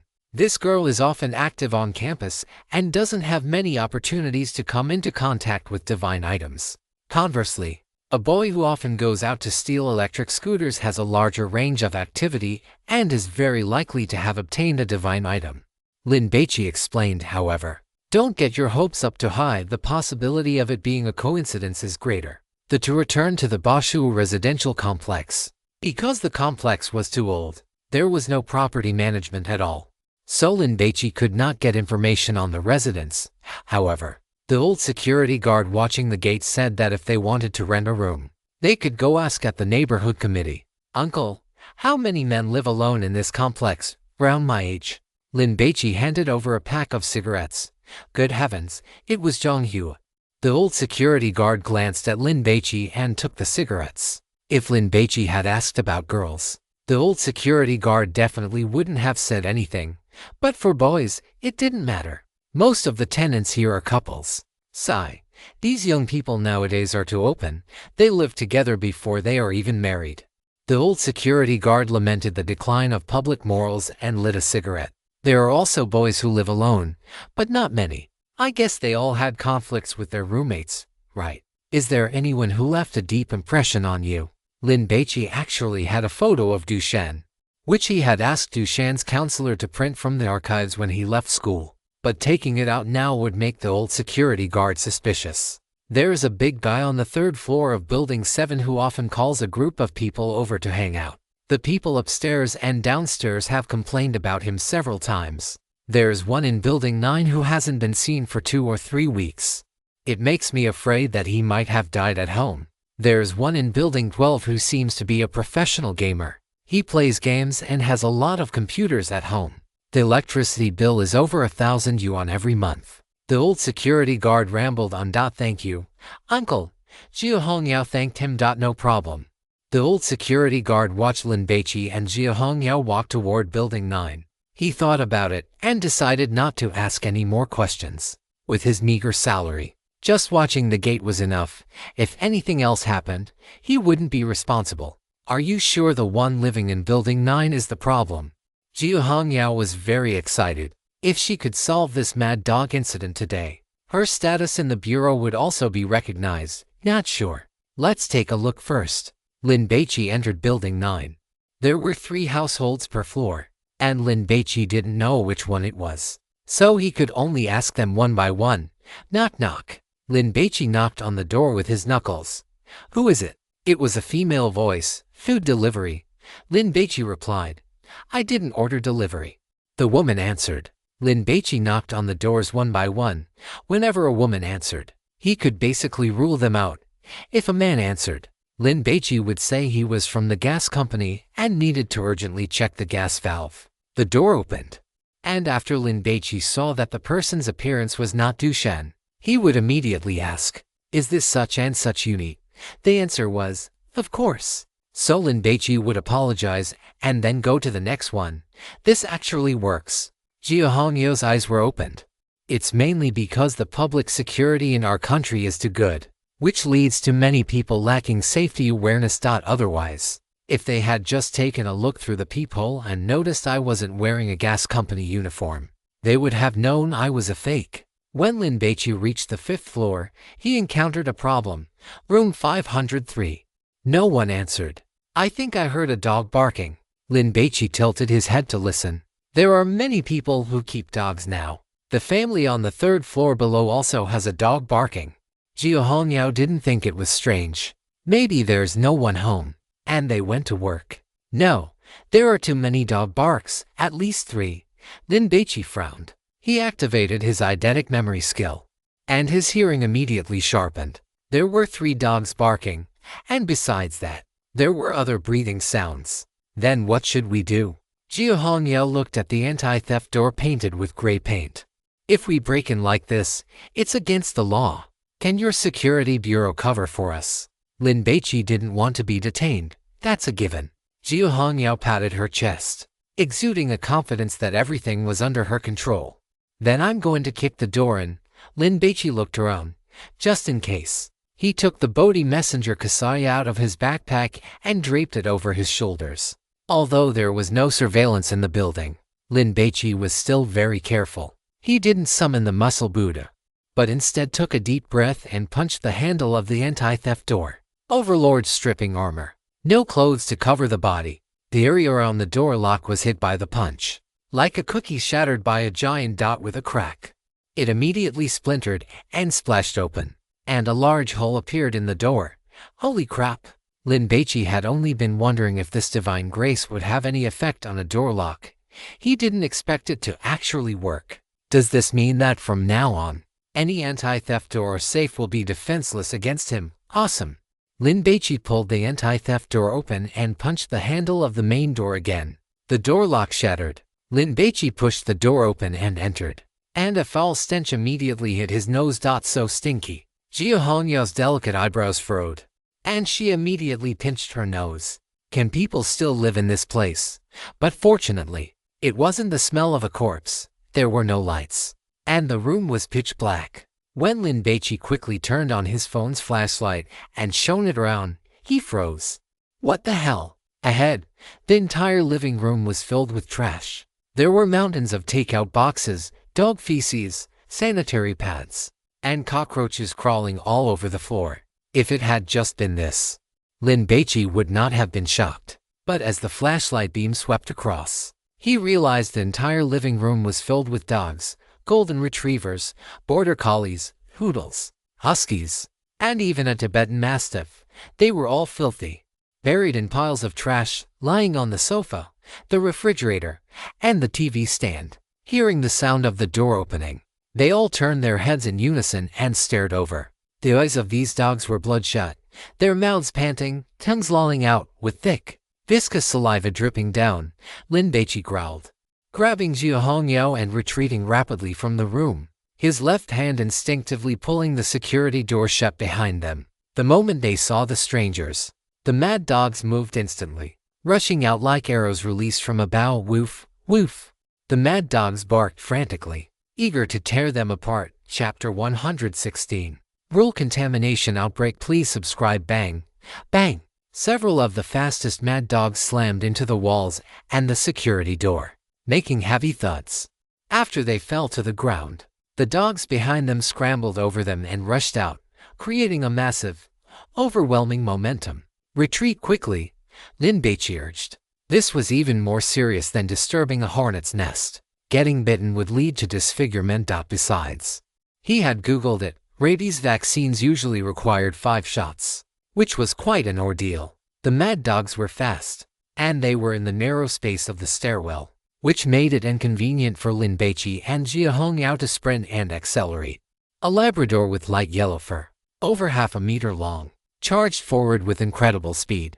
When it reached the floor landing, it leaped directly onto the wall, used the momentum to bounce off, and easily changed direction, heading straight for Lin Baici. The Labrador landed and immediately lunged again. Lin Baici didn't have time to draw the Dragon Tooth King's sword, but the red rolling stone had already been activated. He fired a stone the size of a walnut. The Labrador took a hit to the eye. Half of its head was blown away, and bright red, steaming blood splattered across the stairs behind it. A border collie and a husky followed closely. Lin Baici stopped retreating. He planted his feet firmly, lowered his center of gravity, and threw a hook punch at the border collie's head. Although a straight punch would have been faster, there was a risk of being scratched by the dog's teeth. However, Lin Baici's body was now enhanced, and his explosive power was immense. This hook was both fast and accurate. The border collie took the punch to the left side of its head and flew out, crashing into the railing, though it quickly scrambled back up. The other husky seized the opportunity to bite at Lin Baici, but the second stone from the red clay figurine was fired just in time. The husky's head exploded, and one of its eyeballs fell to the floor, bloody and jarring. Lin Baici kicked the border collie in the head, sending it flying. There were too many mad dogs. Most importantly, these dogs were filthy, drooling, and some had patches of missing fur and skin infections. It was absolutely disgusting, and Lin Baici would rather die than touch them again. So, he summoned the muscular Buddha. The dim, yellowish light of the stairwell sensor lamp left many blind spots in the shadows. The muscular Buddha appeared, its massive frame filling more than half of the staircase. Facing the pack of mad dogs, it swung its iron fists. Aura, bang, bang. The mad dogs seemed to have slammed into a wall of copper and iron. They were all sent flying and could never get back up again. The areas where they were struck were all caved in, with visible bone fractures and heavy bleeding. The Buddha's fist was invincible, killing with a single blow. In just 30 seconds, the stairwell went from frantic barking to silence, though the mix of stench and the smell of blood became even more pungent. After dealing with the mad dogs, Lin Baici immediately canceled the summon, and the muscular Buddha vanished. Let's go. Get inside. Lin Baici endured the nausea, stepped over the blood and dog carcasses, returned to the 5th floor, and rushed into the room. Damn it, this is too disgusting, right? The whole room was full of trash, especially dog feces. There was nowhere to step. Someone is over there. Jiu Hongyao held her phone up and shone it toward the master bedroom. Seeing someone sitting in a gaming chair, facing away from the living room, Lin Baici didn't go over. He drew the Dragon Tooth King's sword as quickly as possible. On the 4th floor, a girl who had opened her door to see what was happening saw the pile of mad dog carcasses and was so scared she wet herself. The girl screamed, "Husband, call the police!" The residents on the 9th floor were all alarmed. Lin Baici and Jiu Hongyao approached cautiously and saw the man in the gaming chair. An idiot. Jiu Hongyao was stunned. The man didn't know how long it had been since he changed his clothes or bathed. He was filthy, covered in dog feces and sweat, and even dog urine. He shouldn't have been old, but his hair was long enough to cover his eyes, and his mouth was covered in a beard, making him look disheveled, like a decadent middle-aged man. But most importantly, the guy's eyes were dull, his mouth was crooked, and saliva was drooling out. Wendley. The young man would occasionally mumble this name. He is Dushan. Lin Baici confirmed the young man's face. He was the college student who stole electric scooters to pay for his girlfriend's expenses. It seems the mad dog incident is related to him, but in this state, he couldn't possibly use a god-forbidden item. Right, Jiu Hongyao reasoned. Could it be his girlfriend, Wenli? Let's search the room first. There wasn't much in the master bedroom. Aside from a double bed, a quilt, and a table with a computer on it, there was nothing else. Jiu Hongyao opened the wardrobe. There were only a few pieces of clothing inside. Lin Baici walked to the balcony, where a tripod stood holding an astronomical telescope. He did not disturb it, but leaned over to take a look. The telescope was aimed at a window where the light was on. Lin Baici heard someone speaking outside the building. Hongyao, go outside and calm those people down. Lin Baici did not feel any sense of hunger, which meant there should be no divine taboo object in this room. Got it. Jia Hongyao took 2 steps. But before she could even leave the master bedroom, a strong gust of wind carrying the stench of dogs blew past. The next instant, the view shifted. The dirty, messy room was gone, replaced by a lush green meadow in the distance. There was a lake with small boats on it. To the left, half of a Ferris wheel could be seen, rotating slowly. Kites were flying in the sky, but if one followed the strings down, there was no one on the lawn. This scene was truly terrifying. Hiss, rule pollution. Jia Hongyao was all too familiar with this situation. Little Lindsay, we must find the divine taboo object as soon as possible. Jia Hongyao turned back to look at Lin Baici. She felt numb. She wasn't afraid of the rule pollution, but rather worried about how many people would die if a divine taboo game broke out in a residential area like this. Lin Baici scanned his surroundings. Woof, woof, on the lawn. Many wild dogs were frolicking and barking happily. It was like an international dog exhibition. Many breeds that Lin Baici had never seen before had appeared. In the stairwell, 2 bold men poked their heads out, peering toward the upper floors. What is going on with these damn dogs? Damn, it stinks so much. How can anyone live here? Honey, hurry back. Lock the door. A girl, worried about her boyfriend's safety, urged him from the doorway. The man intended to go back, but after taking only 2 steps, the scenery before his eyes changed.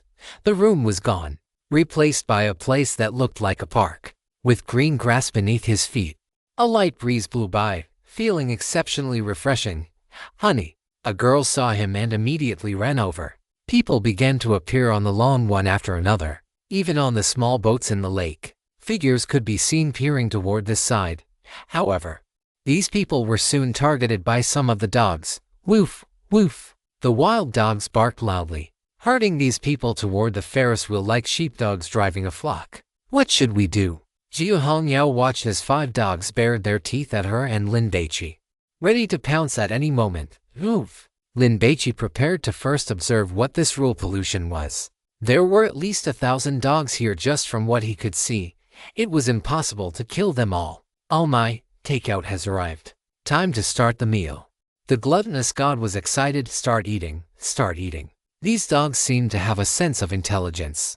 As long as everyone ran toward the Ferris wheel, they wouldn't attack. But the moment someone tried to leave or ran in the wrong direction, they would immediately be driven back. Run under the Ferris wheel, and you won't get bitten, Jia Hongyao shouted, and similar voices began to echo from all around. 5 minutes later, over 300 people had gathered under the Ferris wheel. What is this place? An old security guard took out a pack of cigarettes. Seeing it was the high-end brand he had received that evening, he couldn't bear to smoke it and put it back in his pocket. Taking out his regular brand instead, he pulled one out, put it in his mouth, and lit it with a lighter. Only after taking a drag did the old security guard calm down. What is going on? I was clearly playing a game. Why would I appear in this place? Damn, did we time travel? Everyone was clamoring. After all, what was happening before their eyes was far too absurd. The current situation is that everyone has encountered rule pollution. Please, everyone, stay calm. That is the only way to increase your survival rate, Jia Hongyao shouted, reminding the crowd. Rule pollution, what is that? Oh my god. I read a post about that term before, but by the time I finished reading and wanted to save it, the post had already been deleted. How do we get out? I still have deliveries to make. The crowd gathered around, asking Jia Hongyao questions all at once. Lin Baici counted them. There were over 300 people, most of them young couples, seemingly students from Haijing University of Science and Technology. There were a dozen or so older couples, likely parents who had bought new homes for their children and stayed behind in their old apartments. Lin Baici estimated that this rule pollution must have covered at least half of the Bashu residential complex. Hey, I'm asking you a question, answer me, Feng Qin roared. Seeing that Jia Hongyao was ignoring him and talking to others, he became enraged and reached out to grab Jia Hongyao's hair. Today was Jia Xiaoying's birthday. He had specifically taken a day off, bought groceries, cooked, prepared a birthday cake, and even carefully prepared a gift to give Jia Xiaoying a surprise. The entire celebration had gone quite smoothly. Jia Xiaoying was very touched and said she agreed to be his girlfriend. Fengkin was excited and opened a bottle of red wine, saying they should celebrate. If Jia Zhouying had gotten drunk, it would have been perfectly natural for some things not suitable for those under 18 to happen. But who the hell knew they would suddenly end up in this ghost of a place? Lin Baici grabbed Fengkin's wrist. "What are you doing? It's you?" Fengkin was startled when he saw Lin Baici. "Fengkin, stop causing trouble." The girl with the little tiger teeth pulled Fengkin back and apologized to Lin Baici and Jia Hongyao. "I'm sorry." Besides these two, Lin Baici also saw some familiar faces. There was Meng Meng, who had given up her seat to him in the cafeteria yesterday. And her four companions were there too. "Junior, you're here too." The long-haired social butterfly saw Lin Baici and immediately pulled Meng Meng over. "Are you all renting apartments outside?" Lin Baici sighed inwardly. If they had been on campus, they wouldn't have run into something like this. "Shanshan just rented this place today, and we came over to help her clean up. We originally planned to head back to the dormitory after staying for a little while longer." Meng Meng was crying, sobbing incessantly. "Big brother." A group of people walked over and called out to Lin Baici. Lin Baici turned his head and saw the big guy and his group, whom he had beaten up at the barbecue stall that day. "Are you friends with her?" the big guy asked with a very polite attitude. "Then, do you know the way out? Completing the God-forbidden game should allow us to leave," Lin Baici explained. "What is the God-forbidden game?" the social butterfly girl asked. Lin Baici did not need to explain further.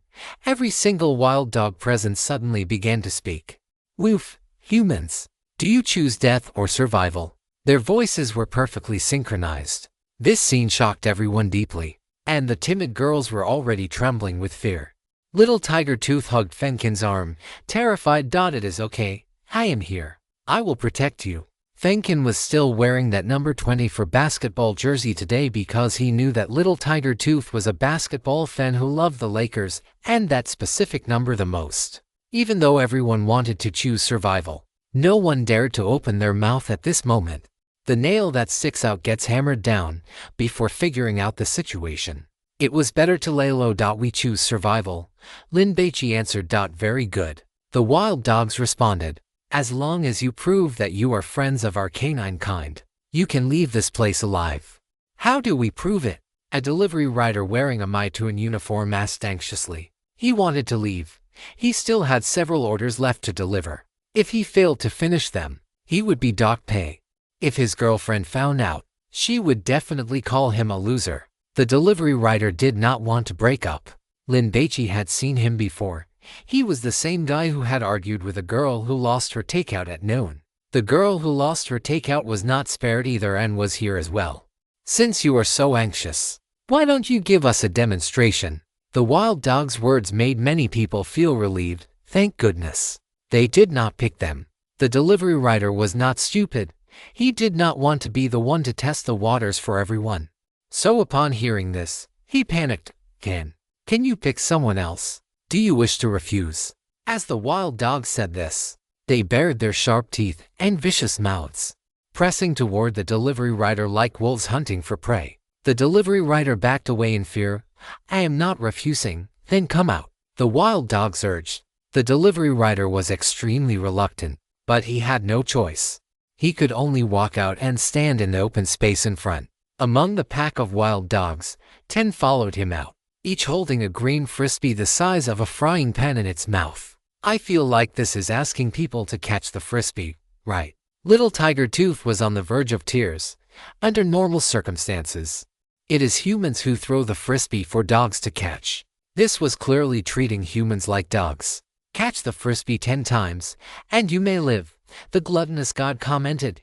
"Handsome, you must catch the frisbee, otherwise you will die." Lin Baici shouted a warning. Everyone turned their heads to look at Lin Baici. "You know the rules?" the social butterfly girl asked, full of hope.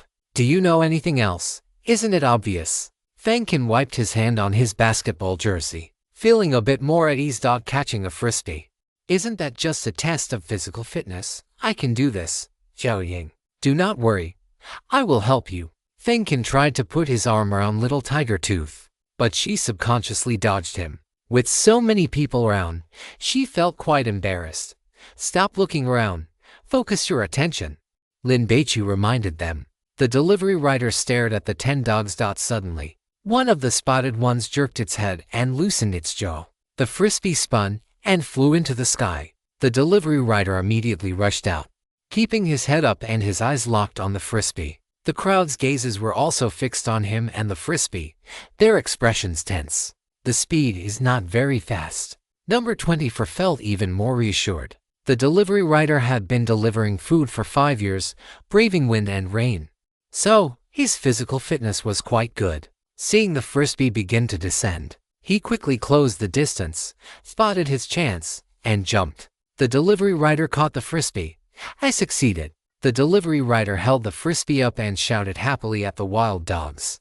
Can I live now? The wild dogs did not answer. One of them suddenly shook its head and threw the frisbee from its mouth. The frisbee flew in another direction. The delivery rider immediately ran over, waited patiently, timed his jump, and leaped. The delivery rider succeeded once again. The delivery rider let out a sigh of relief. It was not that hard after all. If those frisbee-posing influencers came to play this game, they would definitely pass. Shanshan worried. Her athletic ability was not very good. Pass my foot. Those influencers only play with frisbees to pose for photos, show off on social media, and hook rich guys. Do you really think they are there to play frisbee? The social butterfly girl sneered. The delivery rider's repeated successes caused everyone's tense nerves to relax. After all, it was just catching a frisbee. It did not look that difficult, at least for young people. It was likely not a problem. Among the crowd, the dozen or so middle-aged couples had grim expressions. They were busy working to support their families. When would they have time to exercise? So, they were instinctively terrified. Besides them, there was an elderly couple. They held hands and watched the delivery rider quietly. With these legs of mine, I do not think I can catch it, the old grandmother sighed. I will catch it for you. The old grandfather took the responsibility upon himself. You should just take care of yourself, the old grandmother advised. They had been an old married couple for decades. So how could the old man not hear the despondency in his wife's words? Sigh. This life hasn't been very happy anyway. If we die, so be it. At least we'll go together. And when we get to the other side, we'll still have each other to look after. I've been looking after you for a lifetime already. The old woman sounded like she was complaining. But no matter how one listened, there was a hint of happiness woven into her words. That's right. And if you look after me for another lifetime, I'll have gotten the better end of the deal. The old man laughed heartily. Among the group of dogs facing the delivery rider, only one was left holding a frisbee. Everyone felt that if he caught this one, he should be able to survive. Go for it. Jiao Hongyao cheered for the delivery rider. The delivery rider swallowed hard and wiped his hands on his clothes. His palms were slick with sweat from the tension. This is the last one. I have to succeed. The delivery rider muttered to himself. At this moment, with survival just one final step away, his heart was pounding so hard that the pressure reached its limit, making it impossible for him to calm down. The last dog threw the 10th frisbee. It carved a beautiful arc through the air, flying toward the distance at high speed. Damn, that far. The delivery rider sprinted toward it. Huff, huff. The delivery rider panted heavily. His head tilted back as he constantly judged the frisbee's trajectory and adjusted his speed. Then, he leaped. Chapter 117 Catching the Frisbee 1-8 Tian Road, Security Bureau Building. The secretary burst into Jiao Hongmian's office in a frantic rush. Director, a rule pollution has broken out at the Bashu residential complex near Haijing University of Technology. The pollution intensity is tentatively set at 5.0. The 3rd Division has already departed and is rushing to handle it. According to current intelligence, it is related to the string of mad dog biting incidents over the past few days. The young secretary feared nothing more than rule pollution breaking out within the city. If handled poorly, many people would die. And there was also the risk of a security breach. Is there anything else? Jiao Hongmian took her car keys from the drawer and stood up immediately. She had to go to the scene. And seeing the secretary's hesitant expression, it was clear there was more to the story. Sister Hongyao went to investigate the mad dog incidents near Haijing University of Technology today, following the standard rule pollution handling procedures. I immediately sent a message to the god hunters in that vicinity. instructing them to head over to deal with it. But Sister Hong Yao's phone is no longer reachable. The young secretary lowered her head. This meant that Jia Hong Yao was trapped within the rule pollution. The security bureau's god hunters were all issued a brooch. Aside from identifying their status, it also contained a GPS signal transmitter. When a god hunter encountered danger, they could use it to send a distress signal. At the same time, when rule pollution broke out in the city, the Security Bureau headquarters would immediately activate equipment to determine if any god hunters were in the vicinity of the pollution zone, ensuring they could dispatch the nearest personnel to the scene to handle the pollution or maintain order and prevent the chaos from spreading. Understood. Go back to work. Jia Hongmian took the emergency elevator and headed straight for the garage. Walk. The delivery rider caught the frisbee. When he landed, his psychological guard dropped because he had survived, and he tripped over his own feet. Though it was nothing serious, I did it. I caught the frisbee 10 times. The delivery rider shouted. Can I go now? You may rest, or watch other humans catch frisbees. The wild dog's words caused the delivery rider's expression to change, and he followed up with a curse. The other's expressions also darkened. It turned out that catching the frisbee 10 times wasn't enough. There were follow-up challenges, and no one knew if they would be difficult. Don't be afraid. Catching these frisbees is a piece of cake for me. Number 20 for comforted little tiger tooth. After seeing the delivery rider catch the frisbee, his confidence was through the roof. Never mind 10 times. He could do it 100 times without a problem. Number 20 for could easily catch a ball in midair and follow it up with a slam dunk. That was countless times harder than catching this. But can others help? Little tiger tooth worried. Can I catch them for my girlfriend? Number 20 for shouted to ask, instantly attracting everyone's attention. There were many couples here. The girls glanced at number 24 and then immediately looked at their respective boyfriends with hopeful eyes. Honey, you have to help me, brother. It's all up to you. I'll treat you to an extra meal next time. Go for it. Wife, you know my athletic ability is terrible. You practice yoga and do burpees every day, don't you? You can definitely catch those frisbees, right? If others could help. Everyone felt there was hope again. You can. The wild dogs were very understanding. No matter who it is, as long as someone helps them catch the frisbee 10 times, they can live. Thank goodness. Don't worry, leave it to me. Jo-jung, what is that look? Are you unwilling to help me? No, it's just, I feel like I might not be able to do it and end up costing you your life. Do you not love me anymore? There were couples interacting sweetly, while others began to argue. After all, in the face of a crisis, even the strongest bond could become a joke. However, the wild dogs looked at number 24 and spoke again. If you catch the frisbee for someone else, the difficulty will increase significantly. This sentence made the scene go quiet instantly, and the previously warm atmosphere seemed to freeze. Fengkin. Little Tiger Tooth looked at Fengkin's hesitation and smiled. It's okay. I can do it myself. Number 24 wanted to say, no problem, leave it to me. But as the words reached his lips, he suddenly felt they weighed more than 1,000 pounds, making him unable to speak. What happens if we fail to catch the frisbee? Lin Baici wanted to confirm one more time. Then it means this human is not a friend of our canine kind, and naturally, they must become our food. The wild dogs replied. Rations, what does that mean? Does it not mean being eaten? It definitely does, not just the girls. Even the boys were panicking. That is right. It means being torn apart and eaten by the wild dogs here. The wild dogs began to bark, their momentum intimidating. If someone helps a person catch a frisbee, and the person helping fails, is the person being helped directly judged as a failure? Or can they try again themselves? And can other people continue to help her? Lin Baici asked, looking around. He wanted to see if there were any unusual dogs. But all these dogs were talking, and there were too many of them, making it difficult to identify one. You can try again yourself. The wild dogs were quite good-tempered and answered patiently. Others can still help them, but the difficulty will continue to double. Hearing this, some people looked at the food delivery guy. Right now, he was the calmest person in the entire venue. All right, enough nonsense. Let us start quickly. Let us see who among you is the true friend of our canine kind. The wild dogs urged. Jia Hongyao interjected. Can I help these people catch the frisbees? I mean, if I catch them all by myself, they will not have to catch them anymore. Swish.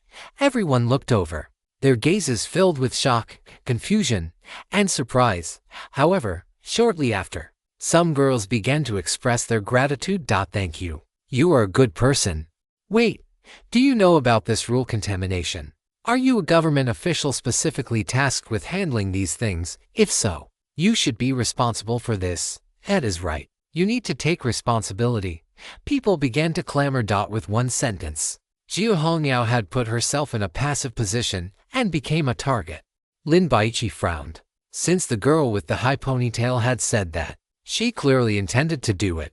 Yet some people were still blaming her and using moral kidnapping to force her to step up. It was simply selfish. You cannot do it alone, but you can choose 10 people, each catching one. If all 10 succeed, then the others will not need to catch frisbees. The wild dogs explained the rules. However, the difficulty of these 10 frisbee throws will be extremely high. Is anyone willing to step up? Jiu Hongyao looked at the crowd and asked. Everyone was silent. After a few seconds, a boy wearing a tank top and flip-flops raised his hand. Count me in.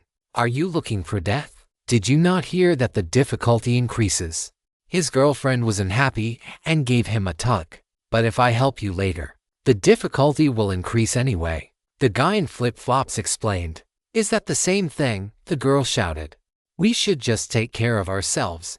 Is there anyone else? Jiu Hongyao asked. But no one replied. She looked at number 24. This guy was over 1.90 meters. With a well-proportioned and sturdy build, he looked like a natural athlete. Do you want to help everyone? Even if you add me, it is not enough. Fengkin spoke nicely, but he had no intention of helping. He did not even really want to worry about the girl with the small fangs, but he decided to observe the situation of the others first. If the difficulty was not too high, he might take action. Follow your dogs and go catch the frisbees. Do not think about stalling for time. If you cannot finish within 15 minutes, you will also become dog food. The dogs grouped themselves into units of 10, holding frisbees in their mouths, and each found a human. Why is there a Tibetan Mastiff in my group? This isn't fair, a boy shouted. He felt that because the Tibetan Mastiff was large and strong, the frisbee it threw would definitely be faster and harder to catch. Tibetan Mastiffs are just stupid dogs that were hyped up. I am the one who is unlucky to be stuck with this Doberman. Dobermans are top-tier hunting dogs and are very fierce. Damn, is this dog of mine a Cane Corso? If I remember correctly, that is a fighting dog, right? Everyone wanted a Chihuahua or a Pomeranian. At least they did not look scary. Jiu Hongyao was quite lucky. The dogs surrounding her with frisbees were not too fierce, with only 2 large dogs among them. Lin Baici wanted to see what breeds his dogs were, but not a single one came over, as if he were an invisible person. Why are there no dogs looking for him? The food delivery guy shouted, questioning the wild dogs. Hearing this, everyone looked at him first, then followed his finger to look at Lin Baici. Why were there no dogs around this young man? If he does not have any, he does not have any. Why are you shouting? Jiu Hongyao was annoyed. Perhaps Lin Baici was just lucky and could slip through. But because of the delivery guy's shout, everyone had noticed him. Am I not right? The food delivery guy retorted. He saw Jiu Hongyao and remembered these 2 people. After all, her chest was too large. It was these 2 people who did not testify for him, causing him to get a complaint. The delivery guy did not stop to think about how poor his attitude had been at the time. If he had been even slightly polite, Lin Baici would not have refused to help. That is right. Why are there no dogs looking for him? The crowd looked at Lin Baici suspiciously. Could this person be the culprit behind all of this? Does this mean that even in your dog world, there is no fairness? The delivery guy said this, firstly because he felt that since he had caught 10 frisbees and survived through his own strength, it made him unhappy that this young man did not have to catch any. Why should he be different? Secondly, he wanted to see what was special about Lin Baici that he was being treated differently. Everyone waited for an answer. He is a friend of our canine kind, the wild dogs explained. I am one too. I have 2 dogs at home. My husky eats better than my parents. I bathe and sleep with my dog. whether they own dogs or not. Everyone started shouting at this moment, trying to prove that they were good friends of dogs. What you say does not count. We have to see it with our own eyes. The wild dogs replied. What have you done? The delivery guy questioned. Lin Baici shrugged his shoulders. I would like to know that myself. It certainly wasn't because he was a god hunter. Otherwise, Jia Hongyao was one too. So, why would she still need to catch the frisbees? The girl with the high ponytail saw that everyone's attention was focused here and quickly spoke up. Instead of everyone trying to catch them individually, why not pick 10 people to give it a shot together? Jia Hongyao shouted her suggestion, trying to persuade everyone. Once we fail, you can all try again yourselves. Some people were hesitant, while others turned a deaf ear. Number 24, want to join in? Lin Baici called out. Just the two of us. What the hell is the point of that? Number 24 rolled her eyes. Besides, you don't even need to catch the frisbees. 3 of us. My friend is very capable. Lin Baici pointed at Jia Hongyao. Everyone looked at Lin Baici, judging by that tone. You're going to participate too. That's still not enough. Number 24 looked at the food delivery guy. Hey, want to come over and join us? Sorry, I've already passed the challenge. The delivery guy refused. Only a fool would help you guys. Damn it, number 24 cursed. 10 people stepping out to catch the frisbees for everyone will be easy for the first 5 rounds. The latter 5 rounds are the difficult ones. However, number 24. The girl in the blue denim jacket. Your milk source Jia. That guy in slippers, the delivery guy. The girl in red gym pants. And the big guy who got hammered. Their individual physical fitness already meets the standard. There is an 80% or higher chance of success. Milk source Jia. Does that refer to Jia Hongyao? The guy in slippers must be the one who spoke just now. But who is the girl in the blue denim jacket? Lin Baici looked her on and found her. It was the social butterfly who had been with that girl named Meng Meng. The delivery guy had already finished. He had clearly stated he wouldn't help. As for the girl in the red gym pants, she must have just finished a night run, as she was covered in sweat, and one could clearly see she was in good shape. As for the big guy, he was the one Lin Baici had punched at the barbecue stall the other day. Clap, clap. Lin Baici clapped his hands vigorously. Listen up. Everyone, hear me out. Although catching 10 times seems simple, you cannot afford a single mistake. Can you guarantee you won't mess up?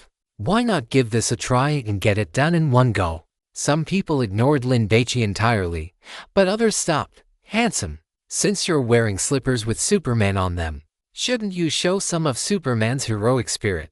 Lin Baici struck up a conversation. Forget it. Heroes are all a lie, the slipper-wearing man's girlfriend said with disdain. Big guy, catch one. Can you do it? Lin Baici looked at the big guy. Big brother, if you can find 10 people, I'm in. The big guy sniffled. He had been getting into fights since he was a kid, so his body was well conditioned.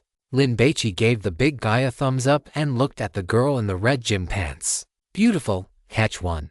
I'm fine on my own, but I don't trust others. The girl in gym pants frowned. I'll take responsibility for the people I pick. If anyone fails, I'll catch 10 frisbees for you, Lin Baici guaranteed. The girl in gym pants didn't speak, looking Lin Baici up and down. Take off your shirt and let me see. What? Lin Baici didn't react in time. Let me see your muscles. The girl in gym pants said bluntly. If you don't exercise regularly, why should I trust you? Lin Baici's mouth twitched. But considering this woman was an excellent combat asset, he suppressed his embarrassment, grabbed his hem, and lifted it up. 8-pack abs were immediately exposed to everyone's view. Holy crap, number 24 was impressed. No wonder she couldn't beat this kid that morning. Look at these muscles. Look at this body fat percentage. The girl in gym pants' eyes lit up, a flash of surprise crossing her face. She had initially judged that this guy probably had a decent build, but she hadn't expected it to be this good. This kind of physique couldn't be achieved without extreme self-discipline. Fine, I'm in. The girl in gym pants nodded. She took out her phone to check it, then turned it off. It seemed broken. Otherwise, she could have added him on WeChat to work out together in the future. Little Lin, you don't need to take this risk. Jiu Hongyao was an employee of the Kyushu Security Bureau. Within her capabilities, she still wanted to try to save some people. "Don't you want to save these people? I'm helping you," the gluttonous god had commented on some of the people. And with Lin Baici's giant locust leg, he had some confidence. If it weren't for the wild dogs insisting on a limit of 10 people, he and Jiu Hongyao could have handled it easily on their own. All round, people had already started catching frisbees. "Hurry over, let's discuss the order," Lin Baici urged. Some people came over, mostly those who weren't confident in passing. Those who thought they were no worse than the delivery guy were working alone. The girl who had thrown away her takeout at noon and argued with the delivery guy hesitated for a moment, then ran toward him, bowing to apologize. It was clear she wanted him to help her. "No, you're scared now. Too late." The delivery guy felt vindicated. "Go wait for your death. I can be your girlfriend." The girl suddenly lowered her voice. "What?" The delivery guy was startled, his gaze involuntarily sliding toward the girl's chest. Because the rule pollution had broken out so quickly and it was night, the girl was only wearing a camisole pajama top, and a large expanse of skin on her chest was visible. This girl was prettier than his actual girlfriend. "Help me, and I'll be your girlfriend, do your chores, and also help you with that." The girl had her own little schemes. No matter what she said now, she could always go back on it once they got out. He couldn't possibly force her, could he? Which one? The delivery guy stammered. Although he was asking, he had already guessed. "What do you think?" The girl gave a charming smile. The delivery guy glanced around. Seeing that no one was watching, he suddenly reached out and grabbed the girl. The girl masked the disdain in her eyes. "How about it? I am a university student, after all, and I am even preparing for the postgraduate entrance exam. I am a good match for you, right?" The delivery rider looked conflicted. On the other side, about 100 people had gathered around Lin Baici, listening to him speak. "I am a god hunter. You might not have heard of this profession, but that is fine. You just need to know that I specialize in resolving this kind of rule-based contamination." Lin Baici said this to increase everyone's trust in him. In truth, he could have used violent threats, but that approach was too damaging to his character. The people here were all ordinary folks. At most, they had read a few posts online, but they basically had no chance to come into contact with information about things like god ruins. So, they knew nothing. Lin Baici took the giant locust leg out of his backpack. "This is a god-forbidden item. It can increase your jumping ability. With it, catching the frisbee will be much easier." Everyone looked at the weapon that looked like a giant locust's leg. Lin Baici gripped it and leaped into the air. Whoosh! Lin Baici easily jumped 8 meters high. "Holy crap, what is going on? That is awesome." The crowd was shocked and overjoyed. Now, there was hope. Woof woof. The wild dogs barked frantically, beginning to urge them on. "We need to select 10 representatives from among us to catch the frisbee." Lin Baici spoke to the wild dogs first, then looked at the crowd. "I will choose the people. Trust me. I have a god-forbidden item that can help me select those who will definitely be able to catch the frisbee." Little Lin has this kind of god-forbidden item." Jiu Hongyao was puzzled, but she understood immediately afterward. Lin Baici was saying this to boost everyone's confidence. "Young man, you go first." Lin Baici looked at a male student. Chapter 118, Mortal Hero, A Song of Passion. "Is he going to be okay?" Feng Qin questioned.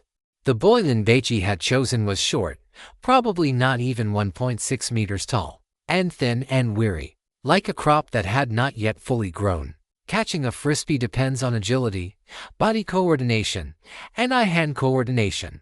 It is not like being taller is always better. Lin Baici could guess what number 24 was thinking. He wanted to pick people who looked athletic, but where were there so many people for him to choose from? Besides, the gluttonous god had just evaluated this boy from a remote mountainous area. He has been catching birds and fishing since he was a child. His movements are agile. "How about I go second?" The short boy was not selfish. He did not refuse, but he was worried that if he went first and messed up, it would severely affect morale. No, wait. If he messed up, there would be no follow-up. "It is fine. I believe in you." Lin Baici shoved the giant locust leg into his hands. "Hurry up and jump a few times to get used to it." The short boy pushed off with his toes and jumped. Whoosh! He went straight up for meters. Holy crap!